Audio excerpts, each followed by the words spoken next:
revealed the entirety of the story. Because Reavers can really fuck up the Hydras. Like, you don't have a whole lot of ways to counter. He doesn't have lurkers yet, but man, look at that! Just Burrow, man. Burrow has done so much carrying for him as far as like scouting goes.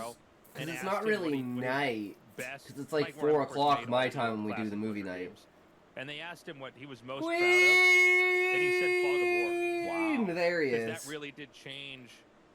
Callie, you literally left as soon as she appeared. If you go back and play the old I don't watch anime. like scout them and then just stare at their base and look at what they're doing for. Are we watching Princess Mononoke or Speed Racer on Sunday? 27.5. I was pretty close. 24 pounds. I was pretty close.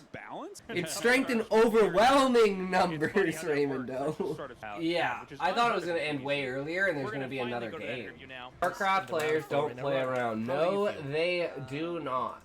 That's not even close! I hate Ki like the thing that goes in a walk. Yeah. Quixote. Don Quixote. Okay, there. Okay. Okay, guys. And then finally, we're gonna go like this. Okay, so remember, the first sub is to unmute. And then you finally get the screen. And then if you're nice, we'll add the chat. Smokey, if you're here, we'll watch a ballin', okay? You got until I finish my toke to come forward. Fuck! Over the course of the next 5 days after killing David, I'm covering, the Two Rivers was no place for stories to become horribly real. Trollocs belonged anywhere, it was in the world outside. For places where they had Aes Sedai and false dragons, and the light alone knew what else come to life out of the tales of the Gleeman. Not the Two Rivers. Not Edmund's Field. Hey, how's it going, Zab? How are you? Once the fever was gone, that could be cleared up as well. But the fever first, only how?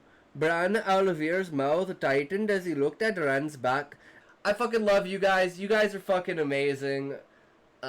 Keep being you, being amazing, being creative. And remember, if you can't say fuck you to your friends, who can you say fuck you to? Fuck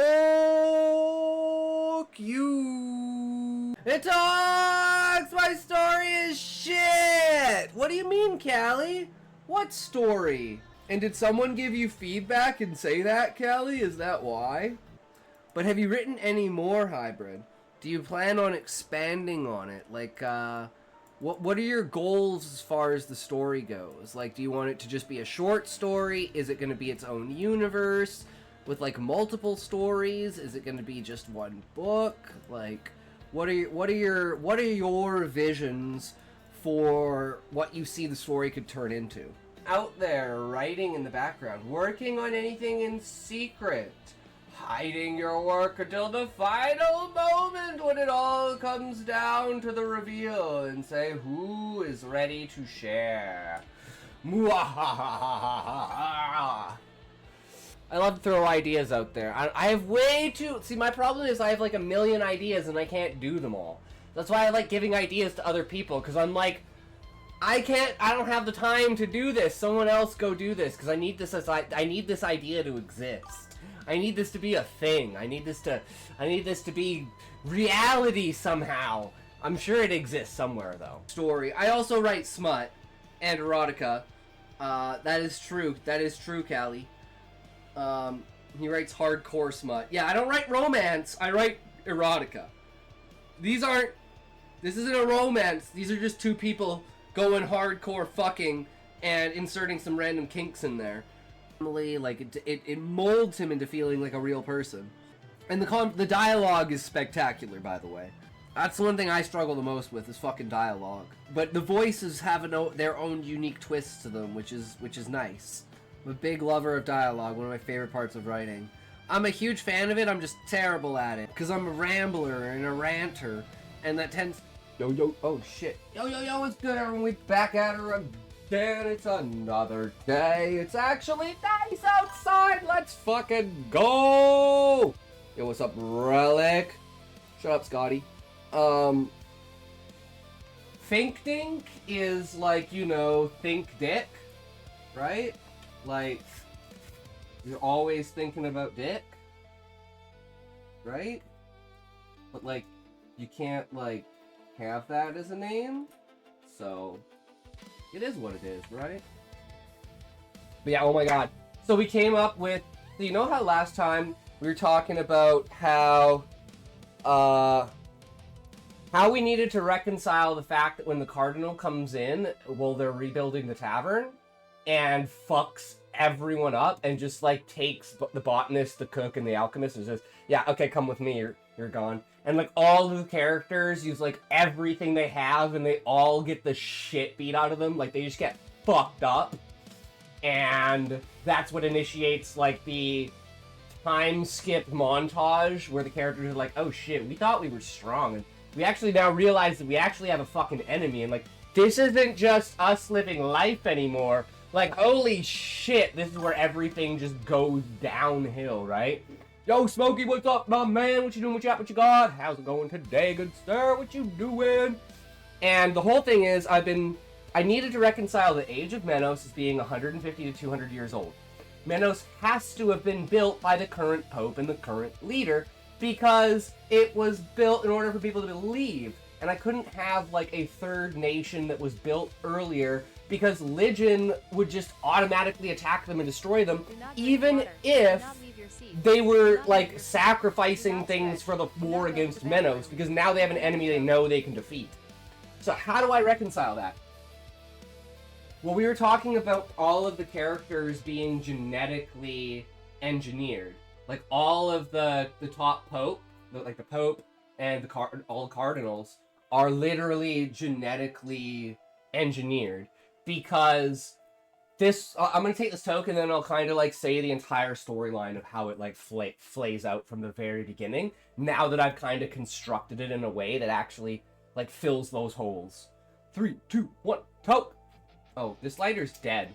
So I got this lighter. We got a mini boy. This is one of, like, the lighters my parents take to go golfing when they smoke joints on the golf course. 3, 2, 1, toke!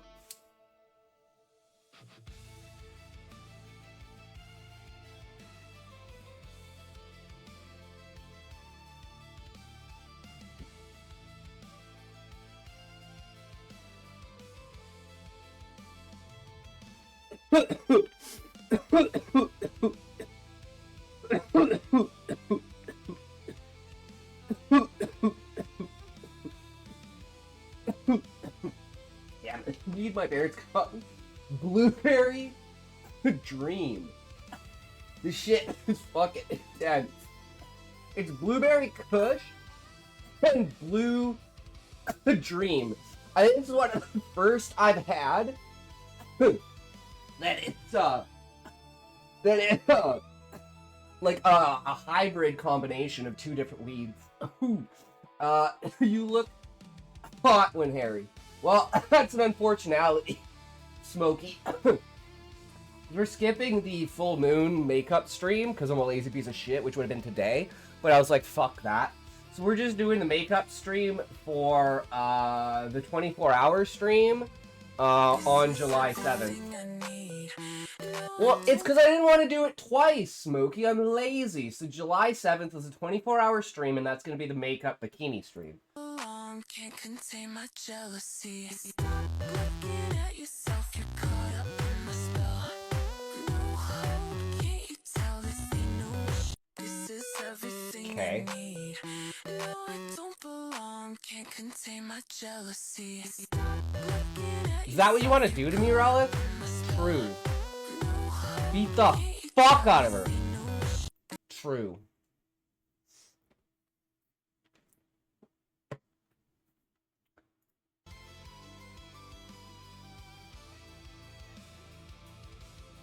Okay. Okay.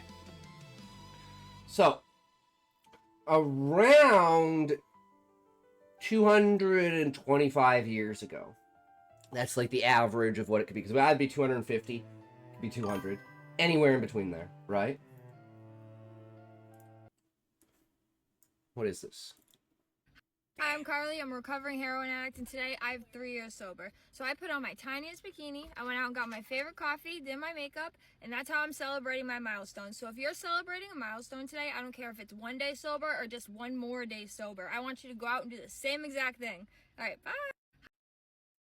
Can it be like 27 seconds sober? Should I celebrate 27 seconds sober? My sexy boy. How many copies has it sold? Actually, let's just go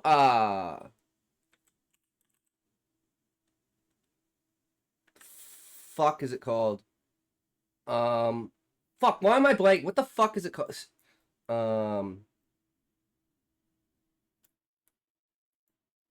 Why am I blank? What the fuck is the name of the site that tracks Steam players? Why am I so retarded? Steam. No, there's like a specific Steam game player numbers.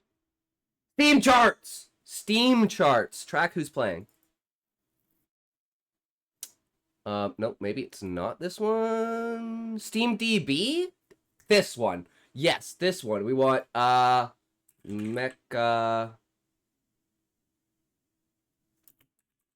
Chameleon?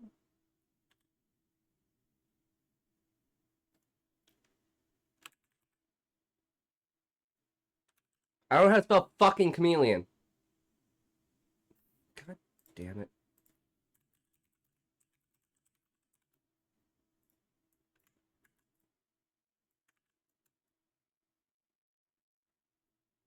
Wait.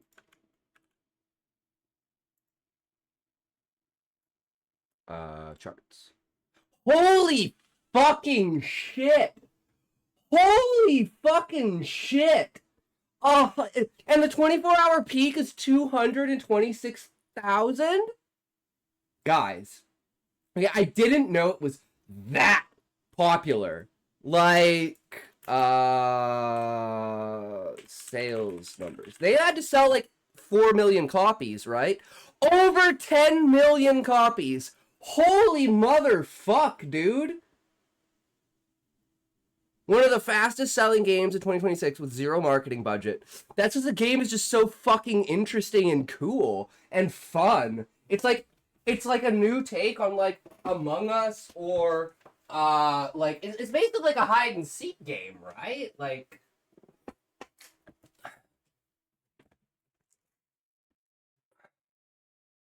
that's insane, bro. Holy shit. I'm so happy for them because these are like this is indie devs proving that you just need a good concept and people will just play a fun game. You don't need to make this fucking insane, retarded fucking thing. You just need to make, like, I think AAA studios need to go back to the base and be like, yo, okay, let's just make a game that would have come out in, like, 2007 or 2005. Let's just simple it down, bring it all back down, come play it, Pappy. It's like, I know, it's super cheap, too.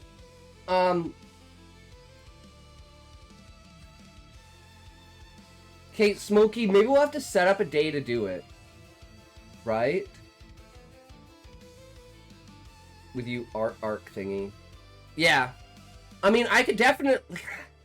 I was thinking that when I was, like, watching, like, Rage videos play it, and I was like, dude, these guys suck. These guys suck. How are you supposed to, like... No, that's not the right shade, bro. You're crossing your lines. What's going on here? There's no way you're gonna blend into the fucking wall like that. Oh god. See, my problem is I would be like so like shoot myself in the foot for it, where I would be like, okay, I can only stay here for like a minute and then I have to like move. Like I'd self-impose things on myself to make it like super easy for people to fucking find me. Oh. Okay, maybe we'll do that, Smokey. But we'd have to like set up a day to do it, right? Because, like, I'm super hyped to talk about the ideas that I have for, like, Stoner Girl evolution, right? And it's like, I know a lot of people were bummed out that we never read anything, so like, I figure they're gonna be in here in like a couple of hours to, you know, get their shit to read. Wait, what, Relic? So I left Cryptid's community last night because of Haffy. Giving Haffy actual critique. Cryptid thought I was being mean and gave me a warning. So I quietly deleted all of my fan fiction work and left the community. I wasn't being mean. Haffy even said I wasn't being mean. Not gonna coddle and baby people. Whole community is soft as fuck. Not gonna lie, Relic. That's why I kinda don't really interact, like, with my work in other communities. Because I don't think I would get legitimate feedback. Right? And, like, I feel bad for the way that I treat Haffy's writing, but I'm not gonna coddle anyone. I'm gonna tell you exactly how I feel about it, because I don't want you to think that your writing is good when it's fucking garbage, right? And like I said, and this is how I explained to Haffy, right? The premise of his idea is the only moment in this series when I have ever felt anything, and I cried for like 45 fucking minutes, right? That's the potential for the idea that he has, right? The delivery of that is like a -4, right? So it's like, I want him to understand that, like, the idea has so much potential and so much power. It's just, it's a niche way of presenting it. It was more AI shit he posted, and Cryptid doesn't like it, so I thought I'd be honest with him about it. And Relic, like, I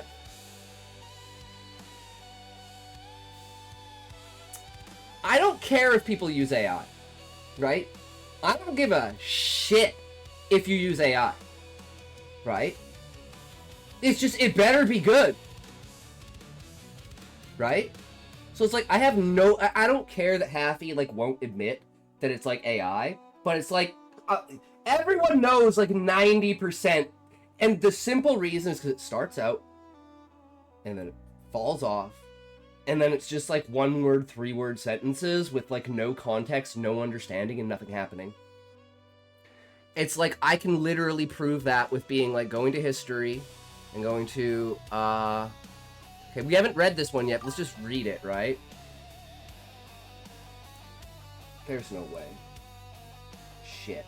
That was actually my fault. You caught me, Smokey. I didn't activate the TTS. I wasn't kicked out of Botrix. I wasn't even thinking today. Did I miss drama? I love drama. Well, it's not really drama. Like, for instance, okay, so Happy gave me his story. I read the story, and I told Happy nothing happens, the idea is cool, nothing happens, it's fucking boring as shit, it doesn't make any sense, there's no paragraph structure, there's no nothing, I don't care if AI, but be honest about it. The writing of so many AI tells. Did you critique it? I told him it was absolute shit, nothing happened, and I told him how to, like, fix it, right? I told him because, like, he needs to set up the characters. Problem is, he is a character that doesn't, it's like a blank slate character, right? So think of a blank slate character that has complete amnesia and wakes up in, like, a ritual circle with, like, hundreds of skeletons laid throughout the forest around you with, like, ceremonial daggers in their chests, like, in their rib cages. Holy fuck, that's a powerful image start, right? But then the entire story was, oh, this character died because he starved to death. He didn't know what he was doing. Then he came back to the circle. And it was like 25 different lives. Like, okay, in the first life, he was like, oh, what's going on? I don't know. Oh, I just died of fucking, weed. I fucking, you know. And it's just like these stupid things. Like, oh, I ate a berry and then I died. Oh, I fell down a cliff because I didn't know what I was doing. And it's like, it's literally 2,000 words of this character, just like every life, learning one more thing about reality. Instead of being like, setting up that really cool thing, having the character die, resetting, and being like, and have the character like die by eating a berry, right? He's like hungry, he goes and he eats a berry, and he dies, and it's like, oh, I shouldn't have done that, I come back, and then the next paragraph is his 50th life of him being, like, in the middle of battle, learning all these things, being fucking epic and awesome, and then it slowly reveals what happened from there. Instead of taking 3,000 words in 25 different lives for the guy to be able to speak his first word. Right? Like, that was the critique I gave him. But anyways, how far back is this? Cloud. There isn't one for Cloud. Damn. Because I got it to write a story, but I don't know how far back it was. And I just want to read the story to prove that, like, you just randomly prompt... Okay, I'm just gonna do it. I don't care. Right? What do you mean you got a warning? Okay. Oh, it means that Relic... Cryptid was like, hey, Relic, don't do that, you know? Like, don't be mean to the community. Like, if you do that more, I'm gonna ban you. Right? It's more AI shit. If I don't care, it's AI. I wasn't mean. I wasn't even mean. The last thing I said was make sure you read your work to catch stuff that is repeated. I got a warning.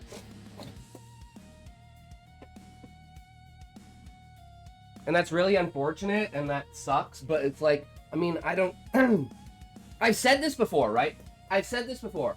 I don't hold anything against any streamer for anything that they do, because you are trying to make a career off of this. You are trying to gain an audience. Why would you ever do anything that would in any way alienate that audience that you're trying to build? Right? So, like, I would never condemn them, and I would never say that you're doing it wrong, but I would also never hold anyone, like, in contempt for being like, oh, I don't like the way this person does something, right? It's like, I don't like the way that, like, you know, you're giving, like, from my perspective, it's giving false hope, right? It's like you're giving people false hope if you give them the positive feedback instead of the truth. I don't like that, right? But anyone can do whatever they want, and I'm not going to get involved in it, and I'm not going to say anything about it. I'm just not going to put my work up, right? Or I would have already put my work up on Cryptid's stream, right? I would have already, like, figured out a way to find a way to, like, have a timing thing, and I would even do it on stream. Like, I would watch her stream of her reading my work, right? But again, it's like, I don't think it would be I'm sorry, I just don't think it would be that valuable, right? And it's not to be mean or anything, it's just telling the truth. And if you can't tell the truth about that, then it's like, well, again, like, that's the way that you're, like, alienating your people from your community, right? I think Cryptid's really cool and stuff, and I'm not going to stop watching her, right? I'm not going to stop raiding into her. I just, you know, I'm not going to fully engage with the beta reading system. Simps that want to fuck her. And Relic, I've said that before. That's probably why she's a VTuber. Everyone just wants tits, right? And I mean, I think she wants to create a positive environment, but she's a chick, and that's just how the internet is, right? And you have to play into how the internet is, right? If you, like, actually want to succeed. So it's like, again, I hold absolutely nothing against her, and it's like, you know, I'm not gonna stop watching her or leave her community over it. It's just there's certain ways I'm gonna engage in the community, right? I went to Cryptid Stream once. Seems like a nice community, but the critiquing was a little too micro, not enough macro. But for people who want, like, individual chapters critiqued in a novel, great stream. Yeah, and it's like, you know, there's a certain style of how people do things, right? Like, for instance, I am going to punch you in the face. And I'm going to tell you that I'm going to punch you in the face. And if you can't handle being punched in the face, then you may not want me to critique your work. Right? And I'm, like, very blunt and very open about it. But I'm also, the only critique I want to give is actionable critique. Want to punch my Villanelle poem in the face? Absolutely. And actually, the queue is from, like, 4 days ago, so you would be first in the queue. So if we could do that right now, if you want, Wombat. And just throw that right in there, right? And Relic, it's the things that I think versus the things that I say, right? Like, I would never say these things to Cryptid, because I think that's mean. But it is the way that I feel, and if she asked me how I felt about it, I would tell her the truth in private. But it's not something that I would like just go into the stream and be like, you're out there, fuck you. No, that's just not the way I am, right? I can separate the way that I feel from the way that I act, right? And I can have, like, a personal feeling towards you in a way of being, like, how do you say this?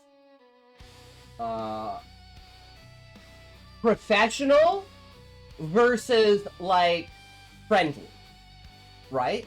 Like, how you talk to a coworker and how you engage with a coworker versus how you engage with a friend, right? If you have, like, a coworker who's, like, a cokehead who's coming into work fucking high, you're just gonna do as much as you can to get that coworker fucking fired and get rid of them because they're ruining the entire aspect, right? But if you have a friend that's, like, a cokehead that's, like, ruining your friends group, you're gonna try and do everything you can to try and, like, get that person help and, like, try to, you know, curb their interaction with the group and, like, curb their influence with the group. But you're not gonna just instantly get rid of them because they're your friend. And just because they made some bad choices in their bad space, you know, you want to give them as much leeway as possible until it gets to the point where you have to be like, sorry, bud, we tried, bye, right? I've been finding lately that I much prefer writing poetry to prose. Wombat, and, like, I've always felt that because I feel like there's an element of me ruining my writing because I'm trying to make my prose elegant, abstract, esoteric, high-minded, you know, beautiful. And it's like, dude, you just need to fucking write. Stop being retarded about this. Right? And I have to, like, learn to find that easy medium of when are the moments when you can throw that majesty into your prose. But there's also moments when you just have to simply do a fucking explanation for something. And you have to just tell it how it is, right? So it's like, I like having that play of back and forth with it. But I do agree with the, I love the idea of poetry. And I think, like, adding the idea of, like, poetry inside of your work is something that's, like, completely, like, underrepresented in a way, right? Because it's like, okay, let's see, did it do the one-liners? Yes, it did. Okay, I wasn't sure if it was going to do it or not, but it did. Okay, so this is Wombat's poem. Storm, cloud, silver. Heed the elder of wonder, but yet you still have need. Feed the hungry child of thunder when you keel from blunder. Let wisdom take the lead. Heed the elder of wonder. When your sails are torn asunder, your appetite will bleed. Feed the hungry child of thunder. Don't dive 6 feet under, stay afloat, and keep your future freed. Heed the elder of wonder. Take the world's plunder, inherit your gifted greed. Feed the hungry child of thunder. Your will, actions, in unified thunder. Conscience's single patron, and yet you plead. Heed the elder of wonder. Feed the hungry child of thunder. I fucking love this. Okay, so the evolution of the poem is so fucking good. Because I'm first I'm like, okay, so this is like the idea of, like, let's say seeking ideas that don't build society, right? Like something along the lines of, like, looking for the stars or something like that, right? It's like you're someone who has a bunch of wisdom that doesn't really do anything, right? But it's like a need and that's the idea of wonders. You can't help yourself, right? And then it's like, feed the child of thunder. It's like, this is the practicality of the world. Something that will, you know, this is economics, this is mathematics, this is philosophy, right? This is like something like that. And then it's like, when you keel from blunder, which is like, you know, people fuck up with things, right? So you have to let your, like, that it's like the difference between wisdom and knowledge, right? It's like you have to find a way to apply what you have to where you are. So this is like an entire fucking setup, right? And then it's like, take the lead. All right, you have to let yourself just go beyond. Then it's like, again, replace that. And then it all of a sudden becomes more than just an ideology and a representation of knowledge. Now it becomes application. And it says, well, what do you do for instance, my Elder of Wonder that was specifically something like astronomy, where you look to the stars, right? And how would that be applicable to reality? And then immediately you go into Sails Are Torn Asunder, which is, I'm like, oh shit. Dude, the connection between astrology and the, okay, so how do you say it? It's like, this is impractical knowledge. This is practical knowledge. This is blundering in the fact of not realizing that this knowledge is actually practical when you get to the state of, how do you sail across the seas? You use the stars, right? And then now that you figured out that your non-applicable knowledge is now applicable, you are far above those that think there is only, the certain knowledge is separated by its category of being able to be applicable, right?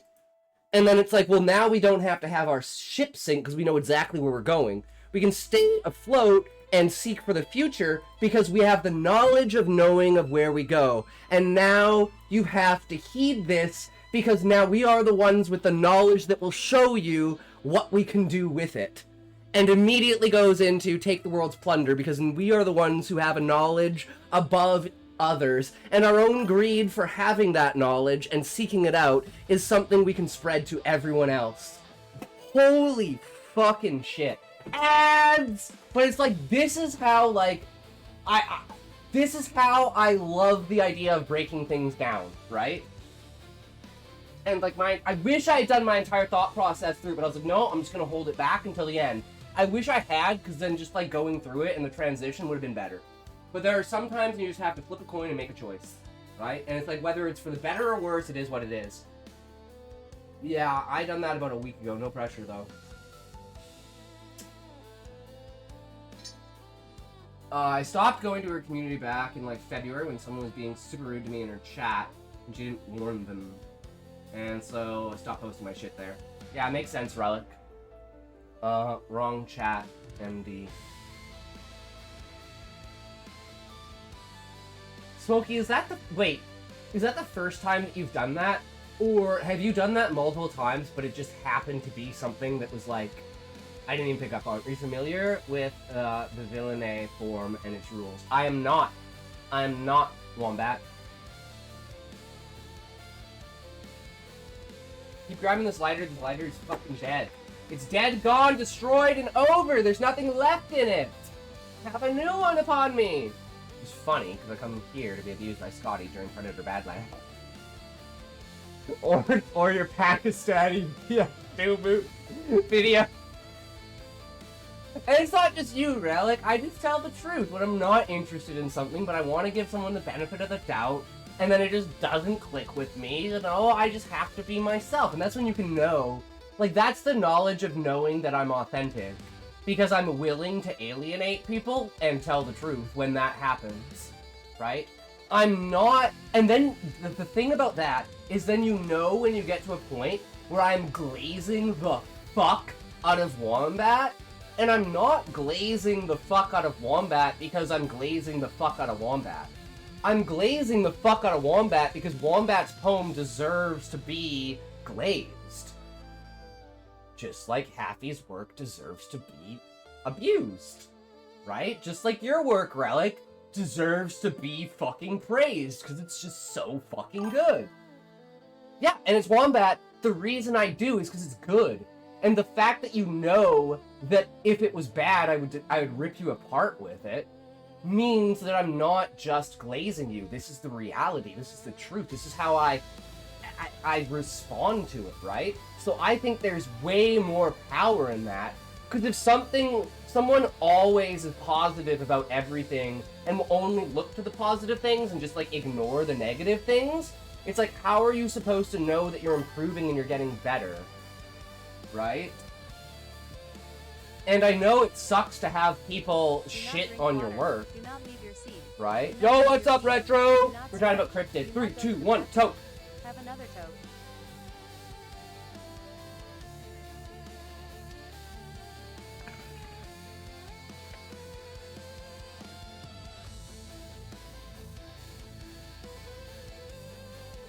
Yeah.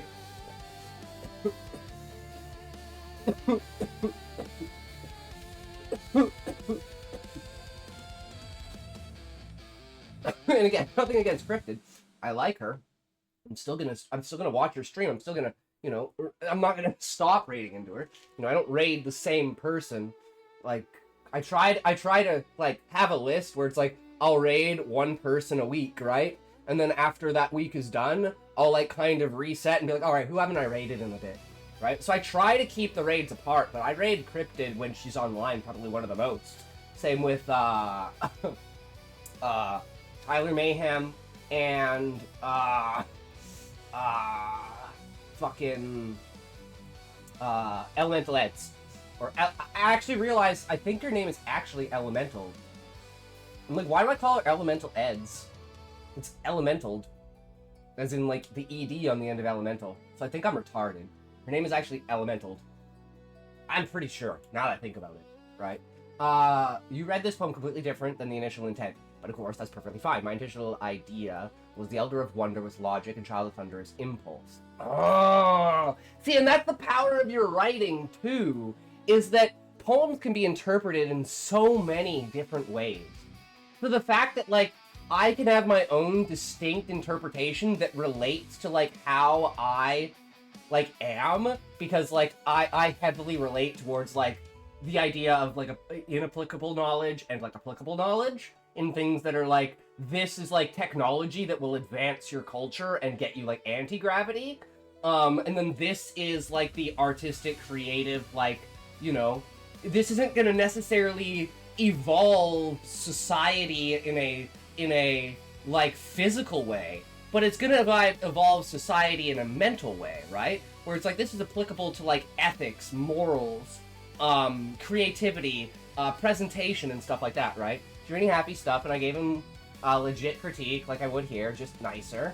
And she warned me for being rude or some shit, and I said I was only warning. Or I'd be banned, and then I wasn't being mean at all. Have even said I wasn't. Oh, thanks for letting me know. I tend not to be the most tactful person, and you're far nicer than I am. So if you got smacked, I would surely. Sorry you dealt with that nonsense. She did seem chill to me. The problem is, Retro, this is like the example of the problem that I have with most of the writing community. Most, not all, but most of the writing community is everyone is trying to make a living off of this, right? And in order to make a living, you have to do certain things in order to build audiences, right? And like trap people, essentially, right? And I don't hold anything against anyone for doing that. I just don't think that that is appropriate for the type of style of like creativity stuff that like this community should be doing, right? And I don't hold anything against anyone. I say, I don't like the way that your community is, but I'm not going to change or I'm still going to interact with your community. I like your community. I just can have like, oh, I'm not, you know, I don't quite vibe with how this is done because I can see these certain things, right? So then I say, instead of trying to change that person's community to fit me, I say, okay, I'm going to go to a bunch of different communities. I'm going to look for the things that don't exist, and I'm going to build a community that is based on the things that don't exist inside of the other communities, right? Such as the idea of, if you're so much of a pussy that me criticizing and telling you about your work makes you like cry and leave the community and not like me, then I don't want you here. Sorry. I don't want someone like that.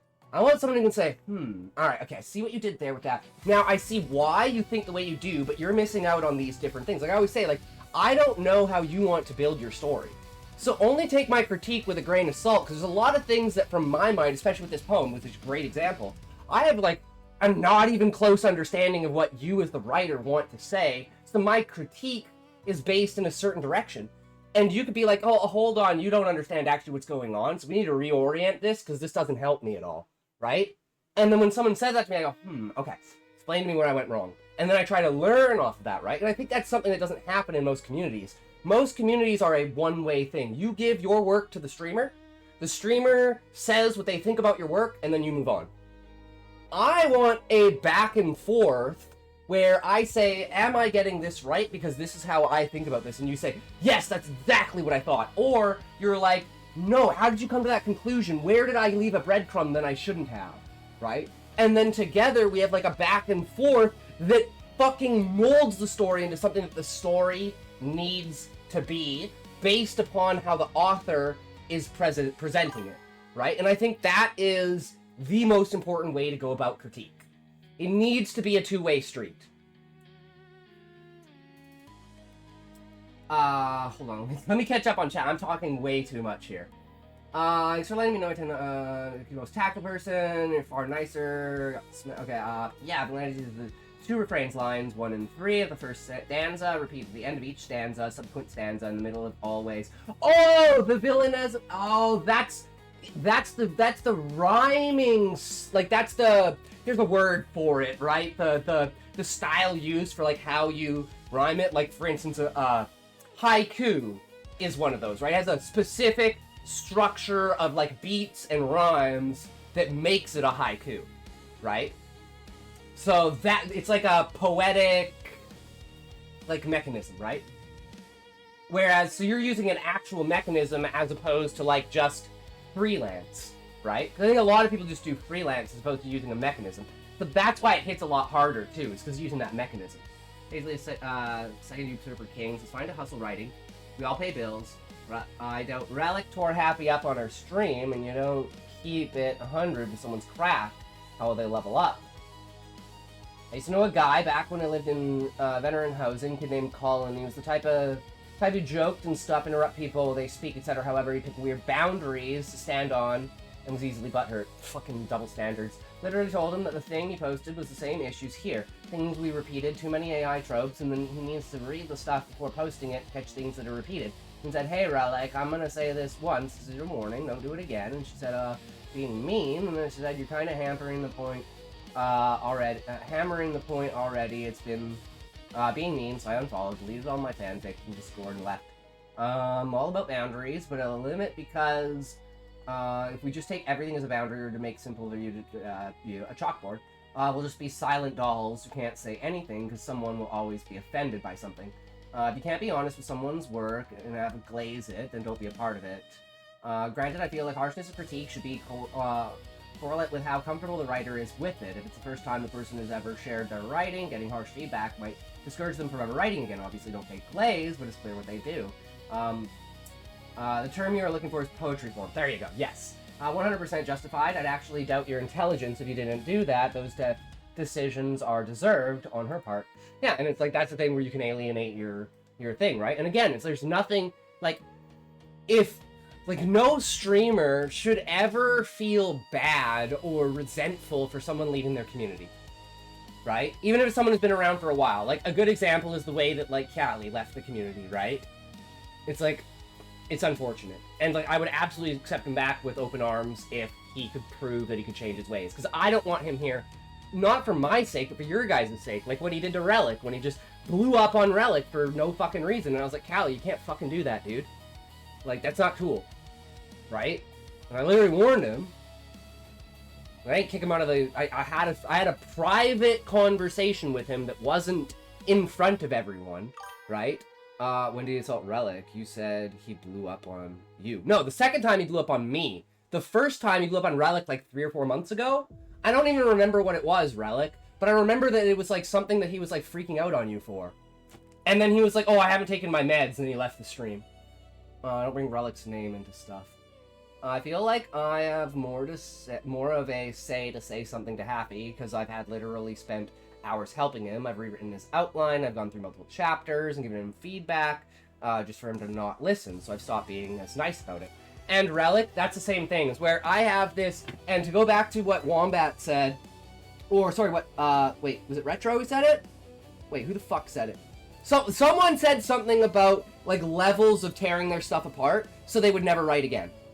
But I'm the type of person where immediately I insult myself as much as I can in order to build the idea that nothing is like should be taken seriously in a way, and it's not a personal attack, right? It's like I want to like lower your guard in a way because I understand that giving your work to someone else, especially in a live platform, can be scary as fuck, right? And it could be like, oh my god, am I good? Am I bad? Oh my god, is all this? Like, oh my god, are they gonna see what I'm trying to put out? So it's like, I have like a fucking tier list of, okay, there's a new person in the community, they're a writer. I'm gonna like make fun of myself like 5 or 6 times to try to like diffuse their idea of like what my word actually means, right? And then I'm gonna make fun of them once for something like super simple and like everyone can just like relate to, and it's not something that's like insulting, but it's like a comment towards the person, right? Where it would be maybe something about genre, where it's like, you know, what kind of genre? Don't tell me you write horror, I don't like horror, knowing that they write horror, right? And it would just be like this small thing, and then I make fun of myself more, and then I build up this place where it's like, they can feel that like anything that I say won't hurt them. It's like I've disarmed this aggressive response that you would have when someone attacks you. But now you realize that the things that I'm saying aren't attacks, right? And that makes it so you let your guard down, and now you give me your work, and, you know, I point out a couple of things. I say it, like, as well as I can, as worded as I can, as nice as I can, to give actionable advice. And I point out maybe 2 things or 3 things that, you know, would have this negative connotation to them, and I try to focus on the positives, right? And then the more work that they give me, the more serious I become about it until I realize I reach a point where no matter what I say, that person is going to take it to heart. But in a like negative way, right? Like with Happy. So I know I can just rip Happy's stuff to shit, but he's still going to come back and he's still going to present it because he knows that what I'm doing is helping him. And he doesn't have this like attack response towards it, right? So it's like I literally have this system built up so that I don't do that, where I don't immediately tear someone's work apart that's bad, which is why Happy's had the same work that he's been presenting to me since the beginning. I don't think anything has changed from how Happy's work has been from the beginning. Even the first draft of the Shifter story and all 50 chapters that I read, right?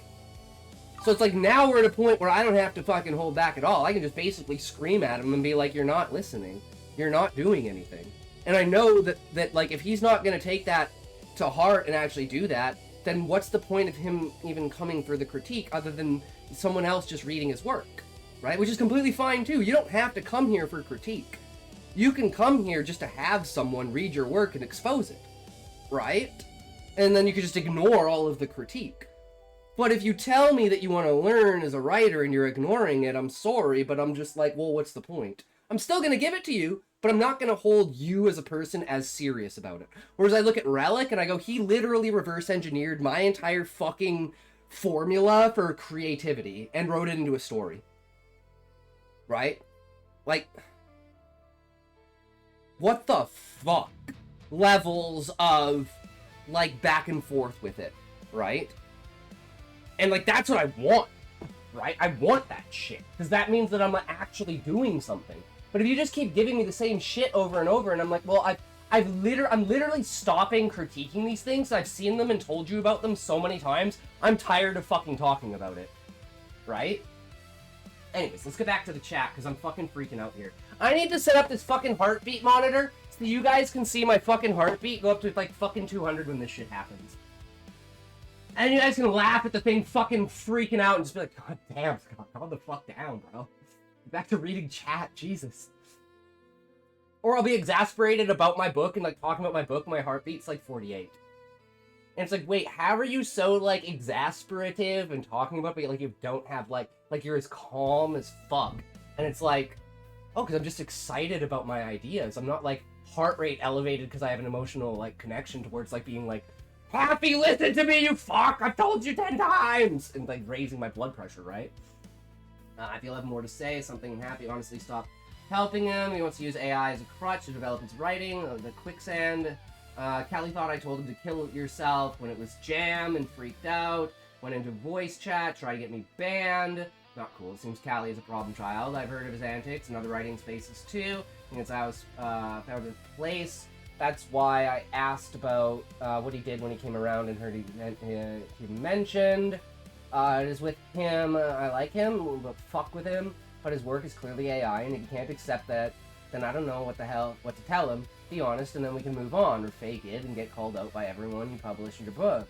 The fact that all information for free and a published author is crazy. You're a grown man, and you'll make your own decisions, but I recommend you let him drown. I just don't want every writing stream to become a usurping kings. I don't even know who Usurper Kings is. Is that like an old... I've never heard of this guy. And he's been mentioned by 2 different people now. Where everything we type is triggering or what have you. I don't have time to help anymore. That line was the last thing I did. That, and I try to improve, but I think the process when one point is fixed, a new point, I make 3 more problems. And happy, again, it's like... It's one of those things where... the improvement doesn't seem honest, right? Like I'll give you an example of, like, Ronnie as a character, right? In the first draft, I'm pretty sure I said that Ronnie is like a weasel the entire fucking story, but, like, there are 2 paths to take with that. He can either be the traitor, or he can redeem himself. But even by, like, the end of the book, like, nothing had changed with Ronnie.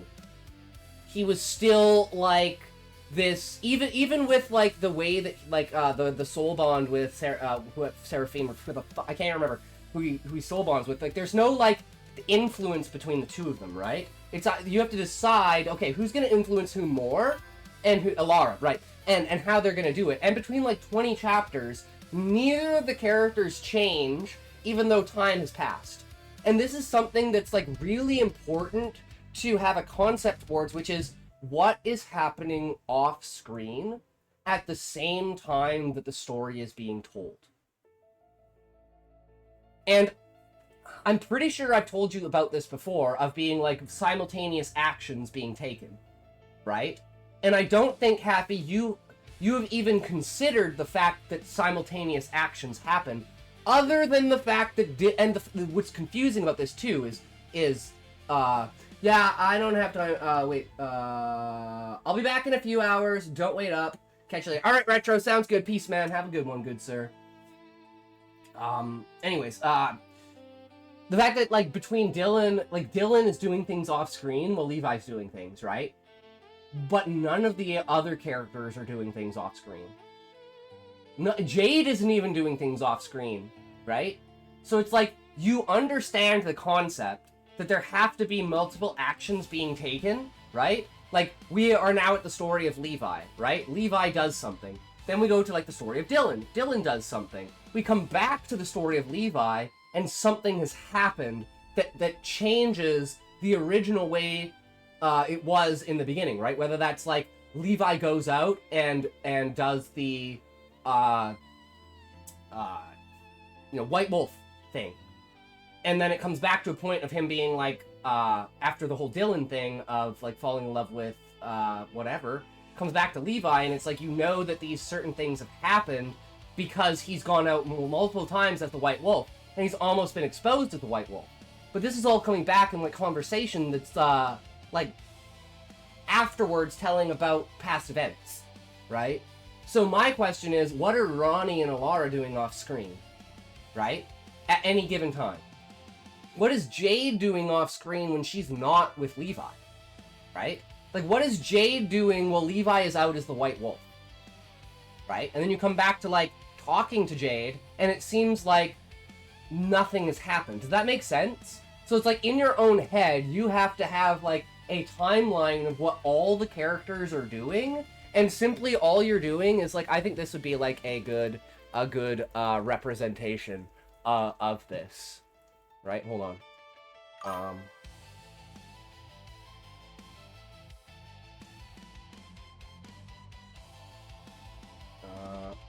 and let's just bring up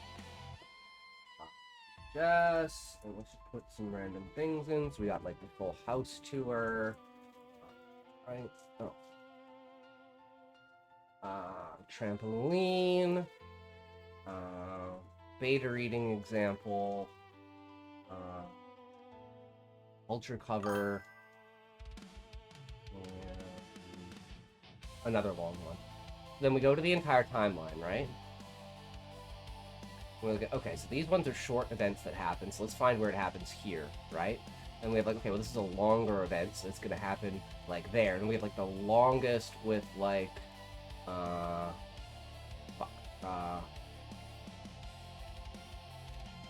move this. Here, move this. Down here. And then you want to like line up what events are like where, right? And then you would change and cut the timelines for them, right? Of being like, okay, well now we know from here to here, we're seeing this character. Whoops. Get rid of this. No. Fucking delete it, right? And it's like, we know that the transition is going to be from the reading into the house tour, right? And it's like, this is, the reading is still happening in the background. So when we come back to the reading, we're not here. We're here now. Does that make sense? Because you have to have like, you're not stopping time at any given time. And I'm used to Relic talking shit. And Happy, I think that's something that I want to do in my community, is I want people to be able to understand that people can just talk shit.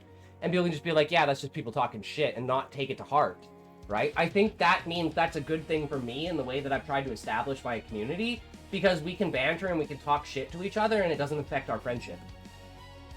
Right? It's like, me critiquing your work is not me berating you as a human, right?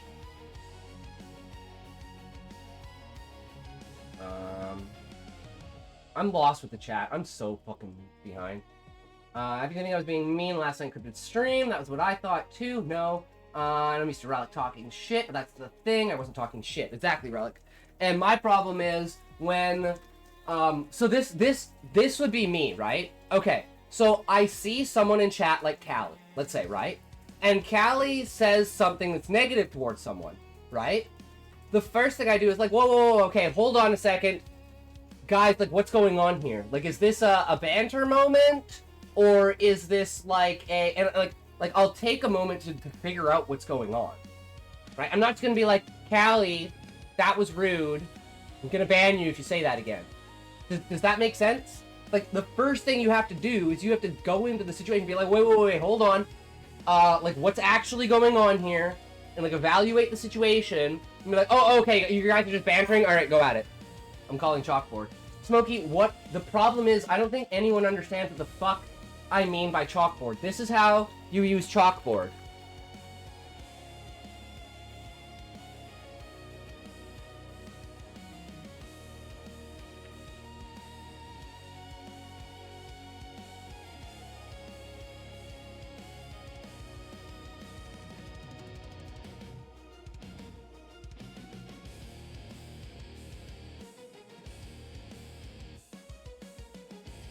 I don't know. I heard you say it before. Chalkboard. I know you're just talking about the Epstein files. We're talking about eating dead babies. It makes me want to leave. Can we just move on?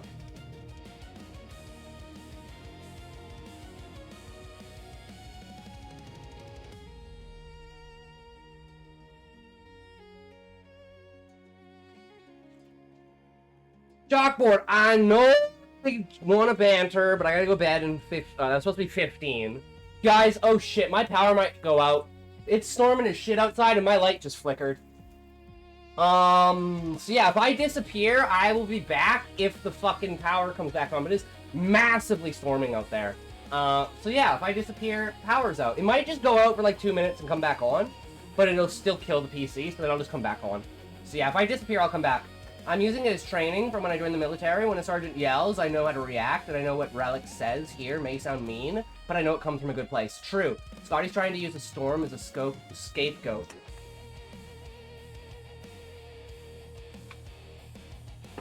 Fuck you, Relic. I'm in the point where I'll take the fucking screen out so you guys can see this shit. Can I angle it so you can see from the side there? And now it's just not going to do it. There's like insane amounts of lightning out there. wait for it. Okay, there's the thunder.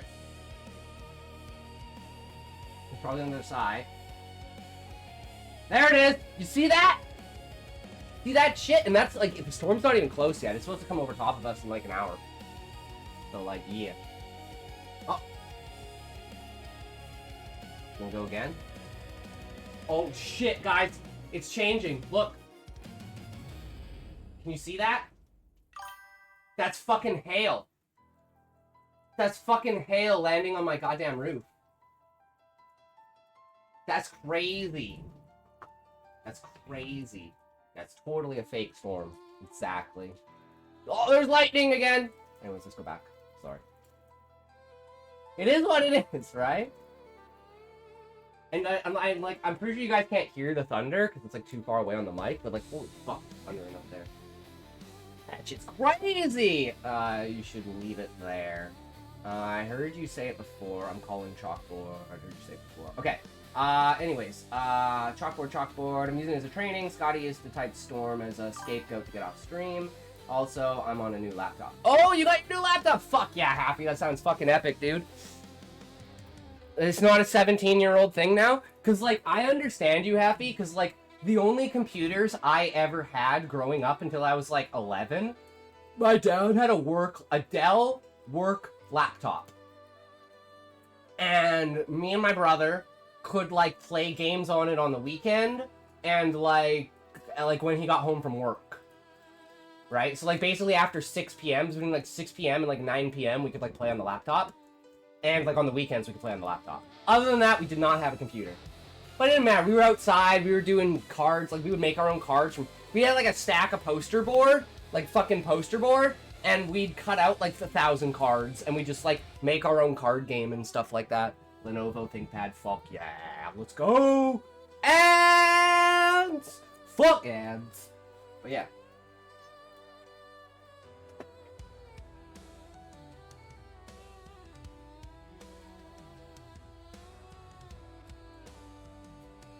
That ready for them.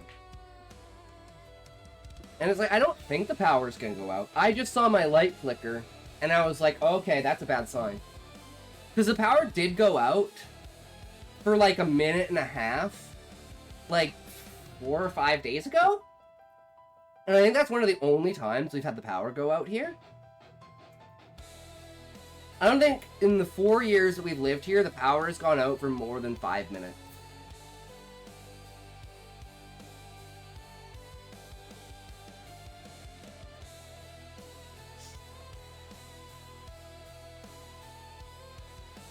And now I'm thinking, shit, man, I don't even think I got through Wombat's full critique. But I think, like, he understood what I was saying, and we had, like, a good back and forth about it, and I totally got where he was coming from with it. I just didn't do a re-critique on the way that it was envisioned, but I don't think I need to. I think we both understand what was going for that, right? And again, it's the power of interpretation.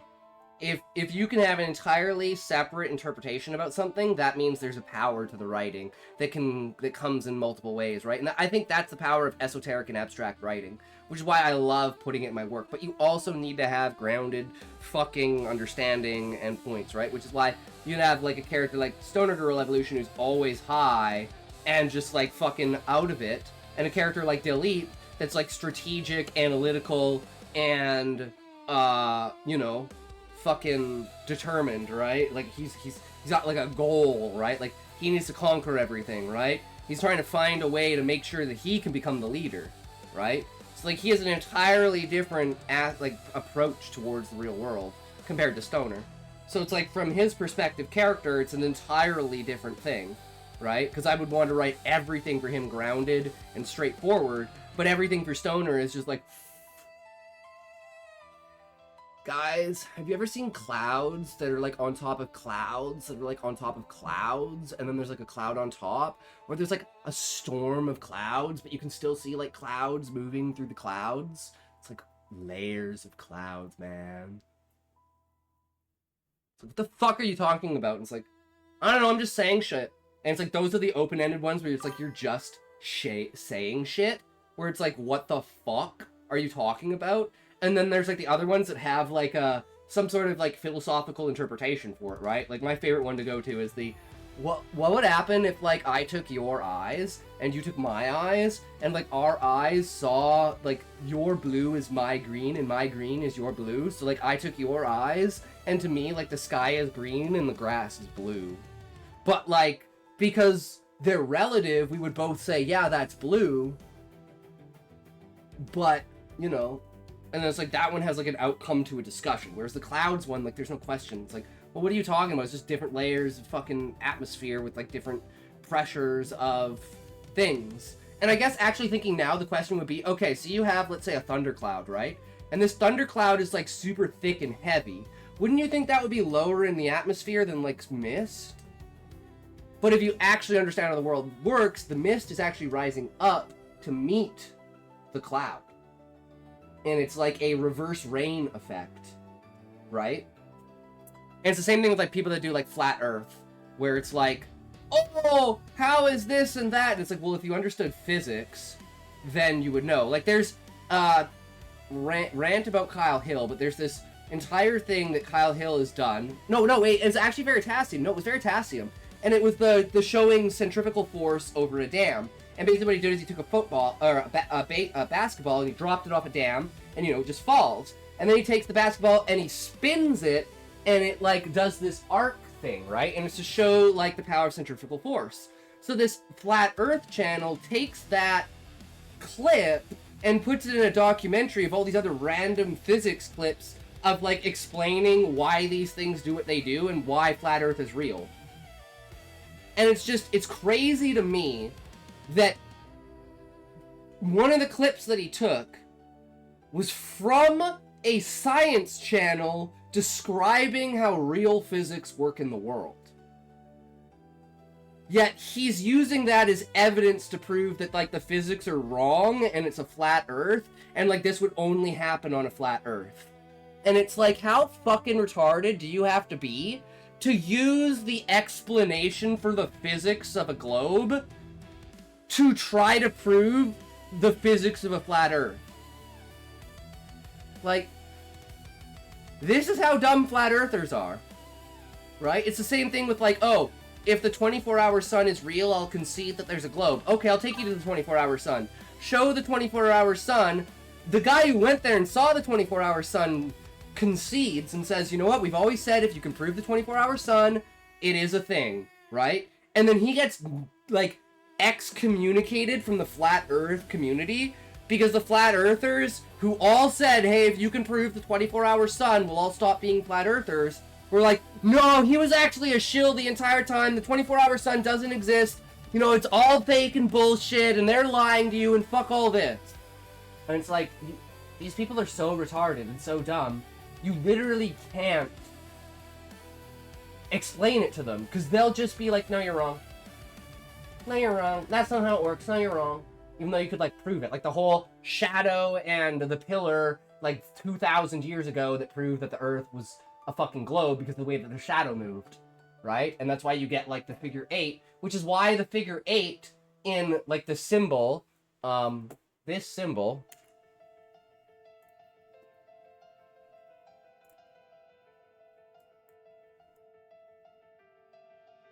is a symbol for infinity. Because that's the movement of the stars in a cyclical rotation of the sun moving across the sky throughout the year. That is the literal origin of the infinity sign.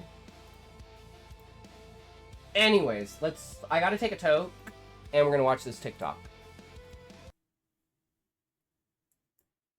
Taking a chance, 'cause I like you a lot, so I'll give it a shot. Give it all that I got.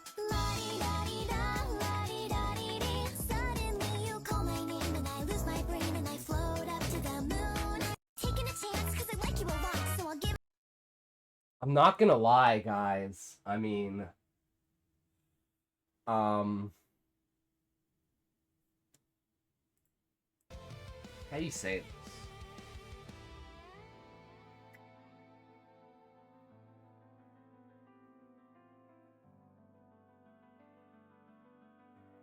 The shorter than, like, the shorter than 6 inches you are, the longer than 8 inches you can take, right? So if you're like 4 inches, then you can take a 10-inch dick, right? So if you're like me and you're like 1 inch, you can take like a 12-inch dick, bro. Yup. I mean, it is what it is, boys. I only speak what it be, my man. Cap. Right? You're like 6 years to get rid of that gag reflex. I mean, what? 3, 2, 1, choke.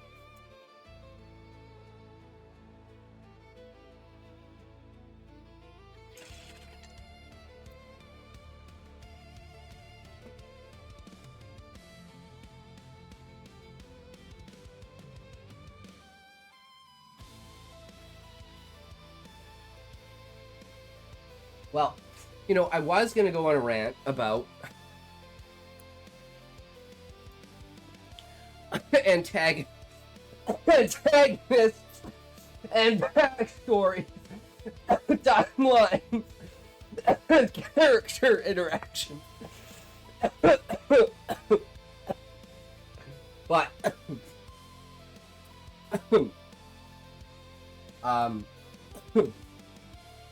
I want to ask this beforehand. Does anyone have anything for beta reading? Because we can move into the beta reading section now. Or I can spend like the next 40 minutes ranting about the Pope and the King and the President and the creation of Menos and like the backstory of the catalog. Computer says no. Well, I could do this other one, which we were going to do with Happy. Write a 2K 2000 or so word story about a ruined cathedral and a fated meeting of awakened wolf shifters. Right? Like, this is just to be on point with this, right? To try and make a point of like connections, right? How much could you take from this and place into a context of origin, right? Does that make sense?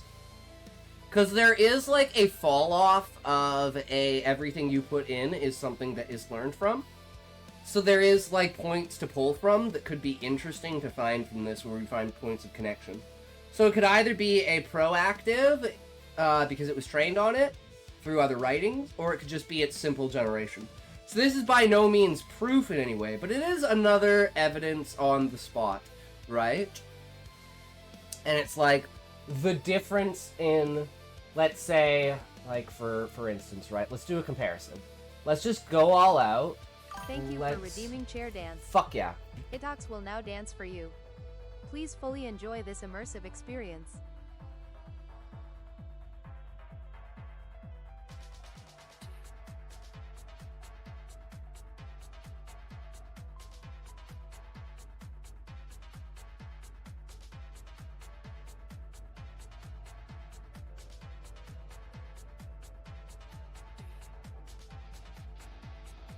Keep dancing, bitch, it ain't over yet.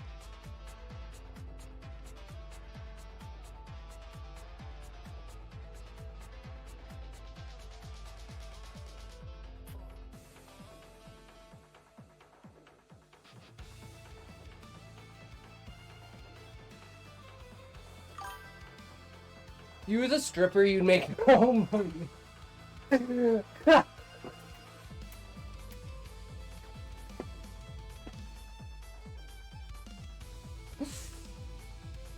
Smokey, how do you know I'm not a stripper? Huh? You did good, you can rest now, babe. How do you know I'm not a stripper? We have a trans club down the street. No, I'm just kidding. Although there was a place where I used to live called The Stage, where it was a gay bar. I never went there. But all of my female friends would go there to drink because it was a gay bar, so they wouldn't get hit on dudes. Super smart meta. Right? Like 7 fucking female friends that like all have boyfriends or they're married, but they want to go out and like have a good time at a bar. They go to The Stage because they just have a fuck ton of fun with a bunch of gay dudes instead of trying to be fucking fucked the entire night. It was like one of the most popular bars in town because of that. Because all the other bars were just like fucking like the Captain's Cabin and like the 14th, right? And it's like These are male spaces, dude. And they're not really like it was a small town kind of, right? So it wasn't like we had like a nightclub. The stage was kind of the closest thing to the nightclub, but it was just a bar. It was a gay bar. So it was just easier for chicks to go and hang out. Whereas it would just be like 15 fucking biker dudes fucking playing like, I don't know what the game, it's like the coin game where you try to splash the coins and you gotta drink the fucking things, right? You do it with like ping pong balls and shit. Basically, it's a fucked up thing, right? Is what it is. Okay, so let's look at something that is from here. So this will be a comparison, right? So okay, I'm just gonna change this to fucking light so I can fucking read this. Where are they? AI stories, AI poetry, paint dry, silent powder, endless solitude, Antikythera, dish, there was no dish, the last signal. Maybe this one. Maybe this will be a good example. Okay, so let's take this and let's go. Do we have purposeful? No, let's just go. Wait, down here, manuscript. No, okay. So let's go to the top. Yeah, I don't wanna fucking spoil of that because that is like other things. I need to stop having that top AI shit.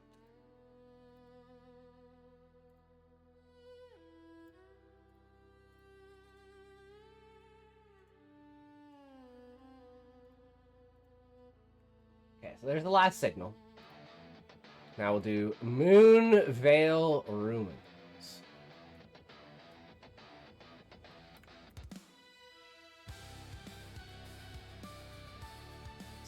1800 and 1900. Let's see. This is the new one, right? Let's see what happens here.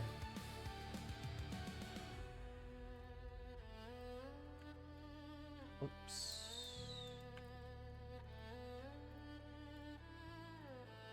Okay. So the premise of this is twofold. One is to show or not show, because I don't know. We're trying to, this is like a test to see what the actual outcome is. And the question is, has AI gotten better at writing stories in the last year and a half? And there has to be like a context to this of being like, for instance, this story, The Last Signal, was a story that was extremely detailed and outlined and like fully presented to the AI. So this wasn't like, write me a story about the sky falling. It was like, in this story, these things will happen. This is the outline. These are the orders. These are the characters. These are their personalities. Write me a story based upon the above. Right? So this is like a fully detailed out everything, whereas this one is just a, hey, bud, write me a story about, a very basic concept. Right? A ruined chapel and Shifter's awakening. Right? So it resembles Happy's story. Scotty, watch something interesting on YouTube. Relic. You know what The problem is, see, Relic, this is the problem, right? So you say to me, watch something interesting on YouTube, and I go, oh my god, yes, Veritasium has a new video. We've been using the wrong science in court for 50 years. This to me is interesting. This to me is cool, right? We're 99.9% sure this pattern is true, but no one can prove it for, like, prime numbers. You ask me to find something interesting, and I say, okay, I've got 2 videos for you, right? But now, let me iterate the problem, Relic. The audience goes, how can you possibly think that those are interesting? Does that make sense? That's why I say if you want me to watch something, just post a link to it. Because somehow what I think is interesting, you guys don't think is interesting. Right?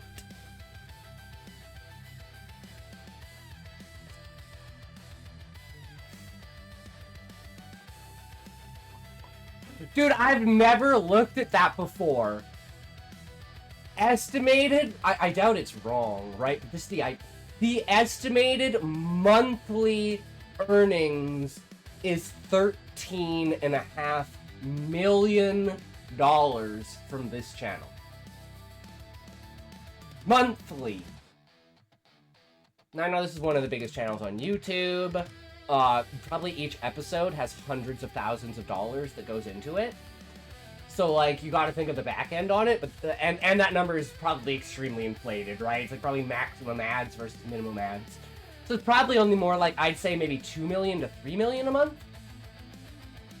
But, like, that's fucking insane, dude. That's crazy. And this is the thing, this is like in an age where like YouTube monetization is like at an all-time low, right? So it's like, Relic, I'm asking you a direct question when you asked me one. Find something interesting on YouTube. Okay, I found something interesting on YouTube. Do you think that these are interesting? Or for instance, I don't think we finished the other Chubby Emu video. Yeah, like we never got through this gonorrhea one, but it wasn't very interesting. I'm not gonna lie, no. So then my question would be, why don't you just post a video that you think is interesting, right? Like we could do Oompaville, where it's like, we could do the Reckless Ben one, this is NASA, and this one is like multiple realities and like clones. I like documentary style videos about things. I don't like those YouTubers.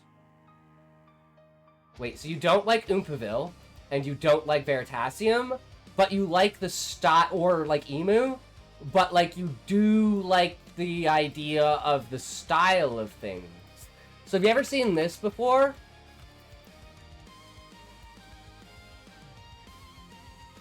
Would you be interested in this?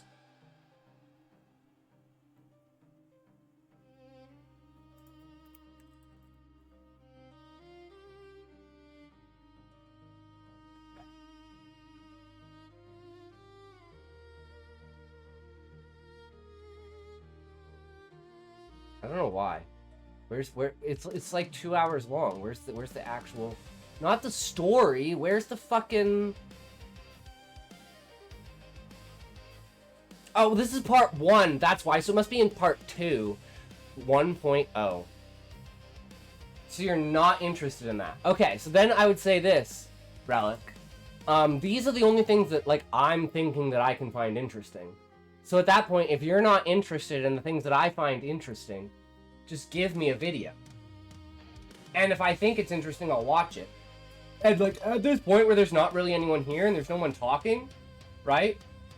The biggest problem that you had with the Pakistani PS2 games was that neither me nor Ahab were interested in the video, so he just kept talking the entire time, so we just kept talking the entire time. Last 3 videos I posted you don't like. So I was explaining, Relic, that it's like, yes, but if you don't post them, how are you supposed to know? And if there's nothing interrupting it, I'll still watch it. Like, I would watch the entire Pakistani thing if Ahab hadn't been talking in chat the entire time. But I don't think Ahab was interested in it either, so we were just making fun of the video and just bantering and talking the whole time, right? So it's not even necessarily that, like, I have to find it interesting. It's that if there are other distractions, I'll get distracted easily, but I'll still watch it if you think it's interesting. And who knows, maybe I'll find it interesting. What's up? What you at? What you got? What you doing, my man? How's it going today, good sir?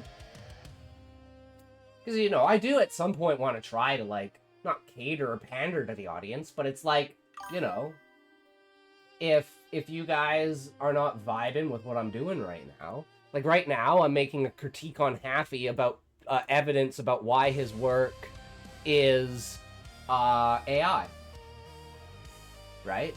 That's like the conversation we've basically been having for 45 minutes, and now I'm trying to bring up that evidence and no one's interested in it, right? So it's like, me as the streamer is just being like thrown across the boat in what I'm supposed to be doing, right? So like, I'll just instantly get derailed and then go back to what we were doing. But you guys don't seem to be interested in that concept, right? I mean, that and GPT says it has AI tells. Yes, but also, like, you can do something like this, for instance. Passage from the road. Just a random excerpt from the road. Let's just do up to here. Now we go AI detector for writing.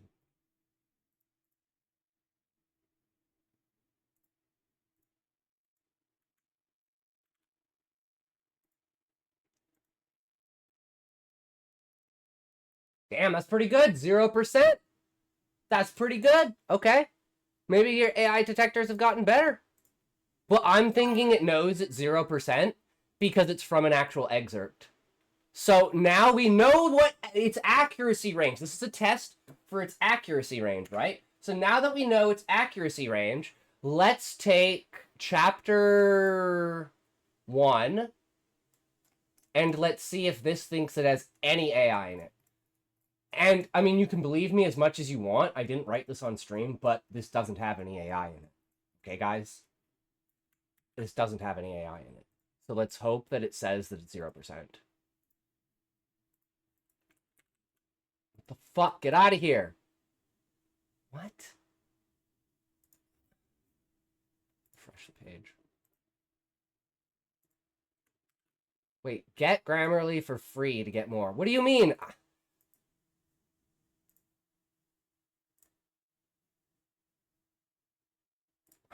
Fucking God, so fucking annoying. I fucking hate this shit. Why the fuck do I have to log in for this? It's like, oh, I have an account, I gotta do this thing. It's like, no, fuck off. Okay, well, I guess we can't do it, guys, because the only program that's guaranteed to do it, like, makes you do shit. Yeah, that's why we were using a test, Relic. So we take an excerpt from the road that we know is 100% 0 AI, and we put it into an AI detector, hoping that the AI detector will say it's 0% AI. And then we take one of my writings and we put it in and we hope that it says 0% AI. Then we take a part of Happy's writing and we put it in and we say what percent of it is AI. Then we take a fully generated AI and we put it in and see what percent it says. It should be 00 question mark 100.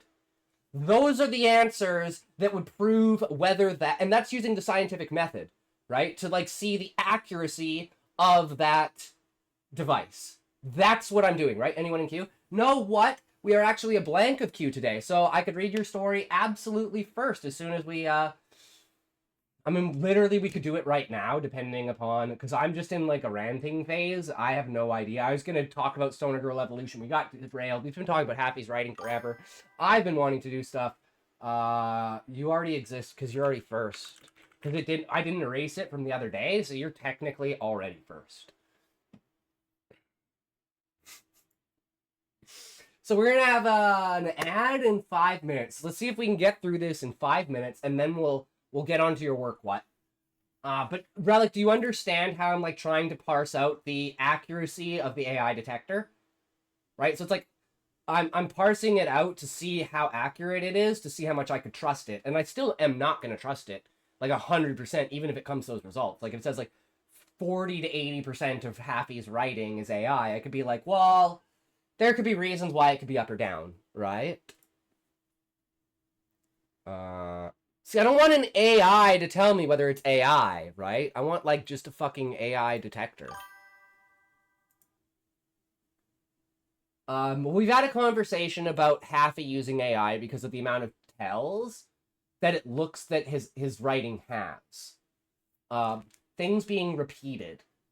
Starting off strong, the middle gets weaker, and by the end it's 1 to 3 sentences for, like, if you're talking a work that's like 3,000 words.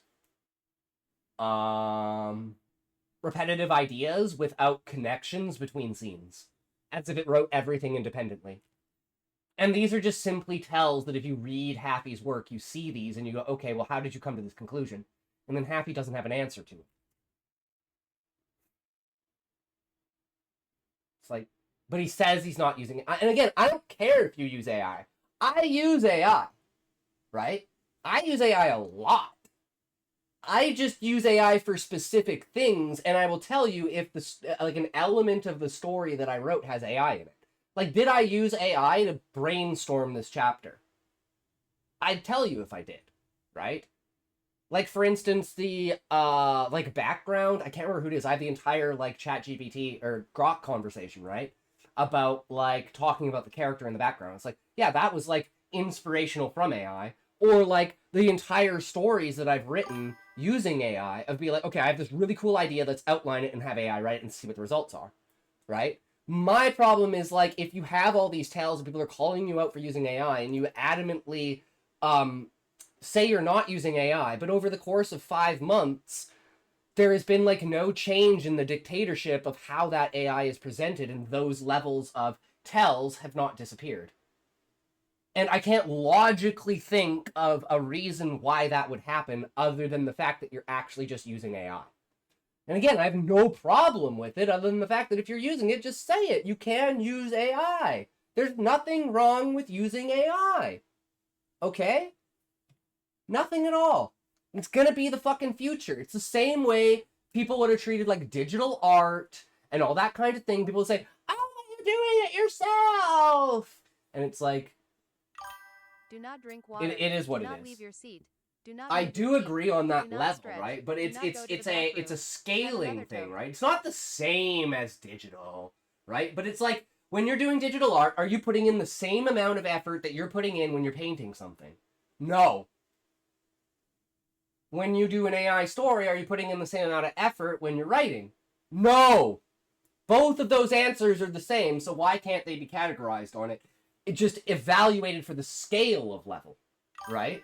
That's my opinion. 3, 2, 1, Coke.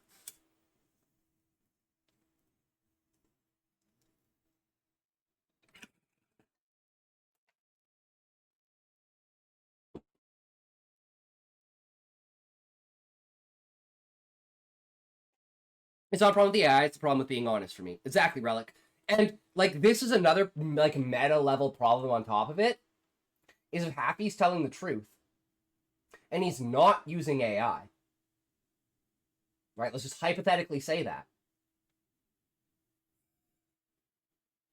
Well, I'm sorry, bro, but... I'm sorry, bro, but after these, like, 5 months, like... You're really not using AI and you're still getting this? You need to go back to school, bro. I know you're 20 years old. I know you're a young guy. But, like, fuck, man. I can literally bring up the story that I wrote when I was 16. Fuck, where would it be? And, like, I can compare that to Happy's, and you can see the immaculate difference between how, like, a normal 16-year-old would just write with, like, a misunderstanding of English, and someone who's, like, a C- student to the point, like, I hated fucking going to school because I thought it was so dumb. And I literally did no homework. I did nothing. They told me in grade 8, if I showed up, I would pass. So I showed up. I think I skipped, like, 2 days of school. One of them was for my girlfriend. And one of them, I think one of them was because when I broke up with her. I think I skipped the day of school that I broke up with her. Or, sorry, she broke up with me. She broke up with me. It was bad. She was just using me as a fuckboy, right? Obviously, I'm retarded. Like, everything told me that was what it was, right? And then she was like, I'm done with you, I'm moving on, right? And I walked, like, the entire, like, forest for, like, the entire day till, like, midnight. Like, my parents even said, they were like, where were you? Like, the next day. And I was like, Crystal broke up with me. I just had to go for a walk. I went over to Riders, and I haven't seen him in 6 years. Yeah. I was fucked. Right? So it's like, even with a comparison of my own kind, with my own thing, it's like, Happy, you're just clearly not cut out to be a writer. I'm sorry. You should be an idea person. Maybe co-write with someone. Like, if that's your writing and you're not using AI, and it's been this long with this much critique and this much help, and it's still the same, my honest opinion is, I don't think you're ever going to be a writer. Find a co-writer and be the idea person, because that's why people co-write. One person is the ideas, and one person is the writer. There's nothing wrong with that. Some of the most famous books of all time have had those because it's a collaboration between people, right? That would be my honest advice. If you want to write a really good and have like a really good thing and support yourself with this, you need to find a good writer who aligns with your ideas and co-write with them. That's my actual advice for you. Or admit that you're using AI and try to learn from it, right? That's the honest truth. That's my honest opinion, right? Okay, so AI detector. Excerpt from the road. Should say 0%. We're just gonna go back to this, then we're gonna read what's. We're gonna do this, and then we're gonna read what story.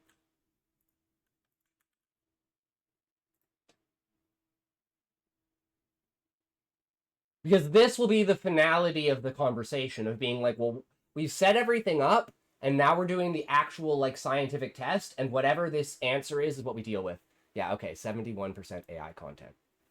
And it's an excerpt from the road.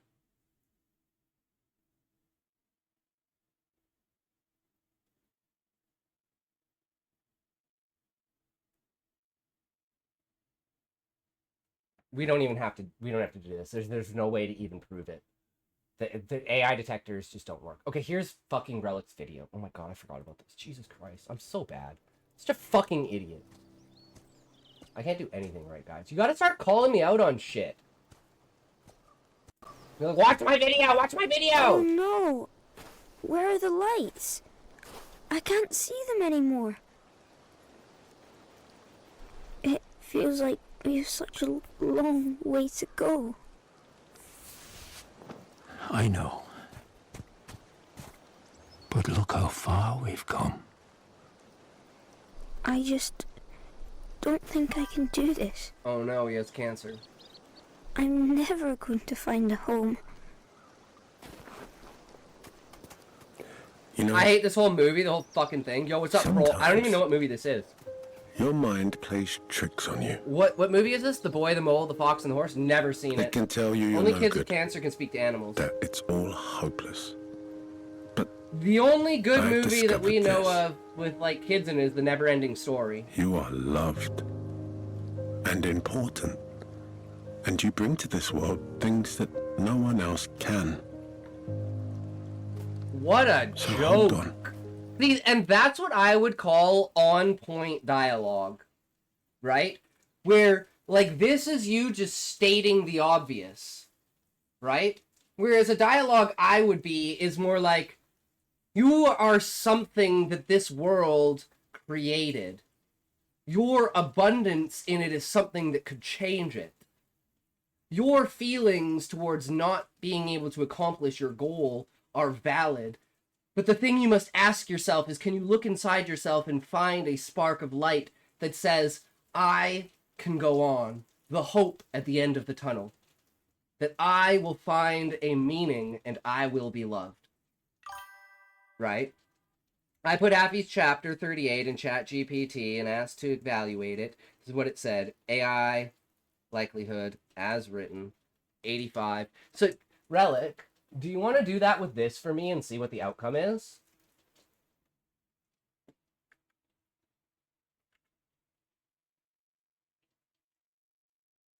My mom was watching it all weepy-eyed, and I was sitting there trying not to laugh at how shit the story is. Send me in the DM.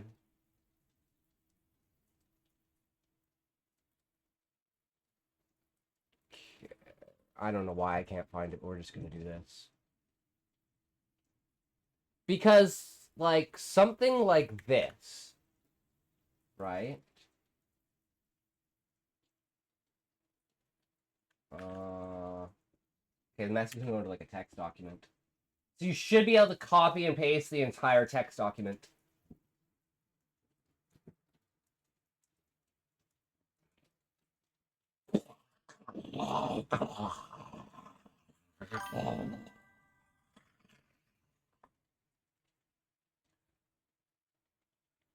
I wish the mic picked up the thunder, dude. That shit was fucking intense.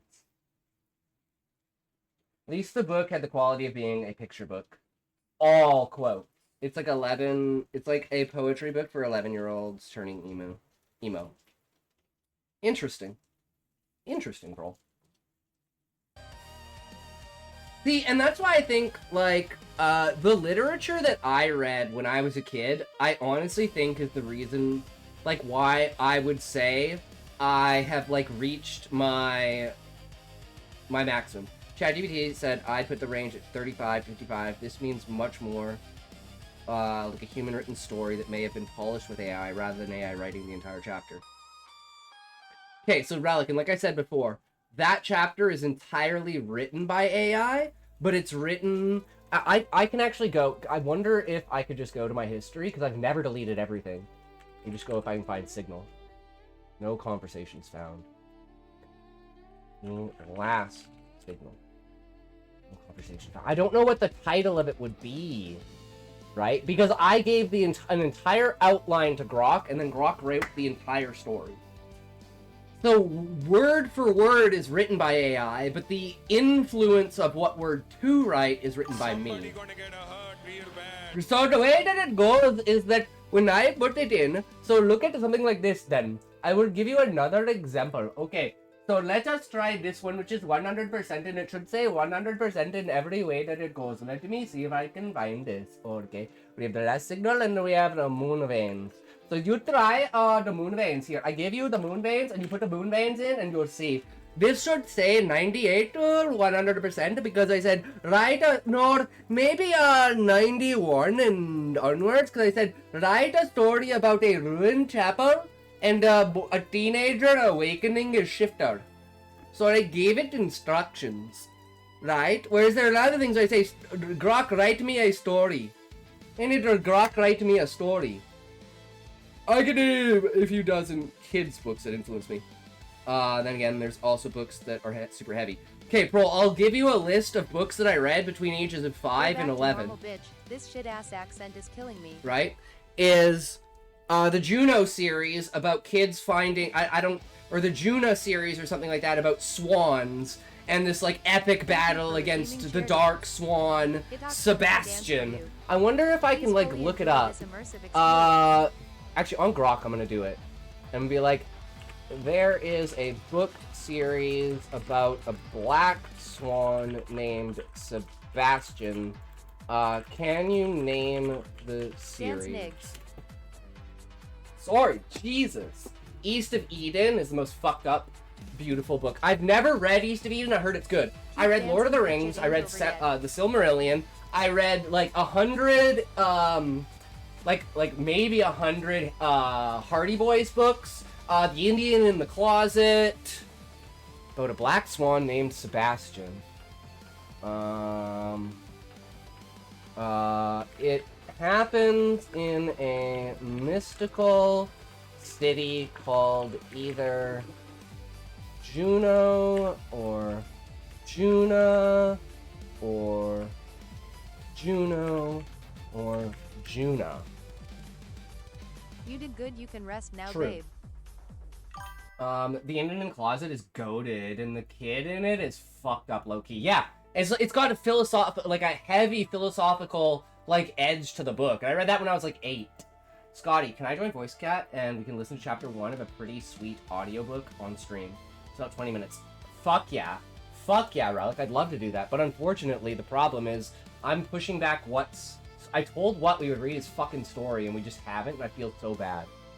Still no exact match. I search variations of city combined with one Sebastian. Possible, the Black Swan. Okay, now I'm just gonna go to Google and be like, can you find me a book series about swans from a city named Juno?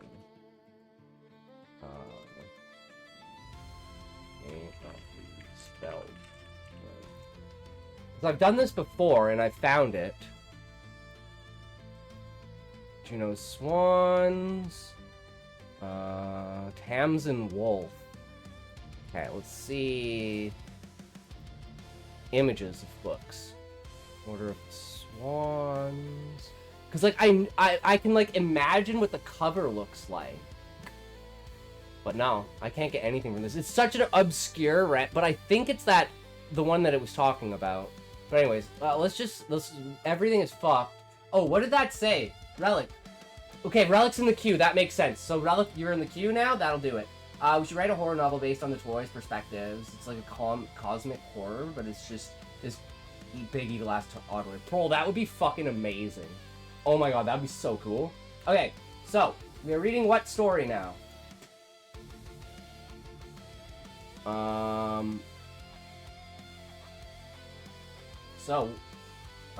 Is there a new post in here? Here it is. Babylon's Rest. Is this the new chapter?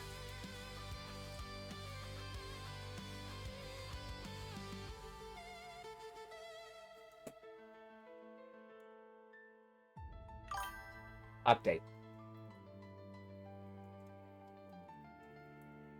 Oh, okay.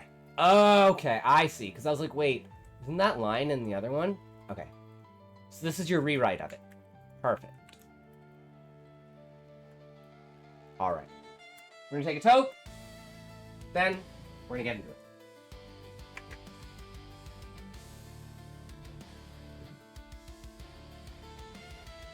3, 2, 1, toke!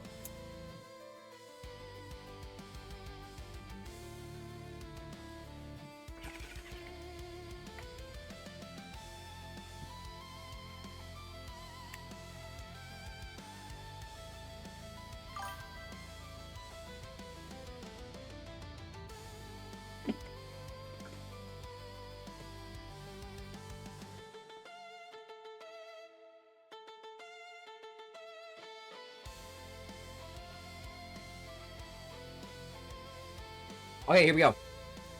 Laying here next to you is the only thing that makes my life complete, Sarah. You make me forget that my life is a waste, Cole said, rubbing his hand through Sarah's hair. Your life isn't a waste, Cole, Sarah said, placing her hand on his cheek. I know this isn't real, but I miss you. End session, Cole said. Ending session. That will be 240,000 credits, the intimacy bot said. Charge the account that's on file, Cole instructed. Payment successful, the intimacy bot said. Here on Callus, you either live one of 3 ways. You're either rich enough to live in the sky, poor enough to scavenge amongst the rats, or dumb enough to cross the syndicate. As for me, I'm the latter. I do odd jobs for whomever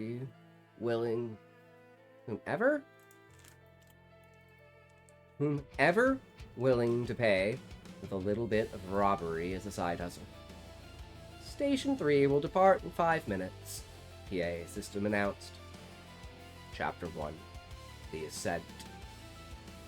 So, absolutely love that intro, and I know I've probably said this before, but it falls directly under the lines of make people fall in love with the character, and once they fall in love with the character, they'll by proxy fall in love with the world.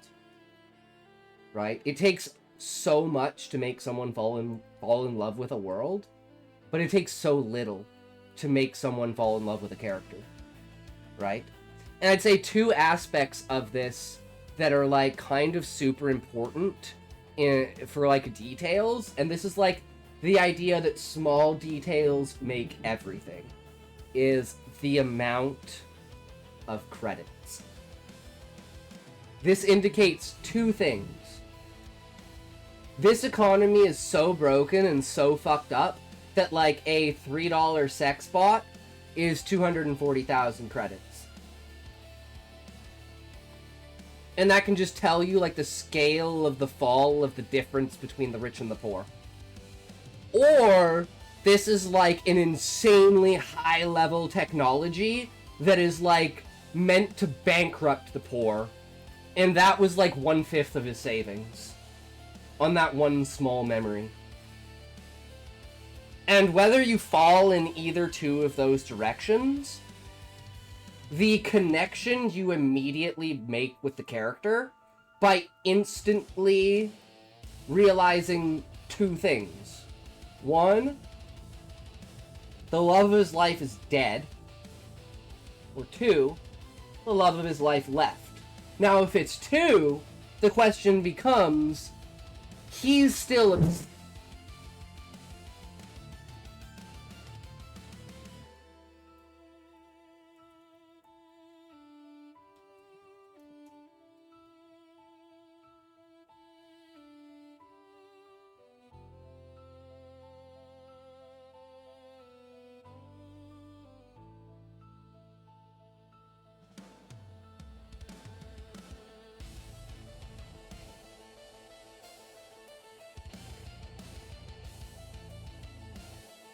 okay, it stopped. Did you guys hear that initial thunder blast? That had to have lasted for like 25 seconds. Holy fuck, that was insane.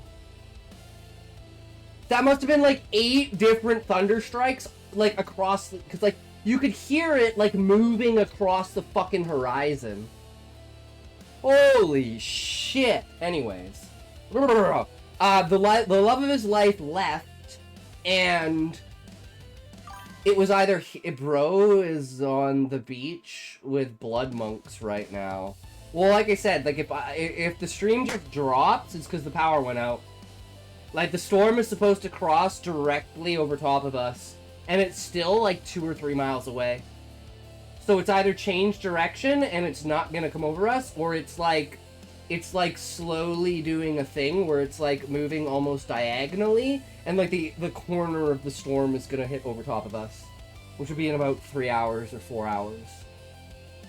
But damn, holy shit. Yeah, no, that shit's crazy, right? But anyway, so it was either his fault or her fault. Now, everything leans to, well, if she's still alive, why would he be spending 240,000 credits on a memory?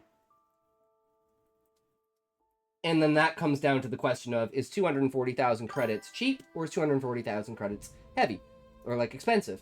So it's like, even within this immediate prologue, the amount of depth of information that you have given about this character through the lines makes us, like have two opinions. Either we want to love this character, or we want to hate this character, right? Because we're like, okay, he lost the love of his life, and now he's, you know, trying to like he's got this like grief that he's trying to overcome, and it's like technology allows him to relive that, so it's like an ever-ending streak of like showing also what society is like and stuff like that, right?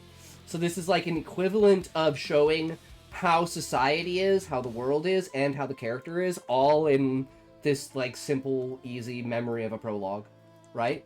And that's what I mean with, like, for instance, Happy's, or it was Happy's story about like the guy of reincarnation. You could show the 2 lives in 4 paragraphs that connects that his 3,000 words would, right? If you can do something like that. Someone's fighting a mini boss in your backyard. Well, I mean, technically, you know, we don't own the field, but, like, the field is part of the backyard, so I guess so, because there's, like, 1.5 miles of field back there, right? And there's, like, 6 fields, so there's, like, the one that's behind me, then it's got, like, a tree barrier, then there's the field on the other side, then there's the field on the other side of that, then there's the field on the other side of the tree range, then there's another field beside that, and another field beside that, right? And it's, like, the people live in the center of it, and they own, like, 4 different barns, and they have, like, something along the lines of 250 cattle. And they graze between each of the fields throughout the year. And then they have a section of, like, the barn that's, like, in the middle central area, so it's, like, the winter barn for, like, you can graze multiple fields depending upon how you sectionalize the barn, right? But yeah. So, like, and the other thing is it asks you multiple questions, right? It's not just giving you the answers of, oh, she's dead. It gives you, this guy could be a really nice guy who lost everything, and he's willing to relive it because society's fucked. Or this guy is like a bad creep dude, fucked up everything, is willing to spend his entire life savings on reliving a memory he knows he'll never get back because he was the one who actually fucking killed her. Right? And the fact that you don't know those answers is fucking perfect. Because then it comes back to the amount of money and everything. So it's like this endless cycle of thought of how each side could play into it, immediately thrown into it. Because you don't have the answers, you know. And the fact that he's like, oh, I do a little bit of robbery. Oh, you know, I obviously work for the syndicate. Right? So it's like, he's... which makes you think then that, like, this is a lot of money and he's, like, super rich because of what he's doing. But then again, the robbery on the side hustle, why would you need a side hustle if you're, like, really rich inside of the syndicate, which also means maybe this is not a lot of credits. Again, comes back to if this is a lot of credits, he's willing to spend that for that short memory, right? And then there's another thing of where the memory started. Is this a, like, Rick and Morty, fuck, what's the name of the game? Rick, it's not Bob, is it? The simulation where you play the guy? And you live the guy? Greg! Wait, is it Greg? Fuck, I'm retarded. Why can't I remember this? That's why I'm so bad at names. Roy! Roy! Roy! Oh, look at this guy! He's playing Roy without a social insurance number!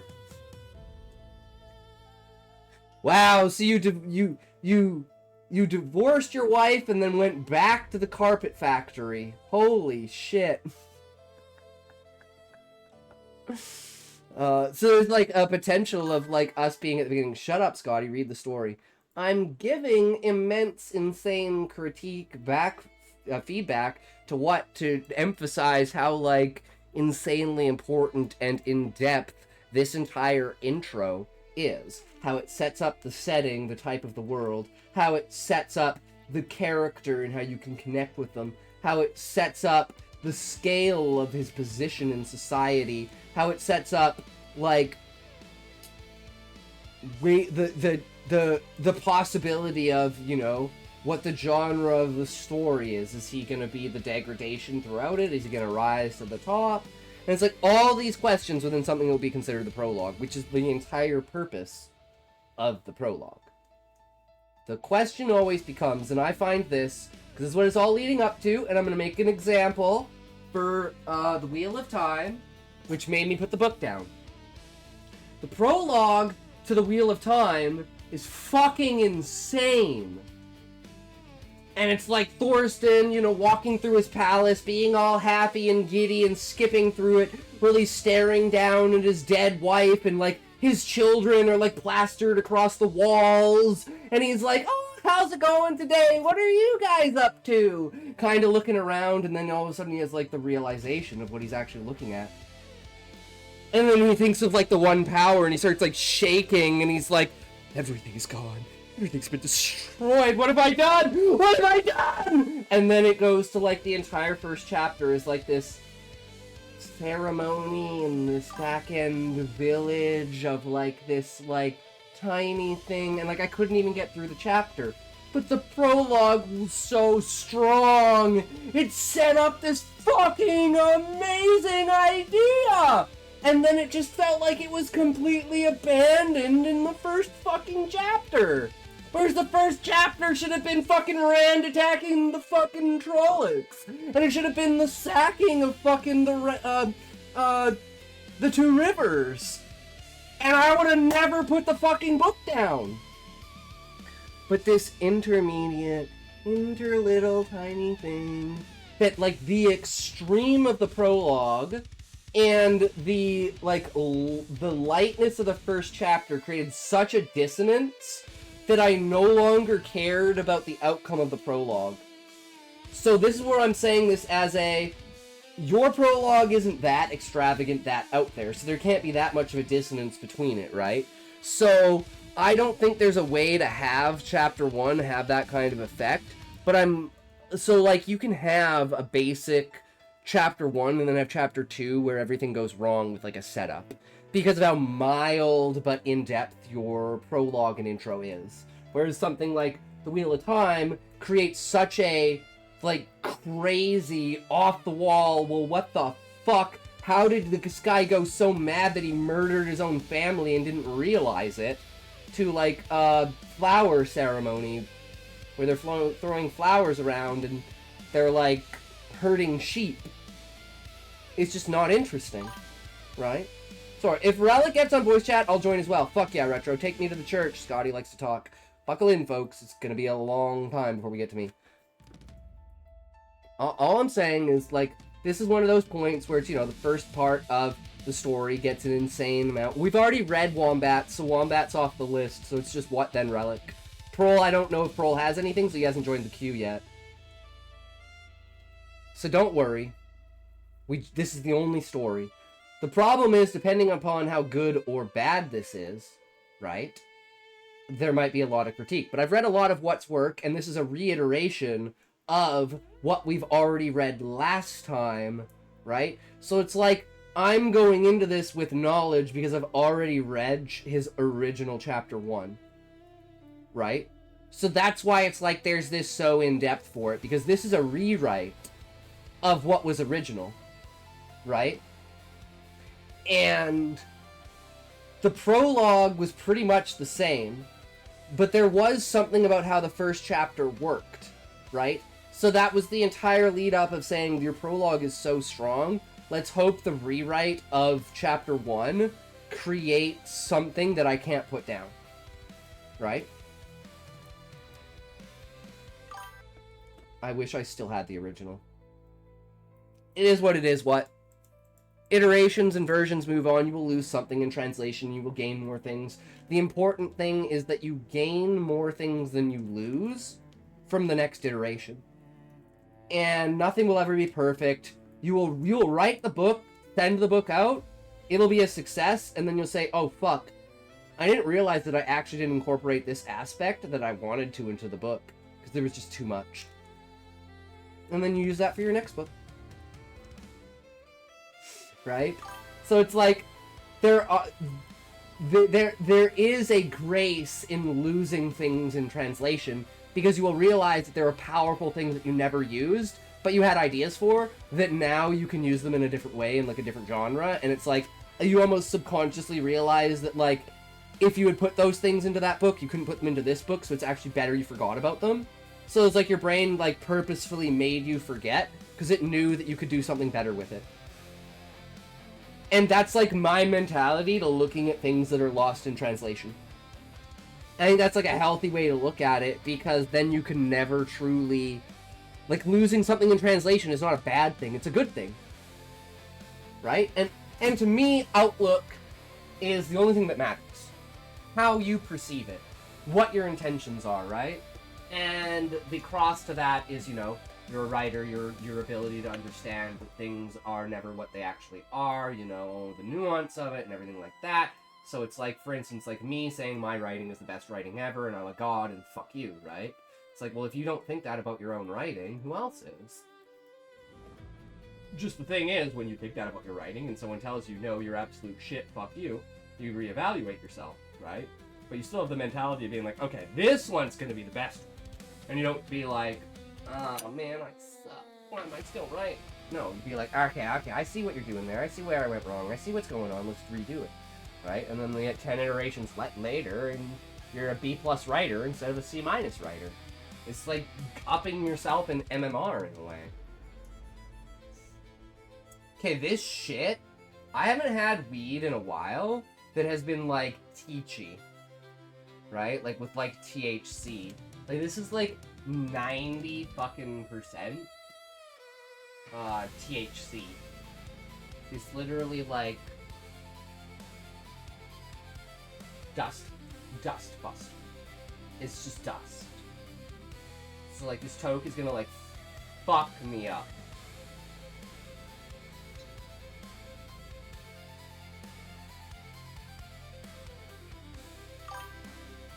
Ads are over. Fuck yeah, okay, I'm gonna take this token and we'll read chapter 1. 3, 2, 1, toke.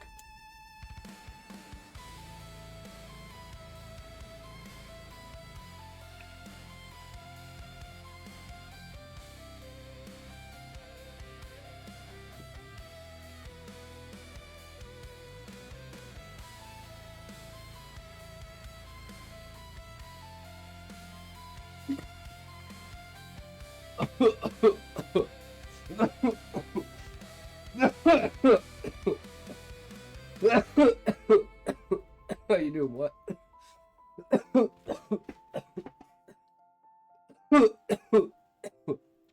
Pretty good. Fuck yeah.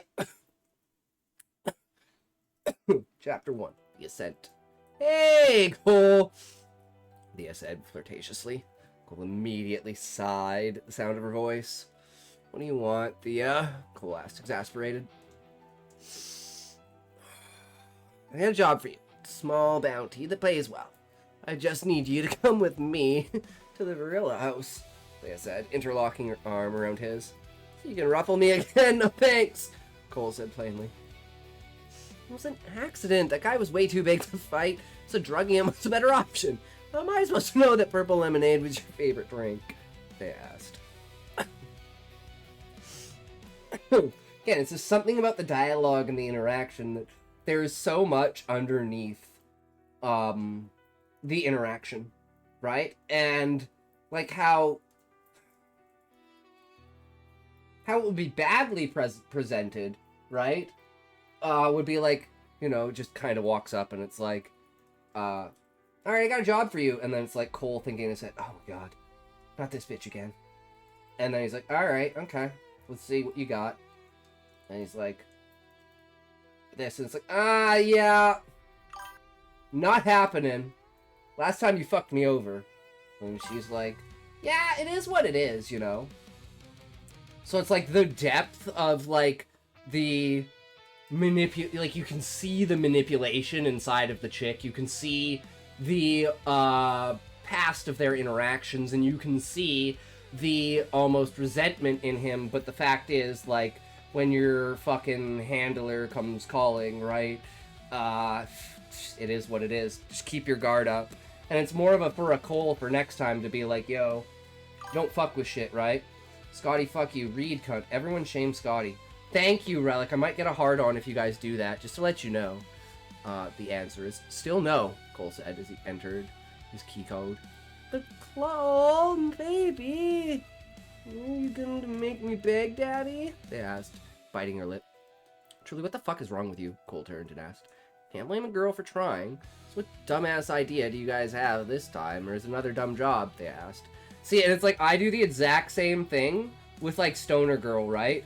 Where it's like, I'll show you my tits if you let me pass. Hey, you didn't really show us your tits. Your bra's still on. Yeah, it is what it is. I tried. I didn't actually want to show you my tits. Fuck you. Hey, there's an alarm. Go fight zombies. Hey.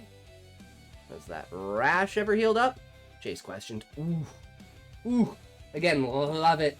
You gotta get that third-party interaction, right? Like, this bitch is obviously, like, fucking, you know, trash tower. Time to read, it talks. But, like, what's the point in reading if I don't give the feedback of my active thinking at the time? Like, that's how I beta read. I read, and then I talk my thought process out loud while I'm thinking, so you get, like, this raw interpretation of the story. So if I just read, what would be the point? Right? And there's also, like, I remember having things, your feedback is so dull until you finish the story. What? It's probably falling asleep. No, it's because I've already read the story before, Relic. So it's kind of like a point of, you know, reinforcement. And it's like there were these certain areas where the story needed to have a different vibe. And these areas have maintained that vibe through the transition. Which is why I was talking about things that went lost in translation. This did not, because I remember this entire interaction, and I don't exactly remember what the last one was, but I think this, like, there's only small details that have changed, but I think this is an improvement overall, because I think the original interaction was longer than this. And it had, like, too much build-up to it, whereas this throws you immediately into it, right? And it's like, I think I said something, too, about, like, Jace calling her out, and the only reason why I thought it was good is because he was trying to help his buddy, so there needs to be a connection between the two, right? See, but Scotty, you give critique and then ramble on for 300 minutes about random shit. Maybe you think that, Relic, but everything that I'm talking about is directly correlated to what story. So I guess it's just me and bad communication of, like, not being able to connect the dots, right? And I, like I said, I like to use real-world examples and actionable examples, which is why, like, I'm using, like, the Wheel of Time as a direct example of a transition between a prologue and a chapter. And, like, making the chapter exciting enough that people don't put the book down. Which I think What has done fantastically. And that, again, leads back to you want people to fall in love with your characters so that they fall in love with your world by proxy. And has he presented a setting? Not really. You know it's in, like, the slums, maybe a bar or something like that, an alleyway where he's, like, trying to go home or something. But that's not important, which is why it's not discussed. Which makes it even more powerful because it's the understanding of what's important to tell in the story right now. And the most important thing to tell in the story is the character interactions, not the setting. And What pulled that off fucking beautifully. And whether I remember the original or not, I remember some small details about this, and these are the details that are important to carry the story and not make me want to put it down. Right? So I'm trying to have this comparison vibe between what I feel during the first version versus what I feel now, right? Jace, I did thank your mother for giving it to me. Jace, it did thank your mother for giving it to me. It did. I think it said, I did thank your mother for giving it to me. I'm not quite sure what that, I'm pretty sure that's, I did thank your mother for giving it to me. So I said, flipping them off. As, like, this is like a your mom joke, right? Oh, that rash on my pussy was because I was grinding up against your pussy. Well, what's the it? Then what's it? Like, it did. Oh, it did, comma! This is why punctuation is super important, right? Separating independent clauses. Because I'm like, wait, is this a your mom joke? And she got it from her mom? It's like... But yeah, no, it did is in response to the rash ever heal up. Right? Okay. Will you two shut up? Some of us are trying to sleep, Diana tirelessly yelled. And the other thing is, like, obviously these guys are all, like, roommates and they like, live together, right? And it's like, they all have to put up with each other, right? So it's like, there's this negativity on top of, like, tolerance, right? Wake up already, it's 4:30 in the afternoon, Cole said. Fummel mean, Diana grumbled into the couch cushion. Right, because this is like her mouth is like, it's like, right? Because it's like she's into the pillow. And this is like use of, like good use, like I think this is like an underused point inside of dialogue is like fumbling words, missaying stuff, saying the wrong word, and like having like your mouth covered or something, like some sort of audible cue that gets missed in between it, right? Like how many times in a book have you ever had it where a character like missaid a word? Or it's like, no, that's not what I meant to say. Like that's kind of stuff that I think makes dialogue feel more real, right? Especially if it's like someone who's tired or something like that, or it's like you've been like talking for a long time. It's like, oh, I didn't mean to actually say that. Oops. You know, like me when I say smell instead of read. I can't fucking smell. Fuck. Right? Shit like that, where it's just like, oh my god, I can't believe I actually said that. And then it becomes like this entire moment inside of the story, right? And it can be like an emphasis on a character. So I think this is extremely underused, and no matter how you use it. So you guys should like try to use it at least 3 times per character, depending upon that character's competence, right? Less competent characters fumble more competent characters fumble less, right? And then that can be like a subconscious elevation of hierarchy for your characters, right? Cole, if it makes you feel better, I tried coming to the funeral, but a job took me off-world, Thea said somberly. And... fuck, my screen just completely fucked up. I think I have to unplug my TV.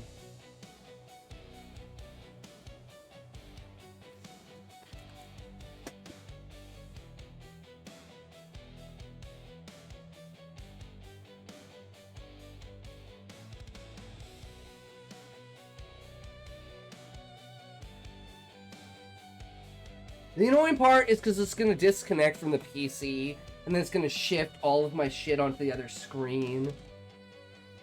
So annoying.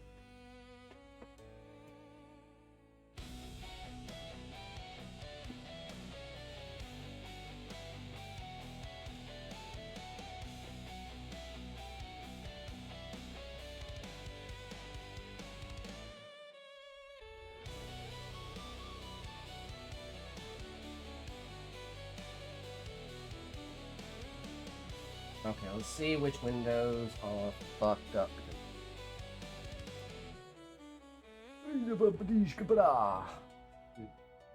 Okay. This one's fucked. This one's back down there. This one's fucked. Bring that one down there. This one's fucked. Bring that one down there. Establish that one. Okay, I think everything's good now.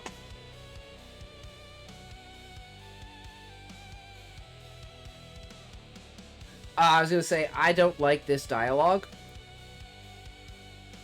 This is what I would consider, like, too on point. Right? And the confirmation of something like that, I feel like you could absolutely... Like, this is like a fuck off moment kind of thing. And I feel like this is... Like, it's the confirmation, right? And it's like, I like the confirmation, but the delivery of the confirmation should hit harder. So it just being, like, nonchalantly mentioned by a character offhand that it's confirmed of the death is, like, I mean, it has its own, like,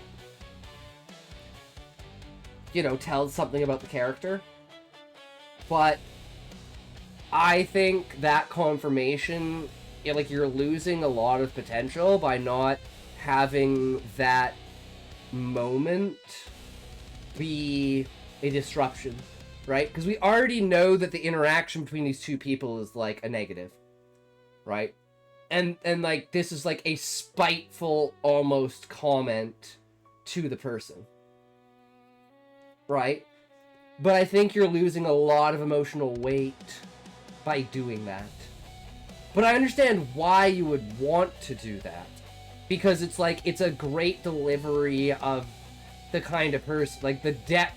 Like, it's like, despite how much I've shown, you truly don't understand how depraved this character is. Right?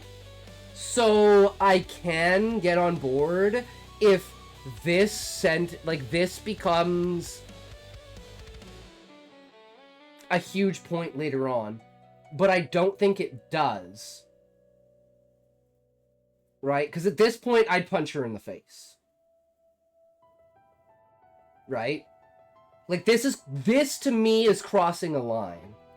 Does that make sense?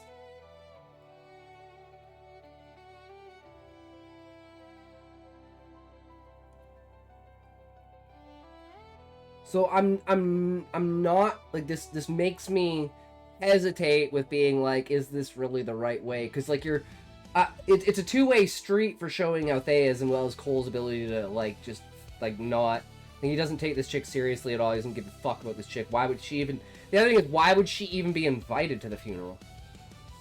I mean, it's like something like they're in their friends group, right? But this just, I don't know, there's something about this. I don't know, I just had to make a comment on it because I don't know what it is. But there's something about this that I don't like. Now, if you know exactly why that is, right, then I'm retarded, right? Thanks, seriously, I don't know if I can continue this life without her. Which, again, is like, this whole thing is like, you've kind of influenced this between the lines. So saying this early, I think, is like, daily reminder that if you purchased Drake's new album, you wasted money. Retro, when was the last time anyone bought music? You're a fucking idiot if you buy music. Why would anyone buy music? I always said Drake was trash, always. Now he has proven it. I don't know, why would you buy a fucking album? Right? Like, I'd buy, like, a mint condition record version of, like, Dark Side of the Moon for, like, $400 or $500. But that's like a, like, mint condition collector's item that's literal part of history. Right? I think that's the only time in this day and age that it would be, like, acceptable to buy music. Because you can just get it for fucking free. You're just a cuck if you want to support a millionaire by giving them $5. Right? I don't know. But, like, even something like some of my favorite bands, like fucking All That Remains, or, like, even those, like, for instance, bands I would go to concerts to, I still wouldn't buy their music. Because I can get it for free. I mean, going to a concert's a completely different thing, though, right? But you'd only want to go to concerts of bands that you, like, really enjoyed, right? So I think that kind of all works together. Whoa, slow down, Cole. I get it, but you have to start really processing it. It's been almost a year. It's almost been a year already since she passed. Thea said softly. She wanted to escape Thalas and this life. Moved to Gale 3 and settle down. She had dreams about a life outside of all of this, Cole said, waving his hand back towards the living room.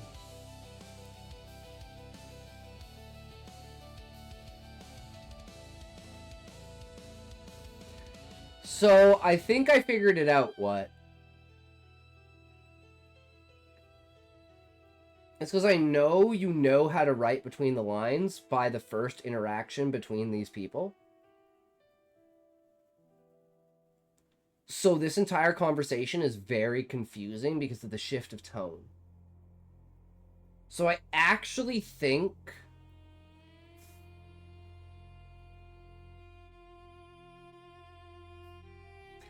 that if there needs to be a transition moment that changes the tone for this. Does that make sense? Like if there was a moment here that changed the dynamic of the conversation. What hour mark was the conversation we had earlier before I left? You mean like the stream time? Like when it would have been, like, so if you go watch the VOD? Like today? I'd say between 45 minutes and an hour and 15 minutes. If you're talking about, like, Cryptid and Haffy.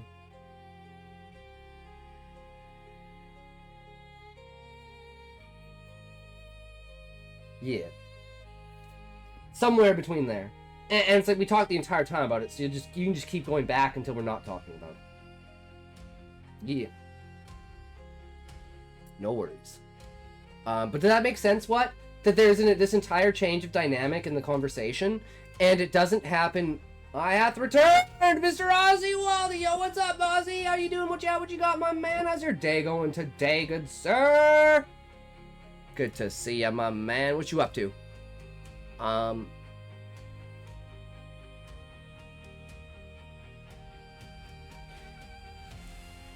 This is not enough. Right? Like this is what I'm thinking is the transition between it, right? Just woke up, finally, early in the morning. Ah, I see. It's almost 9 p.m. for me. Everyone goes everywhere, right? It is what it is. So congratulations for waking up early, man. I usually don't wake up till like 3 p.m. I get up at like 2 or 3 p.m. But then again, I go to bed at like 7 or 8 in the morning. So, whenever that 6-hour sleep hits, right?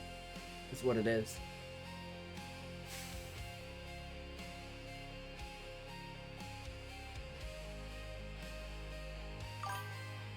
Intense? My presence here. True!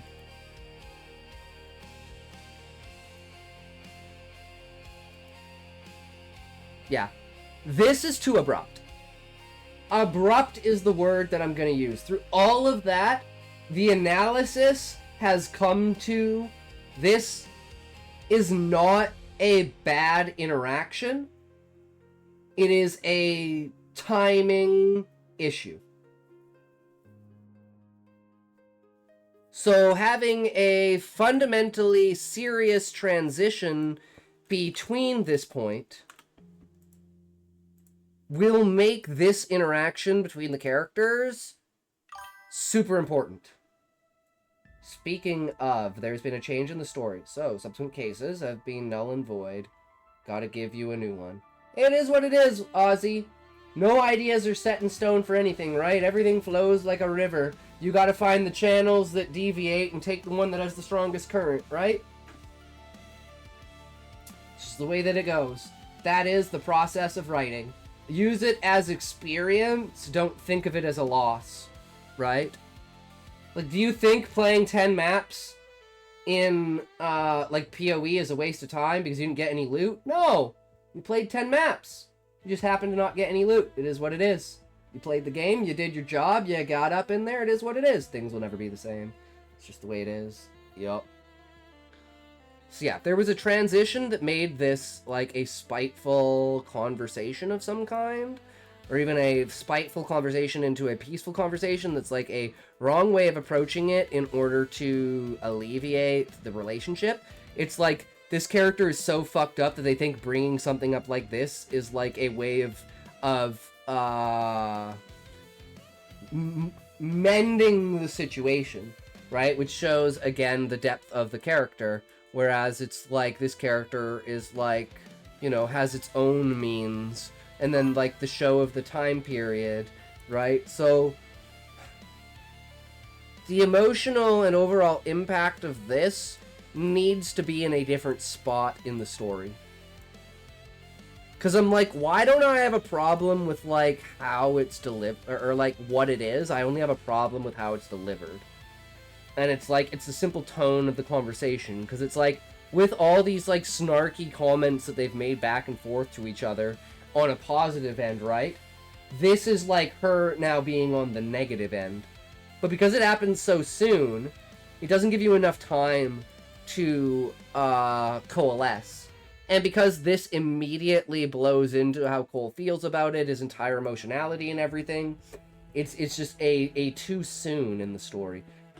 Shout out to Scotty's D20 rolls being so legendary, they will get him killed in one day in the D&D game. Relic, it's more like it doesn't matter if I roll a D1 or I roll a D20. I'm still gonna fucking die because the decision I made was so retarded. So I'm gonna go up to the control panel, I'm gonna rip the thing off of the droid, and I'm gonna break the wires off, and I'm gonna stick my tongue on the sparks. And try to suck it off like a dick. Yeah, I don't think if you rolled like 100 on a D20, you would still survive that, bro. Like, what? No, it's okay. I grabbed an electric fence when I was younger. I'm like numb and I don't feel anything. Well, I don't think that'll stop your heart from stopping, bro. Hey, homie. Hey, Hugo. How's it going? What you up? What you got, my man? How's it going today? What you up to, brother? Welcome, welcome. We're in the heat of critique for what? For timing of delivery of like questions inside of the story, right? Like, it's too early to give us the answers to something because we haven't had time to process it and we haven't had time to like connect to it enough. But the entire event itself should literally just be copy pasted to a different place. So the interaction itself is good, it's just in a wrong spot. Talks. What? She wanted to escape Callus. Okay, so we already read that. Gale 2. And this, like, expands more of the universe, right? But again, I think it's just too early. Oh, that would have been for you, son of a bitch. Thea yelled, trying to light a cigarette. I thought you were finished looking at the answers, and are now looking for the questions.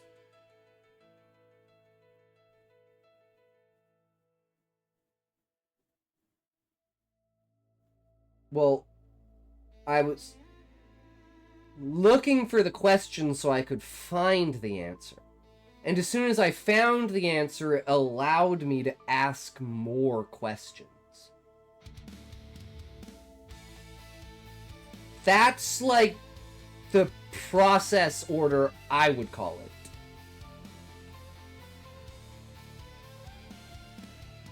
Sorry, new teaser of Edge Runners 2 is out.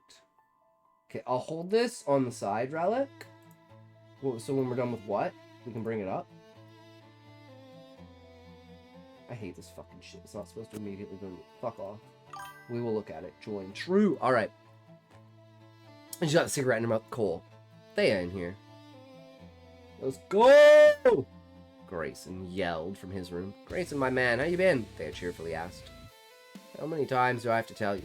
Don't smoke in my room, Grayson and Thea both said. Fine, I'm putting it out. I don't want to mess up any of your body pillows, Thea. My Yumi Yuki collection collectibles cost more than you ever made bounty hunting, Grayson said. See, and this is where it's like, all of this seems normal and natural, and all of this coalesces really well, but having that conversation in there is like, you go from being bantery to being like, you know, hostile, to like absolutely serious exposition, immediately back to banter and like slightly hostile. And I just don't think that change like vibes for the pacing. And I'm gonna try and find a moment where it's like, now, this is where you put it. This is where you do it, right? Some nerd shit. Doesn't cost that much, Theo said, poking the figurine. That's 800,000 credits! Grayson said plainly. Ah, see? And this is like, this is what you should be trying to do right now, right? Is,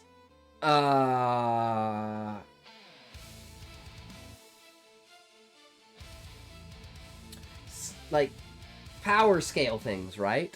But, like, for money. Well, if 800,000 credits is a lot of money, he spent 240,000 credits, which is about, you know, a quarter of that, just over a quarter of that, on a memory.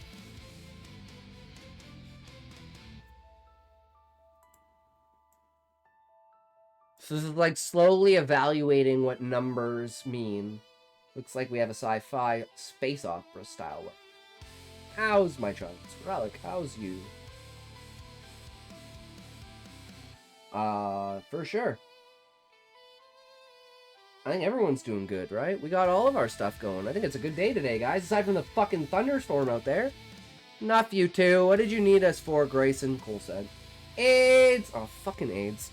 Fucking ads. God damn it.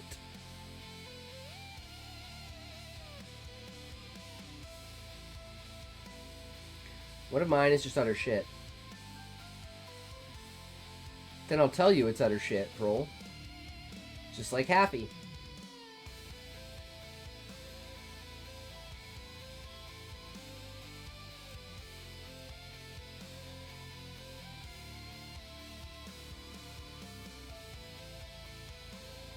It's shit, man. It is what it is. Then I can tell you how you can improve it. Right?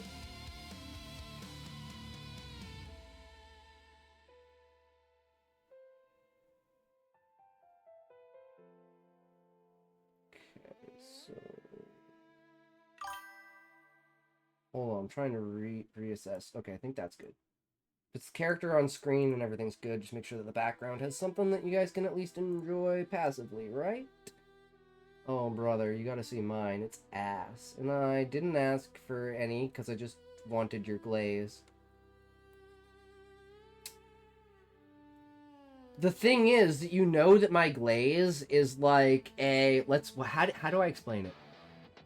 It's like a blueberry, strawberry, like, cream cheese spreading that's like whipped cream. Right? That's what I would describe my glaze as. Ads over. Alright, sounds good. It doesn't cost that much. You said 800,000 credits. Enough, you two! What did you need me for, Grayson? Because Cole's now getting into a serious mode, right? Deepsy quote, this is a strong opening in case 3. The revisions are subtle but meaningful. True! Enough, you two. What did you need me for, Grayson? Cole asked. Has Tommy filled you two in on the job we just acquired? Grayson asked. I'm not a part of the crew. Why am I needed? Thea questioned. Contact is a friend of yours. Julian Rockwell, Grayson. Great, that slime ball is back in the towers, Thea said. Deepseek. I didn't know Ozzy was Asian. Guys, we have Deepseek, and you know what was the first question I asked? This makes me want to bring it up. Is it still on here? Oh, my home bar moved because of the fucking thing. Whoops.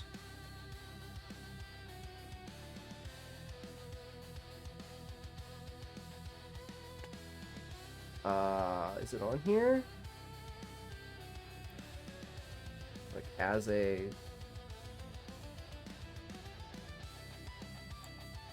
I don't know if that's like an AI run bot or not. I don't know. But yeah, we asked it what happened in 1989 at Tiananmen Square in China And it was like, it literally shut down. It was fucking hilarious. Dick stroking energy southeast from the slums, baby. Desi or jungle? Slime balls paying us 4 million credits to recover an artifact, Grayson said. Shut down. No shit, it talks. Of course. Feel like there's a big but coming, Cole said. Suppose next you'll tell me birds fly. No, Retro. Birds are a creation of the CIA. Let me ask you a question. Have you ever seen or heard discussions of birds in anything pre, like, 1900 work?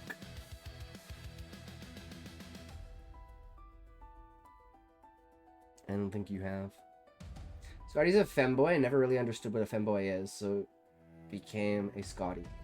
I mean, I have my own version of femboy, right? As in your brain, it talks. Pigeons, especially. Oh. Then how were you able to redeem DeepSeek? You can run it locally on your drive, and you can eliminate protocols from it. So you can turn DeepSeek against the CCP. Birds literally caused the discovery of ghosts in the history of my book. That's fucking amazing, Prol. I love that. In a week's time, the artifact is going to be moved by Hyperrail, Grayson said. See, bullshit! This is why I hate taking jobs from these tower assholes, Prol said, frustrated. Especially Rockwell dipshit doesn't give ya the full story, so why am I needed? They asked. I did not redeem it. It's an old lady's account.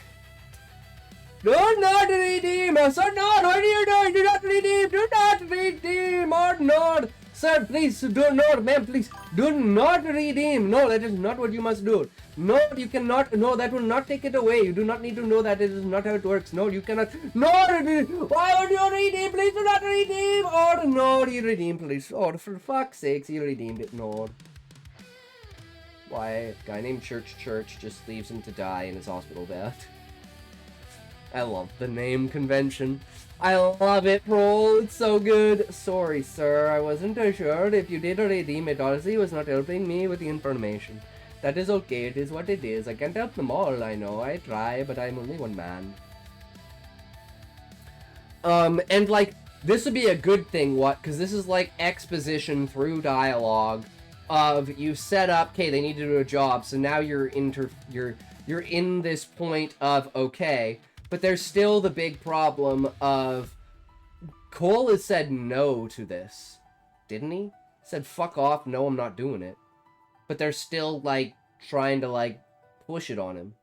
But Thea's the one who's saying, like, oh, you don't need me, even though she's the one who brought Cole into it. So there's a little bit of dissonance here that comes over, like, and, like, the people to Thea's job. And that's where I think there's a dissonance, because I don't think I, like, thought of a transition to Grayson's job from Thea's job. I thought Thea's job led them here, and Grayson's job is Thea's job, so why would Thea then say that it's not her job? That's probably me just misinterpreting it, right, Tox? Tell me about Tim Hortons. Is it good? Is it... No, Tim Hortons. Okay. Yo, what's up, Miss Shadow? What you got? What you got? What you doing? How's it going today? Welcome, welcome. Tim Hortons 15 years ago was the goddamn shit. I got chili every fucking day. Dude, when I was 16 and I worked at Boston Pizza, the Tim Hortons was literally across the street. So on my break, I would go and I would get Tim Hortons chili with a double-double back when I drank coffee. Before I realized the reason why I was getting diarrhea was because I was fucking drinking coffee. Anyways, and it wasn't just like double-doubles, like I tried it black, it's just something about my stomach does not agree. That's why I say I don't agree with coffee. Like when I say coffee doesn't agree with me, that's what I fucking mean. Right? Anyways, and then donuts are goddamn amazing. Honey curlers are my favorite. I could eat like 12 of them. Oh my fucking god. And then my friend used to work at Tim Hortons, and she had like a lifetime career job there. And then like she got fired because there was a bunch of bullshit stuff that went on. And now Tim Hortons is just a bunch of brown people. They don't know how to make coffee. They don't know how to make chili. The chili is literally fucking disgusting. They don't, like, when you ask for, like, garlic bread, like, they don't know how to fucking toast it. Like, I wouldn't trust the tuna sandwiches and the chicken sandwiches. Yeah, Tim Hortons has fallen the fuck off, dude. Tim Hortons, Timmy Ho's used to be the fucking shit, bro. That's where you went, was fucking Timmy Ho's. And I love chili, right? I fucking love chili. But no, it sucks now. It's terrible. I haven't been to Tim Hortons in probably 9 years. And I used to go there like every fucking day. That's how it fell off. She got fired because okay, so it was bullshit. Basically, their kitchen was getting renovated. So they had like a trailer in the back that was like a backup kitchen. And they basically wouldn't let her wear a jacket in the middle of the winter when she had to go back and forth between the two things, doing like basically like, because she was like the delivery person that like transferred the completed product from the trailer to the main place. They wanted her to run like 20 feet in like a fucking blizzard in her fucking Tim Hortons thing in like a fucking t-shirt. And she's like, I'm literally gonna freeze to death. And they fucking fired her because she wasn't wearing the proper attire. And she just didn't give enough fucks to like sue them or anything. She was like 16. So it was like, well, fuck it. But anyways, Scotty, DM me when it's my fuck turn. Fuck stick. True Relic, will do. Canadian winter with no jacket. Yeah, no, it was fucking bullshit. Total fucking bullshit. She should have fucking sued them. She would have had a great settlement. DMs. Alright, sounds good, Shadow. So yeah, there's a loss here, where the transition is from Thea's request that Cole turned down to them being all roommates, to them all living together. I think there needs to be a little bit more explanation of the living situation for them, right? And like how they all know each other a little bit more, and then it slowly gets into it, because it's like the introduction, you know, each character has their own introduction, right? Jace does his thing to like Thea, right? Diana says her thing, and then Grayson says his thing, and it brings everyone in, and you know who's there. But I think a little bit of exposition to say, you know, like even from like as soon as like Cole puts the code in and they go into the house, or like even before, and replacing that conversation of Cole and Thea of talking about Sarah, instead replace that with them discussing maybe something about rent. And like her being like, oh, you know, if you don't take this job, I might not be able to cover my side of the rent. And then him being like, I know you have fucking money, whore. You fucking hoard yourself out the other day. That's like, Jace could respond to that, right? Where it's like that fucking rash comment, right? Something like that. And then it's like they all go into the house together, which is obviously their housing. They're talking about rent. Maybe they give rent to someone at some point in time. This is like a, like, you know, collections kind of thing. And then all the characters come in to like throw that, because like it's like before they have to give the rent to the landlord, right? Like they accumulate their rent together to make sure that everyone has rent, so they have enough to give to the landlord, right? And then since Cole said he's not going to do Thea's job's not going to go through, she's like, fuck, I don't have money. And then it's like, lead that into Grayson's job of being like, well, I got a job that has to do with your friend, so if you want it, you could be in, and that could cover your rent. And then her being, you know, changing the entire dynamic of this entire interaction. Hello, miss. How are your book cover endeavor going? True, Ozzy. It's actually going pretty well. I don't know. I've been giving critique, but, you know, I have a bias because she has, like, kind of, like, something that looks like a willow tree, and her main character is Willow, and it's, like, there's just, I have, like, a childhood connection to fucking willow trees, so it's, like, it's just, I have a complete and utter fucking bias for it. Just sent him the new one, but good. Thea doesn't live there.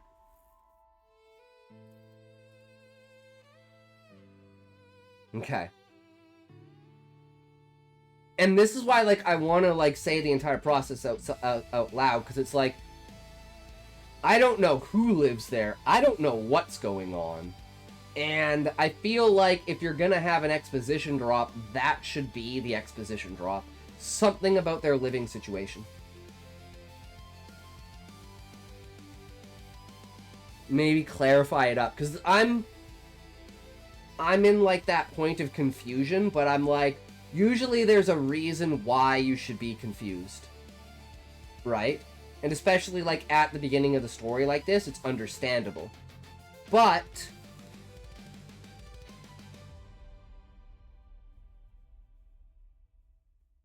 again, it's the transition between just bantering and then getting serious about, like, making money.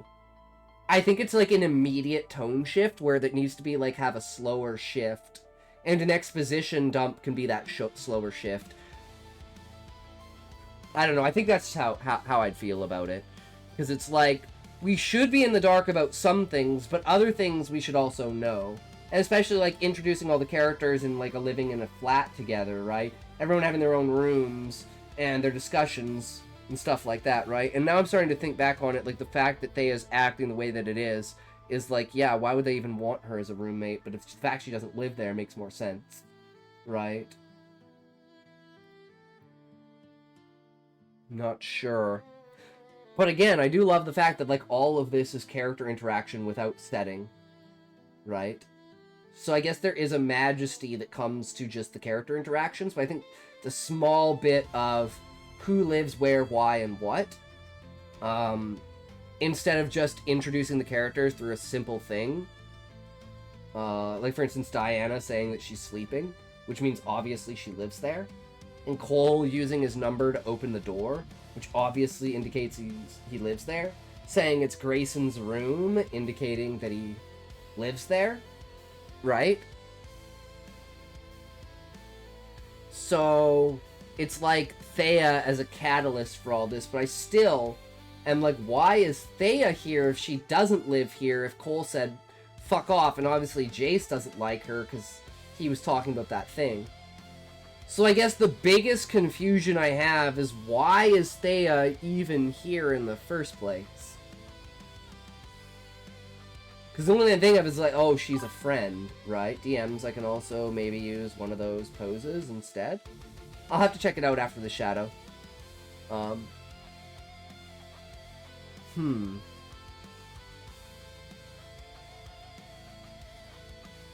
And I love how there's just so much packed into this that it's like, I'm not even quite sure, like, what's supposed to be emphasized at this point. I'd assume jobs, and then Grayson talking about his job. Thea being negative towards stuff. Right? So it's like, I can see that connection, but the jump to, like, Grayson's job and everything like that, still, I feel like it's too abrupt. So even at the point, she's a friend of the group who hangs out with him whenever she's on world. Which is why she, like, knows about Sarah, which would mean that conversation about Sarah would make more sense, right? As a connection. You could add me on Discord if you want to see it.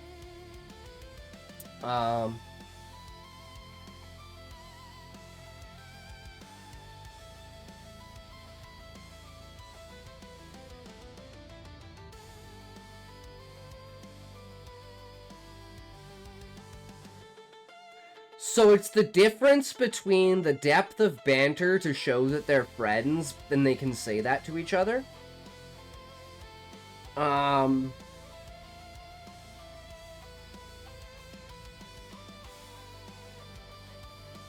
like, again, the seriousness of it.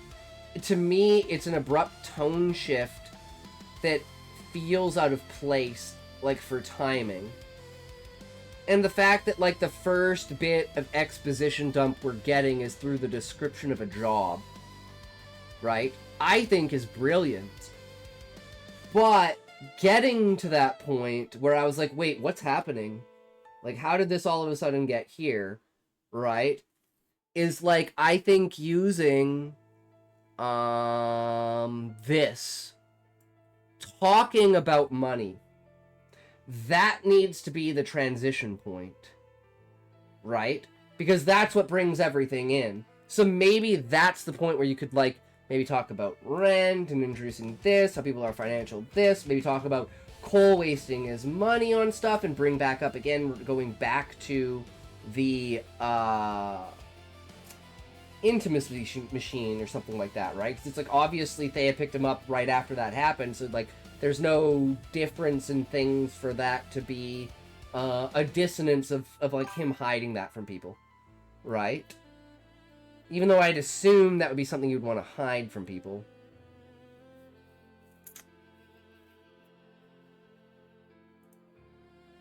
So this thing where he's like, enough, you two. What did you need us for, Grayson?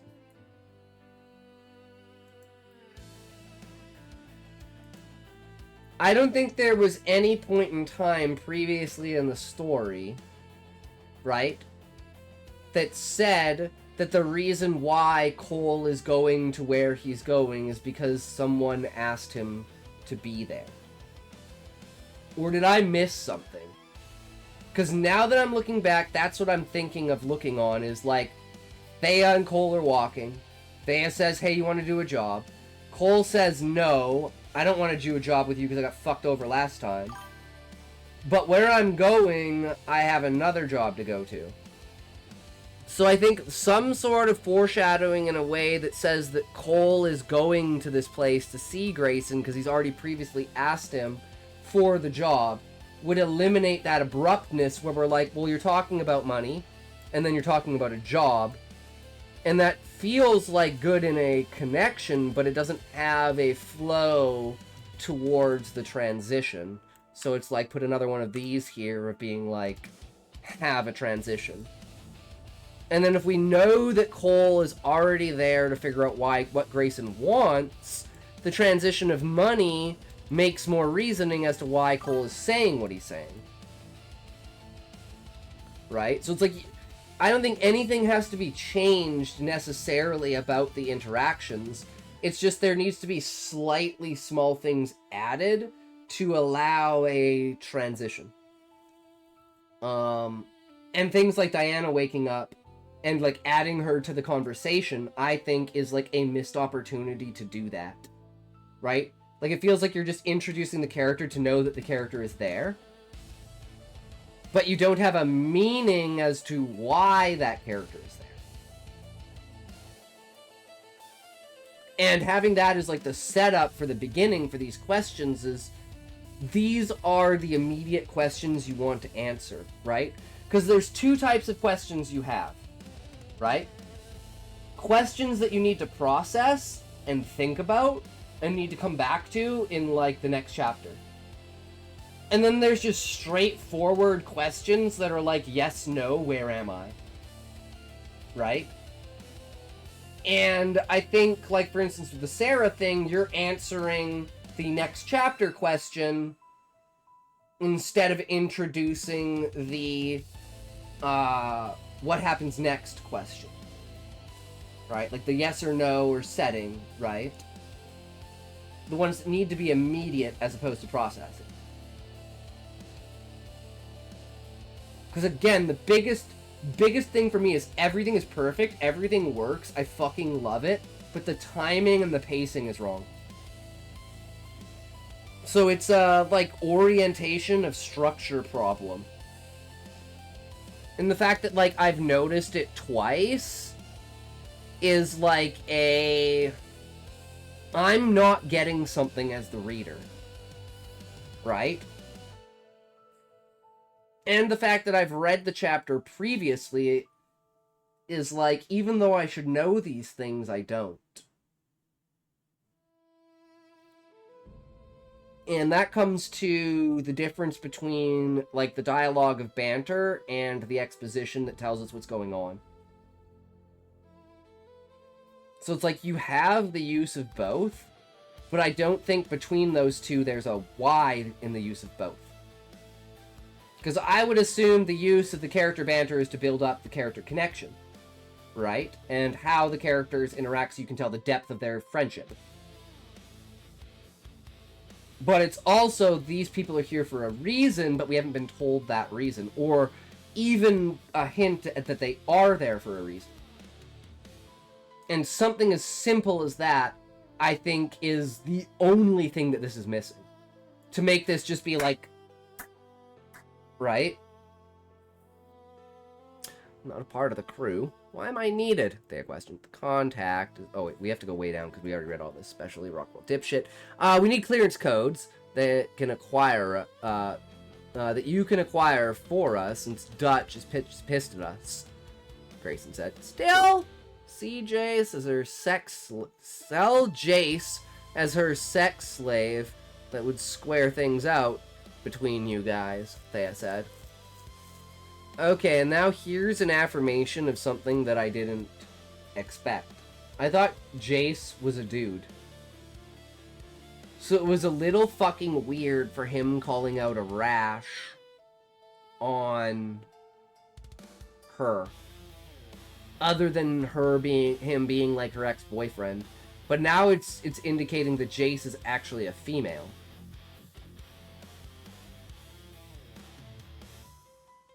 And then I'm like, wait, that's where Ozzy, I was just about to say, I didn't know Jace was a unisex name.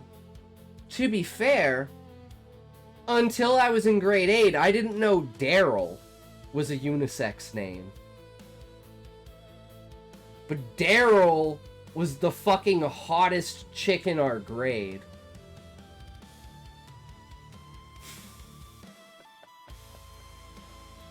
Jace is a dude and Dutch is a woman. Oh, okay, then sell Jace.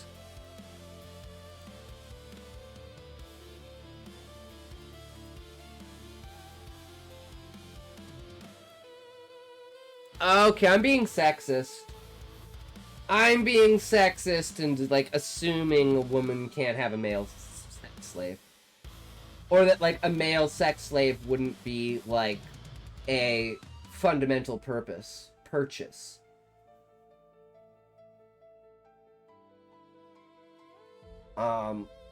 Because you could get guys to be your sex slave for, like, free.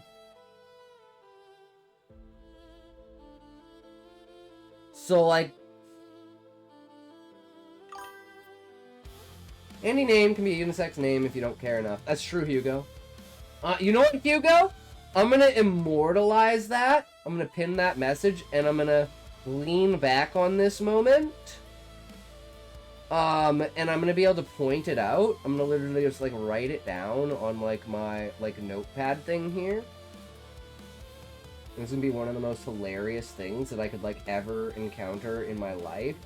Which is, like... okay, in the current stream stuff. This is your namesake.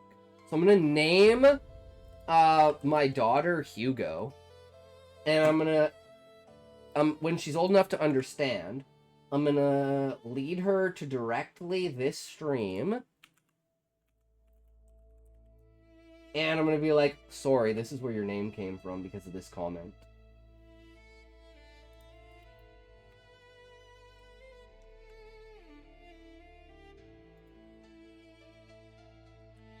Do you think that's funny? I think that's fucking hilarious.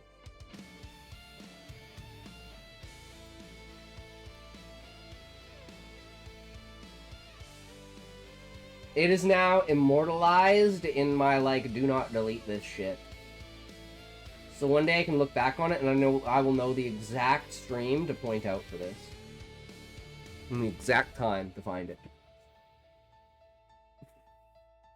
Such a piece of shit. Assuming I know anyone can ever put up with me to the point that I could have a daughter.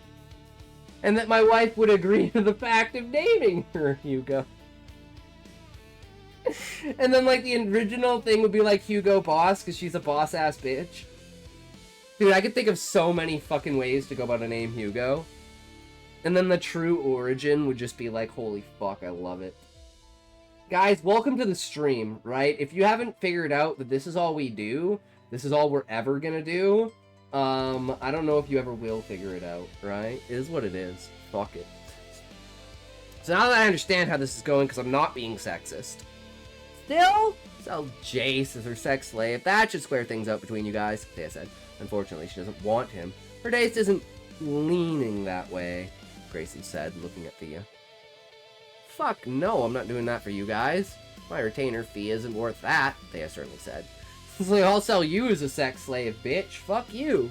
As many people you have slept with, this isn't bringing up any emotions, Grayson said, studying her face closely. Your body count's gotta be in the thousands, right? Cole, I will break your nerd if he doesn't move.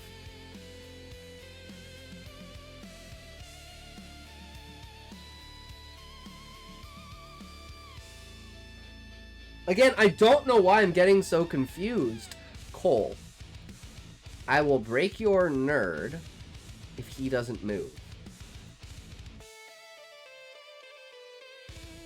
Wait, it's not Grayson's nerd? It's Cole's nerd? Or it's like nerd, because like when he's referring to nerd, like I'm guessing they're referring to the figurine that Grayson was talking about. So why is Cole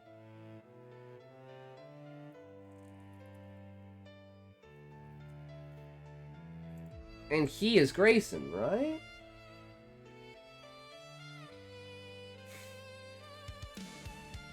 I feel like this is just like a connection problem for me with like not having like enough of a grounded idea. Grayson, leave her alone. I'll talk to Dutch about it. Mommy couldn't have fucked up that badly, Cole said. No idea, they said, laughing. I'll fix it. Just tell Tommy when he gets back, Cole said. Okay, Cole, don't feel bad about today. What happened to Sarah wasn't your...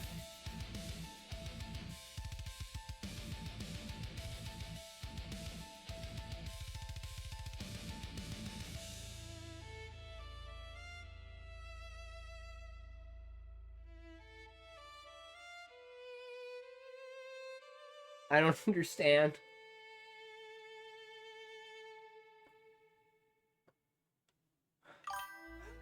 Damn it, Scotty slow-ass reader. No, Relic, it's because they're, like, I don't understand certain things, and I'm like, I'm so confused.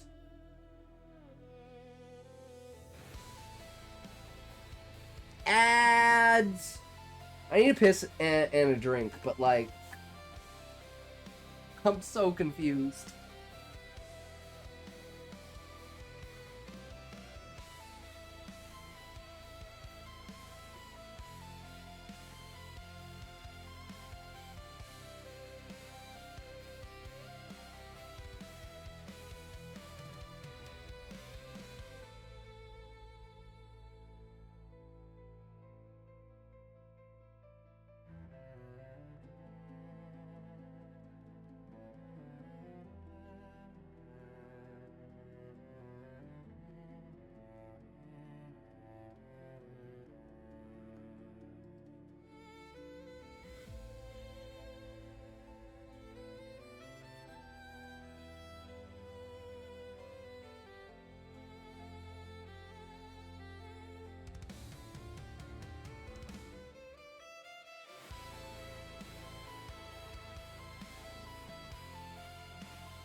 So where did Sarah come from? How does Grayson know about Sarah?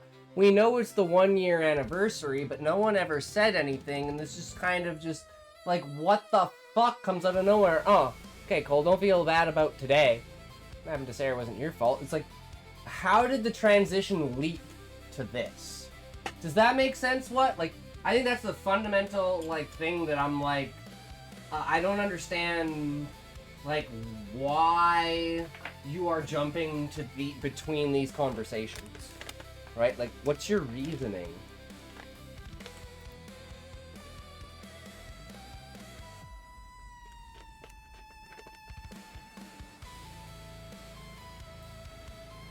Because, like, I'm like, at this point, I just feel like I have, like, a fundamental misunderstanding of how you're trying to present the story.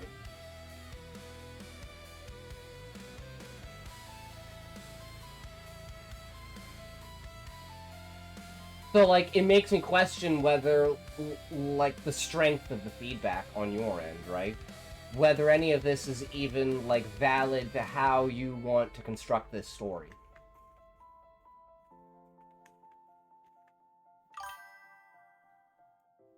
They see, that he's off, and that day is the 1-year anniversary of her death.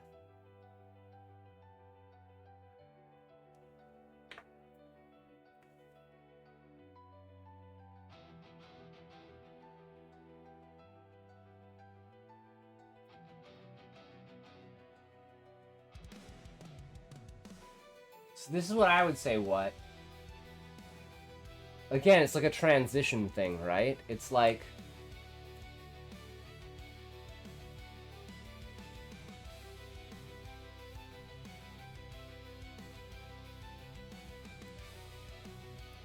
trying, like, let's just say what these dialogue tags, these dialogues are doing.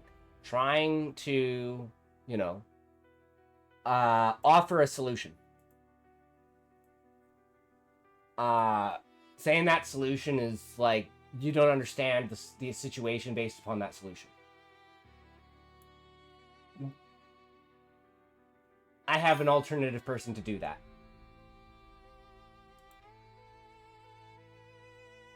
And then immediately talking about Sarah.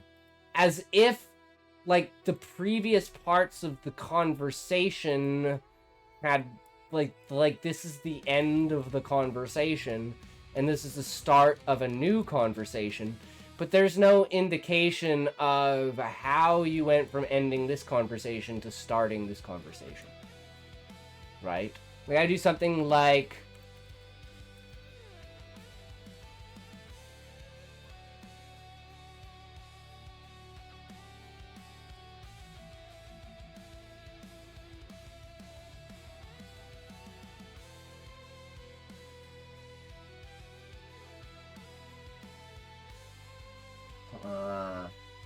this is just like super basic, right?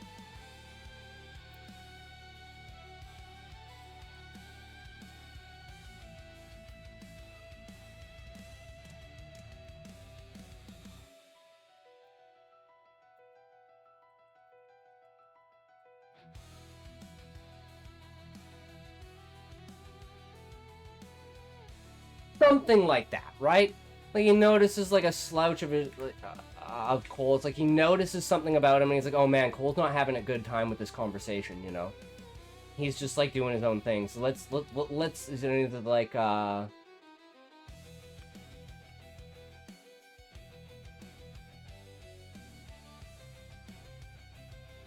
right? And it's like, this is what I'm talking about when I mean like the transition, right? It's like a character thought being brought into reaction where you don't have to necessarily have a character action, but it's something about a noticing of the character that shifts the perspective that allows for a new conversation. Because, like, there is something about, like, just letting your characters talk and have a conversation, right? But these breaks and moments are the times when you can tell the reader that it is a shift in, like, tone or, like, a new person, you know, a new experience or something like that, right? Like, for instance, Cole's talking to Thea, but now Grayson's talking to Cole. Right? And then that gives us, the reader, that moment of information to being like, there has been a change.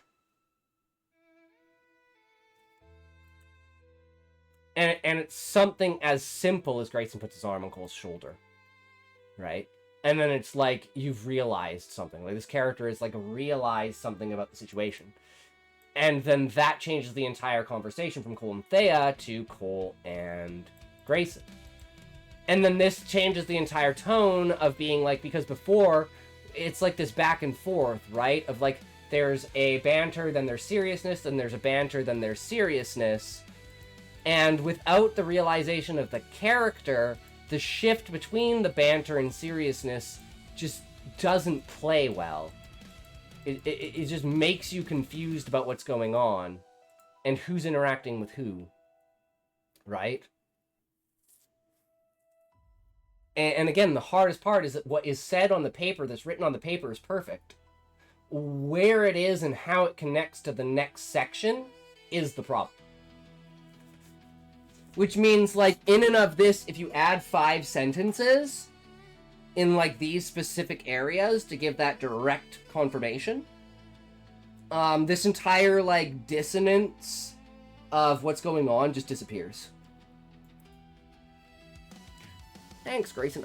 I never finished reading this. What happened to Sarah wasn't your fault, you know. The guy has lost most of his status in the towers since I drained almost all of his accounts to go to her family. The only thing keeping him afloat is the 4 off-planet accounts he has. Trust me, Cole. Bankrupt that fucker, Grayson said seriously. And it's like, this should be something that's inside of the conversation. Like, this is your copy-paste moment, right?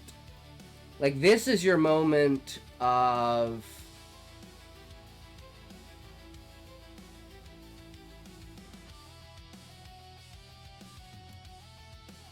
this. This needs to be like the transition of conversation that leads to this conversation. And then that goes from Cole and Thea to Cole and Grayson, as well as giving us all the exposition about what's going on. Right? And even this is a little bit, because it's like the difference between something that's on point and just tells you what's going on versus the way that you've done dialogue of, like, writing between the lines, right? So I think, you know, this is, it's almost like there's too much detail to it, right? It should be like, you know, the emphasis of that something, like, someone did something to her, right? And, like, this first sentence should be something along the lines of inferring that people at the top don't suffer consequences. Right? So something like...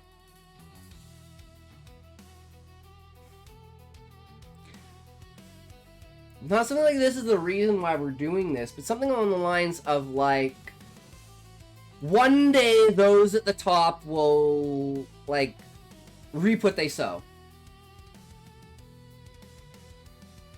Right? Because I'm trying to think about it from, like, the way that, like, you, like, it's been expressed through the story, so, like, how you would express it through, like, a third, like, a between-the-lines dialogue, right? And I think that's, like, the closest I could get to that, is something that's, like, the people at the top will one day reap what they sow, right? Which, like, completely reinforces it. And then you can add a detail of being, like, I got my hands on something that's gonna make him fall from the top. And then it's like, trust me, we will never forget or forgive. Right?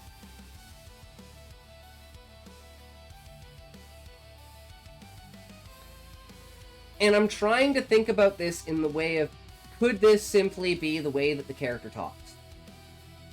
And then I look back on how the character talked previously, right? And it's like, I think most of your dialogue follows, like, a style, right? And these specific points are devoid of that style. And you can tell that, like, a different character is talking, even though that style is present in the entirety of the dialogue. But the second that dialogue becomes exposition, it loses that style.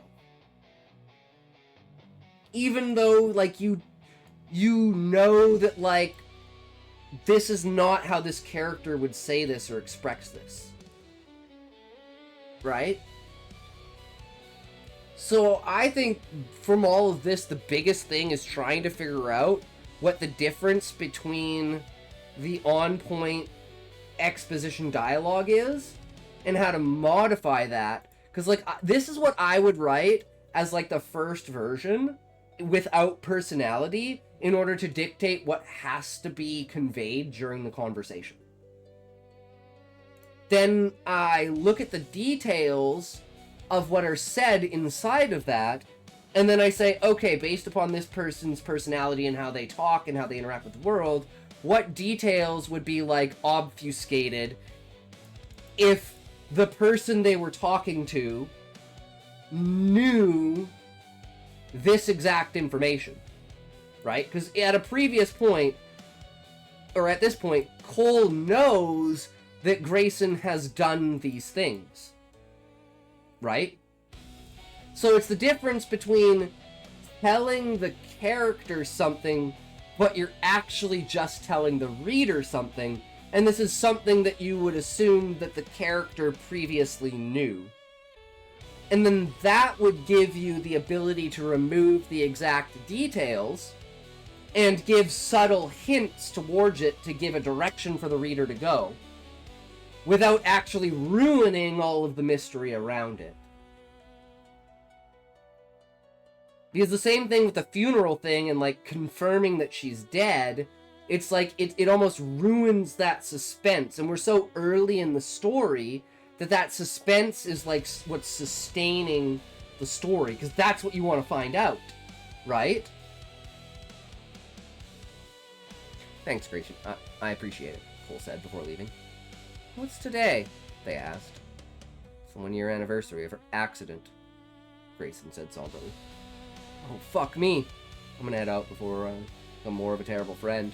Please tell him I'm sorry for being an asshat, Thea somberly said. And it's like, this is perfect for, like, the previous conversation, right? Because it's like her not realizing what she's doing because she's a dumb fucking bimbo. And then that's, like, the contrast between, like, Grayson, who's, like, an understanding, representable friend who's, like, on the anniversary of it. He's like, don't worry, bro, I got your back. No matter what happens, we fucking got this shit.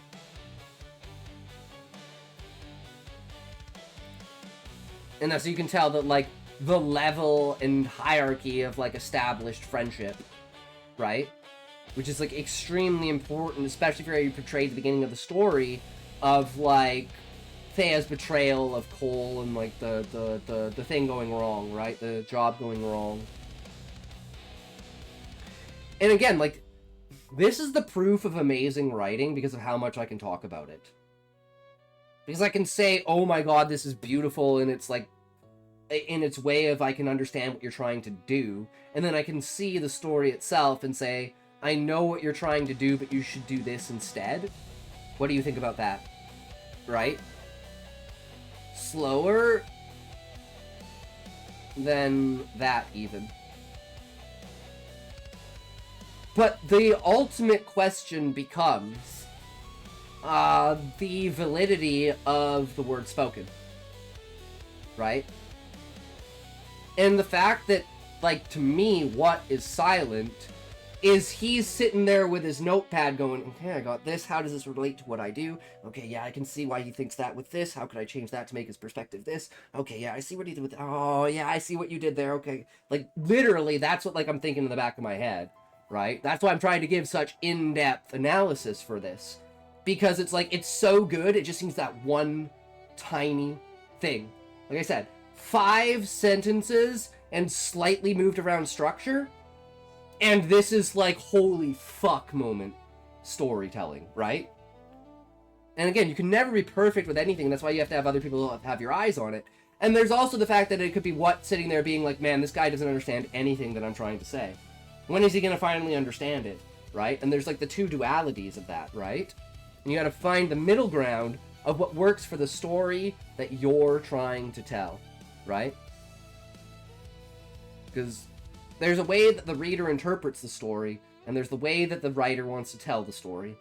The fact that someone can enjoy the story and not resonate with it means that it's powerful, and that means your writing is good. It just means there's slight things that you need to clarify inside of the story.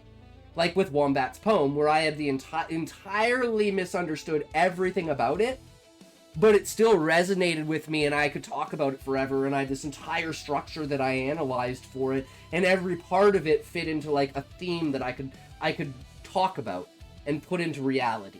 And then he's like, oh, I like how you pictured that, but this is actually what I was trying to say. And I'm like, oh, I totally see that. Oh my god. Right? So, and I would assume that if my critique and stuff isn't valid to what, and when I'm asking what questions about it, then... No, Wombat's already been done, Ozzy. We did Wombat earlier. His was just a poem. His was just a really quick poem. But the fact that what's not saying anything, I feel that I'm on the right track. Right? I wanted to ask what the poem was about today. Oh, it's in the thing. Where you posted, Ozzy, scroll up. Furry Combat Wombat, his entire poem is there. You can just read through it. Storm Cloud Silver. So yeah, anything like that, you guys can just go back and read, because it's usually all posted in the Discord.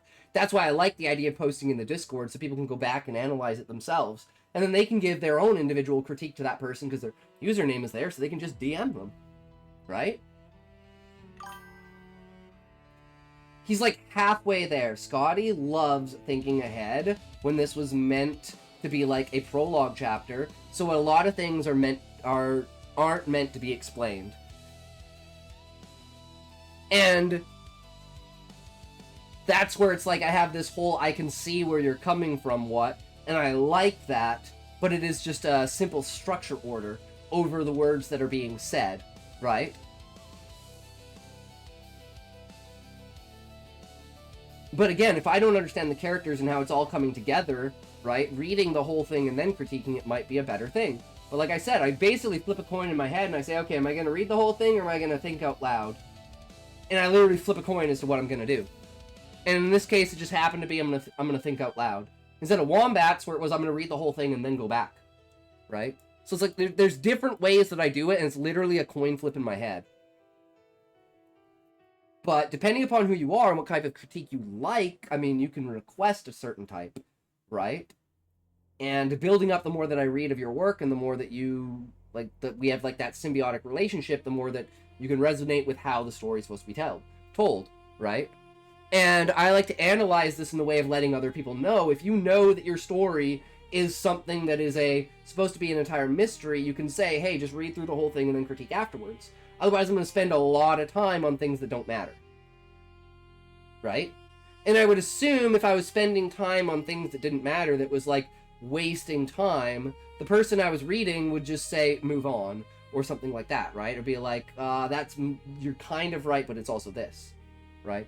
So again, the fact that what isn't saying anything is like, I assume that there is an ordinance of correct and an ordinance of things that may be like, could that be a possibility for a change of direction? And trying a new challenge by writing 3,000 words a day, and I've done it for 4 days, and I think it's gone surprisingly well.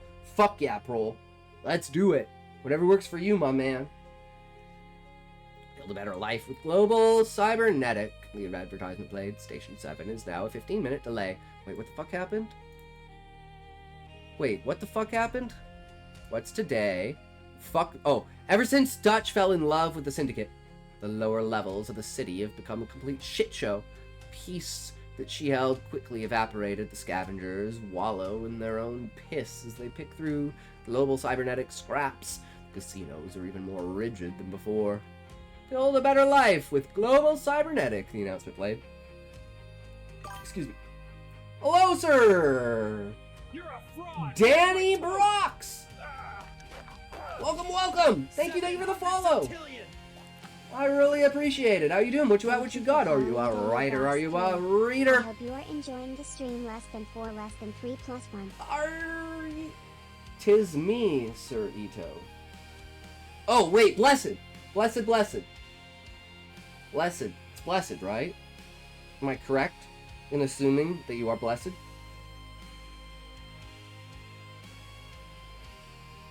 Because that instantly pops into my mind with the way that you're talking. So I hope I'm right. Yeah, let's do it. Let's get it. Let's go. Blessed. And that's like the way that people talk. Rocks.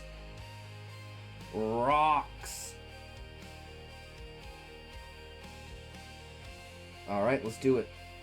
But yeah, what you got? What you doing? How's your day going today?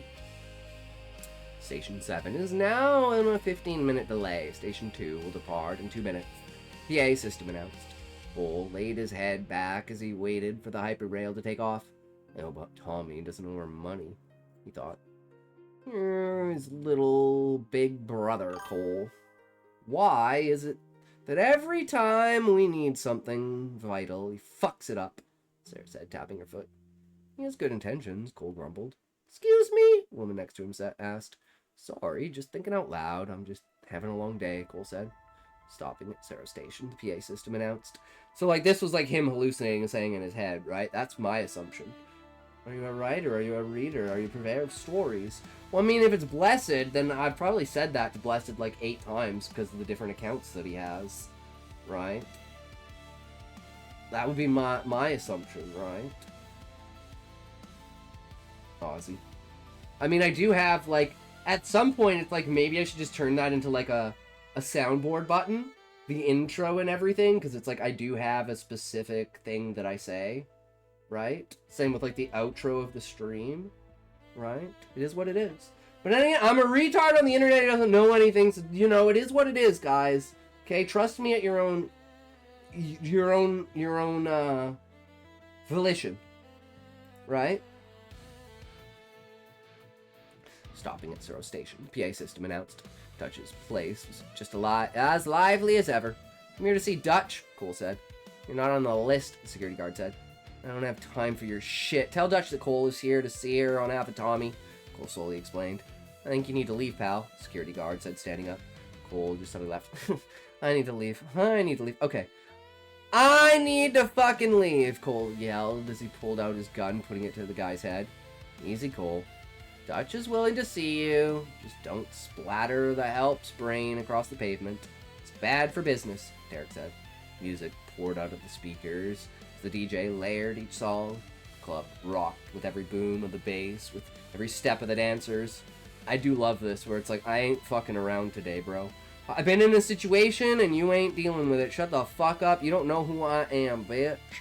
You will fucking die for your insolence. Cole, sweetheart, what are you doing here? Dutch asked. I'm here to fix things between you and Tommy, Cole said, sitting down. On today of all days, Cole, I know you could be a heartless son of a bitch, but not today. I think that's best for you, Dutch said somberly. It's time sensitive, and I'm not 12 anymore. I don't need the motherly advice, Cole said. Honey, go and enjoy the music. I got business to attend to, Dutch said to the girl sitting on her lap before slapping her on the butt.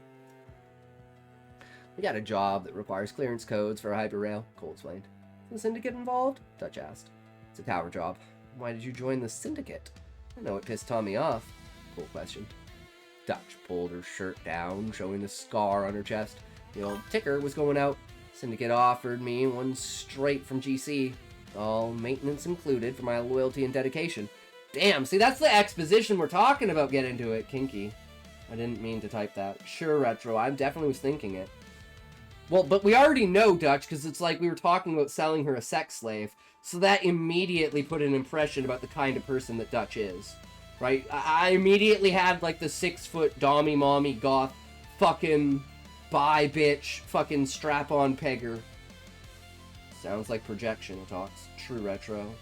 It is what it is. I mean, yeah. I ain't gonna deny it. I know. I ain't one of those people that's like, nah. I'm like, no, you're absolutely right. Definitely is. Thanks for calling it out. That way people can at least see it for what it is, right? Dutch pulled down her shirt, throwing the scar on her chest. So she got a new heart, right? So all this bullshit is because you needed a new heart. I'm gonna kill that asshole, Cole said, frustrated. That asshole has a heart. He wanted to pay for it. That's why he's upset. I'm the closest thing either you boys had to a mother, and since Mommy was hurting, my big boy wanted to make things right, and I turned him down. Syndicate is my problem, not yours. So I will give you the codes as long as it doesn't lead back to me, Dutch said. See, and now this is where it's like, I don't have any confusion towards, like, this conversation or anything. Like, this completely fucking makes sense. 'Tis me, Sir Ozzy. The rocks are true. Although I don't know if I've seen you before. Ozzy's been on and off doing his own thing, right? We got people that come in every once in a while, just like you, Blessed. But it's like, I'm looking at your name, and I'm like, do you guys know the story behind Mr. Ballin's name? Yes, Dutch is a lady. Because of one line that said, sell her, Jace. Implying that Dutch was a woman. Which immediately made me think that she was like, kind of like this, like she either ran a club, she was some sort of manager of something, some sort of strip bar, or something like that. The immediate image of like the leather, the goth dommy mommy, you know, everything like that. If like, you're openly saying that she would like pay money to take someone as a sex slave. Like the fact that you could sell someone to her as a sex slave immediately creates this entire image of what that character is.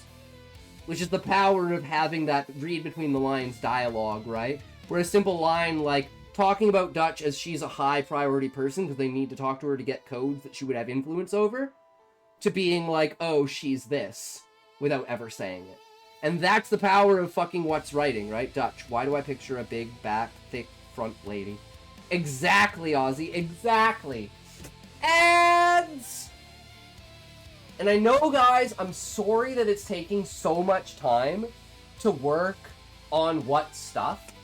And it just goes to show one of those times when it's like, either the work is so shitty or the work is so good, or the work is so, like, has the elements of both, that it's like, I can't let it go. I have to do every aspect of analyzing I can to see, like, which side of it goes where, right? I do not recognize you, sir. Oh. Big back, big back, big back, big back. Yes, my back is loaded up with some stuff and different foods. And I call racism for that. And favoritism. Racism for what? Ads happened. I'm honestly not even 100% sure. Probably because I'm sexist. But I don't know where the racism is coming from. I mean, I know that... Oh, a big... Wait. Did you mean a big black woman? Is that what you meant? A big black woman? Dutch is a big black woman? Like, thick fucking black dommy mommy? 100%, bro. 100%. I could see that. They got the build for that, man. You seen those fucking black chicks? Dude, that shit is intense. Really kind of sad story, but the guy that I worked and did landscaping for, his neighbor, who was like a drug, like he grew weed, right? And he sold it to like drug dealers. But he had like, he was like 29, and he was dating this, like, one of the only black women in the town, and she's like this 6'2", massive tits, massive ass, fucking, you can tell she's like clear dommy mommy, fucking hot as fuck, and she's got like a 6-year-old son, right? And he basically was like, yo dude, I'm all in on this, and picked her up and totally supported her for 2 years, and then he got diagnosed with cancer and he died within 6 months.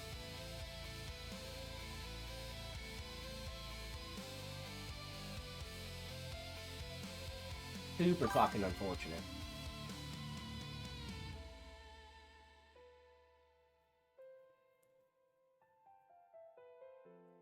And it's like she had always had this problem of like racism her entire life because of like, there's only like 5 black people in the town, right? So it's like, I couldn't imagine like literally finally finding that person.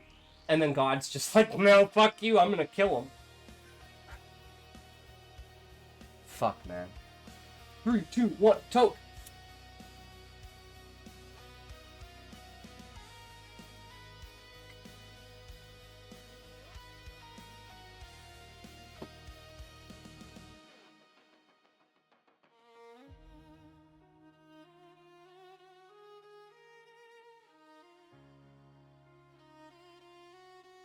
I was gonna say something else, but I totally don't remember. Maybe I'll pick it up. So all this bullshit is because you needed a new heart. I'm gonna kill that asshole. Add money toke. True. I need your guys' 4 cents. Do you guys want to see my revenue from you guys?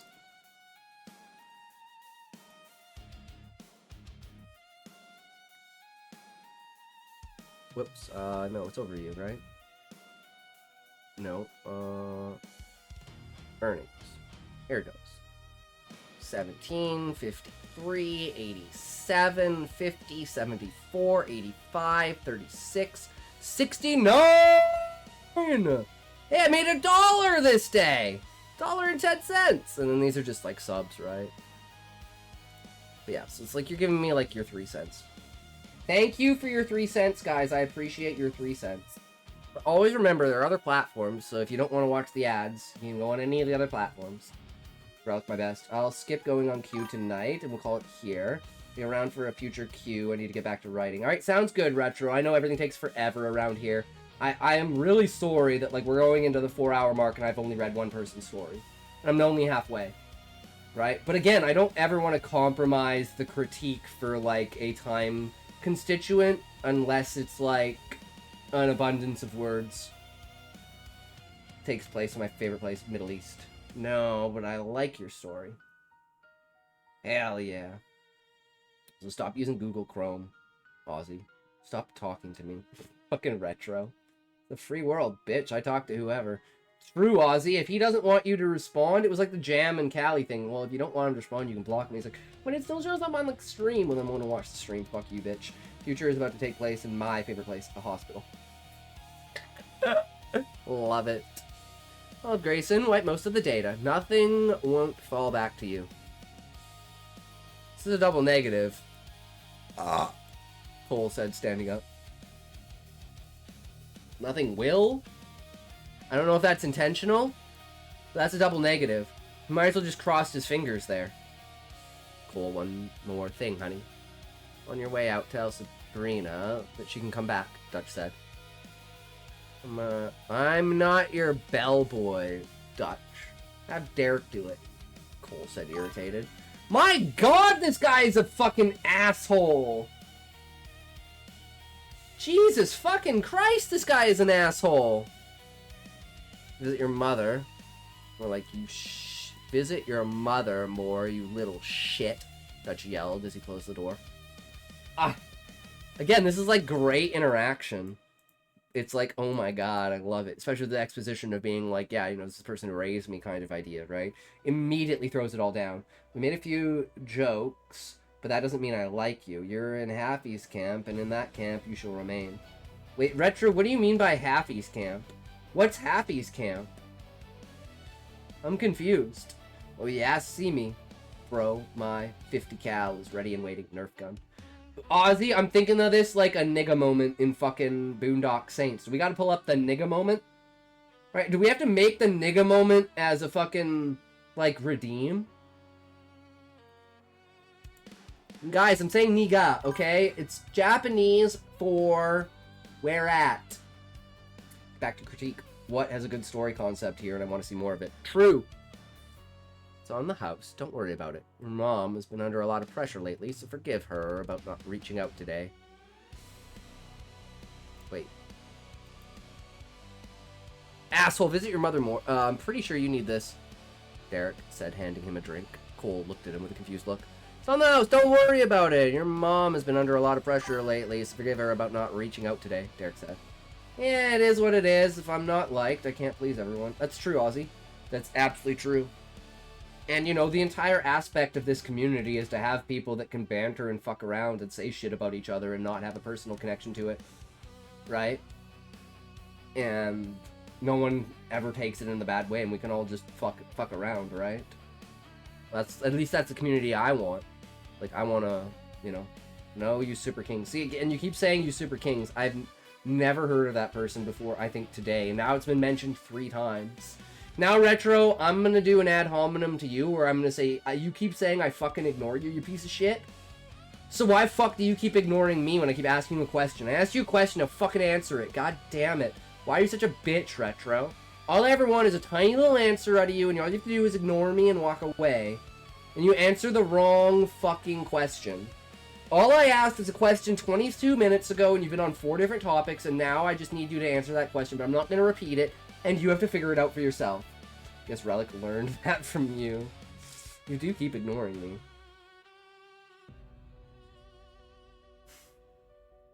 See, Retro, I don't know if you're serious or not, because this feels like this is a meme, because yes, there have been times when, like, you felt like I've ignored you because I've answered the wrong question. Because I'm, like, always fucking jumping around. So, again, no maliciousness towards it, man. It is what it is, bro, but, like, I can never tell, and I just always assume that you're just fucking around. And I'm not taking you serious at all. Retro acting like an ex-girlfriend? How are you not familiar with Usurp? She's way too infamous for her antics. Retro, because, like, I'm not a... I don't know. What time does she stream? I've never seen this person live in the writing and reading category. My boy Retro alone. True Relic. I would never say anything negative about Retro. He's fucking awesome. The only negative thing I would say is I would say Retro instead of Relic, and then I would say something bad, and I'd be like, wait, why am I bad-mouthing Retro? And I'd be like, no, wait, I was bad-mouthing Relic. Fuck me. Surprise Ozzy can even lift a Nerf gun, given his folks have issues lifting anything other than buckets of cow urine. That's crazy, Retro. That's crazy to say. Left, good sir. It was only a banter between a viewer and another. How about stop bad-mouthing Relic, so that's not even an issue? I mean, that's true. Fuck! Troop roll. Back to the story. It's on the house. Don't worry about it. Yeah, pressure. By the way, she wants her bimbo doll and the doll in the blue dress to come back, Cole said, putting the empty glass on the bar. Days following went smoother than the last. Grayson's fake security ID badges came out nearly perfect. Diana and Jace managed to get tickets to the passenger portion of the train, and they have fucked off to whatever job she had. Job is simple. Me and Tommy slip in as security. Diana and Jace wait for Grayson's cue to start the distraction. While the distraction is going on, we grab the artifact and get out. Simple.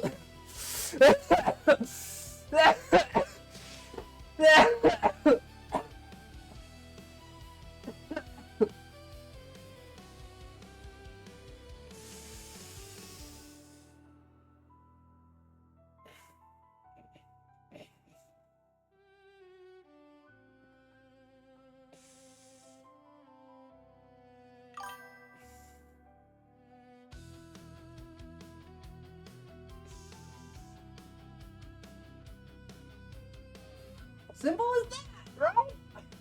Simple as that. Simple as just not being retarded. Simple as cartilage pull under your rib. Just expand your diaphragm as much as you can before you fucking cough, you fucking idiot. Do not drink water. Do not leave your seat. Do not move your feet. Do not stretch. Do not go to the bathroom. Have another toke.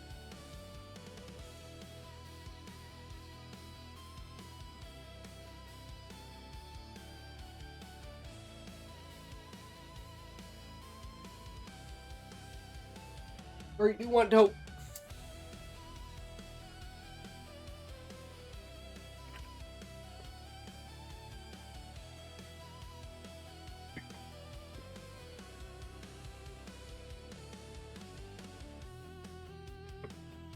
let me catch up on chat.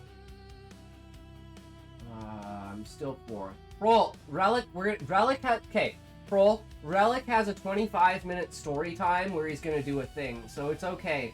You'll be up in less than an hour. I guarantee it. Less than an hour you'll be up, Prol. First of all, I'm border for an ocean apart. Remember what I said about taking notes? Aussies, I told you so, strikes again. You mean this? He hits the bong when you must extend your diaphragm.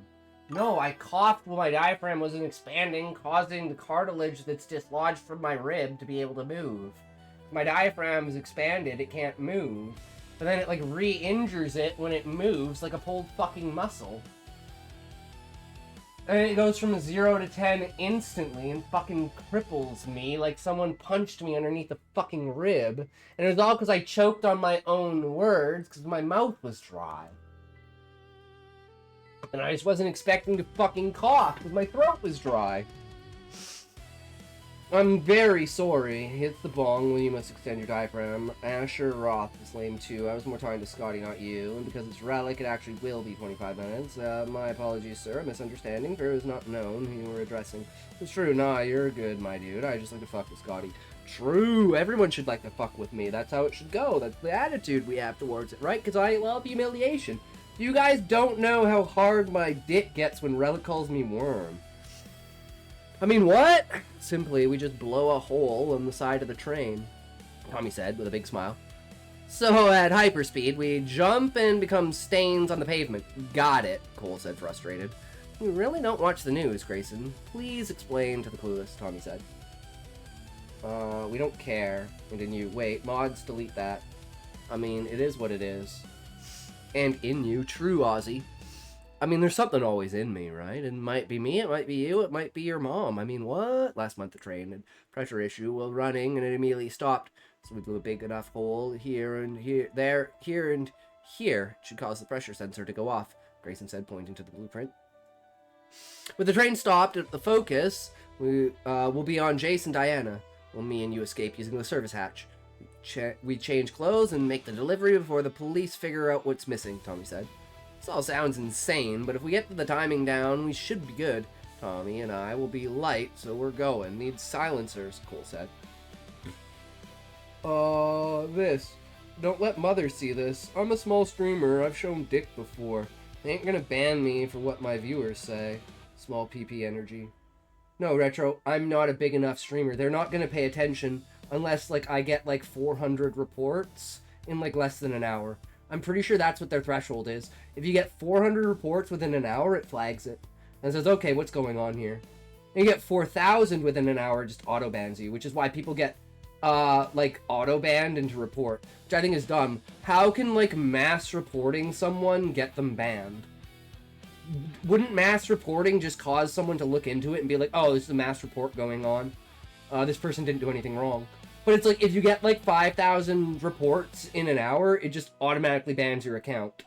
Which is like, why the fuck would you do that? Because now people are literally weaponizing being able to mass report people. So fucking dumb. But reports is crazy. Unless Callie sits and flags you every... No, it has to be separate accounts. Across separate IPs. There's a bunch of different flags that they have for, like, repeat offender. Like shit to make sure each report is in... So it's like they literally have a system set up to prevent it, like the abuse of it. But if you have like 100,000 people that are going to report you, if you have a community like Hassan's, like Destiny's, like Asmon's, right? Where it's like you could easily get like 10 or 15,000 people together within an hour to report them. And then you could have other random people doing it because they saw something on Twitter over it, right? Imagine Callie making a bunch of sock accounts using different phone numbers to get a toxic banned. It would be quite the feat. Well, Retro, he already did this. Like, he went around and he reported me and he told everyone to report me. He went through all of the different communities and told them all to report me. And he went to, like, larger communities and told them about me and to report me and shit like that. He absolutely did. He absolutely did. And you can check on, like, report status for, like, who's reported your channel in, like, the last week. So I looked, and I could see everyone who reported me. Which was Callie. But it's 3 different accounts. You don't need to go on a tangent. Reed, Relic was having a conversation. No, he didn't. Scotty probably talks to himself. I do, Relic.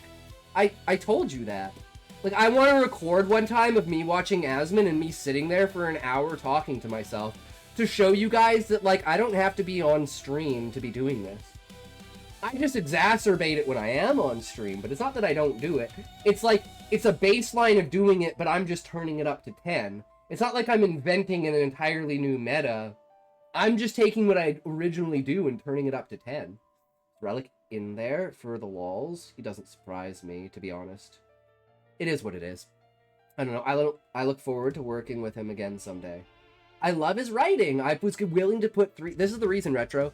I think Callie's ideas are so grand and awesome and like crazy and out there because of his schizophrenia that if he did Student Body Sonata the way I want him to, I would put $3,000 down for him to do promotions of my own money. Because I think the book deserves it. I mean, I'd be on a 20% 50k return, but I think his book is so good he could easily sell 10,000 copies. I think the message and the way that he writes it is so fucking insane. And all I said is, you finish the story, let me read it, find me a marketer, and I'll just throw you the $3,000. Because, like, it's not that much money. It's an investment, right? But I wouldn't do that for, let's say, Cinder, because I don't think it's crazy enough. But Relic, your Var story, your Dune story, you finish that in the right way, that's something I'd be willing to put $3,000 on for marketing. 100%. Because I think it deserves it, I think it could go somewhere, I think it could get something. Whereas Cinder, I'm just like, it doesn't... I don't think it's unique enough. I love the concept, I think it's cool and awesome, but there's like a spectrum of out there that's like, oh my god, take my fucking money, right? No one would buy his fucking book. Too much of a spaz. I just take the 3,000 and never show up again. No, Relic, see, this is the thing, is it would be invested through like an advertisement company. Like, you give me an advertisement company, and then I will give the $3,000 to the advertisement company as an advertisement campaign with your book. I'm not just gonna give you $3,000. But you'd have to do all the work to, like, build up the advertising company, and I'd have to be, like, assured that this was, like, an advertisement company that, like, you would work with if you had, like, a publisher like fucking Tor. So you'd have to go through all the steps to make sure it's legitimate, but I am willing to invest in your book. I already do all the work. Well, that's true, Relic, because you should also have a company that you're willing to put your own money down.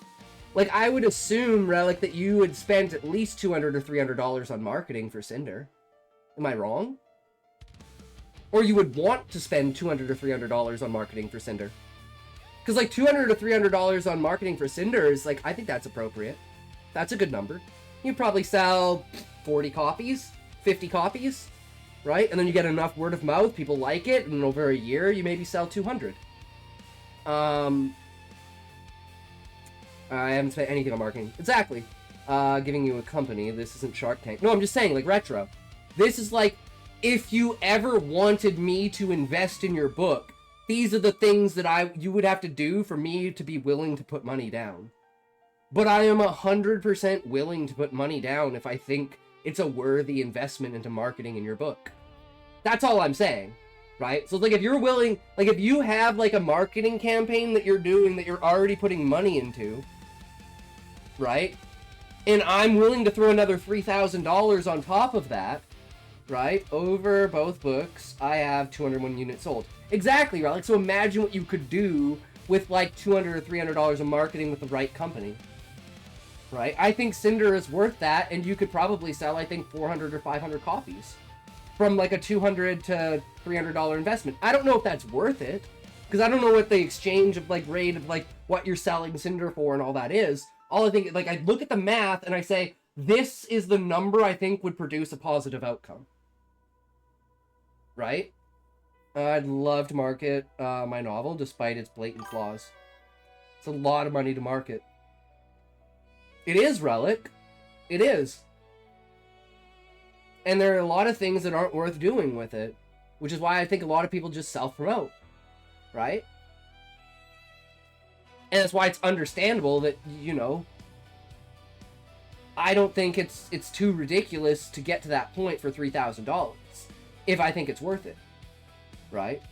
Because it's like, literally, I'm expecting to lose that $3,000, but it's like, I want to at least try, because I think it's worth it, right? So, like, I'm expecting to lose all my money, but I don't care. I think it would be a worth it endeavor. whether it works or not. That's how I look at it, right?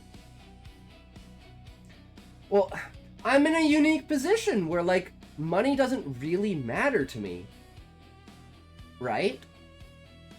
So it's like throwing away $3,000 on something that I'm, like, proud of, invested in, think is great, and want other people to experience. I think simply in and of that is enough, right? I know 3,000 is a lot of money to a lot of people, right? It'd be a great experience. Exactly. Sheeple from my market is for Ace Attorney fan, buy an Ace Attorney fan. Don't mean the courtroom fans can't join the pile. Exactly, Ozzy. I've made across all my sales about $475 minus $231 for events, copies, and artist fees. So I'm up $244. So that's what, like 60 cents a book sold for profit overall. And you're selling it for what, $12?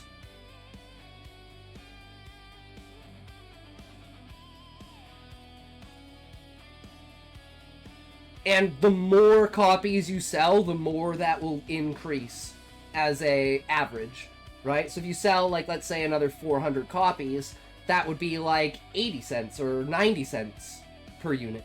And the more units you sell, that number is always going to increase because you've already spent the money.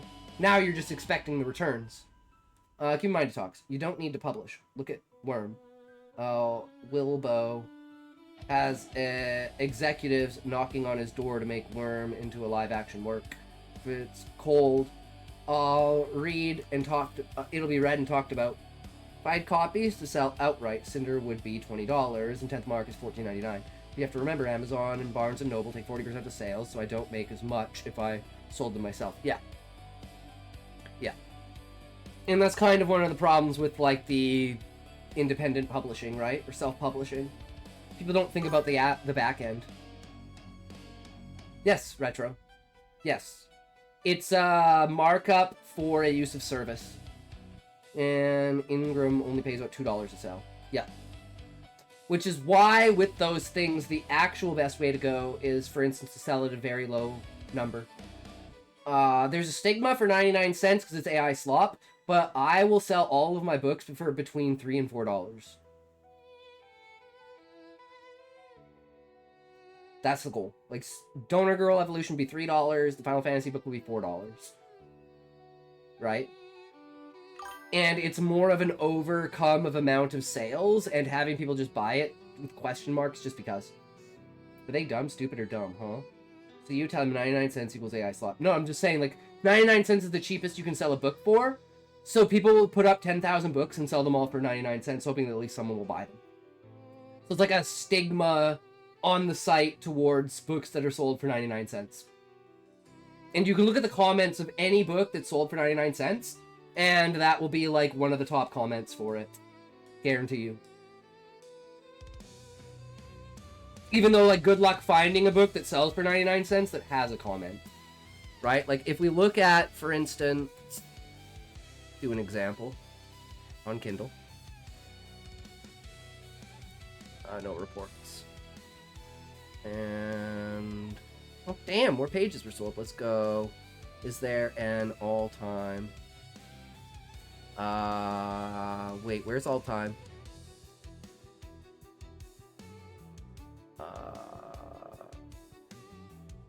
Is this all-time?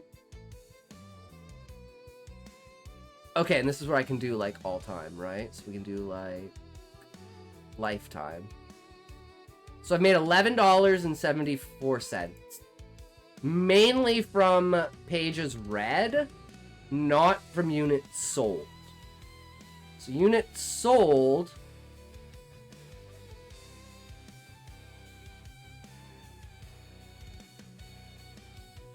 can I just click on it? It'll tell me units sold? Because this is just Kindle read. I don't know where it's like units sold. All 4 books. But I can't tell if one of them's just reading Kindle or buying the book. I don't know. But that's basically what my lifetime thing is for like the short stories that I put on Kindle. Although I do like Barnes and Rattle's storefronts. Nice. But sir, 40% is unacceptable. Please have a seat. It is what it is, man. That's just the world we live in, Retro. That's the world we live in, man. The reason why credit cards have 27% interest rate. Which it should have like a 2.7 interest rate. Why does a credit card get a 27% interest rate, but you can't even get a 0.02% on a fucking savings high-end bank account? Yup. On Ingram, I sold 42 copies in Cinder alone. So about $475 in sales. But I only made $50. That's the way it goes. It's just, it's part of the business, right? Which is why it's so hard to make a living as a writer. So insanely, incredibly, ridiculously, retardedly hard. Right? You gotta be a Haunting Annabelle or a Milking Farm. Right? Selling like 10 million copies to helpless fucking middle-aged women. Jew Mazon is getting too big for its britches. Well, Retro, like, they're having a huge problem with even, like, Stargate. Like, they bought the rights to Stargate, they had the entire thing going, and they canceled it, and I bet you I can still to this day, right now, let's see if I can scroll down and see. The sixth post! Hathor was the Egyptian goddess of fertility, inebriety, and music. Sex, drugs, and rock and roll? A manner of speaking, yes. And this is, like, has to do with Save Stargate, which is the trending for, like, a month for, like, trying to save Stargate from Amazon because they canceled it. So, like, there's just, like, instantly right there a real-world example of Amazon shooting itself in the foot and, like, suffering from success because it's fucking retarded. The slow downfall of any civilization. Ads! You did not just say that. You did not just say that, Ozzy. You did not.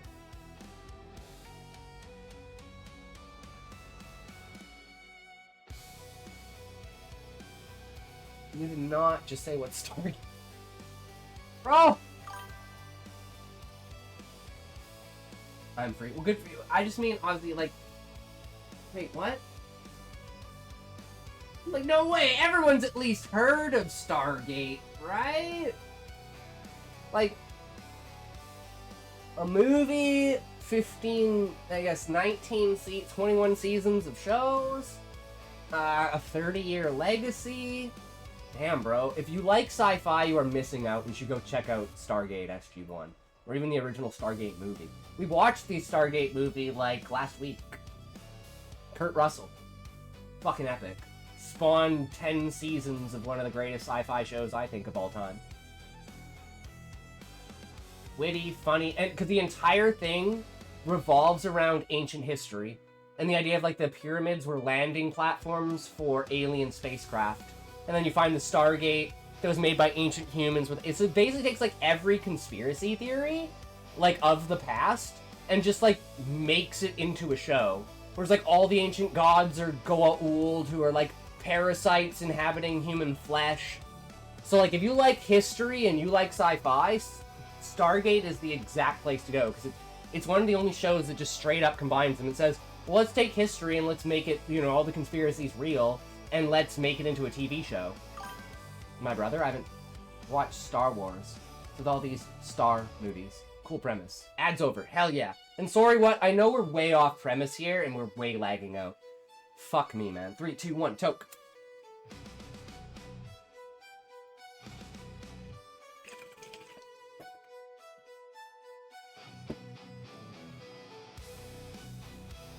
And you have, like, the Egyptian gods are evil, Ra, Apophis, Hathor, Anubis, right? And then you have, like, the good gods from, like, the Vikings, which is, like, Thor, Loki, Odin, fucking, you know, that kind of thing. Like, Greek, and, like, Roman pantheon, and they're, like, the Asgard, who are, like, basically, they're the Greys. where they're like basically infinitely cloned. So their species can no longer sexually reproduce. They are all clones of each other, and now their DNA is degrading to a point where they're losing the ability to continue to clone. So their entire civilization is falling apart. Plus, they're being attacked by the ultimate race that's ever existed in any, as like a bad guys in anything, is the replicators.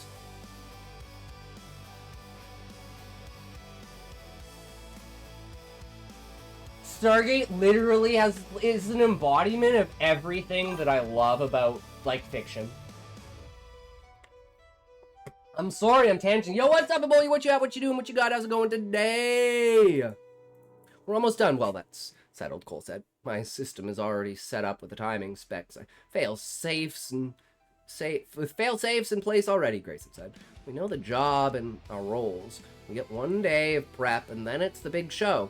So, go enjoy the night, Tommy said cheerfully. I'm sorry, Boya. How's it going? What you got? What you got? We've been, like, so distracted. We're still at the 4-hour mark. I really have to go back to reading. But I hope you're doing well. I hope it's great. We're doing great over here. I've spent so many tangents. I need to get through what's work. Because, yeah, we're just getting so fucking bad. I'll see you around. Look forward to what you got for us. All right, Retro, have a good night, man. Have a good night. Take care, guys. Hey, Tommy. I need to talk real quick, Cole said, nudging towards the door. Scotty's distracted, not chat. What's bugging you? Tommy asked. I talked to Dutch, Cole said plainly. Oh, I guess she told you already, Tommy said, lighting a cigarette. She did it to live, Tommy. So ease up a bit, Cole said, taking the cigarette from Tommy. I know, but she could have come to us instead of them. You're gonna hold it over her until she gets fed up with them. And no more payments, no more maintenance, and she'll be lucky if they don't repo the heart, Tommy said, frustrated. It was her choice. We got to respect it, Cole said, handing the cigarette back. Cut the mature brother bullshit. You're just as pissed, but your life is shitty at the moment that you don't give a fuck. I'm not sorry either, because if we're gonna get through this job, we need to get your head out of your ass, Tommy said. Ohio gozaimasu. Komasta? No, Ohio gozaimasu. Genki desu ka? I can tell the difference. You know, for once, Tommy, you actually gave a shit. Dutch dying is the one thing in this fucking planet that made you care, Cole said, laughing. Cole, well, you were happy trying to build a way to get off-world. With Sarah, I was dealing with the Towers and Syndicate, keeping us free and having to pick a side. Syndicate gives us crappy jobs for a third of the payment, and those assholes in the Towers want us to be their butler, Tommy said, flicking a cigarette in the air. And it's like this exchange from banter to seriousness is the tone of exposition. And if you can build that in, that when characters are being serious, it's exposition. When they're bantering, it's just fuck around. Creates an interesting dynamic that you can play with, right? And that'll create the essence of style of the change in tone throughout the story, right? Damn, no wonder my fun's been lackluster lately, Cole said with a smile. Fuck you, Tommy said. Better? Cole asked. Yeah. We got a big day ahead of us. We have to get there before the guard changes. Let's get some sleep, Tommy said. Only spending 240,000 credits on a memory of Sarah. Like a fucking idiot. I mean, what? Tracks hummed as they came alive for the arriving train. Hey, how are you doing? I'll take a medium coffee and a bagel. Cole, you want anything? Tommy asked. Station 2 train will be arriving in 6 minutes, the PA system announced. Nah, I'm good, Cole responded. That's it, sweetheart, Tommy said. Your total is 430 credits, Barista said. Memory, 3D hologram? Possibly, Ozzy. Okay, so like a bagel and things is like 430 credits. So like... this is how I assume... like, you would basically evaluate it, right? And I guess adjusted for inflation, it would be... so, it would actually be like... $12 and, let's say, 90 cents. For, like, a bagels and stuff. So imagine how much 240,000 credits is. Push the perspective of how much he cares or is still connected to Sarah that he's willing to spend so much money on a simple memory of it. And again, we don't know if it's just a simple memory or if he was literally playing Roy and like reliving his entire experience with her, and it was like a fundamentally like extended period of time. right? Which is why I'm guessing he's still connected to her, because he's using that as a crutch in order to maintain her memory, which is making him go bankrupt and also not be able to get over her. Fuck me, Tommy grumbled. Can I get a name for the order? She asked. Tommy, he said. Station 2 train is now arriving. And this guy's complaining over 430 credits. PA system announced. And I'm guessing the only reason he did it was the anniversary, right? It's like the anniversary, so he saved up 240,000 credits so we can go fucking do that. Right? Tool. I'm sorry, Tommy. Brista yelled out. Ah, funny. You're not even that cute anyways, Tommy said sarcastically. Smooth, Cole said with a smirk. You know what? It's okay. We need to stay focused on our mission, Tommy said before taking out his bagel. We? Cole questioned. Guards, I'm changing now, Tommy said as he quickly swallowed the bagel. 12:45 on the dot, Cole said, looking at the clock. So again, I love the fact that it's like you never initiate any major settings. You just give an emphasis of, through dialogue and action and like exposition, what the city looks like, where they are, and what's going on, without ever giving any like this cyberpunk neon lights direct feel, which I think is like super cool because it gives you an ability to imagine something more than that. If like you want to imagine a cyberpunk city as something more Coruscant versus like Blade Runner versus like actual cyberpunk, like cyberpunk, or like maybe something like solar punk. But yeah, I like that. As well as the interaction with the characters makes you really feel for the characters. You get an understanding of how they are. Each person has like their individual way of talking with their dialogue. Again, 5 sentences. Actually, I was expecting it to be more, but I think there's just 3 sentences in those areas that I pointed out. Add 1 sentence of transition between conversation, or slightly move those conversations together, and fucking golden, right? Fuck yeah. But it's definitely like at the beginning you get to talk more about the characters, and then as it goes on, it's like you talk less about the characters, so there's less to point about the dialogue, because the dialogue stays the same throughout it. Just becomes more characters coming over it as it goes, right? What is this?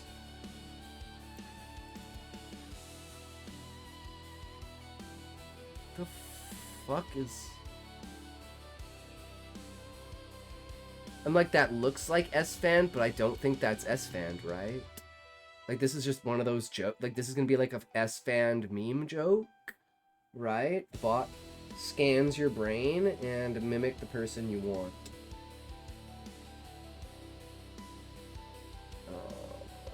Alright, it is what it is. I mean, he's even got like the tropical shirt on, so I'm like, there's like a 6% chance that could be S-Fan. Fucking don't think it is, though. Makes sense, what? Makes sense. And then for that extended period of time, it like enacts the memory that you have of that person as a mirror. Alright, so now we got Relic for his 25 minutes of in-chat shit. Fuck me! No way I just did that. All the fucking places to click. Fuck me. I just fucked up my entire setup.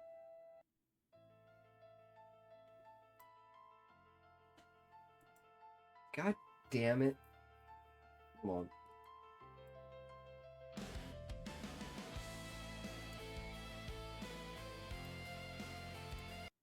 Alright, it is what it is. Go, Relic.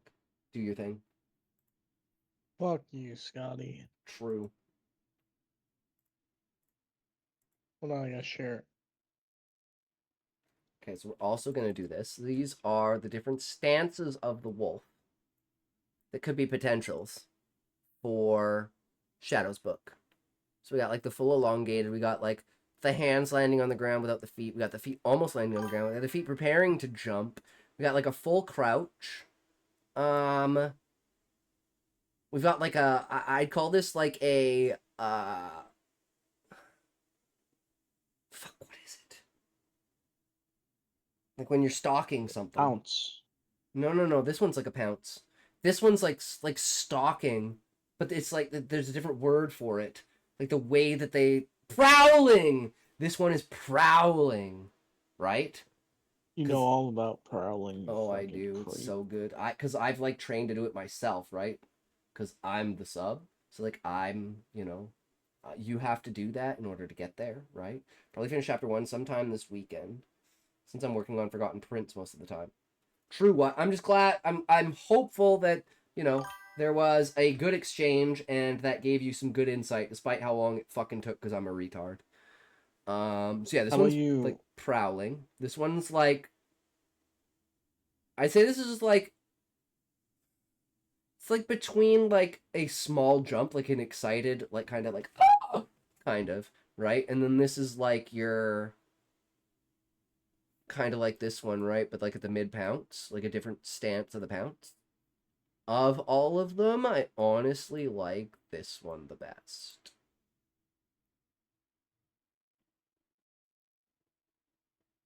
It's like the getting ready to pounce. It gives you like an anticipation. Okay. I chose frame 4. Very motiony. Frame 4. Yeah, I could see that, right? Because this is what the actual one is right now. Right? Where it's got like the 1 foot up, 1 foot on the ground, kind of 1 foot up. So it's like your mid stride. Right?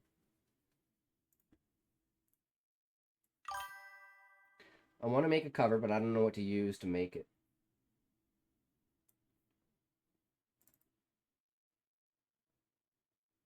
Looks like it's peeing, kinda.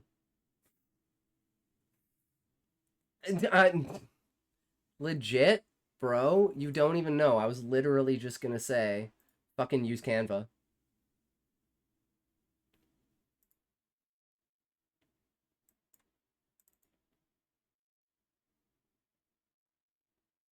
This was the last one that I did. This is the cover for Stoner Girl Evolution. At least the premise idea for the cover of it. Great minds think alike. Yep. But Canva is I use it to make all of my thumbnails for like all of my YouTube videos. Are you good? You good? You done talking yet? No. Yeah. Okay, I'm gonna pack a toke, Relic. We're gonna go ahead. We're gonna start with this, right? It is what it is. Go. It's Relic's turn now. I can't go. You haven't opened the stream.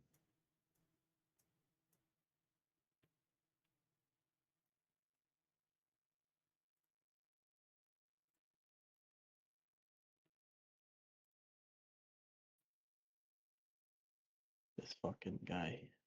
How do you know if I haven't opened the stream or not? Because I can see it. Does it tell me that I'm watching you? Yes. On my side. Okay.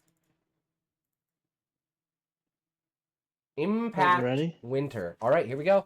This is Relic's story. It's not his story, but he's gonna show us this. Audible Originals presents Impact Winter, a gothic tale of darkness and light, by Travis Beecham, produced by Audible Studios, Skybound Entertainment, and Anonymous Content.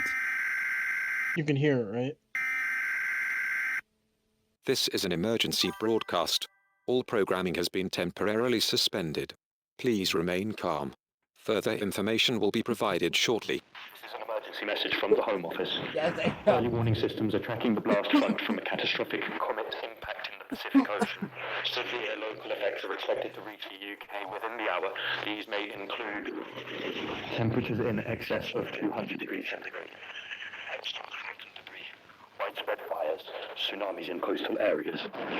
Civilians are advised to remain indoors or seek shelter immediately and not travel outside your area. Ahab, this is a free audio book To expect a disruption of mobile and internet service, safety information will be provided on all FM. This is Relic's turn. Any BBC AM station and channel 198 longwave. God save the king. Some more sort of meteors impacting the Earth and fucking everything up.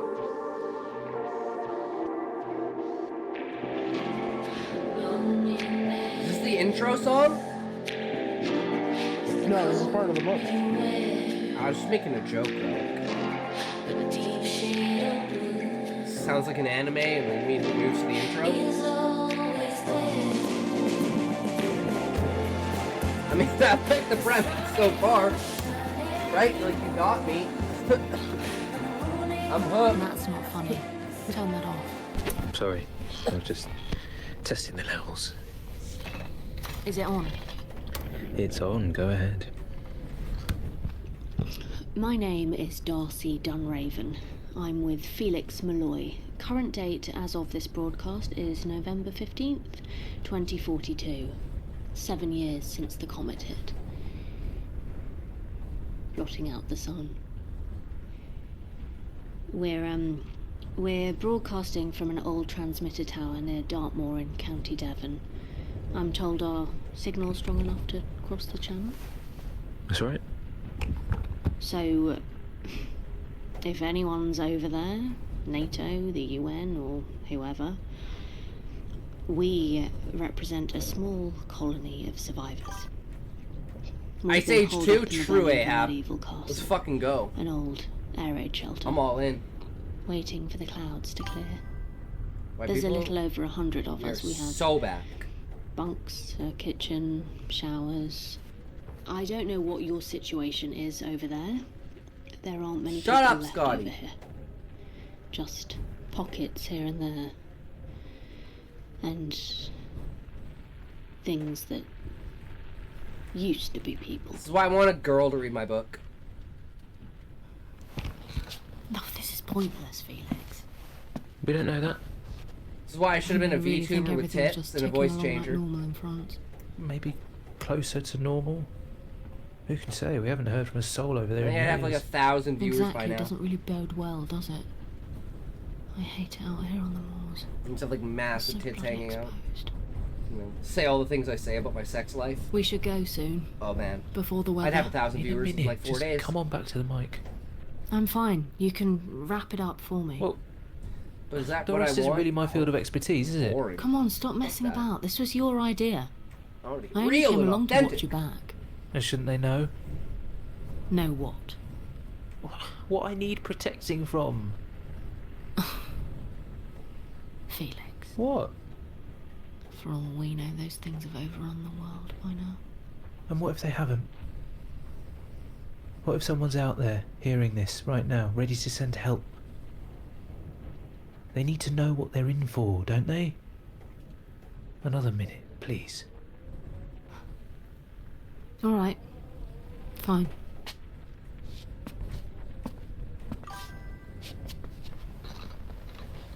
Kyle, I kissed my girlfriend today because we were in an argument. Well, That's the first kiss, by the way. Damn, Kyle, that's one way We to do it. argued for a while about what to call them. We know what they Damn. looked like, but it was like Congratulations. no one wanted to say the word. How did it end? That's the question. Like it was a kind of surrender. They came after the impact and the firestorms, when the sun went dark. Oh, we're good now. Like they'd always been there, waiting in the shadows. A few at first, then more, and more, until it was impossible not to say it. They're They came. vampires. Troll. Let's not go Is there. that what- Kyle's like 15, That's bro. brilliant. Keep going. I'm at We've now identified 17, birthday three today. types so Fuck far. yeah, Kyle, I just turned 35, There are bro. the feral Congratulations. ones. You'll see them in the Fucking cities go, and bro. towns. Ghostly human shapes But you stalking said, the and ruins then like Jamal. wolves, naked and painted in I have to ash, resolve that easy for a enough to friend in spot. future reference. They wear what they are on their twisted I'm about the faces. book, never mind. The second kind Oh. is more insidious. I think Scotty would shut up. It by won't now, be a but snarl just in the keep dark. going. It'll be a cry for help. A lost boy or a mother Gotta buy this begging man a for a muzzle. scrap of bread. And you won't see the monster under its skin until it's too So you're late. gonna buy me when I have one. I mean, what? They were all human once, as far as we know. But they've been changed, hollowed out and twisted, So they're zombies. like the world outside. I love And it. that world belongs to them now. They're not zombies, they're vampires, you fuck. She literally just said that, you trash panda. You didn't mention the third type. Yeah. During an audiobook, no less. I'm just reading the Pray you chat. don't relent to that one. That's what I do. I don't want to ignore you guys. Fuck. What? 3, 2, 1, toe. The window. Bollocks. It's really coming down. It's a total whiteout. Should we go? They'd surround us before we knew what was happening. We'll have to wait it out. I want to know the girl with the How are sword we going to let is. everyone back at the castle know not to try and fetch us? Why is there a sword in I don't 2042? know, Felix. If only we had a radio tower. Yeah, go ahead. Alright, base, I'm calling it. We're snowed in at station with 0 visibility. Don't send help. If it clears before dark, we'll be back. If we don't show, assume it didn't. Going quiet now to save power. Jep, don't worry, we have provisions for the night. Hope, I love you. Well, I mean, I have a sword right there. Signing off. That's my sword, my Templar sword. Don't worry. You don't strike me as a warrior. Doesn't make sense. worry after her. I have 2 swords. Actually, I do have 2 swords. I have a Think of Killage her too in like the a closet. daughter. Think of her as one of your troops. Vlad the Impaler's weapon. You've trained her for this sort of thing. She's a good egg. A heavy-weighted She's come a and long scimitar. way. Thanks to you. Someone said your girlfriend's a furry. When I said, think I of know, the and little I twig know of a you're girl jealous. she was So the you have day you 5'10" put that stuffed sword in her animals. hand. And how crazy you thought I was. She could barely lift it. Damn. You don't need to have a reason. She's a fighter. Scotty really Always wants has to been. talk. Aye, she is. It's just a cold snap. She's got this, Jep. I'm gonna call you out every time. You want to you let open her your sister mouth. know? She's eating. We'll give her a tick.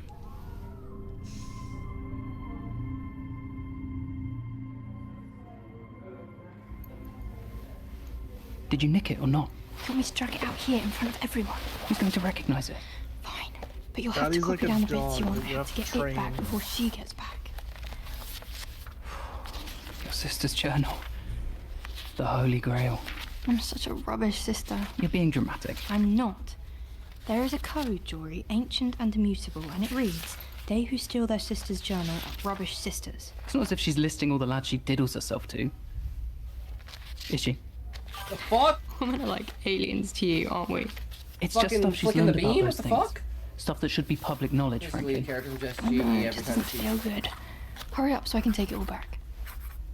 Daddy, Oh, go get a I, water bottle, talk and to every Laura and time I Eric. fucking say They're in. no, you Really? squirt yourself in the face. It's getting real now. Look at this map. What's this area up here? Marked VSR. Oh, she's such a nerd. Val Sans Retour, a Veil of No Return. It's an Arthurian thing, I think. Veil of No Return. Yeah, as in off limits. Why? That's where she saw it. The third No, type. Prol, fuck you. It's my time. The Overlord. Did she tell you about it? What do you think? Of course not. God, she is so patronizing. She's just protective. Overprotective. You're a grown woman. This is your choice to make, not hers. Oh, shit. Is that? Yeah, hide the book. Yeah. I'll be back. Coming. If you prefer, with my last 13 minutes, Prol, Hey, I could what's up? play Is Jory something alright? like Sure, erotica why? taboo don't sex know. stories for Keeps adults. looking over here. 20 He's book just bundle. waiting for me. We're about Explicit to go and watch force, an old rough, movie. short story collection. You and he are thick as Rats. thieves lately. Men Am I in some kind of romance, trouble? Bi-curious, Are you? daddy, No, I'm fine. virgin, and more. Sorry, I'm sick of Darcy giving me so much shit Would you about like that him. more, Prol? Oh, can you blame her? With that tattoo of his. It's not a tattoo. He drew it with a Sharpie, for God's sake. Still, a skull with fangs. It's just a doodle. It's not really in the best taste, though, is it? I don't know. Look, just mind yourself of that lad. All right? Fine. Yes, I will. Now, can I get back No. to... Not just yet. I wanted to let you know that your sister's been delayed. She'll be overnighting at the station. Why? Is she okay? What happened? She's fine. Just the weather. Or is it secure there? Well, it'll do well enough for the night. Are you really sure? Why can't you send a team to go and get her? She has provisions. Anyway, try not to lose any sleep over it. Just wanted to let you do know. they even understand the concept of a bunker? They hunt at night, though. Right? She'll be fine, Hope. British She people knows would what last she's 15 doing out days there. longer than Scotty. That's what I was thinking, Prol. Right. Because, like, I know that he does, like, other roles and stuff. I don't know what this is, but I think that's the actor. At least it sounds damn close to the actor that plays Davos. This is narrated by... You sure we can't turn the generators back on? Just The Onion Knight. I told you, it's which is a direct call to Final Fantasy. Even I think even George R.R. Martin has like how many of admitted them do you that suppose are in here? that it was like a Final Fantasy Easter egg.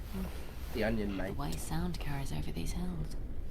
Vampires will keep Scotty around and pass around. This is starring Holiday Granger as Darcy, Esme Creed Miles as Hope, Himsal Patel as Felix, Honest David question, Gaias as Rook, and Liam Promise you're not gonna Cunningham freeze to as Jepson. Right. Also, Caroline Ford as May as well Penelope, hunker down for the night. Indria There's a as down sleep Callistra, and Bella Ramsey as Whisper. That's absolutely disgusting. Liam Cunningham. Yep. Liam Cunningham is the guy who played Davos. One. So that's him. What?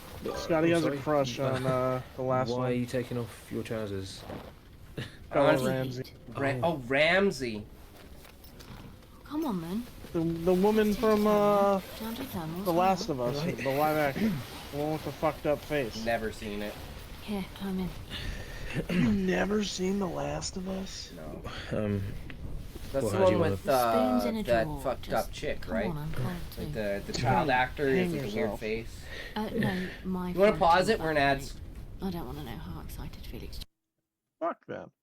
Scott, you should get Bonnie Blue for your SGE audiobook. Oh my god, Bonnie Blue narrating Stoner Girl Evolution. Yes, do that. Dude, Please. and she has to be high the entire time, like smoking a joint. For immersion.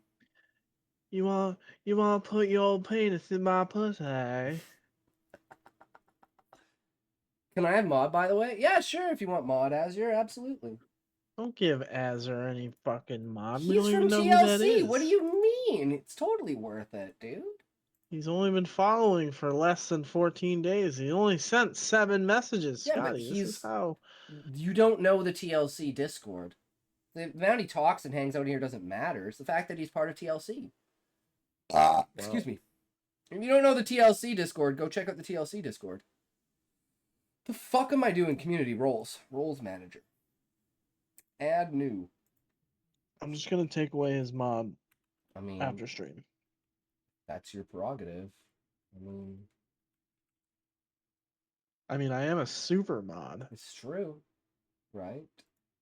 There you go, bro. You are now a mod. Scotty, it really bothers me that Happy writes. But are you sure that he does write? Wink, wink, nudge, nudge. Okay, let me rephrase. It really bothers me that Happy uses generative AI to write and then lies about it.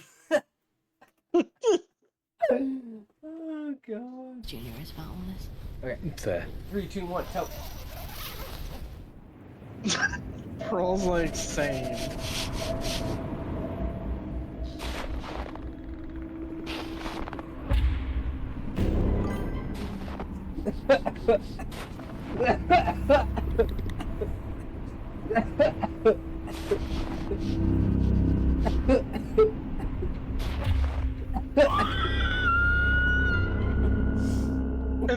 And the sad thing is, I'm gonna pause this. Everybody fucking knows, and he's just like, it's not. It's not, bro.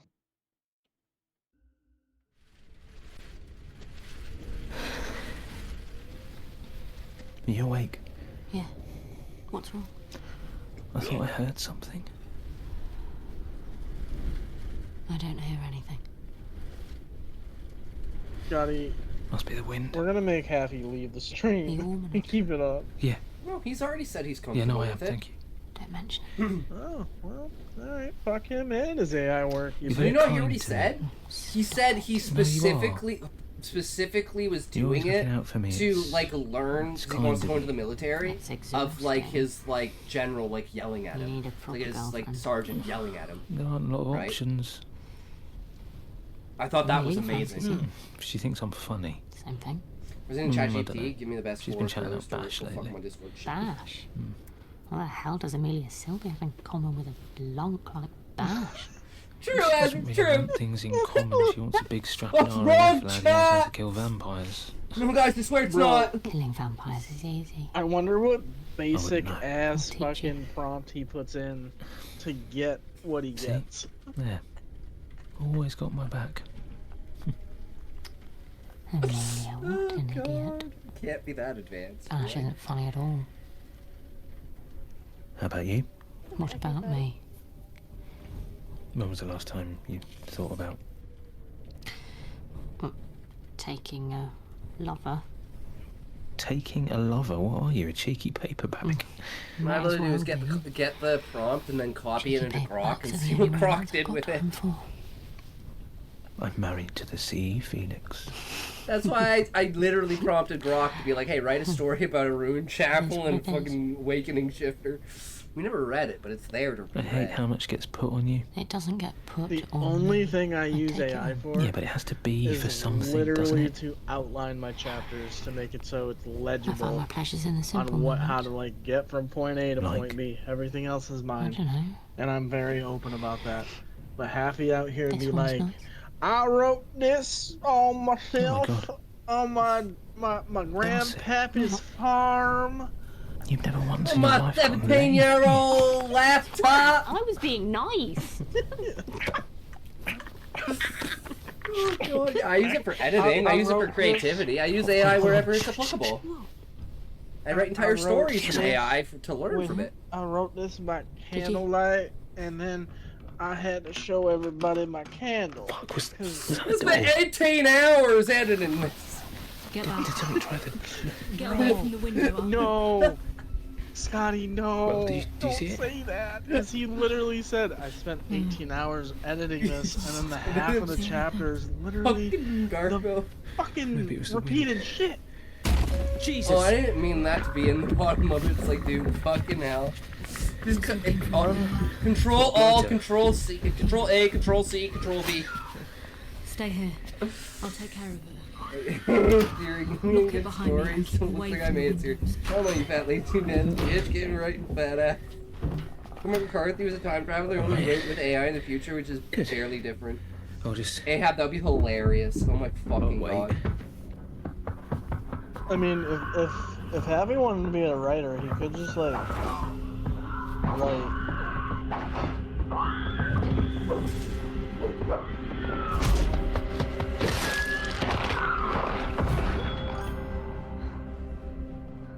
Your lazy ass ain't doing shit, Happy. True.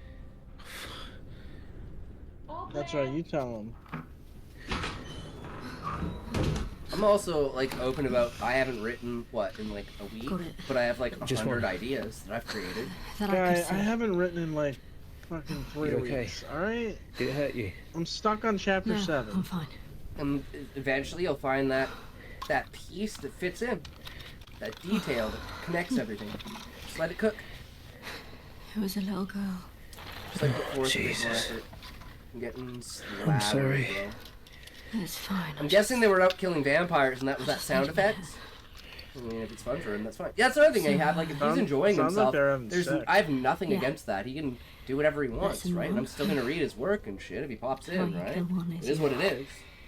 Ahab, We it's not a talk like problem it's that he real, but we uses don't it, it's act a problem that he that. lies State about the it. heart only Well, incapacitates I mean, it. we have no proof. Wakes up as soon as you take We have a step evidence. out, We don't have so- proof. Yeah, we have proof. He said he uses it, and then he It's gone turns. through the head. Then he doesn't use it, and then he fucking tells us he does use it. So No, he said he uses it in certain instances, and he uses it to edit. He also uses it to brainstorm. They have to know But that he says shit everything in was written in Cryptid his stream head. last night, he said he's backing away from using That's no AI because accident. it doesn't give him good enough They stories. turn them to fuck with us, don't they? They must. I don't know. I mean, I call it evidence, not proof, right? I know it is what it is. We all know that he's doing it, but it's like... Hurry up and get dressed. We should. And the fact he got so mad about Is us it calling safe? it out the other. It's not quite stream. light yet. Yeah. And the snow. Another person who really The tried on smell the of the first dead one's story coming to and didn't like do anything, and they were good for their first story is Fennec. Yeah, that's Keitel, who's also Void, and he's like now 17, right? So he's a young guy. Totally understandable. Grammar's fucked and everything, but the concept of the story is solid. Use your brain for stories, Adam. It'll work. How much further to this castle of yours? Just over this And like we rise. were saying earlier, And Ahab, what's if that Happy story when we really get there? doesn't use any AI, Same as it always is. The truth then? that's how If bad he of a really writer doesn't he use is. AI, it's time to pack it up. We'll be Time to pack sitting it up. ducks if Yeah, they spot I the understand why you're going into gaps. the military. Oh, come now, Penelope. You heard the radio. Yeah, you're 21 and you're still young. They're Yeah, not there's a unschooled lot of this young guys low. in here, right? They know of our kind. Yes. Like Well, Muffin's like they don't know 16, me. right? I've forged sharper minds Bro. than theirs. Imagine Happy I don't releasing like it. his book Having as to pretend. is, Feels like and I've he got my gets on hands like a tied talk behind my show, and back. people start asking him That's the questions, game, and he Anton. just stares into the It's what we camera, are. and he's like, The I knife have, that's so I have sharp, a you never giant feel the leg I wound. can show you. That was before. It's a new world now. Oh, please, what do you know about the world? You've still got the dirt of your grave under your nails. I know you It's and good I lore could for rip the that stream place at the end of open the like day, a ripe right? peach if we let ourselves go. We'd be bathing in blood by this time how tomorrow. did you I mean, Just come like up with Norman the did. Yo, what's up, Sea It's Salty? just so strong. Come here. He's got it. I have this really cool leg to show you. Normandy was sloppy. Anton, Yeah, I know you like a you've Christmas never got story, out in bro. one piece, if not for me. Ideas. That Go cool off to book me would be here, so cringe to everyone and else. you are on your own. Halfway through the fucking I've come interview, too Scotty's far. like, you know, Understand? I'm trying to ask you shit, and you're just showing me stuff. Of course. One of the best fucking interview podcasts ever. Good. I mean, then there's like a me and you, and we're just like going back and forth with our I only ideas, meant that you're freaking so out over proud of stuff, things to hide in combining the shadows. ideas and stuff. You and it's just like Shouldn't have to such an lower entirely yourself. different. Arthur Zentius, I'm 22. Yo, what's up? True, man. I just turned That's the 35. place, is it? I'm an old man. Yes. Lockroom Castle.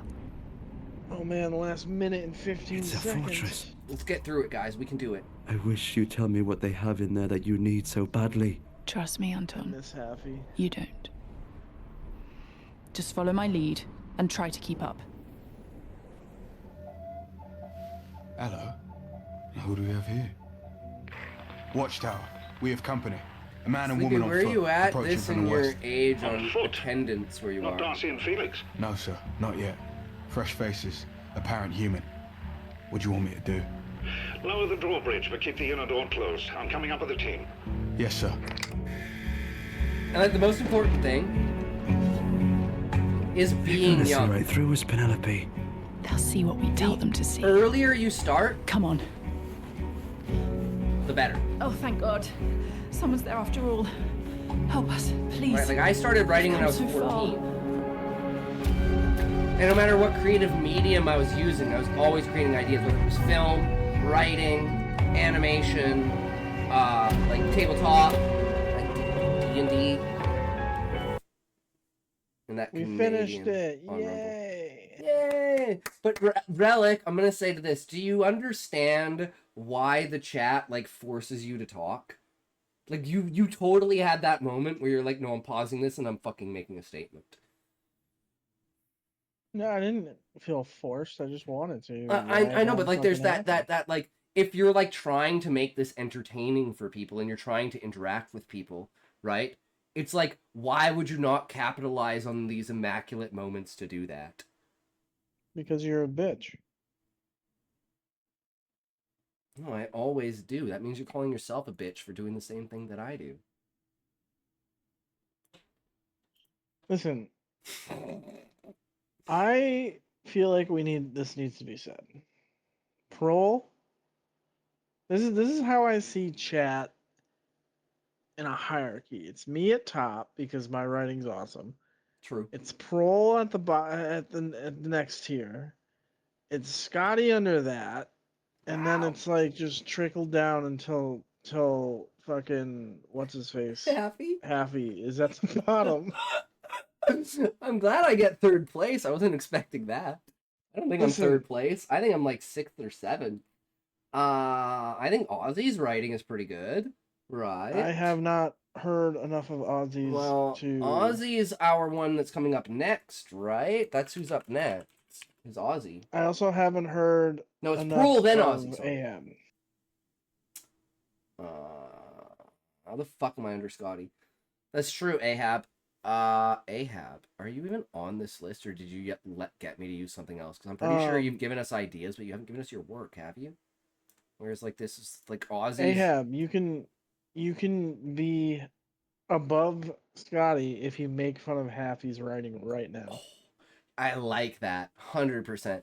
That's exactly how it goes. Oh, I thought we were ranking based on who's entertainingly autistic.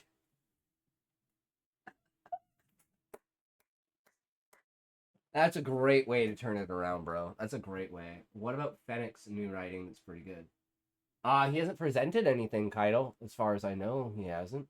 The last thing he had was on Wattpad, right? Which was the... I don't know how to work this shit. Where can I go to, like, my stuff? Where's, like, my favorite? Reading lists. Lost Crown of Atlantis. Is it this one? I think this one. Scotty. This is Keitel's, isn't it? Scotty. I know, but the thing was really good. She improved a lot.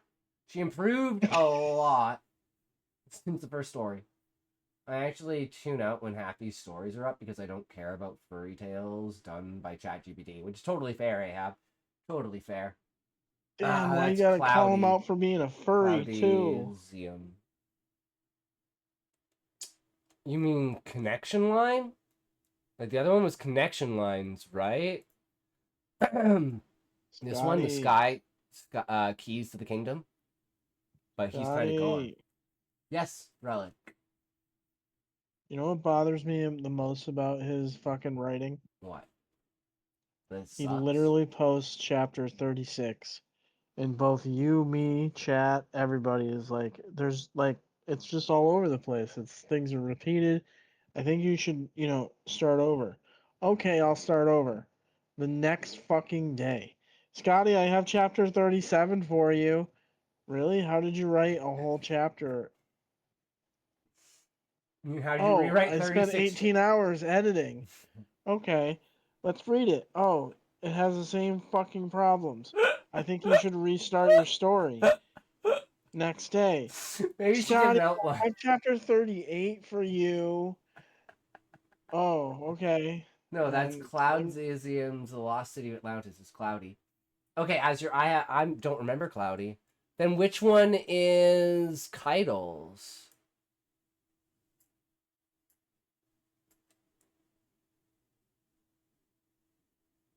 I have no idea. It's so fucking based. Wait, that's right. He just continues on to the next chapter. And I've already read chapter 1 to 50 of the entire book. So, like, these are supposed to be, like, edited reiterations of the story after having, like, taken my critique into account. Which wasn't done. So why am I critiquing your shit if you don't even fucking do it? And I do it in such a way it's like so easy to implement. You just have to do like X, Y, and Z. And you're just like, yeah, I didn't want to do that. Okay, well explain why you didn't want to do that and how you're trying to present the story so it like makes sense, right? Like, you gotta contextualize it around like the way that you want to present it, right? You have to like make us understand why it is the way that it is, right? Scotty. Why is it so long? Why is it 50 chapters of AI? Scotty, I couldn't do 20 chapters of that. I don't know, Ahab. All my AI shit is just short stories, right? Like these ones. It's because he has mental health that he can just sit there and goon to it or something. I don't fucking know. Moonvale Ruins. This is the one we did today, and then we have The Last Signal, which was one we did like last year. These are both completely written AI stories.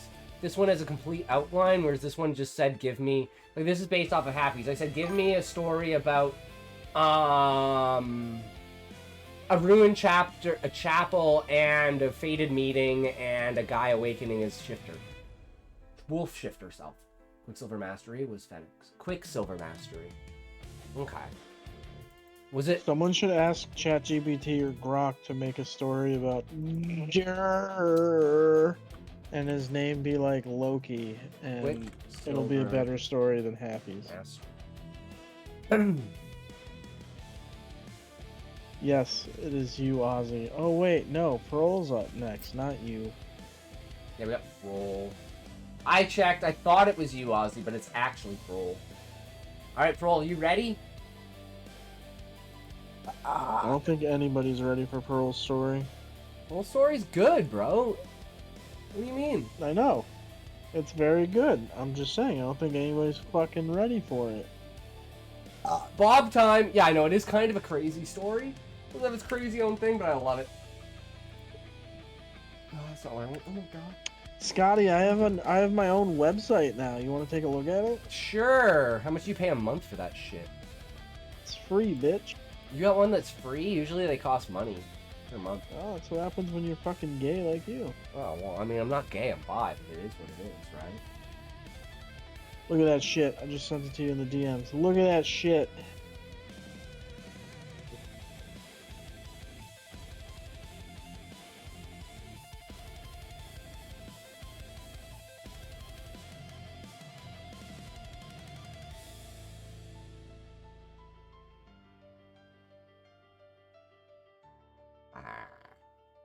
That's me. That's You're me. in there. Fuck yeah. Your review is the second one. Yeah, I saw it. I'm like, yes. Yes. And that's one of the most comprehensive, accurate reviews I've ever fucking written. I spent so much time on making sure that I covered everything in that and made it like short and concise and easy, despite the fact that I'm a fucking word salad rambler. Bro, fuck you. I ain't helping you.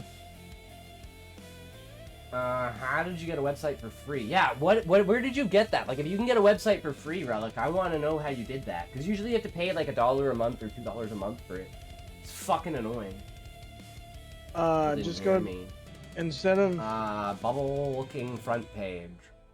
What do you mean bubble-looking, Azure? Just go to that website. You can sign up for free, and they have templates you can use for free, and you don't have to pay anything. You can pay something if you want a more comprehensive website, but the whole platform is... So it has like a free version, like a free tier, but at least it's free. Yeah. And you don't need to be super making fucking advanced bullshit, right? Oh, maybe I'll check that out. I bookmarked it, so I'll check it out. Too much yeah, that's right. Pussy. That's right, Pearl. Look in your website. Right now, bitch. True. Yeah, is the next chapter in here? Okay, I'm going to bed, Scotty. Fuck you. Fuck you. Alright, have a good night, Relic. Thanks for coming on. Thanks for showing your stuff, man. See you in the next one, I'll see you tomorrow. Brewskis. For sure. Fuck you. Peace. Look in your website right now. No, it's not been posted.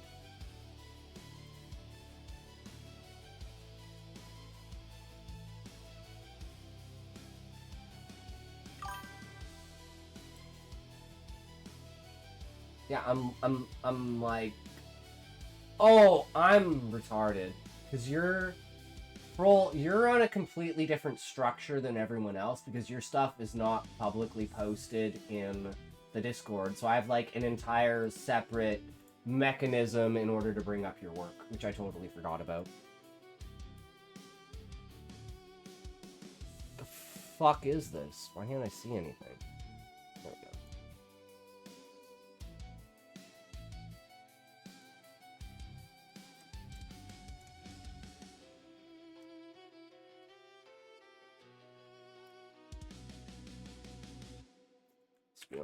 Roll, that was 9. We are now on 10. You have a shortcut for me? Aww, shouldn't you standardize your sources? So special, I'm gonna make you do that forever. Well, the thing is, normally what people do is they post their updated version in the Discord, in the stream thing, right? So the problem is, Froll posted his original one, and he's just been updating that one. So it's like way the fuck up there. Wait, you haven't been verified?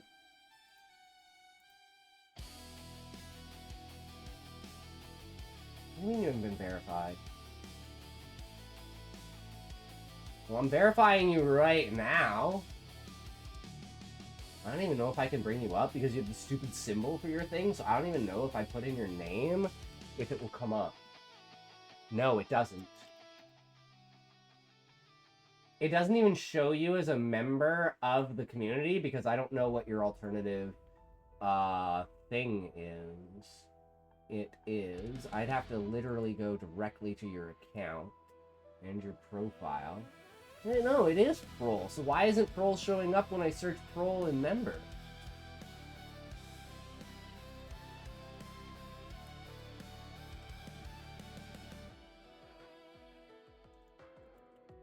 Wait, are you even a member of the fucking Discord? I swear I've seen you talking there.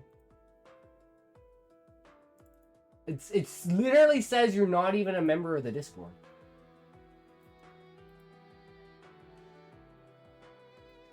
I'm trying to transcribe most of it, and add more where I get bored. But it's like, because yours is in DMs, and it's like, we talk, so it's like, I have like a pasted thing that automatically just goes to your story. Because the story never gets repasted. But anyways, it's a tangent. I need to take a toke. Let's fucking get on with this.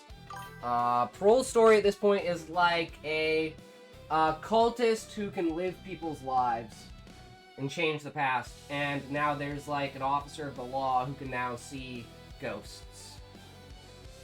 So it's like a supernatural aspect inside of a crime fighter like police detective story. I just what probably gets you put on a list, to be honest. A gay list. Ahab? Actually, I would not be surprised. A sci-fi Stranger Things, CIA style shit. Yeah. Like breaking the boundaries of reality kind of thing, right? Through like sensory deprivation and shit like that. Really cool ideas. Alright guys, are you ready? For Prol. 3, 2, 1, toke!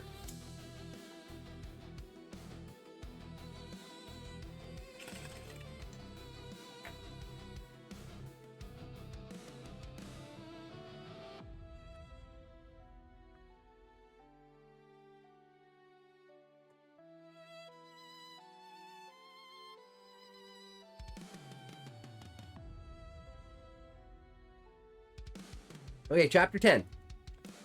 Hidden churches. They were in the midst of it. Christine looked up as they passed the Art Institute of Chicago. Skyscrapers were built here. Businessmen and rabbis and missionaries of no flag were here, yelling from soapboxes, megaphones spelling absolution by means of Christ. No more war. No more bloodshed now. Army men, slack and tan clothes, were lining the sides of the brick-housed bars, newspapers, stands, and shops, obviously listening themselves into some sort of guilt. Christine blitzed past in her red high heels and a big pea coat. The two dreamers, and Bob leading them, walked through the path of travelers with no hesitation, heads held high. The two devout members had shotguns slung on their backs. Robert had a wrench in one hand. Their black masks were slick with blood. Bob's was clean as he made a quick escape out of the house. I love the just like, the like strutting our stuff, like idea of like just the confidence of it. It's like, we don't give a fuck. It's just such a good just own it. Yeah. I'm literally reminds me, Prol, of Clockwork Orange. And just like how nonchalant Alex is towards things. Well, he's like smashing people's fucking faces in and shit. Raping people and shit. Fucking crazy. Singing. Singing in the rain. Singing in the rain. I've based them a little bit on Bonnie and Clyde. Yeah, you said that. I like that. I love that concept between Christine and Bob. Where it's like the over-the-top psycho, fucking fuck the world kind of shit, right? We're willing to do anything. We'll burn it all down around us. Just like the dumbass movie versions. Well, it's something you gotta play into, right? Not based on any real stuff. Yeah, it's like just, you gotta play into the concept of having that kind of lifestyle. The freedom to just go out and rob banks because you don't have money to get money and then go flaunt and spend that money and just no fucks given in the entire world, right? Whatever happens, happens, and you just happen so long that you even forget the idea of what consequences could be. And then it all just ends one day. He was the only one in the house on Brown Street to receive Christine's warning. Springing up in the middle of the night, she heard a piano note, waking up to find Bob. Instead of the slightly blue-eyed crystal from the small ornamental chandelier had fallen off. It had been burnt black on the bottom, charred from the burning of Bob's sensory mask, split in half, though it showed both beautiful halves in their shine. A gem that fucks with vibes. It's impossible to rob a bank now, it seems. Can't have no goddamn fun anymore. I agree, Ahab. It's like the last time I tried to rob a bank, I spent 22 years in jail. I mean, what? She had the 2 halves in her pocket. She told Bob something. Sent them a message from beyond. The guardian angel had warned her of his doom. He ignored her. Spoke for some time about killing the Spanish. Wandering through the streets of Chicago, she had to intervene, making explicitly clear what year they were in, what country they were in. Yeah, because he's not like, he's got so much in his head, he just can't fucking ooba-dooba-dooba-doo place it. Right? He's literally living an entirely different existence right now. Ads! Kill those Spanish people. I mean, if you're in like the 1400s in Rome and you've got like what are they called?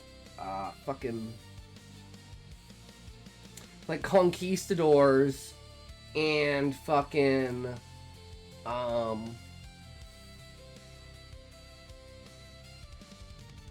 fuck, what are the other ones? There's conquistadors. There's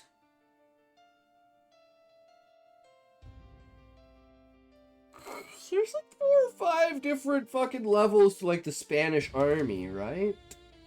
In time and spot them from creating Mexicans.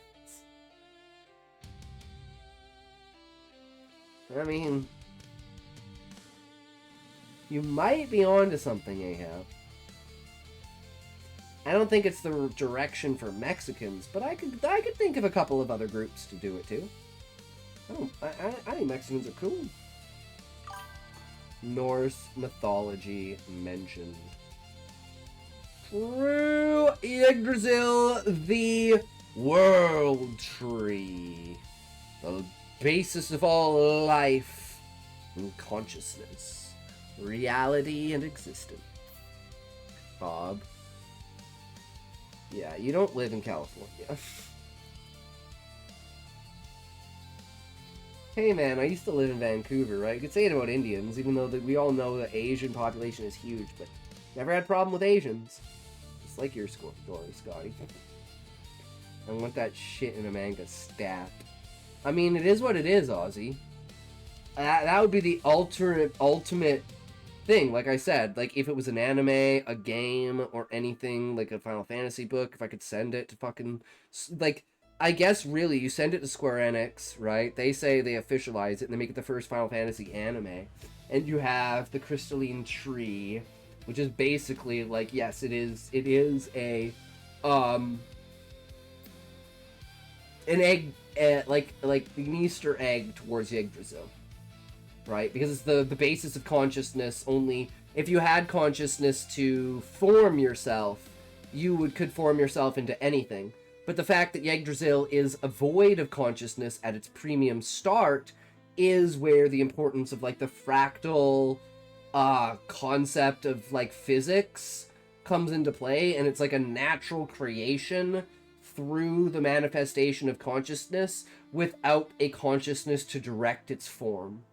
Like, that's the basis of the crystalline tree, which would be like the same as Yggdrasil, where it is it in and of itself is not life. It is the life it sprouts through the leaves of Yggdrasil that create the consciousness that is existence of reality, right? At least that's how I understand like the idea of Yggdrasil. The birth of all consciousness, but void in and of itself, right? Which is the true essence of nature. Yeah. Bob conditioned himself back into his main role again, or at least that was the way he looked at it from beyond. It's like the reverse infinite Tsukiyomi. Yup. Or at least that was the way he looked at it from beyond all of his lives, the true mind, staring down at even Bob in a way now. Uncle Yggdrasil with only a branch, Bob said. In one past, I thought God was sitting on a throne of bones. Now I also think he is a tree made of jesters. Christine looked at him. She said, I was just gonna say the two parts of the crystals are like us. She held out the blue shards again. You're the black one. Racist. What? What? Me? Ah, okay, it's the Japanese. Calm down. Welcome to the city. Somewhere only Bob knew. Christine did not want them to get spotted here. In the very midst of the city, men stopped and turned their heads. The army men, now without their rifles, stood by as they waltzed through the busy streets. In a narrower street, Bob clung to Christine's arm suddenly and pointed, Let's go inside. You could hear the symphony of an organ in a hall. They walked past a church, old black bricks stacked precariously between two concrete walls of warehouses and the industrial block, steeple only a little taller than the roof. Oh, and I was going to mention about the Yggdrasil thing connected to Bob and the way that he manipulates, and it's like he's turning Yggdrasil into a bonsai tree. Is that like a good imagery for like how he's like trying to manipulate the past and change things? He's building a cult in the past. Yeah. Christine said, No, enough people have seen you already. We're almost. Scotty, you should read the Vor series. What is that, Ahab? Not really, but kinda. Okay. Enough people have seen you already. We're almost in the woods. Bob looked at her very gravely. The two devout, he's more like a vine. So, like, if there's the natural order of Yggdrasil, he is a vine constricting its movement. Is that more accurate? Or was a parasite feeding off its own existence? Really weird and esoteric historical fantasy series. Ooh, I would love to check it out. Hey, I'll look into it. I will definitely look into it. Yeah, he's a weed. Ah, cool. Christine said, No, enough people have seen you already. Vor is a sentient, time-bending African forest. Dude, that sounds fucking amazing. That is such a cool concept. It's like there's a concept that there's like a... Okay, so this is factual. There's a fungus that's 2 million years old that is like larger than... It's like the largest continent in the world. It sits underneath like... between like Europe and like the western side of the bottom part of like the Asian continent, right? Because they overlap in a way, right? So it comes down the side where, and like along the side of the Asian continent, but it doesn't overlap it, but it's underneath Europe, right? And it's like something like fucking 200 and something thousand square miles of fungi. And there's like a conspiracy theory that it controls all life on Earth as like a what's the fungi called, like the mycelial network or whatever it is, the mitochondria or whatever it is, the mycelium, fucking whatever it is in fucking Last of Us, right? And it's like all consciousness is actually derived from this 2 million year old fungus. Really fucking cool idea. And it's because there is one species on the planet, and that is the brain. That species just inhabits different forms and has different strengths and different ways of using that one species. The brain. Christine said, "No, enough people listen to you already. We're almost into the woods." Bob looked at her very gravely. The two devoutes walked around him, then crossing their arms in front of her. The four of them walked up the brick steps to the chapel, looking up at the stained glass it reflected in the morning sun rising between the towers of the city. Christine snatched Robert's arm as they walked to the top.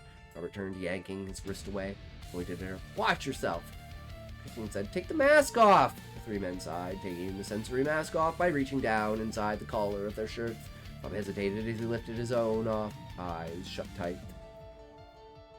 I was gonna say, isn't she directing him, but then she gets away and he's like, "No, well then if you're not gonna let me direct you, you gotta take your fucking shit off and you're gonna walk into a wall, motherfucker." Damn, that fungus is sick. From a fish to a human, can become anything with varied level of intelligence. She's his anchor, pretty much, yeah. I know, Ozzy, it's crazy to think about that kind of shit. Bob led their way down one of the very long pews, with a kick to motion them that way, taking a seat. Two devout sat on either side of him, shotguns laid to lean against the bench in front of them. Heavy forms creaked under the bench as they sat next to him.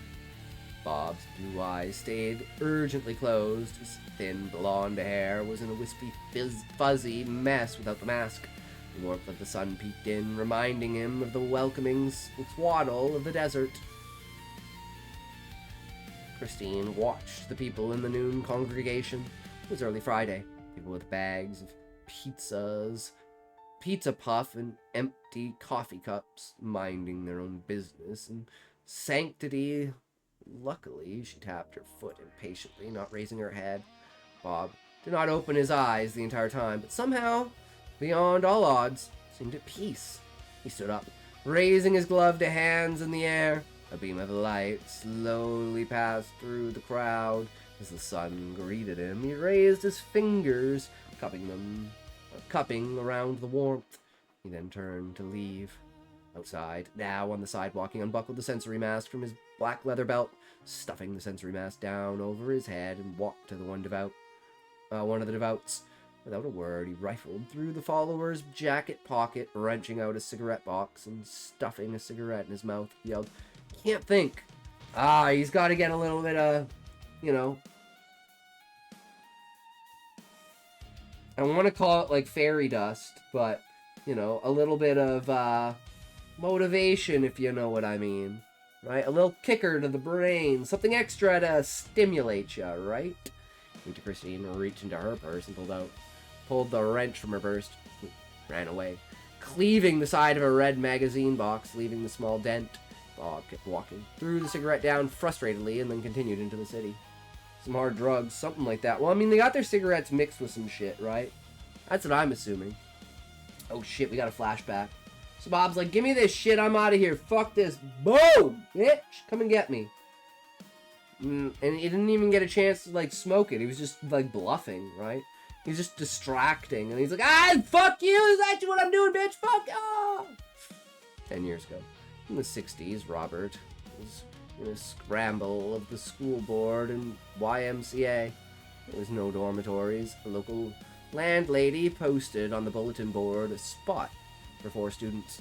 Robert found himself comforted there in the bunk-stuffed board house, beds and stacks like soldiers.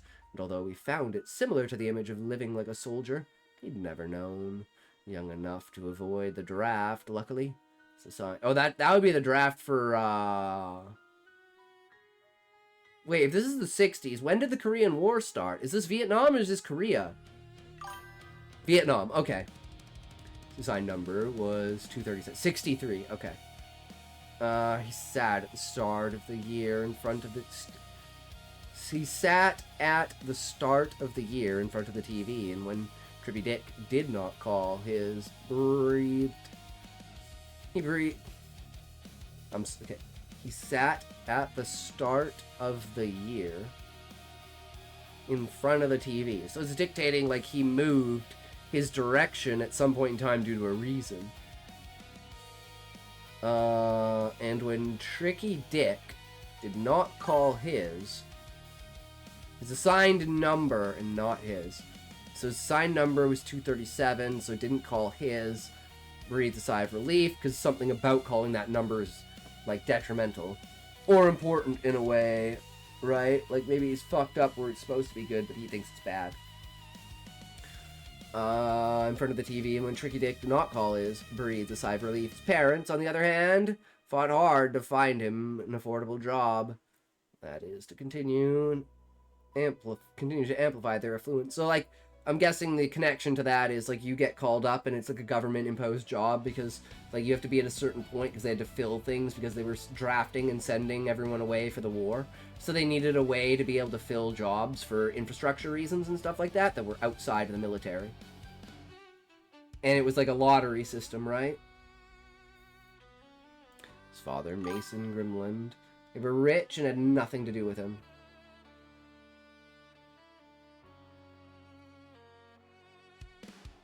So they never, like, endorsed him in any way, and it was like a, you're our son in, like, blood only, but not by name kind of idea.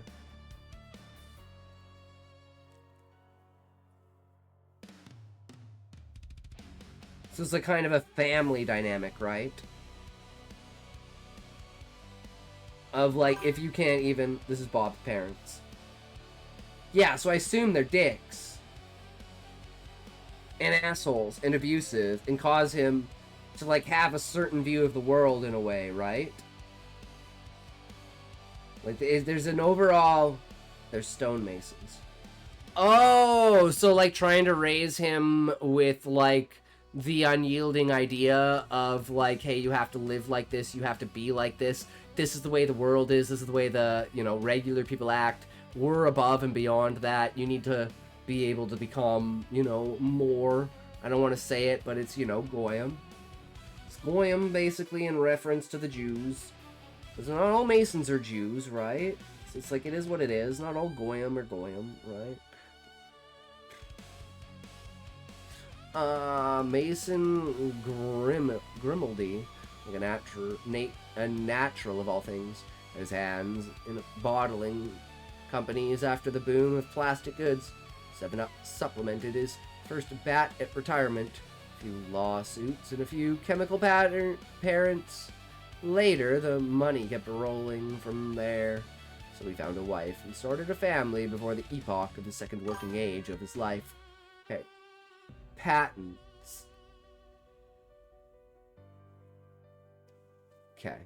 I was a little bit confused. But that makes a lot more sense. I'm like, what the fuck kind of genealogy bullshit, GMO shit was he doing? In the 60s? Damn, man. I mean, they did have biological experiments by the Nazis for, like, gene editing and shit like that, right?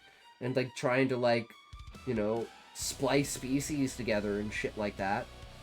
You never know. Whoever stopped doing that research, no, I doubt it. They just took it to a different place, right?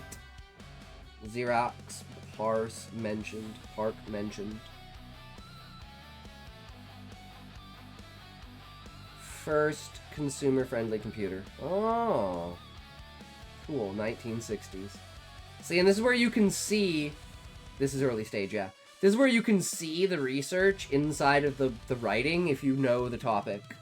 Which then leaves you to believe that if you don't know the topic, the research is on that same level. So you just assume that everything that's in depth is as true as it was when it came across the topic that you were in depth and knew about. I think that's very important to portray inside of your writing. Right? Because it leads authenticity to things if someone can find that, like, something that they know is, like, actually researched properly and presented properly if it's presented in, like, a fictional way. Or a non-fictional way, right? Where they even got small enough to fit on a cart upright, like 3 feet tall. Damn. Yeah, because the first computers were fucking 10 by 10, right? Like, warehouse industrial size, right? Personal computers, the only reason they became personal computers because they could make computers that small. Which is where it's like, that's one of the biggest problems with computers now, is it's something like, let's say an atom is 10 to the negative 22, while our, like, diodes now are, like, 10 to the negative, like, 18. So it's like, how many more iterations of minusculization can you do before you're approaching the size of an atom?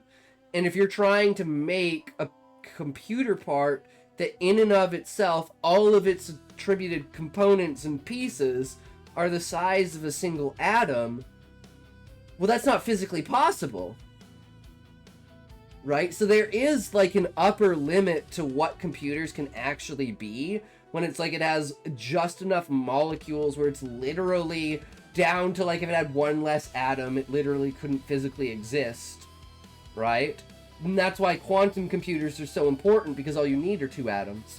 And you can do anything with 2 atoms. Then you can set the atoms up to a spectrum. Hell, if you do it right, you can only need 1 atom because you have sideways vertical spin, and both spins can be acceptable at the same time, right? So the ultimate form would be a single atom computer. 7-Up was a competitor, still not 7-Up company. What is the purpose of nanocomputer anyway? What is the reason for such condensation? Because essentially the way that computers work is a data line. You start at the beginning and you wind up at the end. The more pieces you have in the middle, the faster you can process it. But there is a point when you physically cannot create more points in between the beginning and the end. That is why quantum computing is so important, because it will redefine how we interact with technology, right? Because in a normal code, it goes in an order of processing. But for quantum computers, all processing happens at the same time, because all diodes can be both 1s and 2, or 1s and 0s. So if you have 2 particles and both of them can be a 1 and a 0 at the same time, you can do an infinite amount of calculations in infinitely, you know, in literally like no time. Like, it literally doesn't take time to do, so you could do 1 million calculations in the span of a millisecond. That's the ultimate form of a quantum computer, right? So every calculation, no matter how in-depth and no matter how many you were doing, would just be instant. Because it takes away the concept of time. Because time is only relative to a pattern of ordered events. If all your ordered events happen simultaneously, there is no order of time. An atom is the fastest sorting tool we've learned to control. And that's another thing, Prol, is atoms on a baseline compared to, let's say, like, we're talking like a proton versus an electron, right? Like, a proton is like 1 billion times larger than an electron, right? If you could get it down to the size of, like, being able to use a single electron, it's like the scale of quantum computing is basically infinite, whereas physical computing on its own has an upper limit based upon the size of, like, physical reality. At least that's my understanding of it. I'm no expert, right? I'm fascinated by the concept behind it. So he found a wife and started a family before the epoch of his second working age in his life. He found ways to turn rubber and plastics into varied household goods, and had to deal with General Electric and Xerox, and a plant on their own land where pregnant cousins hard knock life uncles out of cash and artistic daughters would come to stay. But in the waning golden age of his father's life, Robert was his firstborn and least influential son. It can also be used to control us. There is a patent about it. Like Big Hero 6 in the Magnet Dude. Oh, like infiltrating and influencing brainwaves based upon the idea of our brains are simply a mechanism of electrical waves, and if you can interpret those electrical waves and manipulate those electrical waves, we know that magnets and things interfere with electromagnetics, right? So if we know that our brains are electromagnetic waves, you can use any kind of manipulative radio wave to literally control and influence someone's mind if you understood how it worked. Because you are simply an outcome of those chemical reactions. And if they could dictate how your brain used those chemical reactions, you are literally a slave zombie to them. Right? I like long sentences. They're fun to read when they're not reading them aloud. I agree, Prol. I love long sentences. Like, sentences that are shorter than 34 characters, fuck that, dude. I want, like, nuance and pieces and constructs and returns and overlaps and cyclicals inside of your basic sentence, not just your paragraph. But I do like variations, right? There are times when, you know, a simple one word just fucking conveys way more.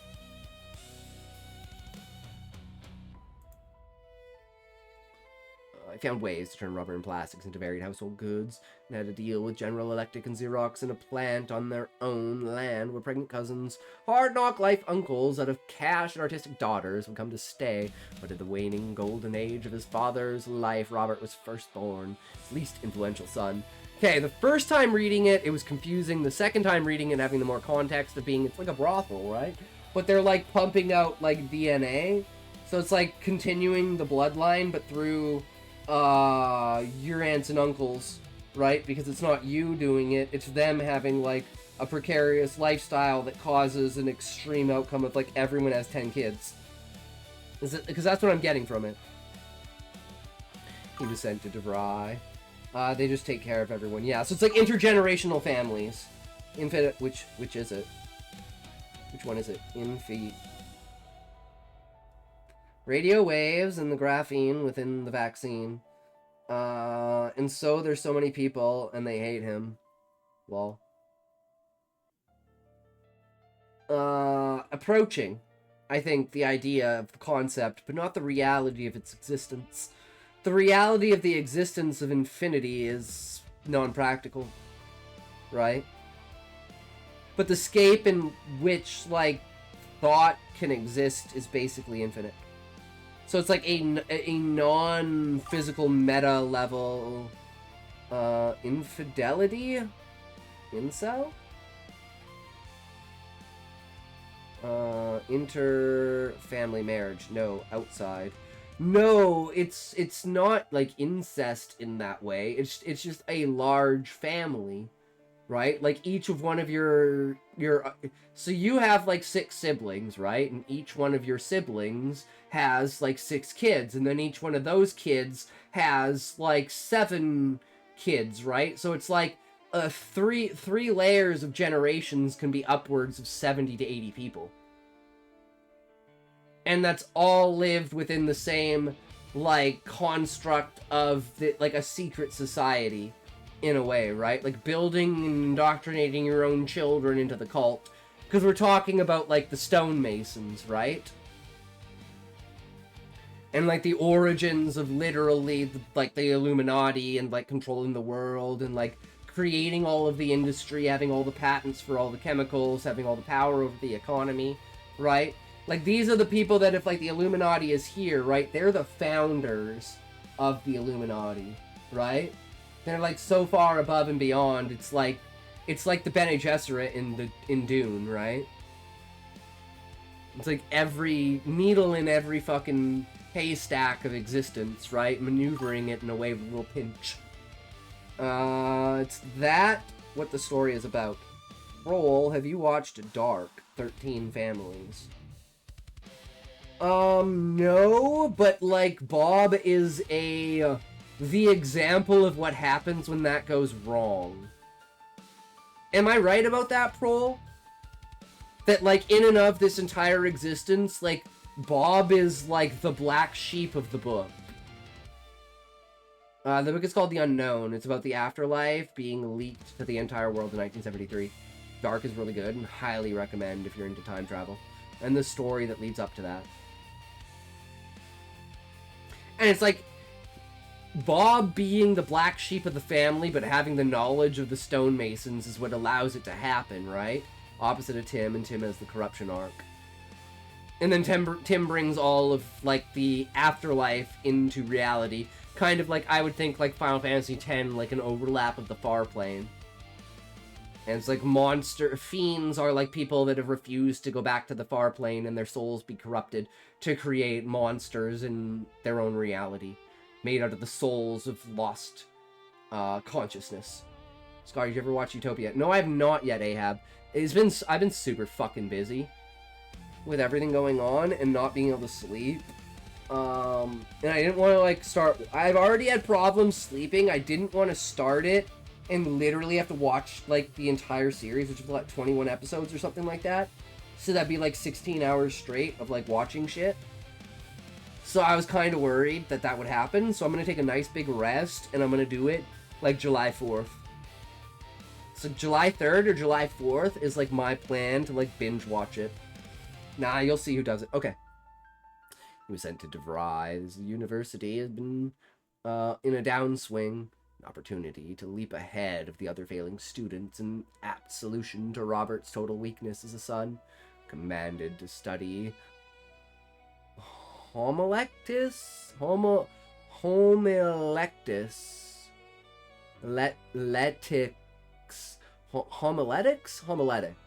In architecture, primarily. Is homiletics like genealogy?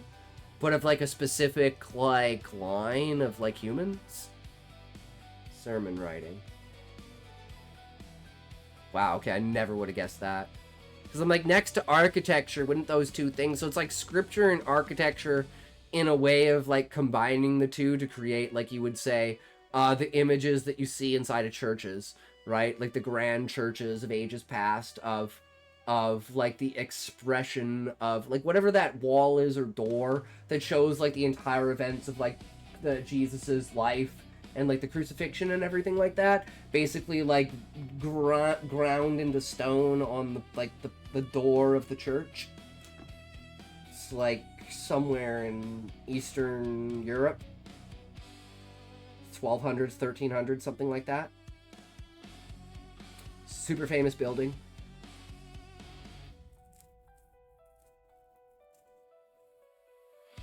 It's like considered above like the Sistine Chapel in its ability of creation, not through the simplicity of paint, such as like if you look at it from what it simply is, the Sistine Chapel is like higher level, but you look at how it's done and what it is, it's like this thing is like so much more advanced, because it's not just like paintings on a wall, it's an engravement within it, right?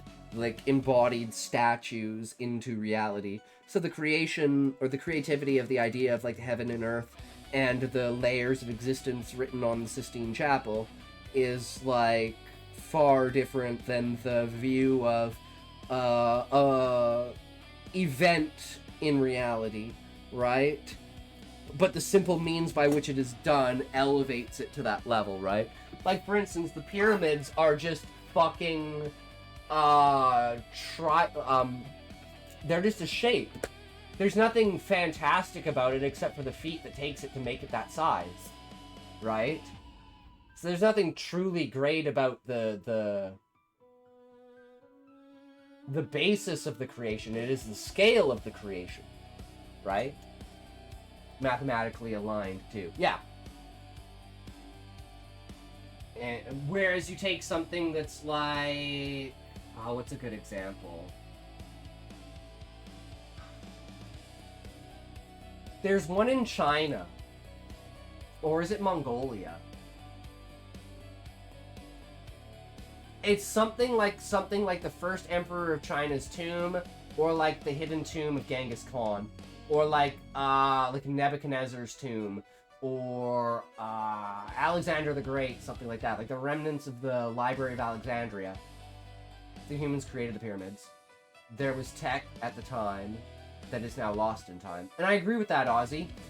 Technology isn't necessarily creating the internet and spaceships.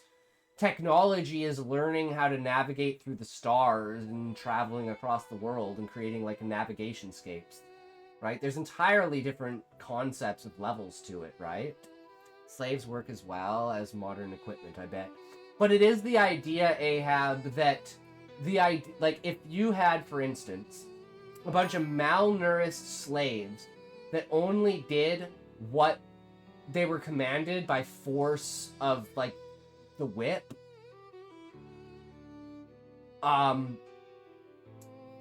there's something to the level of mistakes people make when they're forced to do something.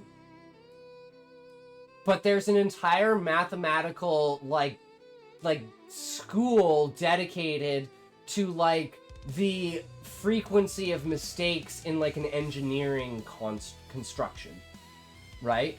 And it's like a differential of the hierarchy of wills of the people that made it.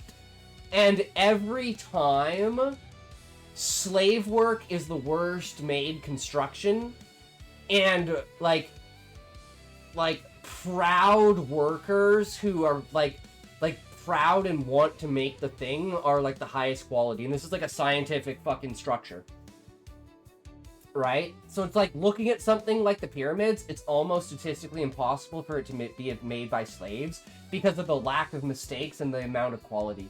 Which means the people that built it were proud to do what they were doing, and they were doing it for a reason. They believed in what they were doing. And they refused to make mistakes on things. And it's just a scientific, like, fucking graphical outcome.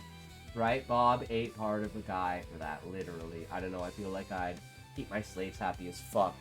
And that's why it's, like, the difference of, like, you would think of, like, you know, the biblical depiction of Jewish slavery, building the pyramids. And you look at something that's, like, like us nowadays, right? Like wage slaves building, like, back in the day it would have been the two towers, right? The fucking, fuck,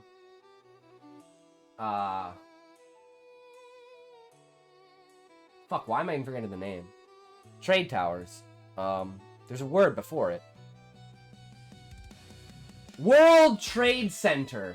The two towers of the World Trade Center. That's what I'm thinking of, right? Something like that. It's like, you know, not necessarily artistic, but it has such a purpose. World Trade Center. Yeah. Yeah. Guys, this is why, like, I can have all these ideas and words just escape me. Names. Specifically names. Something about names in my brain don't, connect. Yeah, 9/11. You guys want to hear a crazy story about 9/11? So, like, I was 10 years old, right? Because I was born in 91. And it happened in September. My birthday's in June, so I was 10. So I'd never had a TV, you know, like, in my house. Right?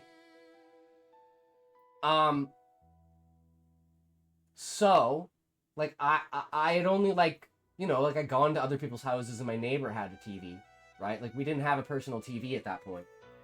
So, this one morning, all of my friends in the cul-de-sac come running over to my house and like, you gotta see this shit.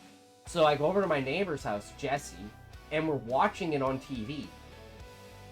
And, like, people, like, there's, like, 4 families there, like, people are crying, people are freaking out and shit, and I just don't know what's going on. So I'm, like, looking at this, and I'm like, yo, man, that looks pretty cool. What movie is this from? You know, kind of stuff. And just, like, everyone looks at me like, what the fuck? And I'm like, yeah, I mean, you know, I don't know why you're all freaking out. Like, what's going on? And they're like, that literally just happened. Like, this is the news. And, like, I just couldn't comprehend it. I just didn't understand what the news was. Because I never, like, listened to it or watched it. Right? No, I was just like, you guys are freaking out, man. What's going on? I don't understand. Like, I had no concept. Then I went to school, right? Because it happened at, like, what? Like, 7:30 or something like that, which would have been, like, Pacific Standard Time in the morning. So it's like school started at, like, 8:30. So then I get into school, and they're, like, rolling out the TVs in, like, every classroom and like pulling out all this shit and like talking about it, and I'm just sitting there like, man, this movie must be intense. Like, what is this? Still not understanding what it was. And my friend to me is like, this actually happened. Like, this is real. Because everyone was just saying, oh, this is on the news, assuming that I knew what the fuck being on the news meant. But I didn't. So eventually someone was just like, yo, this happened in real life. Like, they're reporting on this like this is a thing that just happened. Like, this is like live reaction to like New York City being attacked. And I was like, I'm sitting here fucking telling people, oh, this is really cool. What's going on, man? That's some really good effects right there. How'd they wind up doing that? And everyone's just so shocked, right? They just don't know how to explain it to me. That was my experience with 9/11. It was like one of the most like grounded points in my life of like realization that I could be so far outside of the loop that people didn't understand how to get me inside of the loop. Which is like a fundamental like moment in my life of realizing the dissonance and miscommunication that people can have. Even in something extreme as like a fucking terrorist attack in reality. So it's like that is one of the most profound moments in my entire life. Takes a loud bite out of a... Takes loud bite out of Butterfinger hand on his hip. Bruce Willis in this one, huh? Yeah, like guys, which fucking, god damn it, I don't even know the name of the fucking movie, I can't even name it. But Die Hard is this? This is Die Hard 3? Oh my god, this looks so cool! Stay outside the loop, Scotty. The inside is just mind control and echo chambers with digital ITs. I mean, Ozzy, see, the thing is, this is how I look at it, right? I am an entity outside of the box, perceiving inside of the box. I have a consciousness high enough to realize the fact that I am a entity that exists outside of the box, and I am looking into the box, and then I say, how could anyone think that there wasn't something outside of the box? Because if you have any idea of reality, you would realize that your simple existence exists outside of the box. Thus, there is more outside of the box, because if there wasn't, you wouldn't be able to exist inside of it. And then you lift your face to the actual reality, and you are no longer looking inside of the box. But it is important to know to look inside of the box, because you have to know what's inside of the box and compare that to what's outside of the box, to know the true reality, in order to grab people and pull them outside of the box. That's how I think about it. Hate the word entity so much. Every horror writer's favorite fucking word lately is fucking entity.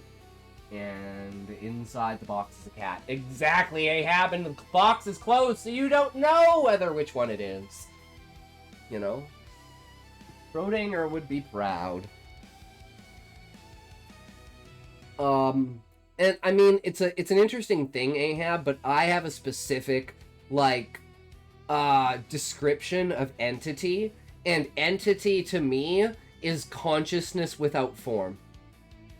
Like, that's the basic definition that's canon in my head for how I use the word entity. An entity is something that is of conscious but not physical. So, for instance, the projection of your thoughts is an entity, but the expression of your thoughts through reality is not. So then you, as a human being, are not an entity. It is simply the thoughts that you project into existence that are the entity of yourself. Right? Now every spooky monster is an entity. Yeah. I think that's dumb. It's just like overusing, like, vagueness. It's vague posting. Guys, that's fucking vague posting. Commanded to study. Okay, we already read that. I can't read that word again. Family planned to build several churches in the state after they immigrated from Italy. If Robert could preach for them, at least one of the properties would be supplemental to their wealth come filing season, and that would be his cross to bear for the army of his family. Right? We gotta split all the taxes apart in properties so we don't know what the total value is, so we can fudge the numbers in order to be like, pay less taxes. Boom! Instantly playing the system. Settled and well at university, having hardly left home before it was a change, though. So I just thought about this, guys. Yeah, so make some churches. So what about this, guys? So you have a law, right, for tax cuts to make it so that companies are more willing to donate to causes.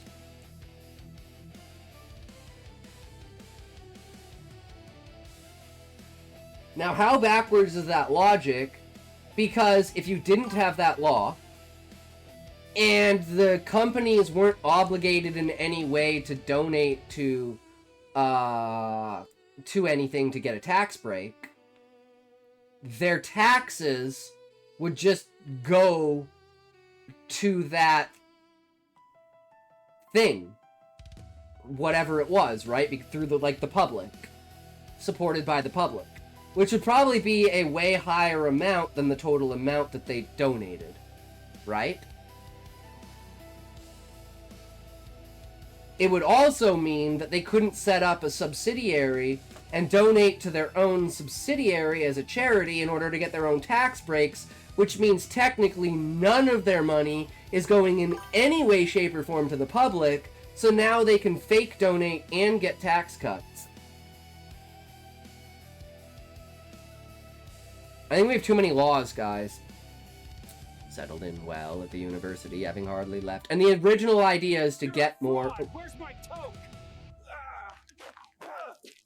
700 septillion! Thank you for following Mustafa 4. I hope you are enjoying the stream. Less than 4 less than 3 plus 1. Yo, what's up, Mufasa? How you doing? What chat? What you got? Welcome, welcome. Thank you for the follow. Are you a writer? Are you a reader? Are you a purveyor of stories? You enjoy creativity and imagination? Are you an explorer of the world of words? Welcome, welcome. I'm Intoxication. Here we do a little bit of writing, a little bit of reading, a little bit of tips and tricks to improve your skills, a little bit of ranting and rambling, and is what it is, going on and on for sure, right? And yes, Ahab, that is indeed, I think, Bloodborne. We have Asmon's 24-hour channel, and he is currently playing... Nope, Lies of P. Because I was like, did he shift from Lies of P to Bloodborne? Because he was originally playing Lies of P. So no, it's not Bloodborne in the background. It is, in fact, Lies of P. Which has got a new DLC for it. Settled in well at the university, having... We're currently reading Prohl's story. And we've been reading it for far too long to be on anything. But today is like going back to the normal shit. And the normal shit is, hey, we exasperate, we talk, and, you know, time just flies by. So there's no real expectation on it, right? And I know it's like taking a bit of time, we're not even a quarter of the way through, but I think the introspection and the ideas presented in this story deserve conversation over, right? And sometimes it's critique, sometimes it's glaze, sometimes it's discussion, right? And I think it's important to have the distinction between those and know that all of them can exist in and of each other, right? And simply discussing a story to get more involved in it is just an amplifying of the interest that you have in that idea of the story, right? Which in this case, I love Prohl's premise. Can you read all Happy's story after this so I can be caught up? Ahab... Unfortunately, the loophole you're trying to break would be that I've never asked Happy if I could read his story while he's not here. And unless Happy confirms that he's here, plus usually the reading is capped at an hour of straight reading. Now that can mean it takes 6 hours to read someone's work, because I was ranting and rambling and we never quite reached an hour of actually reading the work. Because an hour of reading work is something around 4,000 to 4,500 words. Didn't ask for a Jewish cop-out. Well, you kind of did, Ahab. You absolutely kind of did. I'm sorry, but you're definitely asking for it. You leave any of the smallest holes and they'll wiggle in. Like a maggot. And eventually you'll have 100 fucking flies in your house. How the fuck did this happen? No, I didn't. I never asked for anything Jewish. No. You don't. You're completely misunderstanding, Ahab. 109 countries. You're completely misunderstanding it. It's an emphasis on you, right? Like, you don't have to want it. It's just it exists around you, whether you want it or not. It's like a fish inside of water, and the water is the Jew. It just simply exists around you. Right? You can't get away from it. It's not Jewish, it's Jewish. He's at Ownwell University, having hardly left home before it was changed, though. Even the smallest university halls and the uninspired cafeteria seemed like amplified marvels of the city. Studying architecture sparkled his mind, and with decadent allowance, he found the superior role to life in the land, supposing himself as a social butterfly by means of meetings in front of liquor stores, and his silver tongue able to secure the necessity of alcohol for the other young scholars. The board house had a strict no female policy since it was off campus. Feel like comedy is the hardest genre of book to write. I agree, Ahab. I absolutely 100% agree. And I don't remember who said it, but there's like a famous person who said, I don't give a fuck if your book makes me cry. It's so easy to make people cry. But to make someone truly laugh, that is an art in and of itself. Anyone can make anyone cry, but to make someone laugh is a true feat. Robert sat at a dinner, one of the tables outside one morning. Soft, thin blonde. Had been growing in bounds. Hair? And he pushed one of the shapes of it from his eye as he wrote a practice sermon haphazardly in pencil. Hair, yeah. Christine walked up to the table, tossing her heavy purse on a chair to one side and sitting down. I know I'm older than you, she'd said before, but as he looked at her, he felt an odd attraction to the tutor. She returned to college to finish her senior year, not originally wanting to attend DeVry, but quickly learning that they were the only university at which she could continue. Is this him meeting Christine? The oddity of pretending first Robert believed meant she also had a very wealthy family, but as time and bonding revealed, was actually an attempt for her to better her family life. Single mom, currently bankrupt with luck. It's easy to make someone cry and come, but it's hard to make them laugh and fart. True, Ahab! Fucking so true, dude. You laughed so hard that you farted. I love it. Robert told her, "Good morning, I'm almost finished with that debate." Christine sighed, still. And I love how you introduced it without saying, but you can infer that it's her and then immediately drop that it's her. Because it's so obvious that it's her. Whereas normally there'd be the point of like dragging it out. But because we're so far into the story, there's no point in dragging it out. You know this is their first time meeting. Or this is like their first major interaction, right? Or big ass purse, yep. So standing, look at it. Where obviously it's big enough where you can hide a wrench in. When we're talking a wrench, it's got to be at least this size, right? I'm thinking you can dodge a wrench, you can dodge a ball, right? You need to write in pen, first of all. She scanned over it and said, "Second of all, not a debate, it's a sermon." Robert shrugged, leaning back in his chair with a smile. He said, "I like to fight. I don't like to pray." Christine sat down, taking a sip of the nearly chilled cup of coffee. The waitress passed by the outside seating of a diner. Christine slugged the rest of her coffee. That's an interesting way to... I've never heard slugged before. I like that. She's like, "Oh!" Gone. Nauseated by the taste before asking for another cup. Robert was still staring at her the way he did, with a smile on her face. Christine said, "Don't fucking look at me like that. Get a pen and rewrite it." And it's like, so like,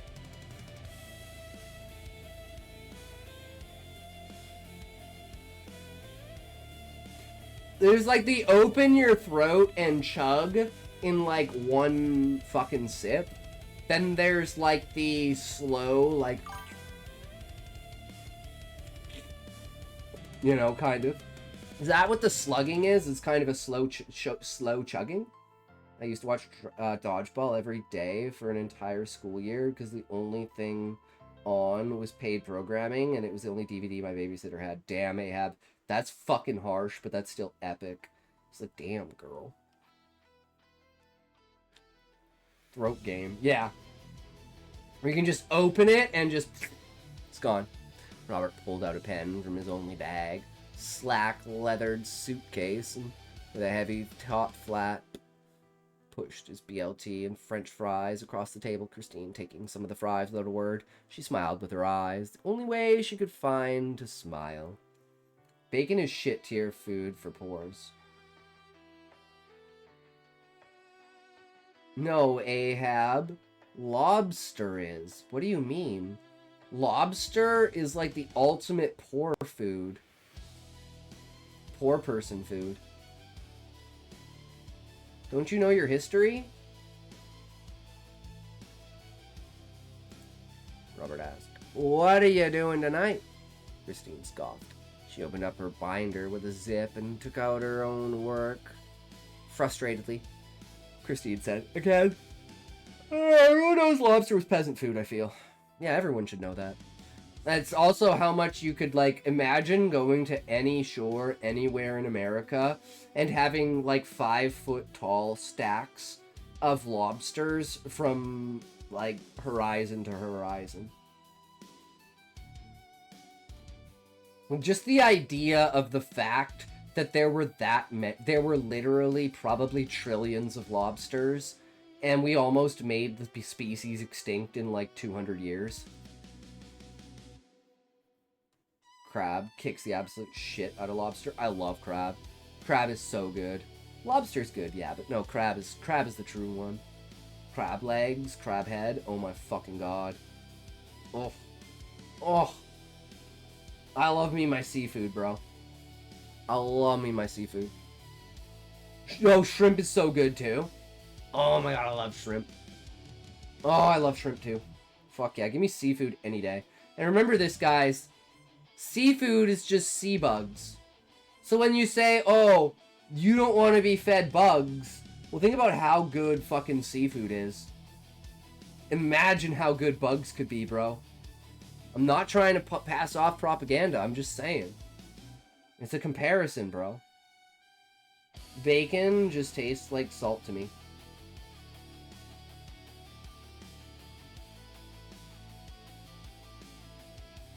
Used to hate shrimp because of the texture, and then I cooked them myself, and I started liking it. Yeah, no. There's a difference between, like, an overcooked or, like, a long, an out-of-date shrimp. Right? Where it's like it's lost its solidity and it's more of a slime.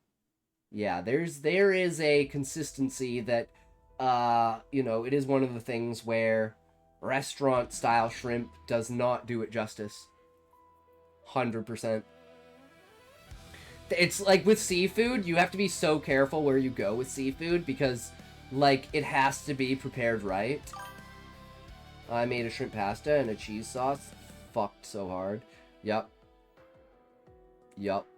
Fucking shrimp Alfredo with shredded shrimp in it. Like, you take, like, shred the shrimp like tuna. Holy fuck, dude. Shrimp stir fry that also fucked incredibly hard. Oh my god, a stir fry. That sounds so good. I'm at home and not doing anything with you or your friends. Robert said, we just hang out. I mean, we're going in the cinema, but we're just hanging out. Cleopatra is out. Christine thought about it. She said, fine, Cleopatra sounds alright, Christine said. But listen, I really can't stay. You have to figure this sermon out yourself. I know my family is religious, but I felt that. I left that behind. 4 Thai chili peppers. So it made me shit magma. Oh my god. Yeah. I mean, I like spicy food, but, like, we all know the consequences of it. Robert said, why would you? I don't mean to be rude, but what happened to you? Christine said. It's like one of those jokes where it's the difference between... It's kind of fucked up. But in any way, if you've had any anal before, You know the difference between, like, anal when you're not warmed up and anal when you're warmed up. Crazy comparison, right? Christine said, "That's for me and not for thee. Mind your own business at the cinema or I'm leaving." She arrived at the movie theater that night. She took Sam, her 2-year-old, brought him inside. In the row on the ticket stub, Robert sat alone. His friends apparently hadn't shown up. He didn't say a word to her, but passed a beer to her and watched the movie silently. She had to walk, so he would drive. I'm not a man fucker, so hey, it is what it is. It's bad versus good. All you gotta know is the whole reason is blood flow, right? It's like, I guess a better comparison is like slapping around a flaccid dick. Like flipping your dick around when it's flaccid, and then smashing your dick when it's hard, i.e. fapping, right? It's like there's a completely different feel because of the blood and the extending of nerve endings, right? Flipping your dick around when it's flaccid is funny as hell. That's what my fucking nephew will do. He'll just, like, strip naked and start, like, whipping his dick around. And like, look at my flingy! Look at my flingy! Look at my flingy! Like, oh my fucking god, bro. Christine asked, "How long is this show?" Some men in tunic shouted over the valley tops on screen. Hundreds of men gathered in a quarry for some grand scheme as the narrator began the tale. Robert leaned over. He said, "I have no idea." 3 hours later, Sam fallen asleep in her lap, and she had drank 2 beers. Robert held her hand. "See, you get him inebriated, and then you can slowly work your way in. Next thing, his hand's gonna be on her tit." On the drive home, she scolded him about the length of the movie. Robert telling her to tell the director, not him. Christine also said, "You didn't finish your goddamn sermon either. I can't believe you tricked me into thinking your friends would be there." Cleopatra is 4 hours long. Holy shit. Well, that's back in the day, right? Like, if you look at, like, Ben-Hur, it's, like, something like 3 hours and 13 minutes. And it's, like, it has 2 intermissions in it. Because that's what they used to do, is they used to just have, like, a 10-minute intermission between arcs. And you'd, like, go refill your drinks and refill your popcorn. And, like, go smoke a cigarette. And, you know, basically compile and process it. And then you'd come back for, like, the next part of the movie, right? And now we just have theatrical cuts that are, like, an hour and 20 minutes long, an hour and a half long. And then director's final cuts that are, like, 2.5 hours long, right? Like, one of the biggest criticisms for Kingdom of Heaven when it came out was the amount of stuff that was cut for the theatrical version, which removed... no, wait. Was it that or was it Gladiator? Maybe it was both of them. But anyways, the theatrical version almost bombed because they removed, like, core aspects of, like, the storytelling that they thought, like, weren't important and people wouldn't, like, resonate with. There's been a lot of things where people are like, the theatrical version is shit compared to the extended version or the director's cut. Yeah, movies used to not suck. True. I need a tote.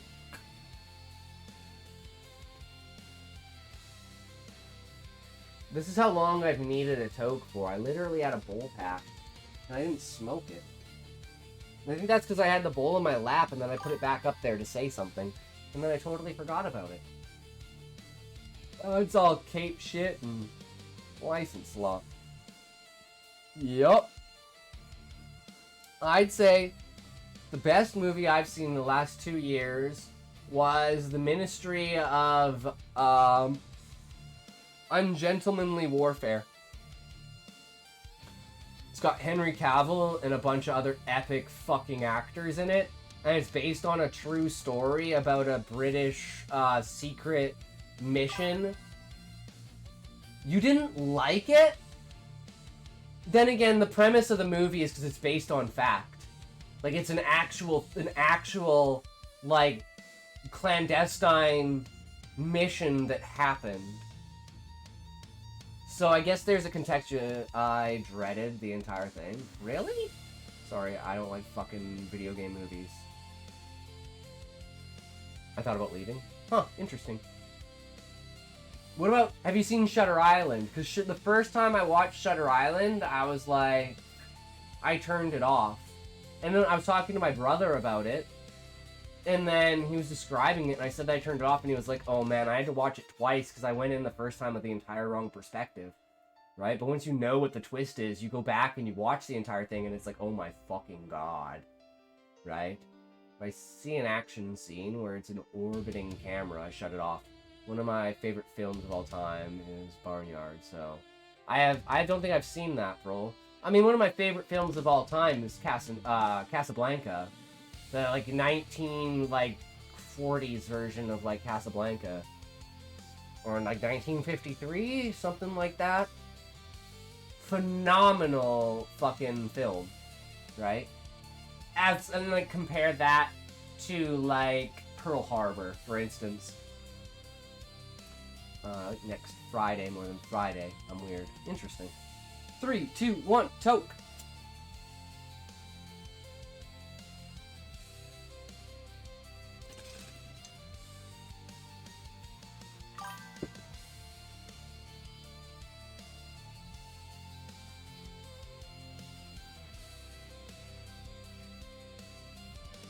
It's so pseudo-intellectual to like old things because they're old. Yes. My favorite is Citizen Kane. No, it's because one of the 3 movies in film school that we did like an essay on, that like did the whole thing of like the breakdown of the structure of the movie. So it's more of like the idea of the storytelling and the time period and like the like behind the scenes ideas of like how the movie was made. That's more of a thing that's a nostalgic resonance for the movie to me.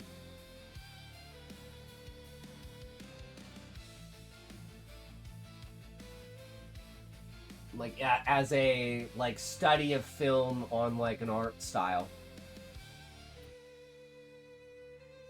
Not because of what you said, just the thought. Oh no, and I agree with you, Ahab, but that is generally people like, you know, this is my favorite thing because it's old, right? Whereas it's like, if someone, like for me, if I said my favorite movie was The Wizard of Oz, and you said, oh, all this, and I'd be like, well, did you know that The Wizard of Oz was actually the very first movie in color ever, and that's why the Yellow Brick Road was so, like, prominent and important? Because no one had ever seen a movie in color, and then this, like, brightly, fantastically, amazingly over-the-top, beautiful spectacle came into theaters, and it blew people's minds for seeing it that way, right? My favorite movie is The Thing. I actually saw like, overall kind of a perfect movie. Yeah, I saw a thing, pun not intended, like a meme the other day of like, if you know like Armenian or Russian or whatever, then The Thing is spoiled at the beginning, because the guy who's talking, like, that comes out of the helicopter when the dog comes over, is like screaming and yelling that it's like, that's not a dog, that's not, it's a thing, you know, it's like, it's an alien, like, don't go near that, like, you're gonna get fucked over, it's gonna steal your body, basically kind of idea. But it's like, you're not supposed to know that that's what he says. And it's like, that in and of itself is like the chef's kiss of the ability of storytelling. Right? I like the theory that the Thing was like a fuel source for the spaceship. Like a living entity, kind of like it's the idea of like a mole trapped in a thing, and when it crashed, it was like unleashed. And it's like, it just kind of attached to biology, and then it kind of learned through like the brain interface and like memory and stuff. I like that idea. That's cool. And that's why it's so, like, fucking weird in The Thing, right? Where it's like, why would this even be, like, a biological entity? It makes no sense. But if it had a secondary purpose, aside from its own existence, that would make a lot more sense on the drive home. Plus, I mean, who doesn't love fucking Kurt Russell, man? Come on. On the drive home, she scolded him by the length of the movie. Oh, we already read that. Robert. shook his head. He turned, and she was confronted by his baby blue eyes. She hated them. Robert said, I'll pick you guys up for breakfast. We'll finish it at the restaurant. It'll be fine. He dropped her at the house without quarrel. To her surprise, after it all, Robert insisted he walked them to the door. Oh, he's a ladies' man. More surprising, he didn't suggest to follow them in himself. Waved to Sam and walked down to his truck. I'll walk you to your door, but I'm not going to have any intent of coming in. And when you invite me in, I'm going to be like, I think it's too early. I want to be a gentleman. Maybe next time. Makes their panties so fucking wet when you reject them. Lying in bed, miffed that night, she thought, I'm actually starting to like him.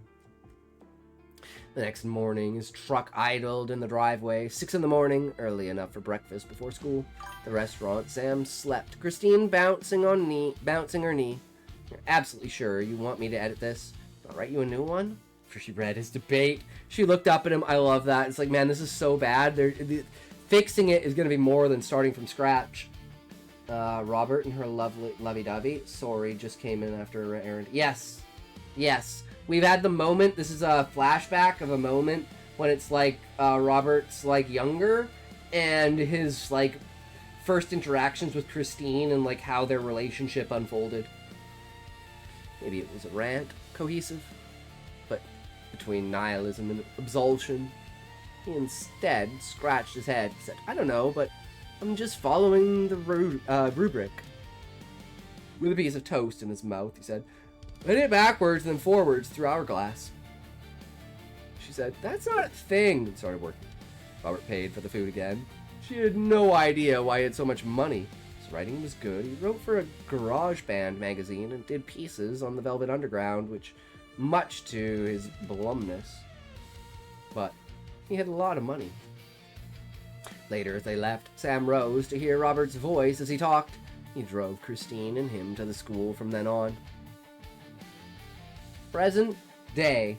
As Bob turned the corner onto another bustling Chicago street, he looked at one of the magazine boxes he hit with a wrench. For some reason, he couldn't recall he hated magazines. Planted his boot into one of their tempered glass panels, and glass thrashed upward into the moving cars on the street. Hit at the side of a taxi. God, he's so fucking... He just has to make everything worse, doesn't he?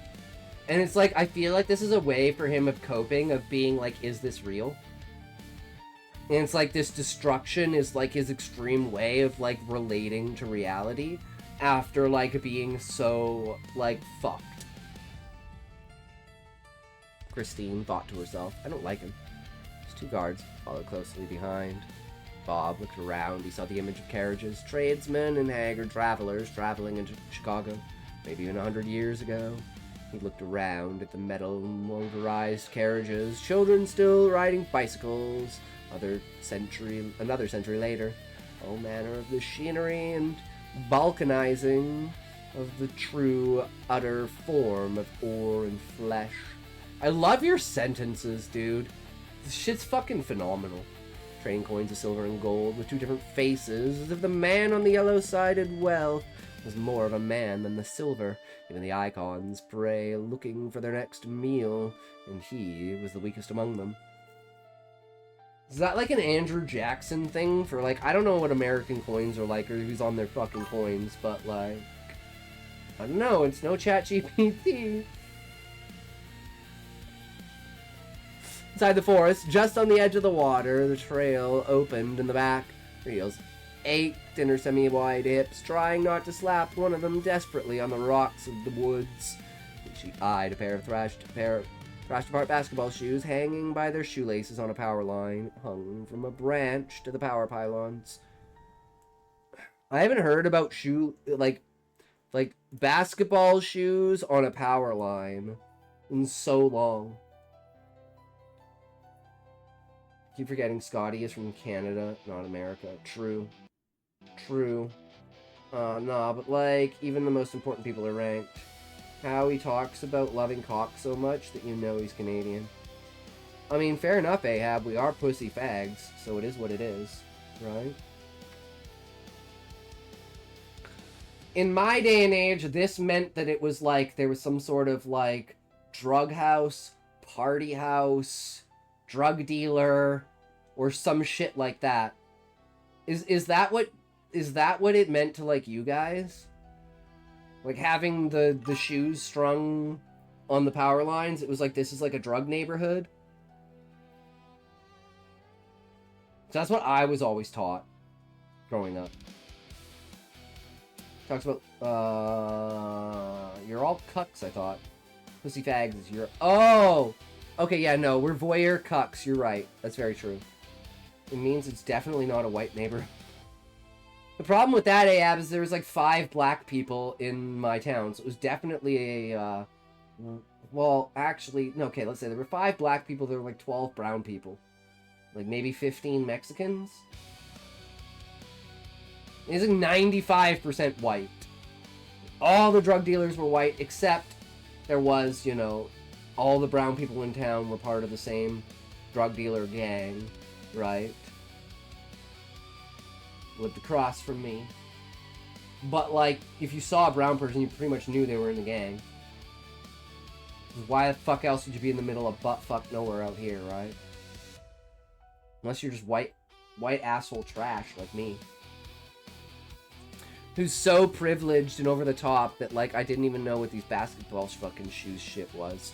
I was like, why would fucking people do that? It's like... thinking about it as a rational person, right? Of, like, preserving the future. No, these people are fucking animals. They don't care about that shit. You gotta think like them if you want to understand the world. Christine took one of her heels and threw it as hard as she could. It actually knocked them down. She squealed, I got them! Spelling mistake spotted. Prol as an L writer /S. True. I didn't notice it, so it is what it is, Ozzy. I'm a fucking loser. She ran over to them. Retard who can't spell or speak or smell. Or read. Half-footed, as Bob yelled. Don't put those on! You're gonna get trench foot or something. Come on.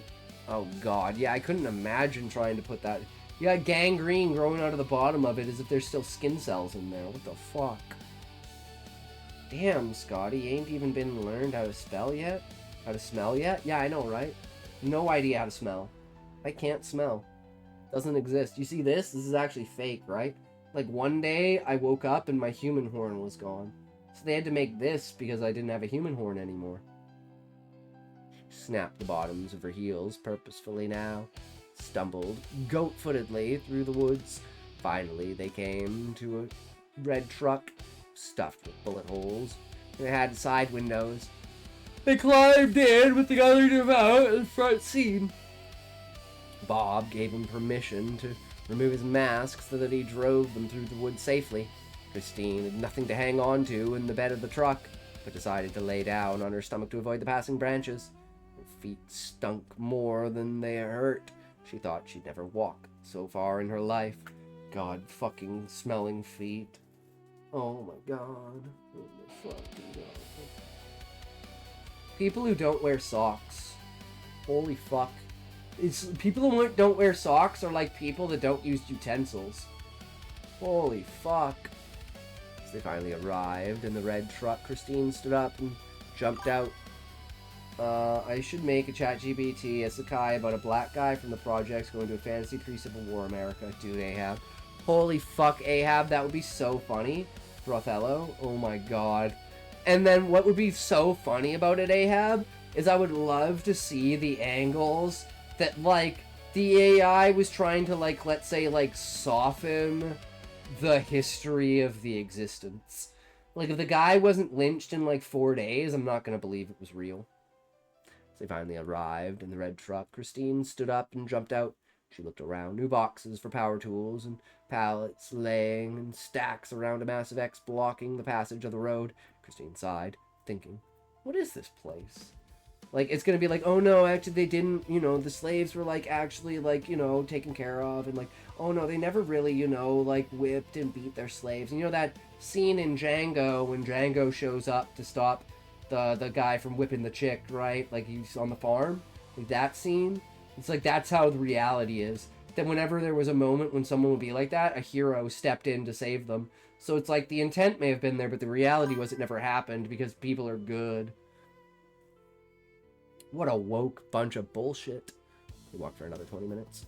The brush was thick, for there was a footpath now. The only reason they whipped the women's backs is because they whipped their fronts. They wouldn't be able to be used as, like, it would fuck up their tits and they wouldn't be able to be used as, wet nurses. Another crime scene. Tape covered the doors of an old, mossy, decaying lumber mill in the middle of the dark forest. Otherwise, just to humiliate them, they would probably have whipped their fronts instead of their backs. Yeah, it would fuck up their awesome rocking tits. Can't have that.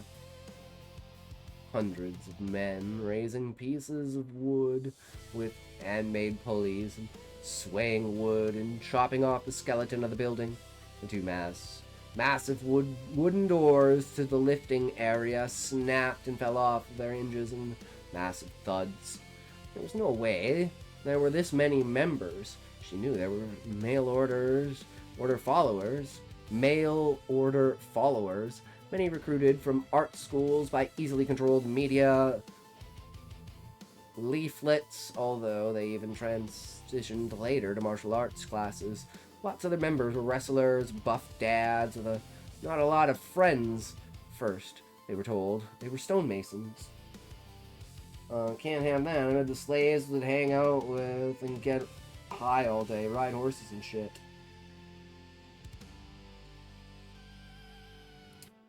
Yeah, and then there is the fact that, like, just because you had slaves doesn't mean you had to treat your slaves bad. I'm sure most people treated their slaves bad, but I'm sure there were a bunch of, like, moral people that basically, like, treated their slaves well. You know?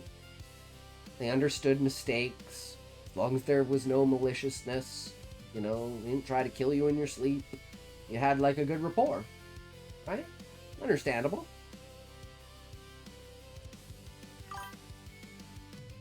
I'd give them all the malt liquor and lottery tickets they want. It's modern day. He recruits people telling them he's stonemasons at first. I'm gonna be right back in 20 minutes. Alright, sounds good, Ozzy. And that, like, entrenches them, because it's like, oh, I'm part of a big group. Right? Like, oh, this is important. This is, like, you know, world-changing. So it's like those, like, activist-type people will instantly eat that shit up. Because they think that, like, they're under the false impression that they're going to be improving the world. Right? They're going to be the ones that, you know, they're the hippies that are going to make it all come true. They're going to stop Vietnam War by putting flowers in their hair. Right? Fucking idiots. Christine and Bob wrote a rubric for his teachings, slipping them into meeting discussions. Robert's father was a stonemason, and although his controversies,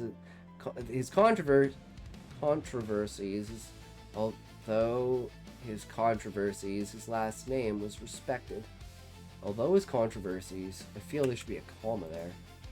Because it's a separation of clauses, right? Although his controversies, right? His last name was respected, and so was Christine's now, right? Because it's like a separation of his last name from controversies of being, like, connected to things, right? So, like, I don't know if you could do that. I don't know. I don't know the English language. Don't ask me. I'm basic as fuck, boys. Periods and commas. Separation of clauses, dude. No. Does that mean Christmas is canceled?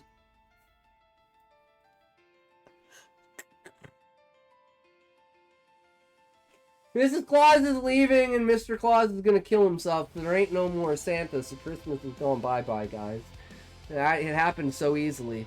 We all know that he said the wrong thing, and then the reality is that he actually murdered her, and he's hiding it, and now he has to retire for it, because it's gonna, like, affect how everything goes. How can you move forward when she's gone? He's like, fuck.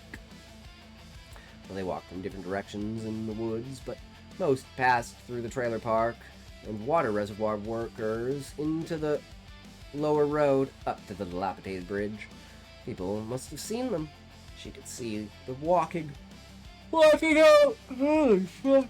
Man sat on the top of the roof, straddling it with a massive construction belt across his lap, wearing a black pillowcase on top of his head. His movement slow and meditative, as if he was presenting to a crowd. He raised a short white crucifix and secured it to the mast of the lumber mill roof. So Santa is in Trump's America. So sad. Two brutes followed her close. No, it's because Mrs. Claus is Spanish and she had to go back. Two brutes followed her close behind until he waved them off. Christine finally bursting out. Damn it, Bobby. Glory plan is off. I got the chains. Bob said. You can't. He pulled the top of his mask off, face not even sweating under the massive leather. When he was like this, he spoke low and slow, like his teeth whistle every breath out of his chest like a singing song. Mom said, you can't hear me. This is where Tim found that Scandinavian lady. Ah, Christine said. I can hear you now, Bob said. Those weren't the computers. The idiots got the wrong one. Couldn't help it. Couldn't find it, but they all connect to the one. Santa replaced elves with the people from Lost. Yeah, now he got a mail-in bride from Mexico, and then she demanded they replace all the elves with her workshop, sweatshop workers in Laos. Fuck yeah. No wonder the toys have been shitty for the last 50 years. Christine said, the big one? Boy shook his head. They walked out into the lumber mill. It reeked. The man had been sweeping it out for her, though. Sunshades thrown on top of the roof. Coat, burning candles everywhere, attempting to exude some of the stench. There's a gigantic pile of blood in the corner, at least a few months old. Fizz balls from broom, whipped dust stuck to it in almost a zebra pattern. Not quite removable. Christine said, what is this place? Bob said, it's a lumber mill. Christine said, well, why is this place then? Bob leaned across one of the beams, lifting his left and right arm buckle and crossing them around his head, laying flat against his back. His mouth was unrestricted now as he spoke. Bob said, this is where I meet my handler. Christine gasped, throwing her hand over her mouth. She turned around. There was no one there. She turned back around and slapped him in the face. Bob yelled, no! Damn it! He looked shocked for a second. Christine yelled, you work for the guys that blew us up? Bob said, no, you fussy ass. Pipe on down now. The British! Damn. She was being a little spicy there with that.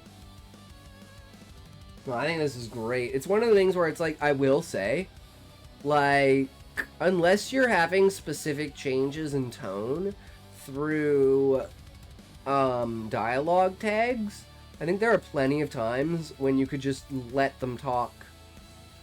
Does that make sense, Brule? Like, have them just talk back and forth, and as long as it's the same conversation in the same place, having the original dialogue tag at, like, the beginning of the end, I think your dialogue is good enough that, like, you can tell based upon the words used who's talking. So, unless there's, like, a specific dialogue tag for, like, an action, I think there is a potential to just remove those and just let the dialogue flow between the characters.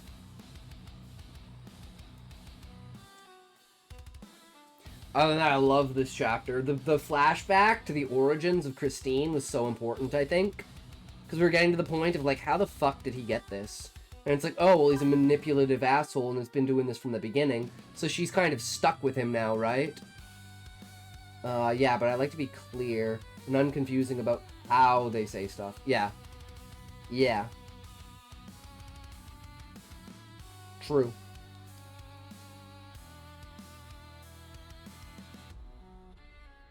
And again, it's one of those things where it's like, the purpose that you're creating through that style of what you're doing is important to how you're telling the story, right? So trying to alter that in a way of perspective is not necessarily to your benefit. But he met her before he even became what he is now. And again, I keep saying Prole that it's like the first time they met, but I meant like the origins of their relationship. Like how they got to be here, right? Like the fact that they've been like this for so long that he's gotten into her head like that, right? And also worked for the British in some life recently. And I like the like image of him like smashing the mailbox to like bring him back to reality, and he still sees like carts and bikes, but in an overlay over top of that, almost like two images over top with an fucking goddamn it, what's the word for the way that you would impose it over top and like lower the, it's a specific feature. Fuck me.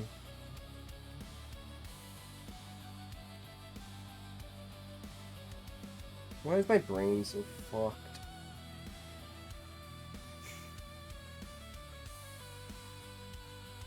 I want to say immersion, it's not fucking immersion.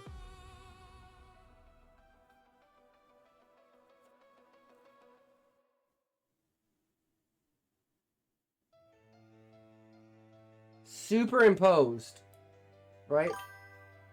Probably from cannabis and lack of sleep. Agreed, Ahab, but that's okay. That's the way I am. It's just the way I am, man. It's not important. That's why I can't remember it. I just want to make a point. Because that's just how I am. And Ozzy said he'd be back in a little bit, so we have like some downtime here before we move on to Ozzy's case 3. We're gonna have an ad in a sec. So I'm probably gonna go grab some food because I'm fucking starving.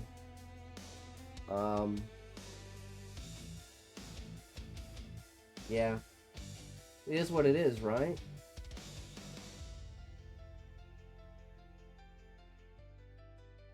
I'm gonna take a toke. I'm literally just gonna throw some, because we have pizza. So I'm just gonna throw some pizza in the fucking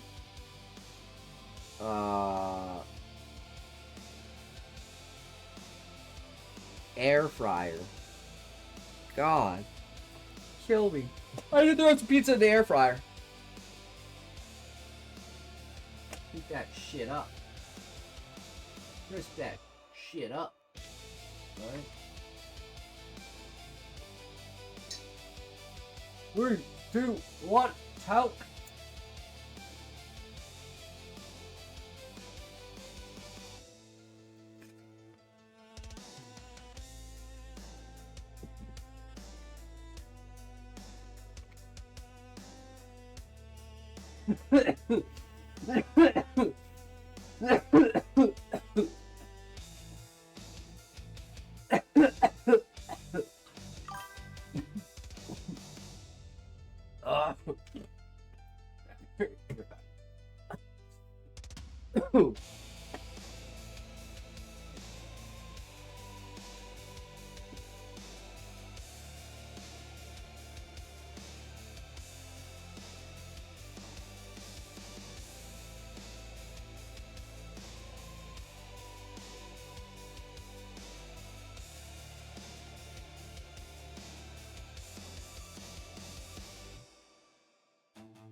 Can you tell me where this pizza's from just by looking at it?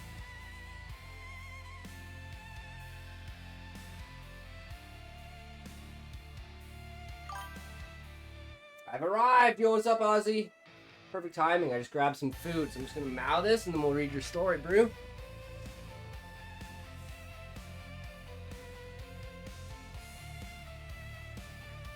This is like one of the most iconic pizzas.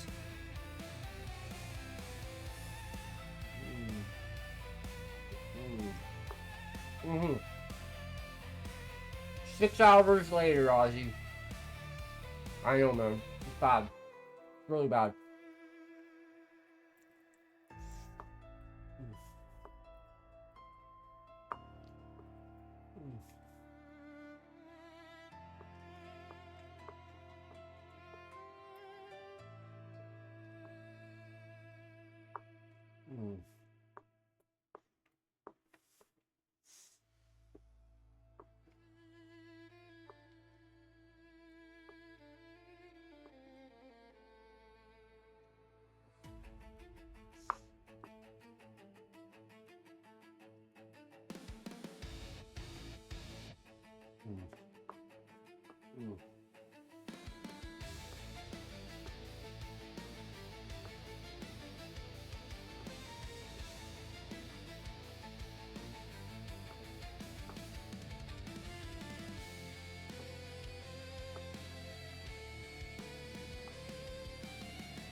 Okay, one more. One more.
Oh.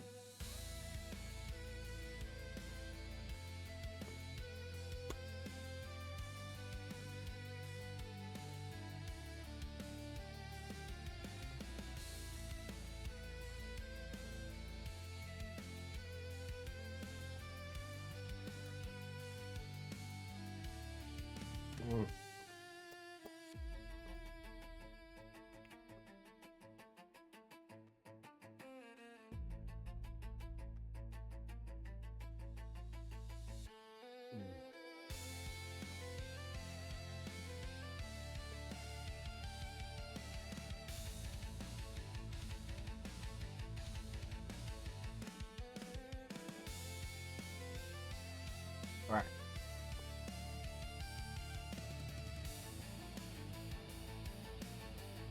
So again, we'll probably not get through the entire thing, but we'll get through enough of it, right? Again, since it's a revision, I'm sure I'll remember some things from the past. It shouldn't take that long.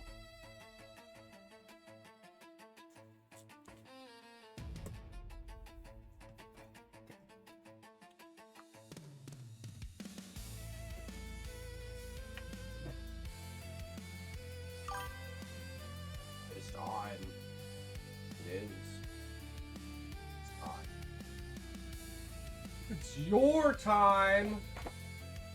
Woot woot. It's not just time. It's your time. For the special one now. At the front stage and center, it is all upon you. Your works shall make this world such a grand place from where you can see all things that be inside. What is law and order, justice and malice. 3, 2, 1, go.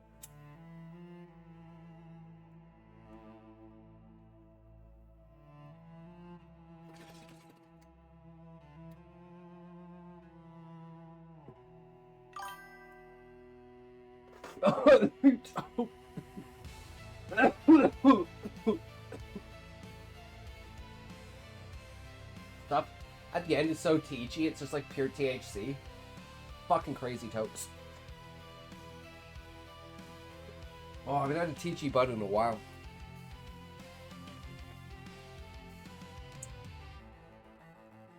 Alright. Alright.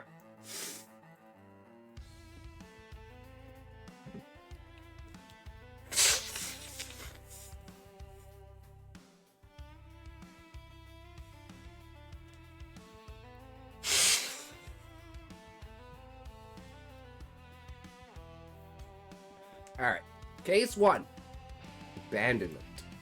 A town sat comfortably on what once used to be a tapestry of flowers, spring crocus, hence the town's name in the desert state of Texas. It was small. Kind, where everyone knew everyone. Dong, dong, dong.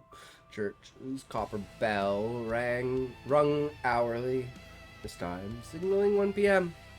Cop car halted before the stairs that led to a court. The building was porcelain white, its roof triangle, and tiled moss drooped and tiled. Triangle and tiled, moss drooped from the stems. Ring is the correct term, I guess. Rang. Because a rung is like a bit of rope.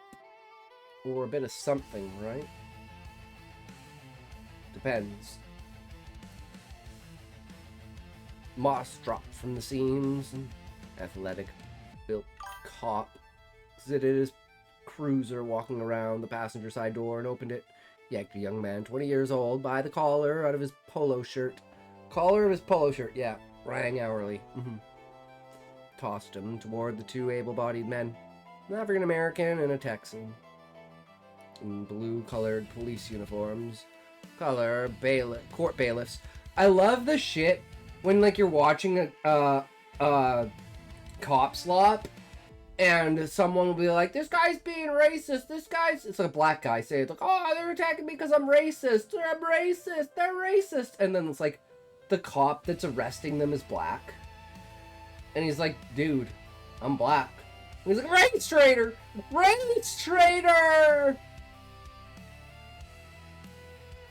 shut the fuck up, bitch. Fuck wrong with you? It's so annoying. Because they'll literally just throw whatever. And with the most annoying things, that kind of thing happens, America and Canada. Oh yeah, God, yes, it happens in Canada too. You think the American cops are fucking bad? Try like the RCMP and shit like that, right?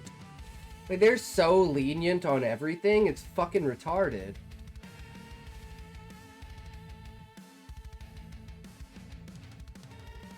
Like, I've been smoking weed since I was 19. My parents been smoking weed for fucking 40 or 50 years. They've never once had any interaction with the cops over weed. But it's been illegal up until like 7 or 8 years ago? Maybe 9 years ago now? 2016, I think, maybe? So actually, it was 10 years ago. Holy shit. I'm not quite sure. 2016 or 2018, something like that. Hey guys, we got another one. Damn, I'm getting popular. quality had changed, methinks. Man! Smite that fellow obtrusion of words that spew from a mouth that could not speak. Kill the heretic! What the fuck? Why are they... What the fuck? I feel like... At first I was like... that I checked the name just to make sure that it wasn't like someone in the chat just mimicking it. And wow, that's insane. Back to back, bro. I'm fucking popular. Holy shit. Young man was in a striped polo shirt and jorts. Brown hair, unkempt. Staggered to the court bailiff's arms. His eyes drowned in shadow. Tears, steady river, rolled down his face. It's like one of those things where it's like, for like instance, for like Sikhs, where they wear like the turban and the headband, right? I don't think there should be any religious exemption for anything. You shouldn't just be able to be like, well, my religion says, and then literally like remake the entire uniform. I'd just be like, well, guess you can't be a cop then. Sucks to be you, bro. But like, cause like I just imagined this, right?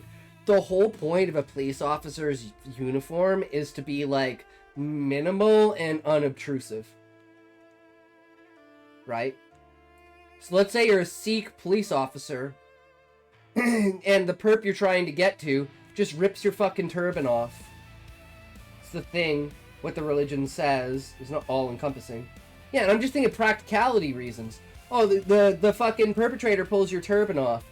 Now you either have to go chase the turban with your hair all fucked and everything being like, what the fuck? Or you gotta stop and redo your fucking turban. To me, it's a practicality thing. That is offensive. Racism!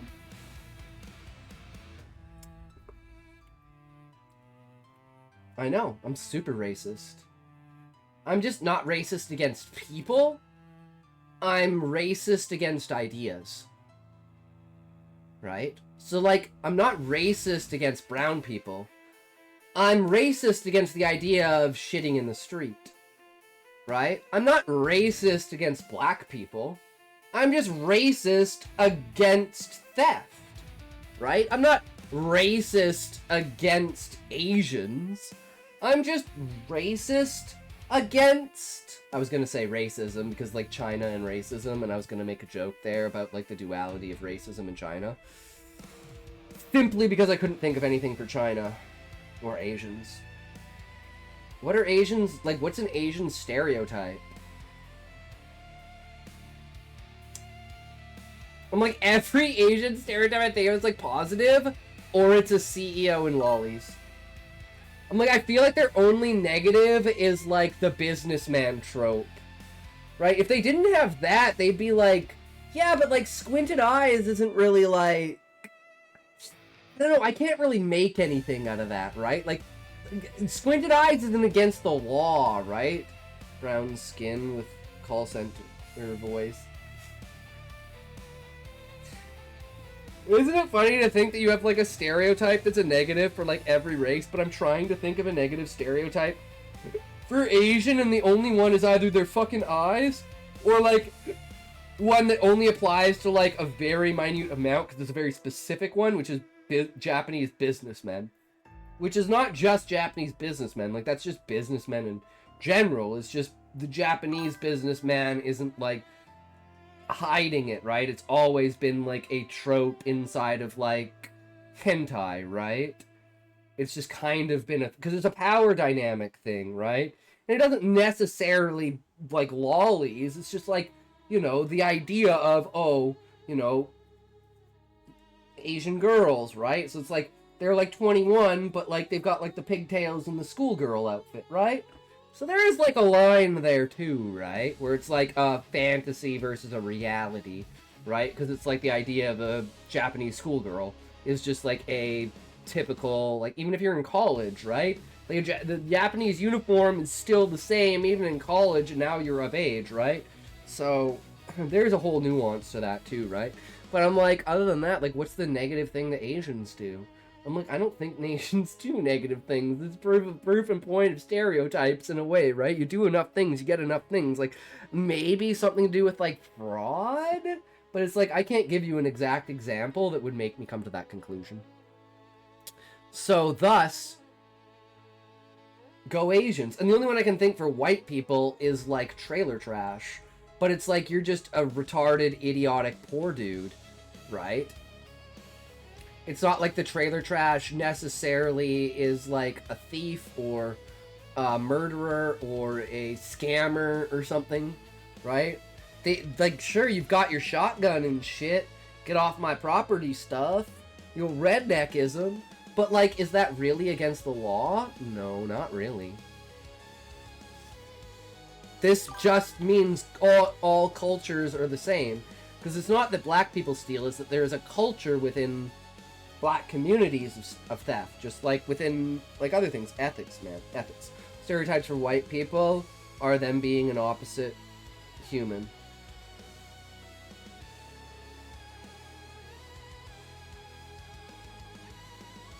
I'm like, I think I know what you mean by that. Like,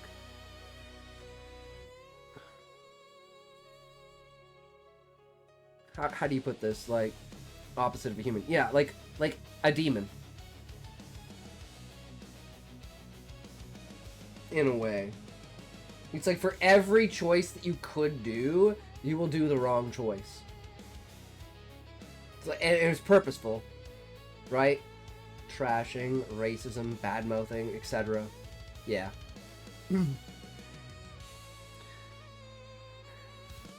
And we all know the ultimate saying, oh, I'm Jewish, I'm not white.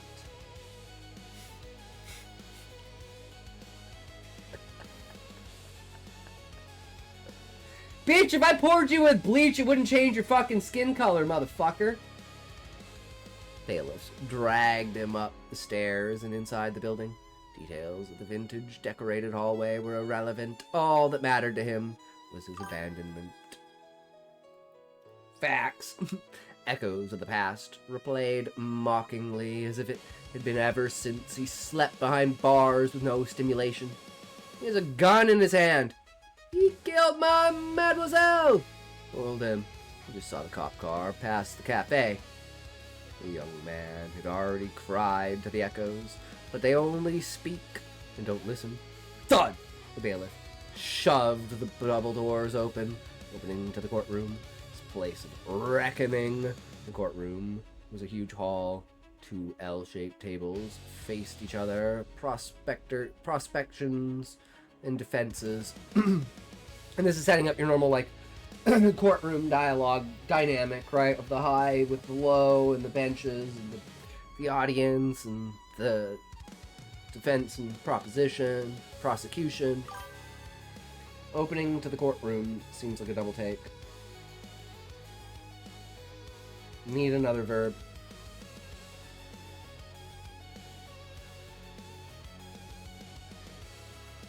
I'm gonna give you one.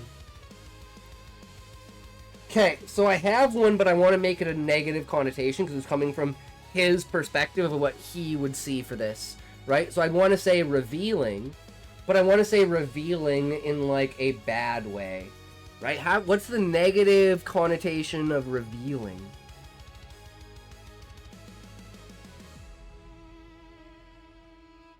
Something that, like, evokes, like, the horror that he feels for seeing the courtroom. Undressing. Nakeding.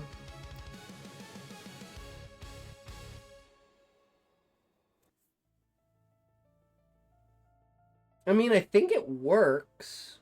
I think there's something better, but I think it works.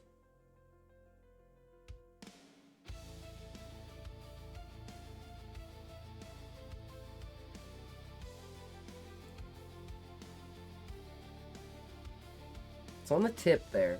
I know there's a word.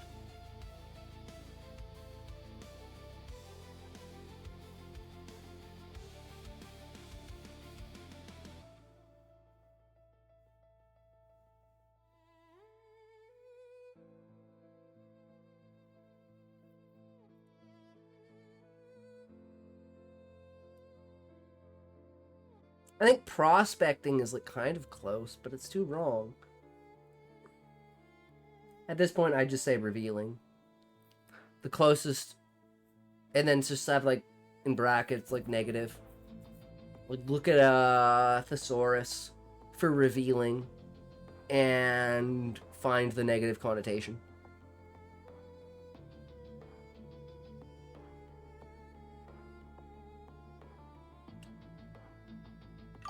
Because I think, like, yeah, like, unearthing, disclosing, undressing is, like, the right direction. Right? But in and of that, there's an elusive word that would just perfectly fill the space. I'm gonna wake up in the middle of the night screaming it like the fucking Family Guy thing. Ooh, I like divulging. Actually, I like divulging.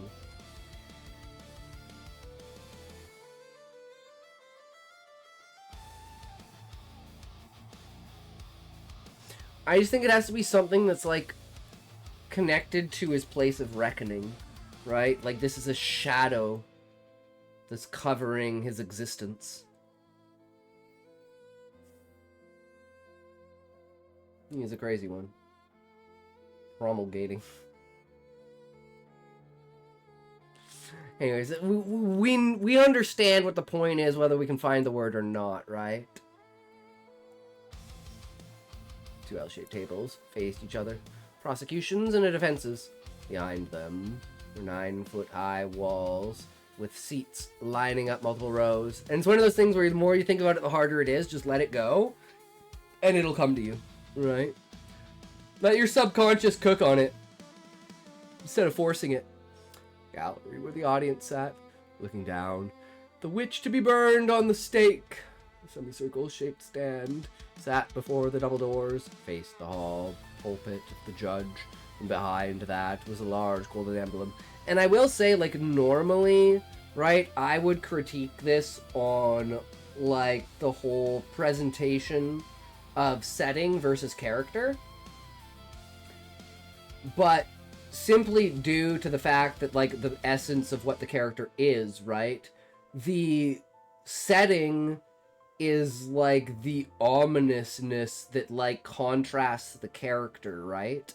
Because you're describing the setting from the view of, like, someone who's like, oh, fuck, I've been caught, I'm a criminal, I might be going to jail now. Right? So it's a distortion of, like, what reality is supposed to be and, like, justice. So I think there's an element of this, like, visceral description of the court to being, like, the description of hell in this character's eyes, right? And that presentation, I think, like, elevates the reasoning for why the setting description is so important and visceral, as opposed to, like, a connection to a character, which is normally what I would say you should start with, right? And I just wanted to call that out in case everyone was like, well, you always talk about characters instead of settings. It's like, well, this is an example where the setting is a direct contrast of the character, and by describing the setting, you are actually, like, describing the character, right? So it's like, it's a 2-for-1 that works so well because of the connection of a criminal in a courtroom, right? But clearly Brad is not, so I do that. In his eyes, he is innocent, and the description does a double negative. It's his fear, Ozzy. I mean, in that innocence, the description has a double negative. It's, like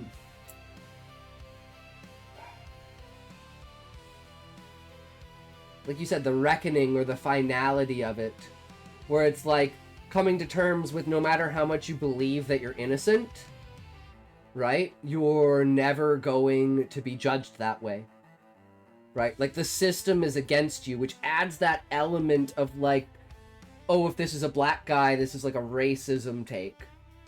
Adds! So I think it does itself such a good service in description. Yeah. So it's like, I want to say that as a, in case anyone is like, you know, why isn't he critiquing for character? It's because you can find a way to mix the two together and create this emphasis of finality, where you're looking at the courtroom as a place that's supposed to deliver justice, but from this character's perspective, it is the darkness falling across it, because he knows, despite that he's innocent, he's still going to be judged. Even if, like, he's innocent in his own eyes, and in the actual court of law, he's not innocent, right? But it is a personal perspective towards it that you have to give the angle of that either this person is so stupid to realize that, like, not realize that they broke the law, or they're so stupid to think that they could always get away with breaking the law. So, like, they had never considered the fact of consequences. So now that consequences have come to them, they're on a point of almost like panic, where it's like coming to the realization of it. But it's not an acceptance of it, it's just a realization. And then the cope and denial inside of that person is, the justice system is broken, they're only persecuting me because I'm black. And I have no hope of survival. Right? It's like, I'll defend to the last what I can, but I know in the end I'm gonna fail. And passing through those doors is the condemnation in and of itself, not the judgment being dictated down by the judge. Right? So it's like the judge doesn't even matter, because the simple fact that he's entering the courthouse means he's just automatically guilty.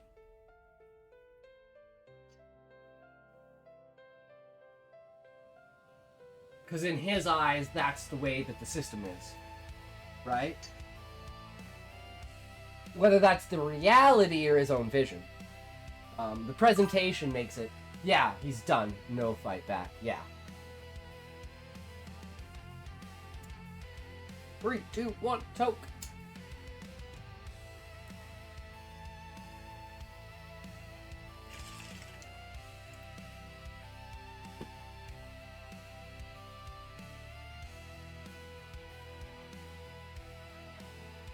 So, like, the main message is that this is a defeat. In the shape of an eagle, the scales of justice balanced in its beak. The young man was dropped behind the defense's table, looking like he was kneeling before a king, dripping with fat. The top, flat surface of the stand, he pushed himself up. The light of the courtroom glistening on his dried tears and crusted snot sullied arm. He heard it. Murmurs, conversation of the gallery enveloped him, weighing him down like a sack added onto another he already held. Didn't matter anyway. Better crushed than experiencing the past 7 hours in limbo. Crack! The gavel's sound pierced the chorus, cutting off all sound at once. The trial begins for the murder of the university student Justina Shadade, announced the judge. Prosecution, a mid-20s Arab man, though he adopted the cowboy accent of the state to match his adopted accent. He also adopted the maroon cowboy hat to match the red suit that he was gripping with one hand, while the other, behind, stayed his back. He himself was caramel-skinned, hair in a buzz cut, and processed circle beard, facial hair. Prosecution is ready, Your Honor. And am I correct in thinking? He gestured to the young man. So is the defense? The judge gave a nod. Prosecutor Ali, your opening statement, please. Of course. He looked down at his notes on the table. At 8 in the morning, in the occasional death cafe, gunshot rang out, leaving feeling welled up within him. Immediately disappeared. He had already rebuted his crime against the interrogation officer, who shoved against the wall because of it. No use sticking the fork in the socket. Oh, I love that kind of analogy. It's like, because, again, it's like, who, like in a logical situation, right? Like, who are you gonna believe?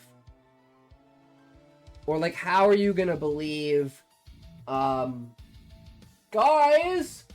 I was only holding the gun because someone threw it at me. I am not the actual guy who pulled the trigger. Back in the socket, I should have written. Yeah, because it was his fault for picking up the gun in the first place. right? So it's like that contrast of you did it to yourself, but this isn't the justice that you need, right? It's like, yeah, I made a fucking stupid mistake because I panicked, but that shouldn't lead me to the outcome and justice that I'm guilty, for the simple reality of the fact that I'm not, right? And that's like the scariest thought of a person that's innocent, is that a small thing like that could be condemning evidence that now you're going to spend 30 years in jail. And you know that you didn't do it. And it's like, how does that affect a person, right? And then that almost tips the scales of being, like, confirming that you did it because of, like, your reaction towards it, right? So it's like, it's almost a catch-22 in a way, right? And that's the unfortunate part of the justice system, right? And the way that we do things, is there are going to be mistakes and paths that were led down because of the way that we do forensic and stuff like that may lead to miscalculations of things, right? Like, one of my favorite examples is the idea of, it's like a Mr. Ballin story, and it's a guy in jail, and he's in jail, and he's innocent, and then people keep having, like, random conversations with him as if he was another person. And then he sees another person, and it's literally like his fucking twin. Someone who looks exactly like him, and it's like he was picked out of the crime through, someone basically, like, recognized that it was him, right? So, yeah, that's the guy through the description, right? But it turned out there was another guy who lived in the city who looked exactly like him, who was a criminal. And he'd been in jail for 8 years over innocence, and eventually that guy got put in the same jail as him, and he proved his innocence by proving that that guy was, like, not him, right? And due to his, like, the way that he acted inside of the jail, it was kind of like everyone came to the conclusion, and then the evidence that, like, he was in a different state, and it had only been, like, a pointing out of it. Yeah, but the fact that he gets vindicated at the end of the day is like, oh my god, even though it fucked his life, it's still like, hey, I didn't have to spend another 12 years in jail. I remember that kid who was electrocuted to death. He was innocent. Yep. It's just, it's very unfortunate the way that the world is, right? It will punish the innocent, and it will forgive some 80s or 90s incident. Yeah. Wasn't that, like, the whole reason why it became, like, a campaign? For, like, notifying people about, like, the dangers of sockets and, like, shit like that? Because before it had happened, but this one was just, like, such a big thing. Don't worry, that's why Judgment Day exists. True, Ozzy. Exactly, right? The weight of your own heart in your chest. Which actually, Ozzy, I wrote a short story about the idea of your heart being as light as a feather. And, like, a psychopath getting into heaven because, like, basically he had, like, a loophole in the fact that he never believed that anything that he did was bad. Not electrocuted from wiring, but the torture chair, his punishment. Well, yeah, like the Green Mile thing, right? Where it's like they didn't wet the sponge. And shit like that, right? And it's like the idea of the malice towards it, right? Of something like that. And it's like the aftermath of the effect of realizing that you've basically tortured an innocent person, right? And it's like, I can just only imagine, because I'm thinking Green Mile here, right? Obviously, right? As like a comparison to it, right? Because that's like one of the premises for like the Green Mile, right? And like the push against like the death penalty for the like restrictions of innocence across time, and people have been executed and then proved to be innocent. And it's like, it's a valid argument for it, but not, for instance, when, like, let's say the other day when the migrant was caught with the dead 2-year-old that he had raped. It's like, okay, well, there's no ifs, ands, or buts about this. Just execute him on the spot, right? And they're, like, getting caught red-handed moments where it's like, sure, there's a little bit of ambiguity, but there are other times where there's no ambiguity. Right? And it's like those ones are simple cases of just, yep, end it. They gone. Bye, bitch. Fuck you. Right? But yeah. Prosecutor gave him an accusatory look. Bullet pierced the heart. Then the accused, you, were apprehended by the cafe's patrons. Scoffed, shaking his head with a smirk on his face. There were so many eyewitnesses, I didn't know who to call, so I played a raffle in the hat. Jabbed his finger forward. Prosecution calls the student from the defendant's class to the stand. Bailiff brought the witness. A young man in a long-sleeved red shirt and jeans, owning a beret, eyes getting a bit foggy. The accused wiped them to get a better look. Oh, that French dude who sits at the front. Cool. Witness. Oh god, remember I have to do the fucking French accent. Don't make me, please. The prosecution looked at the French student. State your name and occupation. Student dramatically placed his hand on his chest and bowed. Je m'appelle Constantin Liez, student of Future Generation University. Witness, recall the events of the incident. Student bowed. This pleasure, him. It was a day like any other in the cafe until BANG! Shot a finger gun. A gunshot. Fight or flight? Now why am I going to all of a sudden switching to fucking brown? I can't do it. It kicked in. I tried, okay? Those with flight, they fled. I'm trying, but I just can't. Me? I chose to fight. I tackled him. Because he had a gun in his hand. I held him down, together with the others. Yes, a gunshot rang out. Yes, I was tackled, but the gun in my hand, I picked it up after it landed on my table. As I've told many times. Accused! Prosecution called out. You assert your right to cross-examination. But then the shadow, where everything was darkened, he met his gaze. What's that? Remove H and instead TH, say Z. That's what I was trying to do. My brain just can't do it. Because it keeps trying to go brown, because I'm just so into that. But it's like the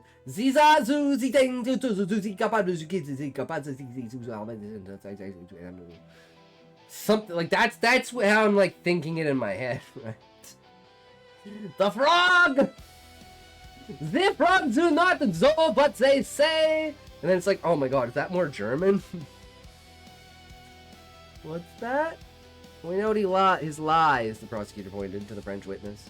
Using the evidence will provide. Sure, bailiff. Give him the copy of the evidence, after a command. He was given an autopsy report, a sticky-gripped pistol, and a tablet locked to only play the incident's footage. I will break the fourth wall here and say, wouldn't the, like, #1 evidence be if they had apprehended him immediately there? Couldn't they check to see if his hand had gunpowder residue on it from firing the gun? I mean, you could say that he had a glove on and he took the glove off, but, like... Yes, close, but yes. Okay. Because, like, I'm assuming... Because, like, he doesn't get convicted. Right? So, there has to be something that all will be answered. Exactly, right? The man's eyes fell on it. Blame of my existence. Flashed back to the time of the incident.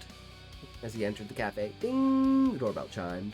He was instantly hit by a plethora of coffee smell, latte, cappuccino, and more. The patrons, majority university students, and a handful of suited salarymen drank their coffee. Huh? The young man's gaze shifted from left to right. Packed today. In our small town. Probably here for the flower field. As he passed the extras among acquaintances, he caught their glances, longer than the definition's intent. Before reaching the counter, from the corner of his eye, he spotted someone similar. He was wearing his polo shirt and his jorts, the same color, brand and all.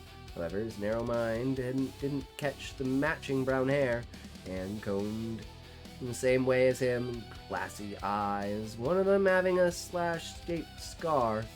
The young man placed his hand on the counter, looking at another spectacled barista his age. His uniform was a black cap, shirt, and pants, his chest covered with a similarly black apron. Cartoonish Grim Reaper on the chest region. Hey, Dale. The young man greeted. Usual. Brad. Barista pushed the glasses back, then tilted his head in disappointment. You ought to try our other flavors. Even the swiftness of espresso. Espresso. Oh, yeah? Brad raised an eyebrow. Clock says, Mr. Brad Truth. If you don't finish the assignment today, no marks for you. Dale crossed his arms. Who told you to delay your work until tomorrow? Brad let out an exasperated sigh. Head low, shoulders slumped. Just put the espresso in the bag, bro. I'm already suffering my forgetfulness from the out-of-town trip. From now on, a daily reminder saying, "Take your laptop, dumbass!" An amused scoff escaped Dale. "I do agree. Are you done?" Dale looked behind at the ponytailed girl who was passing a lid on the cup. "Is that for Mr. Lai?" "Yep," she replied, handing Dale the coffee. "Here you go." He set the coffee before Brad. "I hope you die enjoying this." Brad took his coffee. That's a great line for, like, the cafe thing. I like that. It's edgy and provocative, and young kids love that shit. Brad took his coffee. It's like, if you open something like that, I bet it would do so well because of, like, the edginess of the name. Right? And you could, like, have that entire part be of it and just all emo kids in there. Dude. Especially if you're, like, on a camp, like a college campus. I could see this being, like, super popular, just straight off vibe. Brad took his coffee, chuckling. And again, where it is, right? You don't want to be on, like, a Christian town on that. Speaking of, will you switch to the PDF? There's a good reason why. Yeah.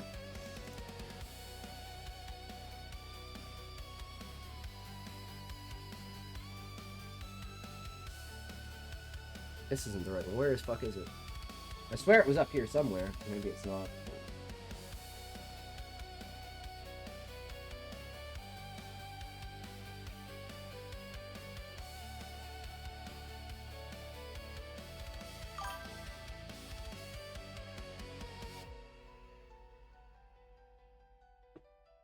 It's the font changes I made. Ah, I see.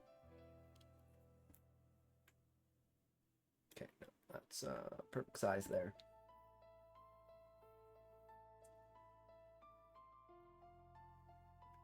Okay, well, I lost it apparently.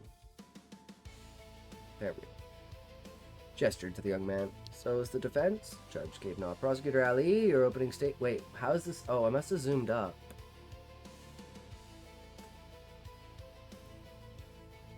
This is where we were.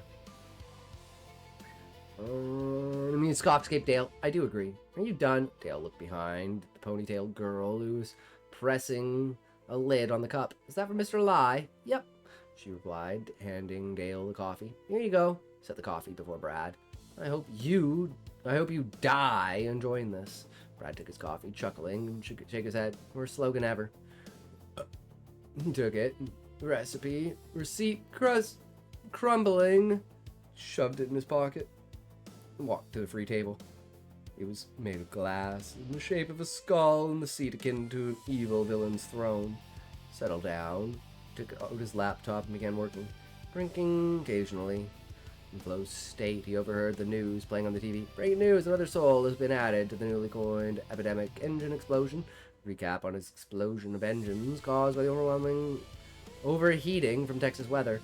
We are at 26 deaths. Damn, that's crazy. Congress is using the epidemic to push for electric vehicles earlier than the perceived 2030.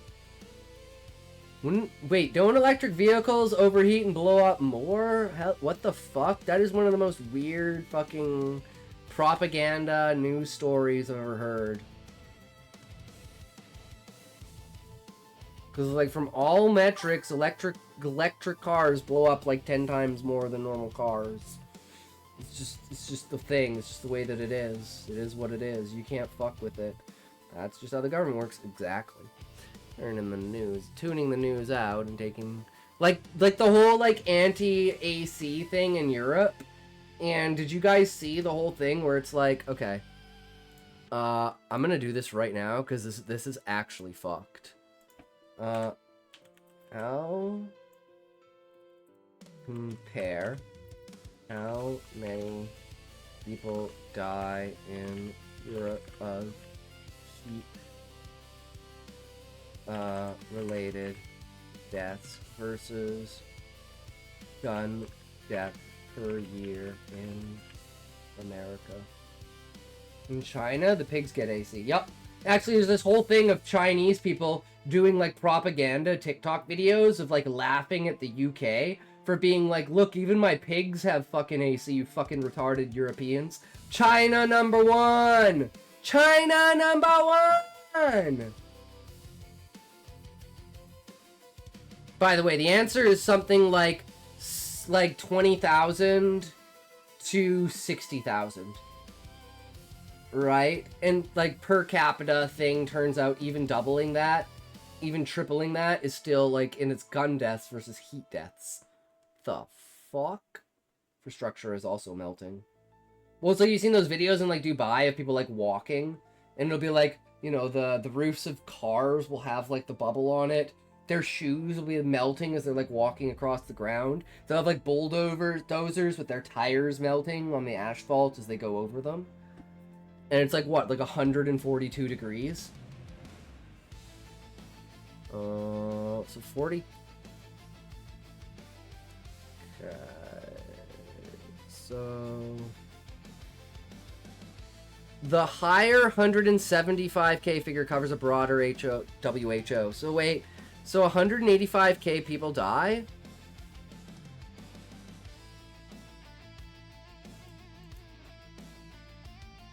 Manual bias, the heat-related deaths in Europe are in the same ballpark as gun deaths in the US. So yeah, pretty much. Like, you guys are dying to heat, we're dying to guns. Get some fucking AC up in there, bro.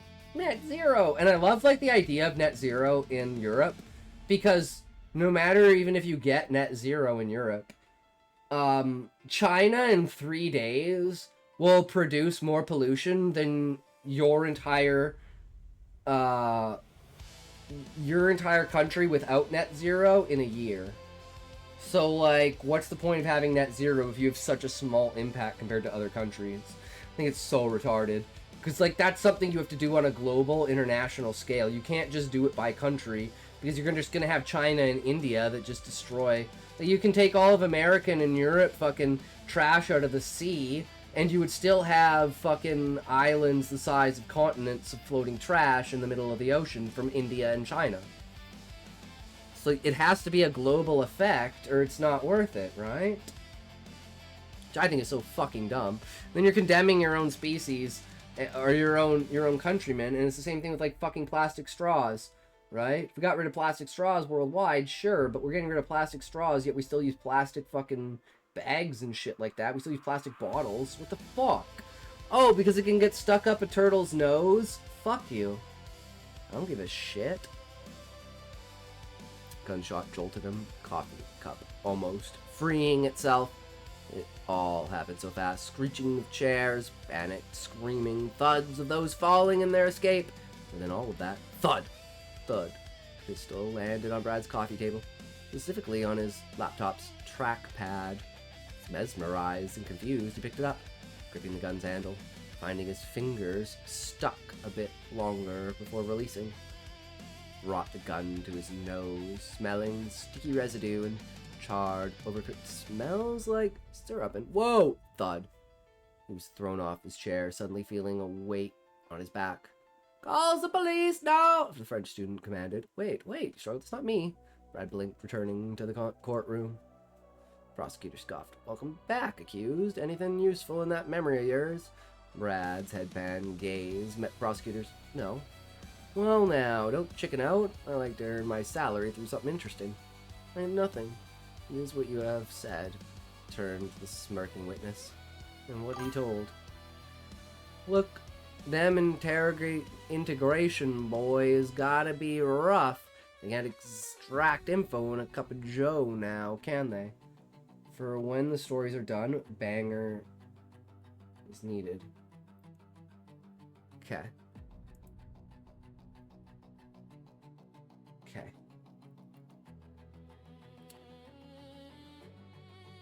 Brad averted his eyes. I prefer they did. An amused breath left the prosecutor. So the zombie got a sense of humor. Anyways, my point was, you got a voice, ears in this here courtroom might be useful. You may disregard it, but I want to satiate my curiosity, so... Glad Scotty only said K twice, otherwise it'd be bad. Wait, KKK? What happens if you say KKK? Like, what happens if you say K multiple times and you'd be like KKK? I don't get it, Ahab. It's like KK? Like K, KK? KKK? I don't know. I always done KKK. I don't know. It is what it is. Gestured. Oh shit, Ku Klux Klan reference. Aren't those the guys that like are like pro-white? Clan member comes out of the mirror and ties your leg to a trailer hitch. Gestured at Brad. What do you say? Yup, full pro-white. Yeah, they don't have anything negative to say, right? They're just, like, pro-white. If you took anything that they said and replaced white with black, or Asian, or Indian, every other, like, ethnicity says the same thing that they say. So why is it bad that the KKK says it? I don't know. Being pro your own race, I think, is important. I don't care, I usually white stains. You really like wearing white so much they started a club. I'm just thinking of like the South Park episode where Cartman dresses up as Hitler for Halloween and they're like, you can't be Hitler, so they give him a ghost and it's a KKK outfit. Gestured at Brad. What did you say? Kind of paused, he sighed, head lowered. Fine. He inhaled through his nose. I ordered coffee and sat at my table. Worked on my assignment. Drank occasionally. Many sips later, I heard a gunshot. Then this lands on my table. I pick it up and I get tackled and arrested. One man's Hitler is another man's Charlie Chaplin. I mean, you're not wrong, you know? One man's Mao is another man's Trump. It is what it is. Ow. Prosecutor squeezed his eyes shut, sucking the breath through his teeth. Unhelpful, like I said. Anyways, before I get put behind bars for eternity, my life wasted when returning back to society as an adult, permanent stain in my record, halting the plan, I really wanted to move forward. Turned to Constantine. He said I shot the victim, averting his eyes, murmuring he had a gun in his hand, but voice returned to normal. Same thing, each hand. Was I holding the gun? It's the right one. Oh, Fred's gaze lowered, nodding. Alright, one last. Kumbaya! Before my life is derailed. Because they all look the same, you see. Oh! One man's Mao is another man's Chinese bodega clerk. Okay. True! Uh-huh. And that's why, like, the thing, like, the haircut is so popular. Same thing with, like, in Japan, with, like, samurai. It's like one emperor was going bald, so he just made the fucking haircut bald. I mean, that's one way to do it. That's like meta. Or, sorry, Araruk Reich. Araruk Reich. It's like some people say Asmund and Charlie look the same. You'd be retarded to think that Asmund and Charlie look the same. What? Okay, they both have long hair and they both have beards. They both wear white shirts. But, like, their hair color is completely different. Their rooms are completely different. The way that they approach things are completely different. But it's like... And then, because Asmund's talked about this, and he's like, well, how the fuck? And then you look at, like, a bunch of Asians, and you say they all look alike, and then the Asians say, no, they don't look alike. It's also a bigger Redditor. I know, but, like, I think Charlie leans into it, right? Whereas Asmund just tries to explain his view. So, I think there's, like, a complete difference in the approach towards it. Right? And I think that comes in, like, the popularity of the topics, right? And the fact that Charlie's, like, a straight-on reviewer, right? Whereas Asmund's just like, yeah, I react to some things and I talk about some things. Oh no, Charlie is like, I love Charlie because of his, like, positive attitude. His ability to, like, make up random words that aren't swear words that make you realize that, like, it would be a swear word, but it's, like, not. Is fucking amazing. Right? It's like, if you were to have a personality outcome, I'd rather have Charlie's than Asmund's. Right? And it's definitely a I know myself for being, like, negative and, like, aggressive towards things, so it's definitely, like, a take a step back moment. For, like, that meme of being, like, you know, Charlie on one side and, like, the happy kingdom, and then Asmund on the other, and it's, like, the darkness and the cavern and the lightning. Asmund has barely any personality.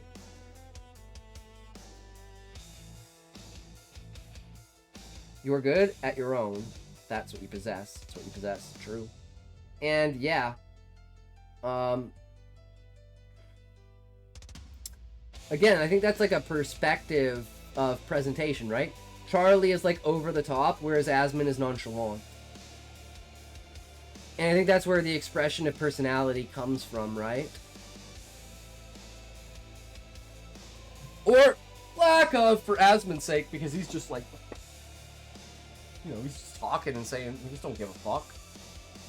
Charlie's actually like expressive and like uppity, right? And again, I think it's like a purposeful thing, right? It's like Charlie's like wants to present that forward thing. Asmund doesn't care, he just wants to tell the truth, so he's more like a robot. Right? Which is completely fair. And it's like the assumption that that is his ultimate outcome. Whereas it's like, I feel like Asmund tones himself down to be a robot, and Charlie tones himself up to be eccentric. Right? Just like I tone myself up to be eccentric. Or try to. But there are still the elements of that robot underneath when it comes to like critique, formula, and expression. Right? And then there's like the ADHD brain of not even fucking realizing what the fuck I'm doing at any point in time. I'm just like mentally AFK. 3, 2, 1, toke.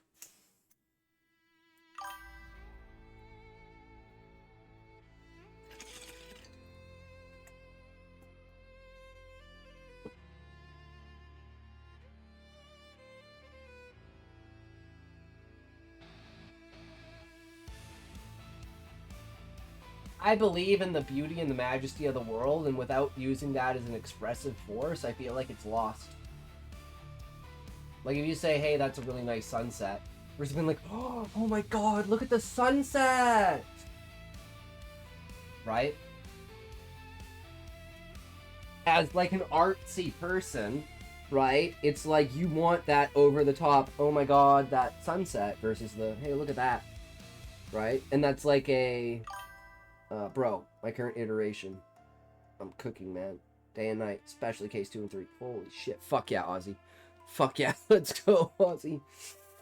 I'm glazing myself, I'll stop. Never stop glazing yourself, bro. The only time you don't want to glaze yourself is when someone says, okay, you're wrong because of this. And then you say, oh, I completely agree with that. Well, what about this thing? And they go, yeah, that one's good, but this one's bad. I hate the term glazing. I kind of, in a way, do too, Ahab, because of the inference that it's fake. That it's like amping someone up for no reason. Term would you like me to use? Sounds like a term for jizzing on yourself. Like a donut. The donut glaze, I get it. That's where it comes from, right? The sugar on top is the icing on top of the cake. It's the sprinkles on top of the icing. It's accurate.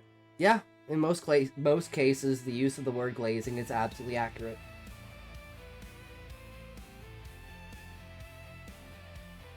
But I mean, it's icky. Yeah, and there's a certain, like, connotation that comes to the word, right? As opposed to, like, praising someone, right? Or being like, what's like another example of like uplifting someone, right? Like speaking positively about someone, right? And it's just like when you say you're glazing someone, it's like, oh my god, Adolf Hitler was so good. He did so much for the world. It's like, okay, dude, quit glazing fucking Hitler, right? Like, that's the, like, original intent of the word glazing. Glazing someone else just sounds like busting on their face. Yup. You look down at the evidence before him. An autopsy report, medical jargon you can't read. And syrup grip pistol in the tablet. Turned up the table to the wallpaper. OZOS. Open computing near you. And he played the footage. The world is how we perceive it. Yeah, quantum mechanics proves that nothing is actually truly real, and your own perception of reality is the only thing that matters, because your brain is creating reality within you, right? It's a concept of if you're not looking at the moon, it's not rendering, right? It's like a video game where if your attention and your vision is not upon it, it doesn't exist. It's like unrendering the things that it doesn't need to in order to like make the simulation have its maximum output, right? No way I can be the only human being who has bought this. No, Ahab, I've thought of it too. I've definitely thought of it. Well, I think everyone is kind of a joke, so... And Ahab, I think everyone should have a bit of a joke. No one should take themselves seriously. Everyone should be able to just laugh at themselves and have fun. I think the world would be a much better place. I mean, there are times when you have to lock in and be serious, and there's serious stuff in the world, but, like, your entire attitude and outlook towards stuff doesn't need to be capitalized on by that doom and gloom. You can just live your fucking life. Life is what life is. Live it. Be the most what you can be. It was a normal day in the cafe. Brad sat before the counter, drinking his coffee, and ate a pastry with his hand. Finishing his dessert, sipping the cup, stood up from his table, took out the gun, hidden under his shirt, held it on his left hand, shot across, with the victim between the eyes. Brad stood with his mouth agape, blinking profusely, the mere acting on a passing thought, trivial. I'm guessing someone's underwear color or lack thereof proved him fruitful? Wait! Brad raised a hand, arm, anything but straight. I got something. Prosecutor scoffed, smirking. I like the new you. Won't have guilt on my conscience, and I'm guessing. Pointed to Constantine. He is lying. Yeah, the guy's holding it in his left. His eyes wide. What? What erupted as a blur of conversation formed a chorus. A crack by him? But he was depressed moments ago. Tap, tap, tap. Order! Order in the court! Witness. Simple mistake can lead to an innocent's imprisonment. It's serious, the judge frowned. How do you respond? He pulled out his collar, letting air in. To soul, sir. I will change. But it changes nothing, because he is a killer. Brad wiped his eyes and looked at him, frowning. The hell's that supposed to mean? Constantine caressed the knot of his sharp neck scarf.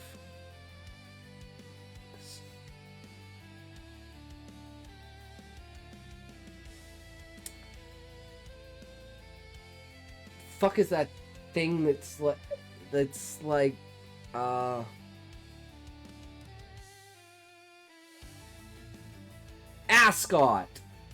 Ascot. Neck scarf, smirking. Patience, killer. Weird lies. Be the one.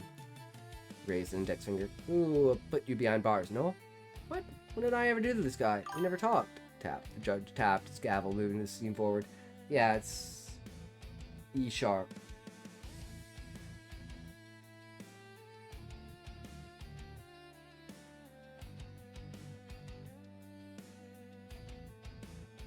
The scarf, yeah.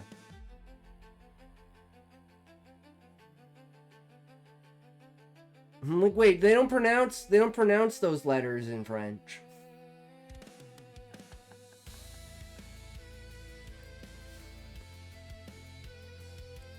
Judge tapped gavel, moving the scene forward. Let us hear this. Constantine bowed theatrically with pleasure. I was scrolling on the phone. I hear ding. It made me look. I find him very curious, this guy. Pointed Brad. I see him order a dessert and coffee, sit down, and footage happened. Judge mused. So you've seen him order the aforementioned, and thus the sullenness of the pistol's grip. Yep, looks like it. Prosecutor had tapped. Defense, your cross-examination, please. Cross-examination? What is there to cross-examine? Brad's finger jabbed toward Constantine. He is lying! Frenchman's eyes went, what? He was cut off by the prosecutor. Court speaks the language of evidence. What do you have at the courts? Lord, please tell me I didn't throw it away. Brad began patting himself down until felt it in the back pocket, producing it. The receipt of the type of food that he got.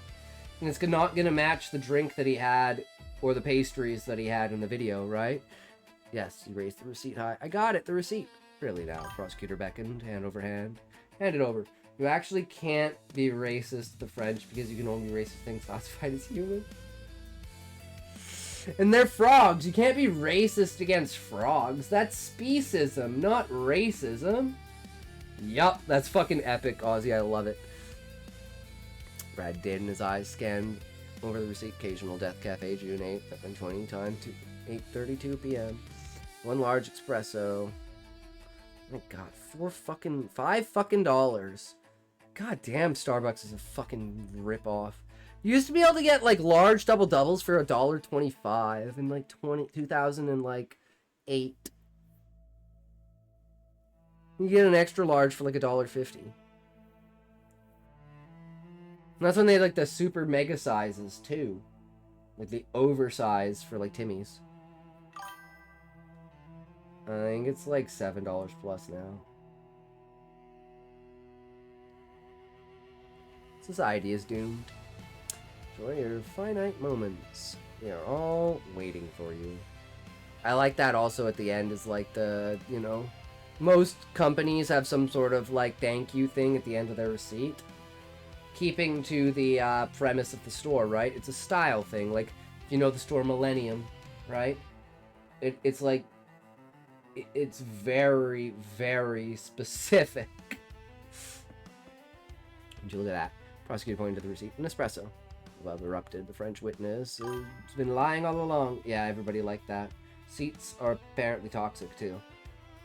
Ahab, it's not the receipts that are toxic. Well, I guess it depends on the type of receipt that you have, right? Because there's the ones that have the rub-off, right?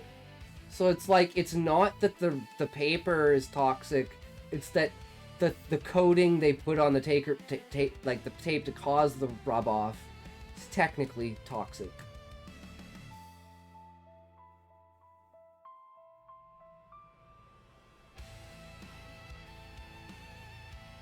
They're writing on the cup.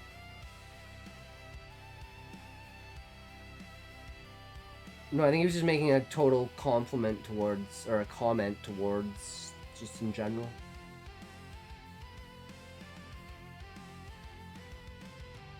It's a good point, Ozzy, and it's such an odd thing that it's like, it's unique enough, right? I'm writing with a marker on the cup. Coding, I think, yeah. The baristas. I'm confused, Ozzy, because I don't think Ahab was saying anything about that.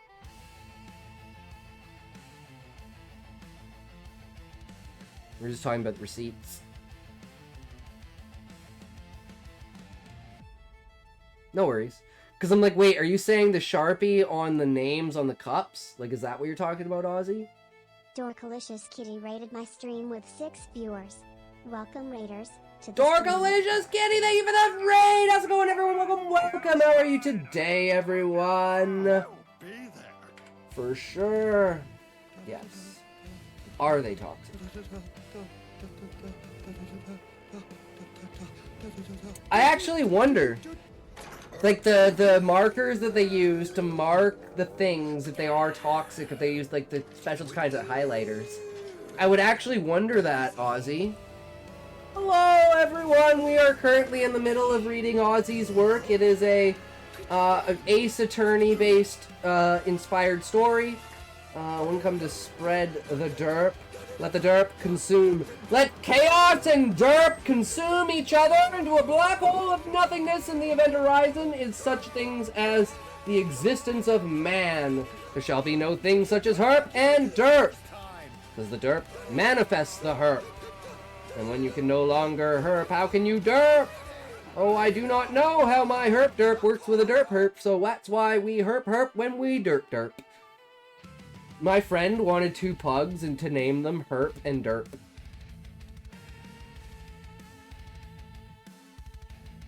It's on his bucket list. But yeah. How was the stream? What were you doing? What were you up to? Did he do it? I don't know. I haven't talked to him in like 6 years. He's a complete drug addict living on the street kind of shit, so hopefully he turned his life around. And hopefully, yes. But, I don't know. One of those falling out groups about 6 to 8 years ago. Over drugs.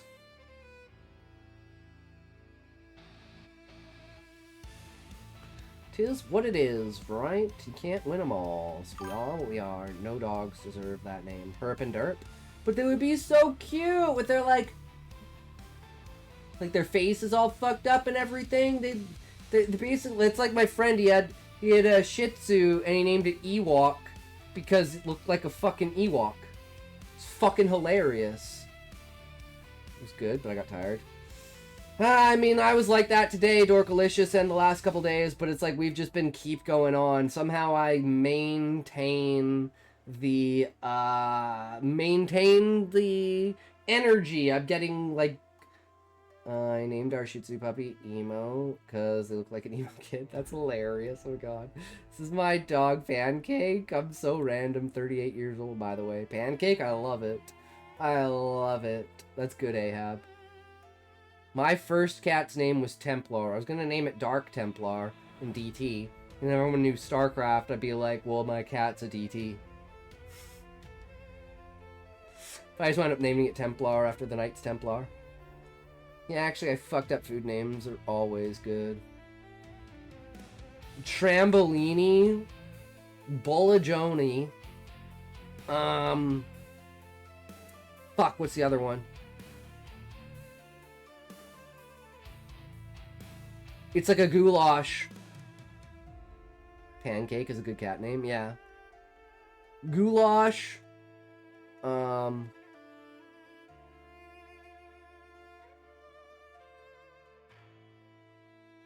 I'm not sure about Philminster.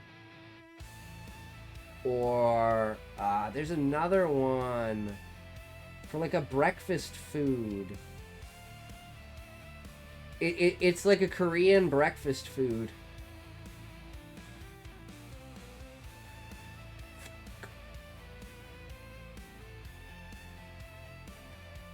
I mean, harangue's another one, too.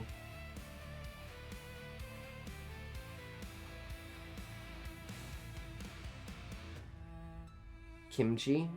Dude, kimchi? Yes! Kimchi. Not what I was thinking of, but yes. Totally. Only thing I eat is curry and rice, or curry itself. Nice. I love fucking curry. Any kind of, like, that, like, stew, stoop, curry, chili, you know. I love that, like, presentation of food. Like, just a bowl of liquid and solids. Right? Like a really greasy stir fry. That shit is good. Or the Japanese style, the separation. I've never had a savory pancake. What? Have you ever had something called a pankoken?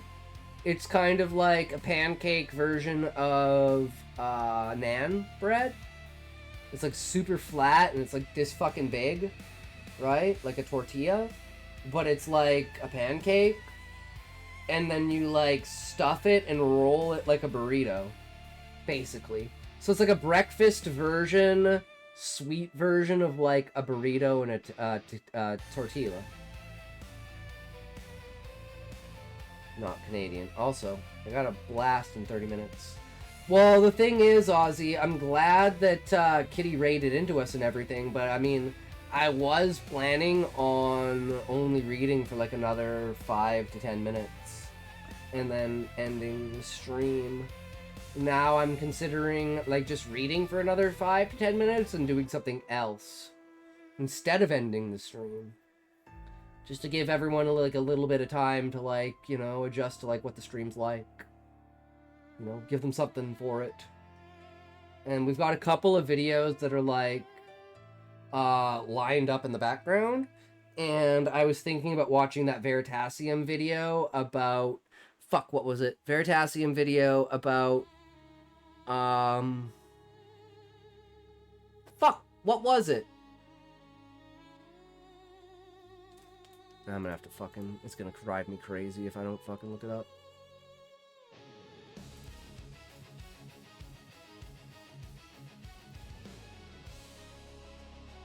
Right! how we use crime and science and forensics and stuff like that. I think that would be just like the perfect segue out of this. Be a Veritasium video about how we're using the wrong science in court. Perfect fucking segue. Would you look at that? Prosecutor pointed at the receipt. An espresso. Hubbub erupted. French witness has been lying all along. Tap, tap, tap. Order! Or you'll be kicked out if you don't keep order! Thud. Brad glared down at the Frenchman, teeth gritting, fists clenched. Why are you doing this? What did I ever do to you? Hold it. Prosecutor thrust his finger toward Brad. We'll get there, defendant. Turned to the witness. I will find that out myself. For now, any final words? It's more of an electric bike than a Segway.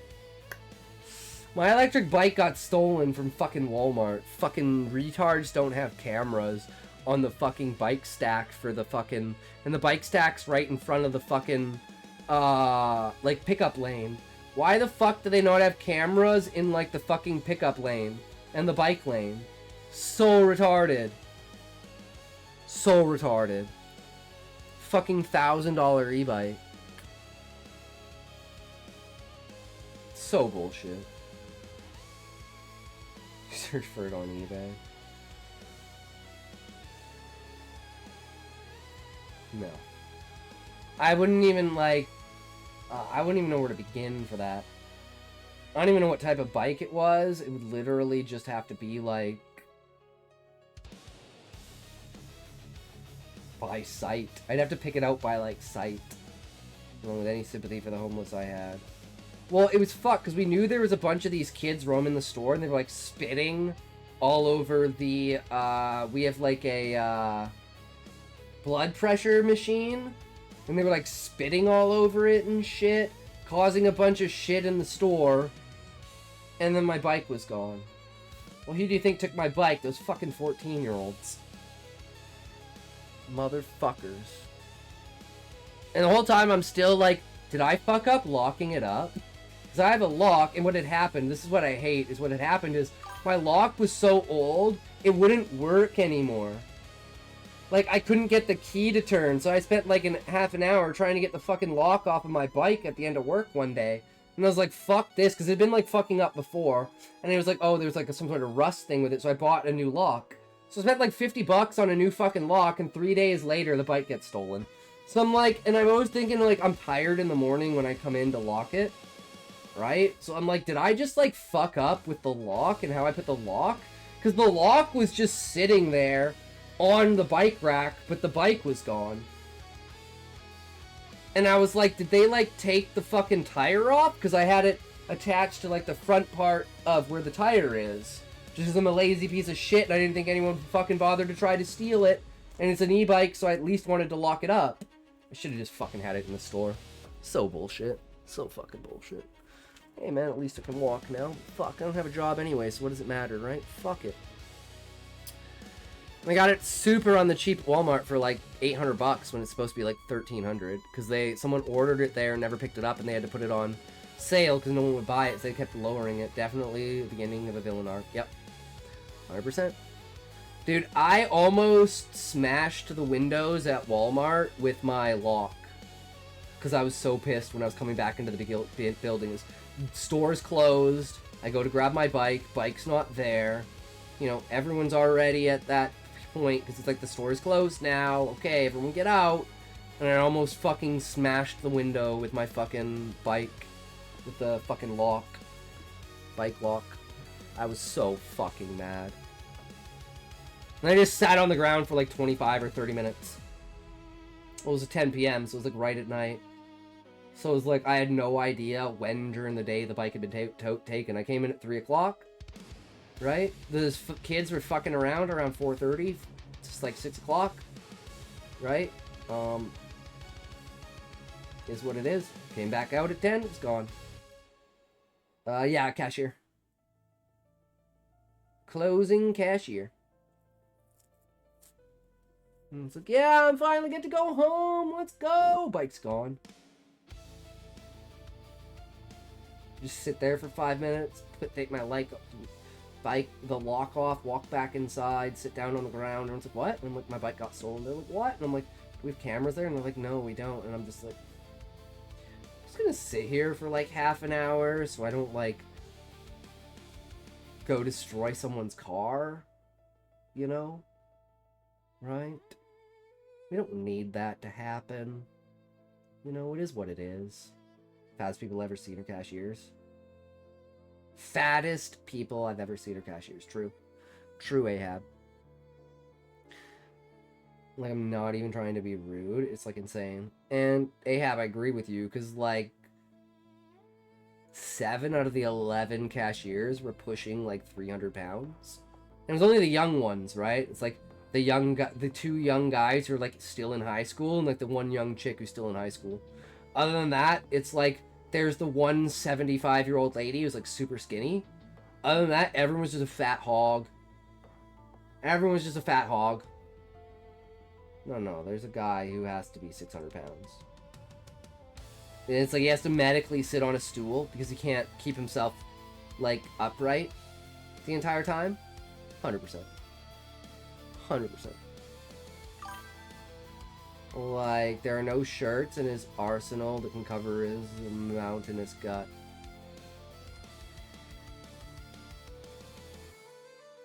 True. When he goes from one side of the store to the other, he uses the emergency scooters. Even though he's an employee, not a fucking customer.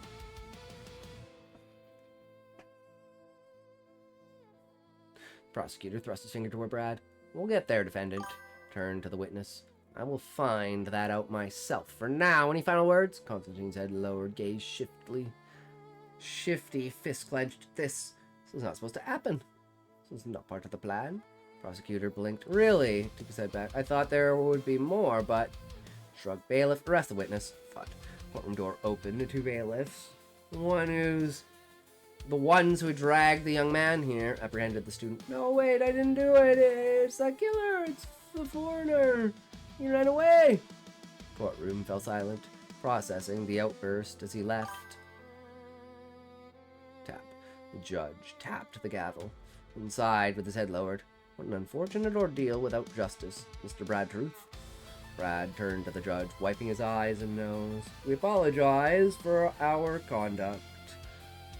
You see one criminal, you assume all. The way I see it, you do a better job as a lawyer.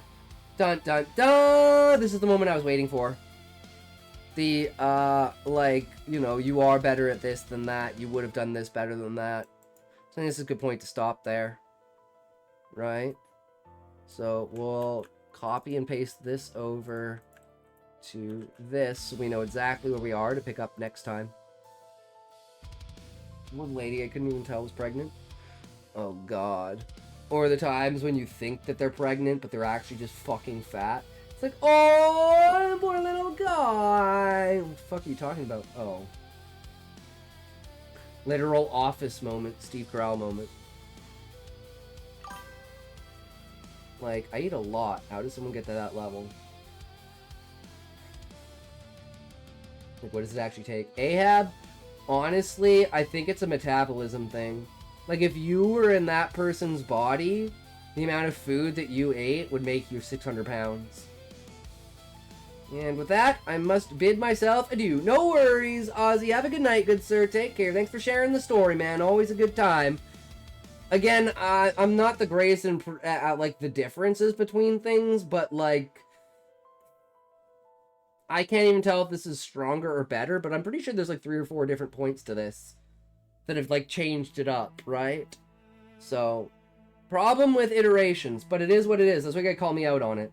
If I, like, miss or skip over something and be like, did you not notice that difference? Because I'm like, wait, was this receipt part of the original thing or not? I hope they can lose the weight, man. That sucks. Well, I mean, technically, they just have to stop eating. If you just straight up stop eating, you'll just... Like, you know how Jesus fasted for 40 days?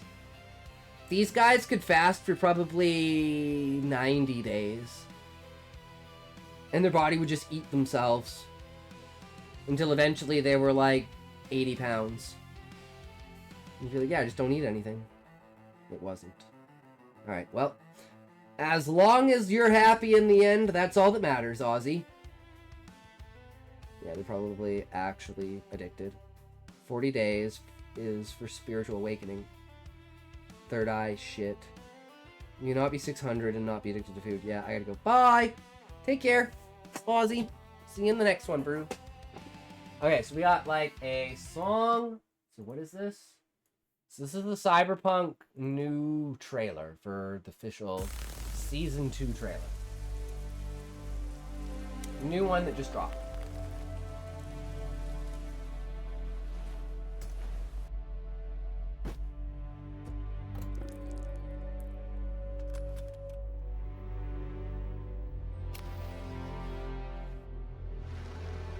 Three, two, one, toke!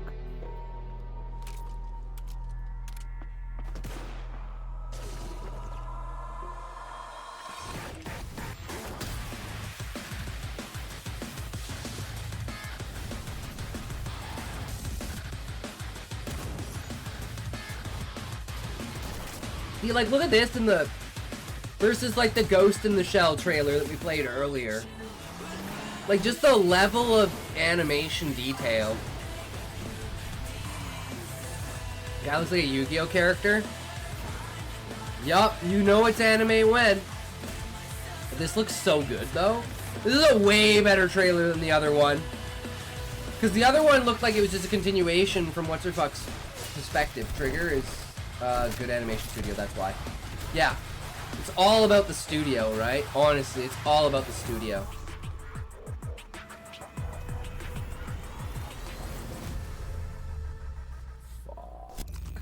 Looks so good. Okay, and then we wanted this, like, epic song here. They're racist, that they're bigots, that they're sexist. They couldn't say anything other than that I'm a whore or my age. Chelsea Handler went to dinner at Jeffrey Epstein's house in 2010. It's not clever writing, and I knew they would be lazy. Or do you You watch Kill la Kill? Of course I watched Kill la Kill. Fuck yeah. I remember vaguely. Know your name is Chelsea, but what have you done lately? Lie about your age, get enraged by some dark jokes at a fucking. I forgot about sending this. Know your skin is pasty. How about you shut up, bitch? Shut up, bitch. Shut up, bitch. Shut up, bitch. Shut up, bitch. Shut up, bitch. Suck a motherfucking I love dick. it. Shut up, bitch. Shut up, bitch. Shut up, bitch. Shut up, bitch. Shut up, bitch. Shut up, bitch. You a sucker. What's with the dogs? Is this like some sort of like, is this like a meme for her? I don't even know who this chick is. Now fuck that, you tried. Your black heart denied. Your sense of humor and pussy is dry. They must have shriveled up and died. You look like a movie star, must have got thinner. If you had a sitcom, it'd sure be a winner. Cause you could just fill up your banks and get fresh with the prince. Watch out for serving you dinner. What, you thought we forgot? No. I bet those perks got Chelsea Handler? No. Lucky you, holy shit. Well, she's an American politician or like something like that in the last 10 years. Yeah, probably not.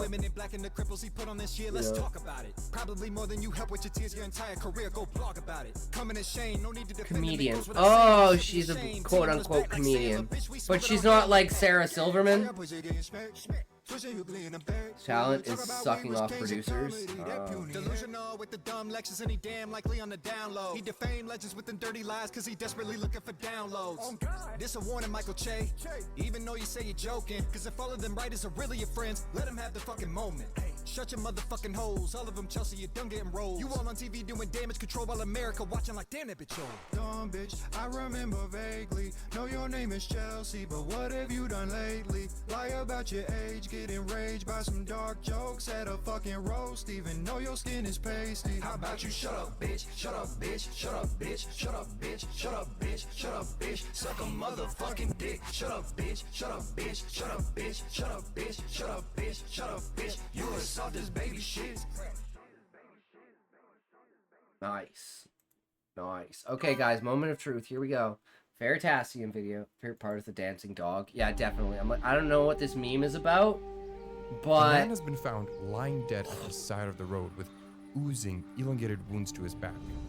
To solve the murder, a local official calls all the farmers in the village and demands they all bring their tools to the main square. In the square, each man is set to lay down his sickle, and then something curious starts to happen. In the rising heat of the morning, flies begin to descend, all landing on a single sickle. Its owner buckles, falling to his knees and admits to murder. Damn, that's intense. This is from a 1247 book, The Washing Away of Wrongs by Song Sur, and it's the first writing we have of an empirical approach to forensics. But okay, big deal. Anyone could have just swapped the sickles or used their neighbors. But the fact the guy admitted it Forensics too, right? today are much more Just accurate, said that's his right? poopy, shitty poop Fingerprints sickle. support investigations. I mean, in fair, over Ahab, but 70% that's the whole of point, murders, is the and people that DNA are evidence retarded in more than will just 90%. confess when they Then you think also that read they an have been article like outed. hair sample that put And it's like, you don't even have to person prove for someone, you just have 28 to years think someone's turned being out to be proven, dog hair. and they'll That be is so not retarded shiny, to that just is out not themselves. justice. Because See, they in think that 2009, like outing the National themselves will get a Academy of Sciences lenient published thing, this right? Like a 350-page peace report deal or something stating like that. that Oh, I with the said that I exception did of it, so you're nuclear gonna do DNA less to me, analysis, right? No forensic method has been rigorously shown to consistently demonstrate a connection between evidence and a specific individual. And they also said that some tests do not meet the fundamental requirements of science. So we asked people to rank 5 famous forensic techniques, all of which are still being used in court. Okay, 5 forensics techniques here, and I just need you to rank them in order of accuracy from least accurate down here to most accurate. So what do you think? I don't know if I'm gonna nail these. Well, I don't know. I don't know which one to put first yet. Okay, hair. What are you thinking? I think hair is last, eh? I would probably put the hair on the top 2. These things are so funny because he usually does these on campuses, and it's like to see people are so dumb. It's obviously DNA, hair. What's the next one? Yeah, yeah. Why would hair be at the Hair bottom? has Hair always has been an DNA object of on interest it. for crime scene investigators. At least if you And can before get, if DNA, this shows the they would look follicle. for the microscopic similarities in the surface and the cross-section of hairs to try and get a match. For example, analyzing how rough the fish scale-like structure of the surface of the hair is, or how the pigment is distributed through the hair shaft. The examiner's trained eye can learn. I like many the ones things. where people can't read. Is it human hair? Of what race? Animal hair? That What shit is family? scary. This vital True, Ahab. information may help Have to you seen the one establish of like the guilt guy going around or innocence. campuses trying to say like the Between the silhouette 1970s and of 1999, the the woman FBI used this in against like, and it's defendants not like in these like 268 3 or cases. like But when they undiscovered later or something like that, re-examined this using uncovered. DNA as And it's like they evidence, literally it can't read the completely word flipped silhouette. the field on its head. And it turned out that even the most experienced FBI examiners would routinely claim they had a match between hairs that were from 2 different people, and they sometimes couldn't even tell the difference between a human hair and a dog hair. See, when I think about Out of hair, I those wasn't thinking about 268 analyzing the cases that hair. I was used thinking about the microscopic hair follicle that analysis, leads to DNA.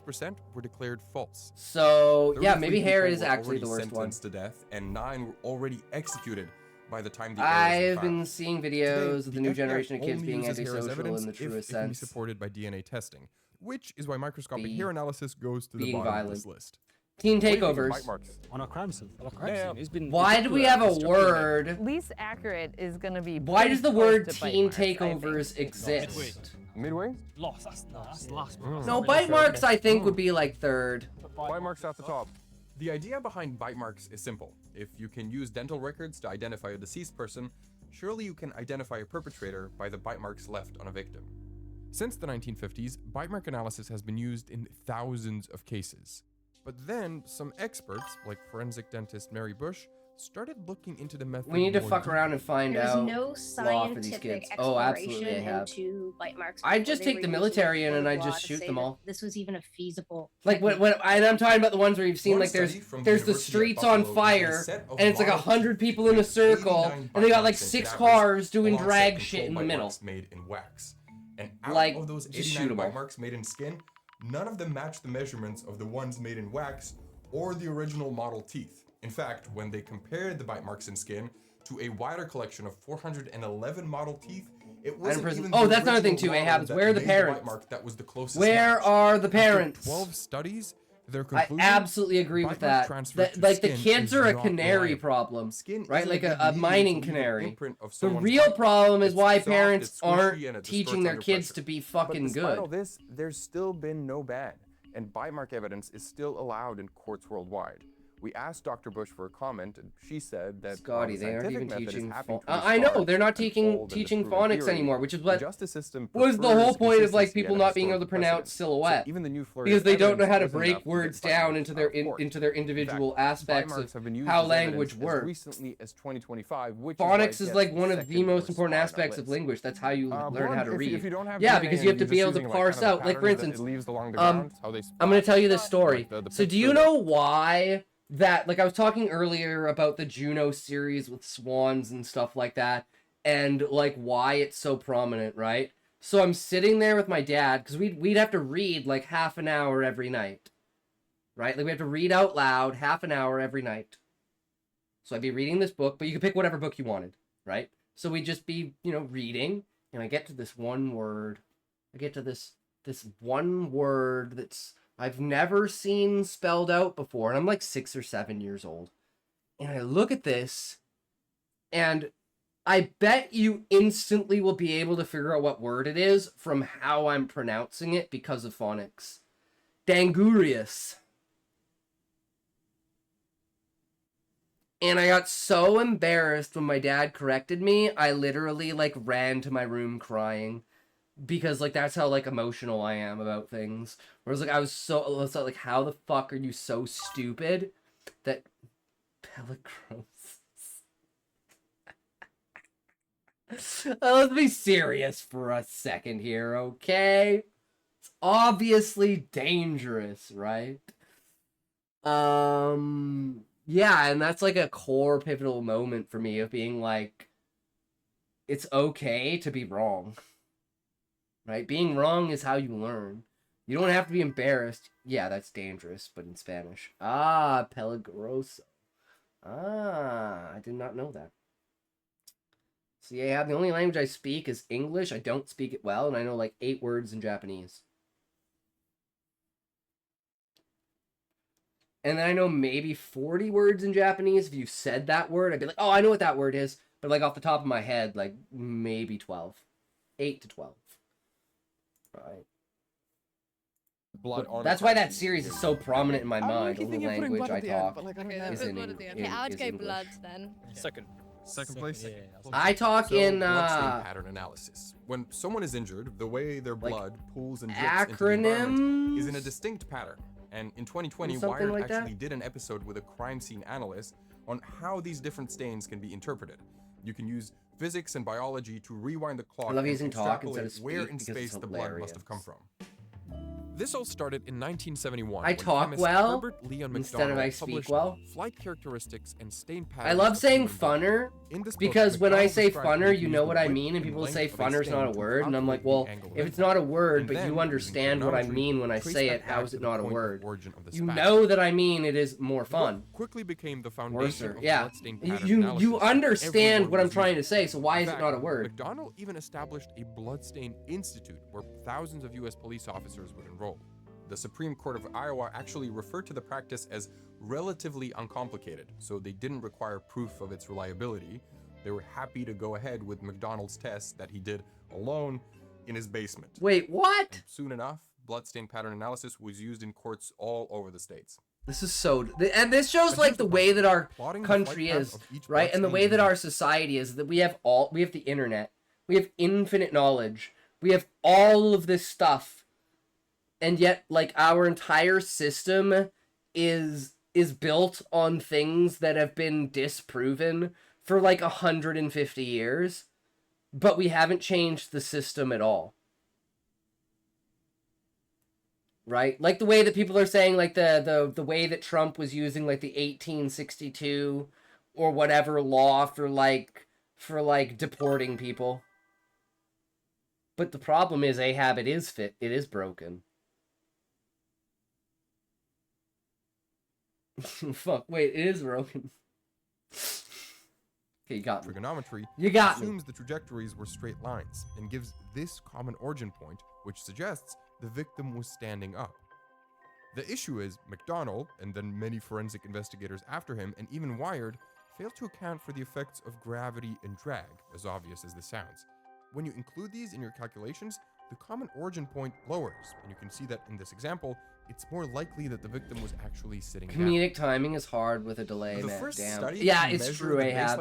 It fucking sucks sometimes. Especially because I go through topics so fast, you'll say something and I don't even know what you're talking about. It started being admitted in court. I'm like, wait, that was like 30 seconds ago. 2021 found that was like 8 conversations ago. About a way a stain was made, but 8% of the time. And that's because the same stain can come from many different mechanisms. And the fact that blood differs from person to person depending on how many red blood cells versus the plasma you have. Men actually tend to have a 15% higher concentration of blood cells than women, which makes their blood more viscous. Nowadays, investigators have new software which uses fluid dynamics to help them map these complex 3D scenes. So bloodstain pattern analysis is improving in accuracy, which is why it gets this middle spot in our God, I'm list. starving for jam. I want some surely fucking jam, fingerprints peanut must butter have a jam lot of sandwich value now in after seeing that identification. fucking jam. How unique do you think fingerprints are? God, that looks so I think good. they're pretty accurate. Yeah, man, better blood. We're so cool. True, I have. Okay. I mean, yeah, you use fingerprints on your phone, you unlock it, you paste stuff, right? Because fingerprints are unique. Even when you have a Are you passport like these allergic? candy No, when it you depends enter on the country. jam. Jam is a fruit. I'm allergic to strawberry jam, not raspberry jam, not blueberry jam, not pecan jam, not mango jam. My aunt actually jams, like jams her own stuff, like makes jam and like cans her own jam. So like actually, if you go to like back to the there's only one problem. Fucking no records of live Mayfield even stream leaving the US. of the house He doesn't tour. I even open own up a the fridge and you can see in the back How could he have all pulled the this off? cans Hey, I of honestly like felt like I was being manually framed because jammed, I hadn't been like out of the country for over 10 years. canned jam, despite that, where it the has just like a fingerprint little evidence label against him was sticker on it that considered says like so pecan damning or that says like Mayfield was incarcerated. mango or But this says wasn't like a glitch. strawberry, It was built into the raspberry. method from She's the a start. self-jammer. True, so jam yourself. In Exactly. 1890s Kolkata, the city's rich career criminals It's like that were going meme where the to jail guy's by like, paying people to and serve it's like when your sentences. mom buys It was a the good tactic, since at the time, there was no when your practical mom way to buys identify the person, chunky so the peanut criminals butter were getting instead away of with it. the Three smooth officers, peanut butter. Edward Henry, Azizul Haq, and Hemchandra Bose, started taking the prints of everyone who came through the station, but they quickly ran into a problem. When they got a suspect Soy in, Jack one, yeah. how could they cross-check their prints against their own database when there were 10 prints per person and thousands of people coming through? They needed a classification system. Haq proposed that they should look at whether a fingerprint has a whorl. It's this spiral pattern that a person might have on their fingers, and because each of your 10 digits can either have a whorl or not, there are a total of 2 to the power of 10, or 1024 ways your whorls can be arranged. So the officers just built 1024 wooden pigeonholes to organize these fingerprints. Okay, That's but what if the you don't face have a Retro whorl? makes Well, when he 2/3 of the sees population actually don't. So the system had to go further. Once you have a pigeonhole number, you go for True. additional layers of identification. Some of the additional categories that you could assign included whether you had a plain arch, which was denoted with the letter A, or whether you had a tented arch, which was denoted with a T. Similarly, you could look at which side of the finger this loop structure is on. And with a few more identifiers like these, we get a much more in-depth classification. One that would go on to be used for the next 100 years. Famously, the world's first fingerprint bureau, which was established in London in the New Scotland Yard, used this fingerprinting system. I started in 1988 with the Metropolitan Police in forensic services. Could you paint a picture of what the room would have looked like with all these pigeonholes? How big was this space? So we're looking at a space of about 30 to 40 meters in length and about 10 to 20 meters in width. The collection at the time was about 3 to 4 million, I think. That is intense. Yeah, that's wow. It's a lot of fingerprints. Can you imagine doing all this Now, by hand today's before like system computers and takes the into internet? account these little And, like, details along the algorithms? ridges. It's called friction ridge With analysis. meters? What do you And mean? well, I'm it's no surprise Canadian. that Of course we combing work through in pigeonholes meters. For these would have taken weeks. 3 But feet online is 1 databases meter. today can basically do it in Multiply minutes. it by 3, right? Or divide by 3. No way this So works. it's like 20. It's like 18. Hello? Right? Is 6. So it's like 6.5. Why are you calling me through this thing? Right? You have no data. Just 3, get sailing. 2, 1. You know, I travel a lot for filming. I actually just got to London. I always want to be able to connect to the internet as soon as I land. And with the help of today's sponsor, Saley, it couldn't be easier. First, you just scan the QR code and download the Saley app. Then you search your destination, the UK, for example. And next, you just pick a data plan. And finally, during checkout, decimeters, apply the coupon code millimeters, VERITASIUM to get your exclusive centimeters, 15% discount. No more meters, dodgy cafe kilometers. Wi-Fi or unexpected roaming charges. All you need to do is just switch on your mobile data when you land, 16, and that's it. Saley 8, works with all iPhone and Android devices, 4th, and once an eSIM is installed, you can keep adding plans in the app for each new inch, trip. And in the rare case that your phone isn't foot, compatible with Saley, you can get a full refund yard, and no questions asked. I've gone with the Saley mile. Ultra plan, which gets you unlimited data Did I miss globally any? with access to airport lounges, fast track services, and NordVPN, NordPass, NordLocker, and Incognito on top. So Plus, to stay connected on the go, metric is all in increments of tens and hundreds. 15% off your plan. 10 picometers is a decimeter, 10 decimeters is a millimeter, 10 millimeters is a centimeter, 10 centimeters. So if 100 centimeters, now you up in scale. 100 centimeters is a meter, and then 1,000 meters is a kilometer. Accused? Well, say you have a mark Yeah, in the scene, and you because you wanna can run just it do through whatever the you US want, so it's even fingerprint cooler. database. Yeah. You can't 16, 8, 4, like 30, like 64, 64, 32, 16, 8, a number of 4, features on the print. These are inch, called 12 minutia. inches to It's a where the foot, ridgeline 3 foot or feet end. to a yard. To even so, Is it 1,000 yards to a mile? You need a minimum. Or is there like a random number of yards It's it very takes, or is it efficient yards to and soak feet it that a under mile the is? minimum I don't height, even but know. it cannot I'm like, make why it do you ideal. have So what it yards does, and it feet? pulls out the most similar They seem ones, so and it's close the to each 10, other in 20, measurement. Like, why up would to you 40 need that in some difference? jurisdiction, and then the human examiner has to compare. This works in theory, but the problem is how these minutiae are identified in the No first place. clue. I don't have What is measurements in my interesting brain all the time because my research, dick is a published decent size. scientific peer-reviewed That's my research, problem, the same Ahab. I want one to say examiner it's sees 6 only centimeters 3 minutiae instead and of one saying sees 10 it's an inch and a minutiae. half. So 10 minutiae is enough to run the database. However, Right? if the other saw only the 3 It's like an minutiae, they obscurity couldn't run thing. it. So whether you find the criminal or not depends on the luck of the draw. Even if you give the same pair of prints to the same examiner twice, 10% of the Yeah, I gotta time, measure your dick they will European reach style. a different Just to have a decision. higher number. Higher number, better These number, disagreements man. are from controlled studies where the examiners had no context about the crime. Yeah, but you in got a 12 reality, inch dick? they Fuck often that, do. I got a As 17 many as centimeter dick, 42% bitch. of the Fuck you. requests that fingerprint experts How many process how many state inches whether is a that? suspect has 7? a criminal record. So In my a dick's bigger. recent No, mine case is just that bigger I number, was bitch. involved, Fuck you. where a firearm was involved and a forensic firearm expert had to decide whether a bullet was actually fired from the firearm of the suspect. On the formal submission form that was given to the forensic scientist, it said that it's homicide. It said Your the number means age more points, of true. the suspect and the victim, and it even said the race. It said the suspect is black and the person who died, the victim, was white. For over a century, experts have held so much trust in fingerprints that in the FBI case for Mayfield, the examiners claimed with 100% certainty that that was his Carmelo mark. Anthony This likely moment. happened Yeah. because when another fingerprint expert True. was brought in to verify the match, they probably already knew the verdict of the original analyst. And they probably also knew the stakes of what a match could mean for the case, Yeah. which made it all Which the makes it easier political. to agree with the initial verdict. Yeah. Even the fingerprint expert working for the defense agreed Dude, that looks like the Edward mark fucking matched Snowden. Mayfield's fingerprint, when in reality it How much belonged XP to a did man who had Carmelo links to get? It probably terrorist wasn't even enough to organizations level in up. Spain. Well, if he had This leveled is the up, he would have been impact able of to run conformity away from the bias. police. So all of this pressure, He would have reset his stamina. intervention. But it's like in his the anger forensic gauge science, ate all of I his say to the stamina, so when he police tried to and the run, he had no prosecutors, stamina. Leave the forensic And without the examiners anger to, like, alone. pump him, he was Give just them fucked. independence of mind to make decisions based on the relevant scientific evidence and do the He work rolled all rather than telling ones. them Yep. about the case. Hair, bite If marks, there were blood, issues with fingerprints, all these other techniques, DNA. why don't we That's the just actual use assessment DNA? of it? DNA That makes sense. Yeah. DNA's got. I definitely put DNA first, DNA yeah. should be top. So It DNA, has to be DNA fingerprints, because You already know. fingerprints, blood, But bite even marks, DNA analysis can fall prey to hair. the same problems. Back in the 80s, And then you blood- had bite to do marks this and with a blood can be sample the backwards. size of a dime of blood or saliva.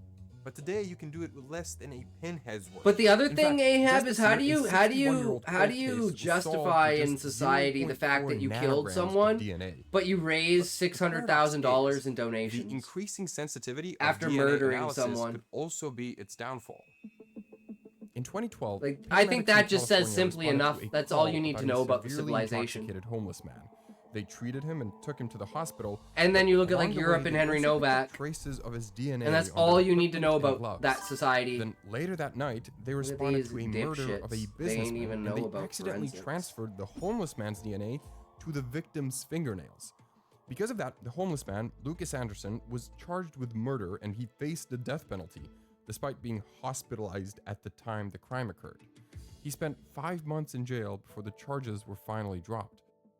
So this is trace DNA and touch DNA, where you can get this kind of DNA transfer that happens. I see how that could be abused easily. So my DNA could be in a place I've never been before.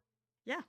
And if DNA is deposited under the right conditions, say a dark, dry place, it can persist for hundreds of years.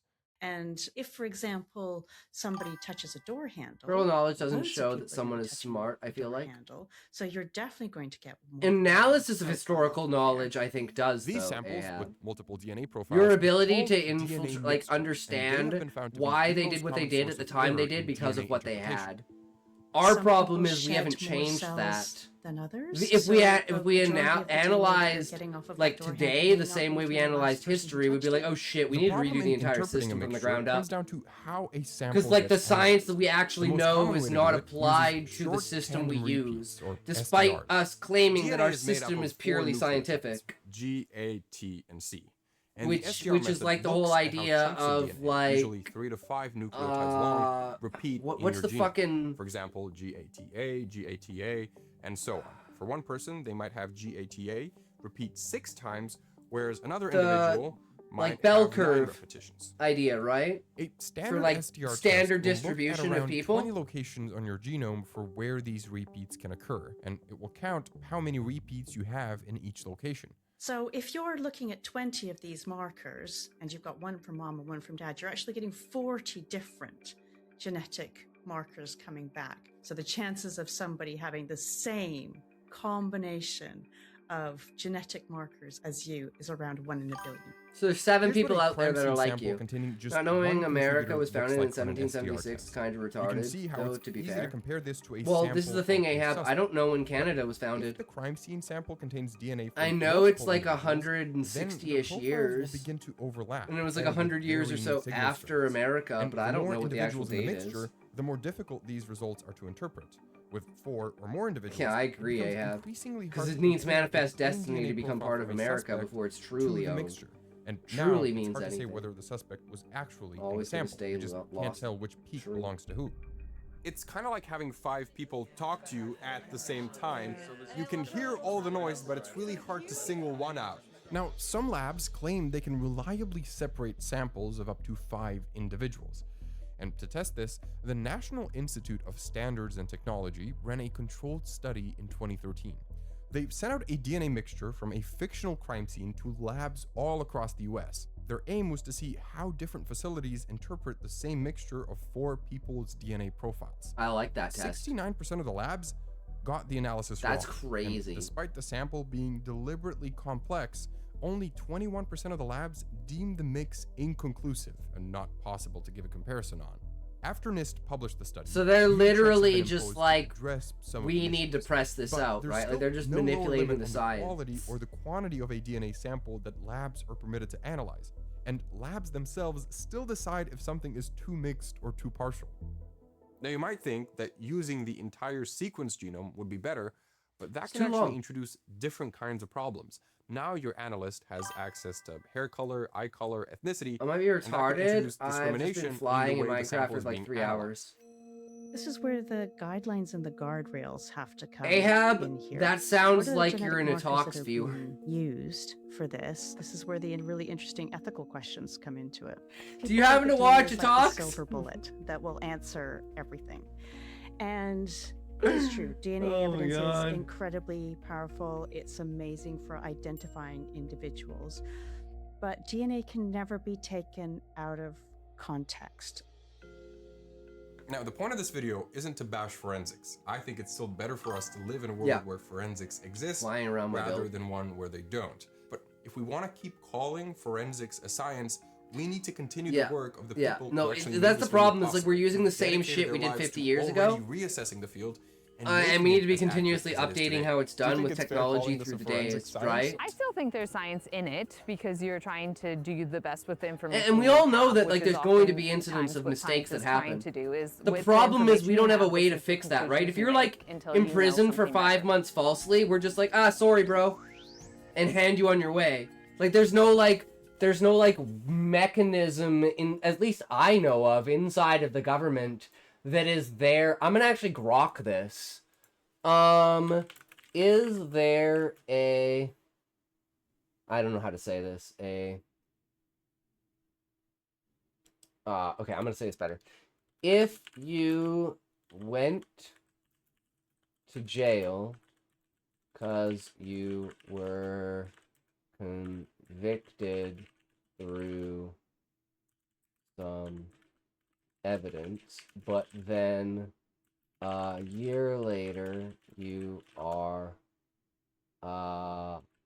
solved through more evidence and set free, is there a dedicated part of the government to help falsely accused citizens get back on their feet? I'm gonna guess no, but I don't actually know. So I don't want to assume. Right. And if there is, I'd like to know the extent. Right. I think that's important to know. This all comes down to, like, just analysis. Right? If you can't analyze it and figure it out, you're never gonna have that outcome. No, there is no single dedicated federal or national government agency or department in the U.S. specifically tasked with helping exonerated people, those wrongfully convicted. Okay. Do you think there should be? 3, 2, 1, toke!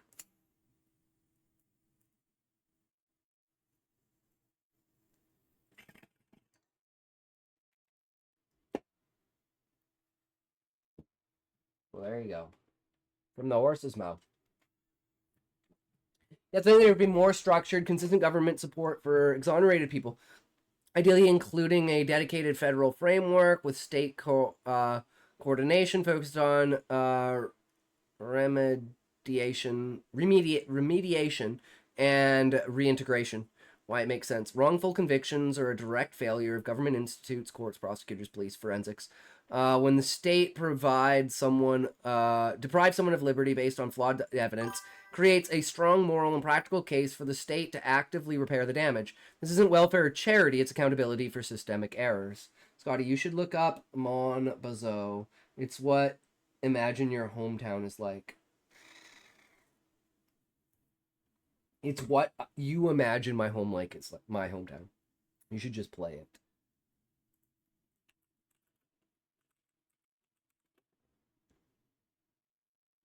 Wait, it's a game?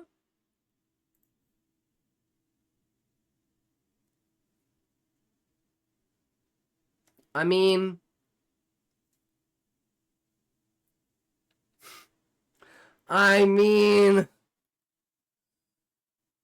not really wrong.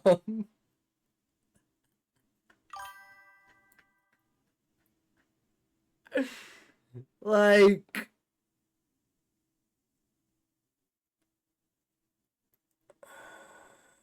yeah. I mean, I don't see any difference between these images. Sell weed and also maple syrup. Oh yeah, you can get weed and maple syrup in the exact same building, bro.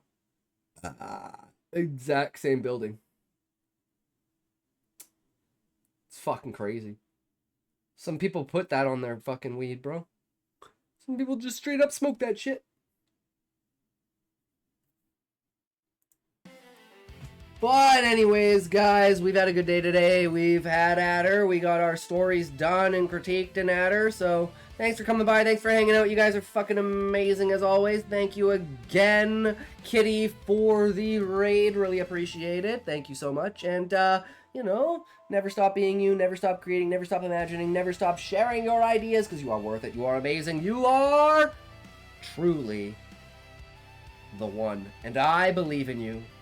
And remember, if you can't say fuck you to your friends, who can you say fuck you to? Fuck you. Alright, boys, who we rating today? Where we going, what we doing, what we got? Who is out there? It's been a while. while for us to hit. See here. See here. Yon, yon, yon, yon, yon.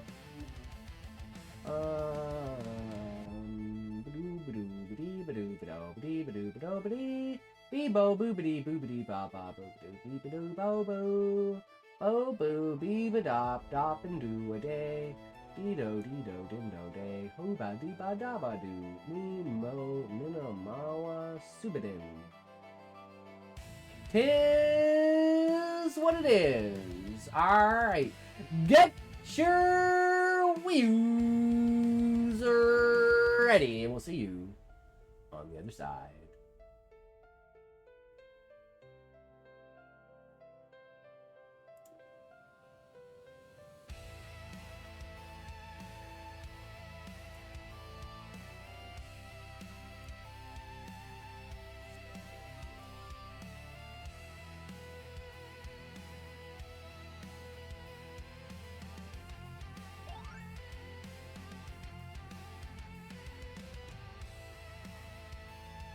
Hello, hello, welcome. Hello, new people. How are you? Alright, guys, we'll Yeah, see you in the next one. thought I'd Peace! stop working.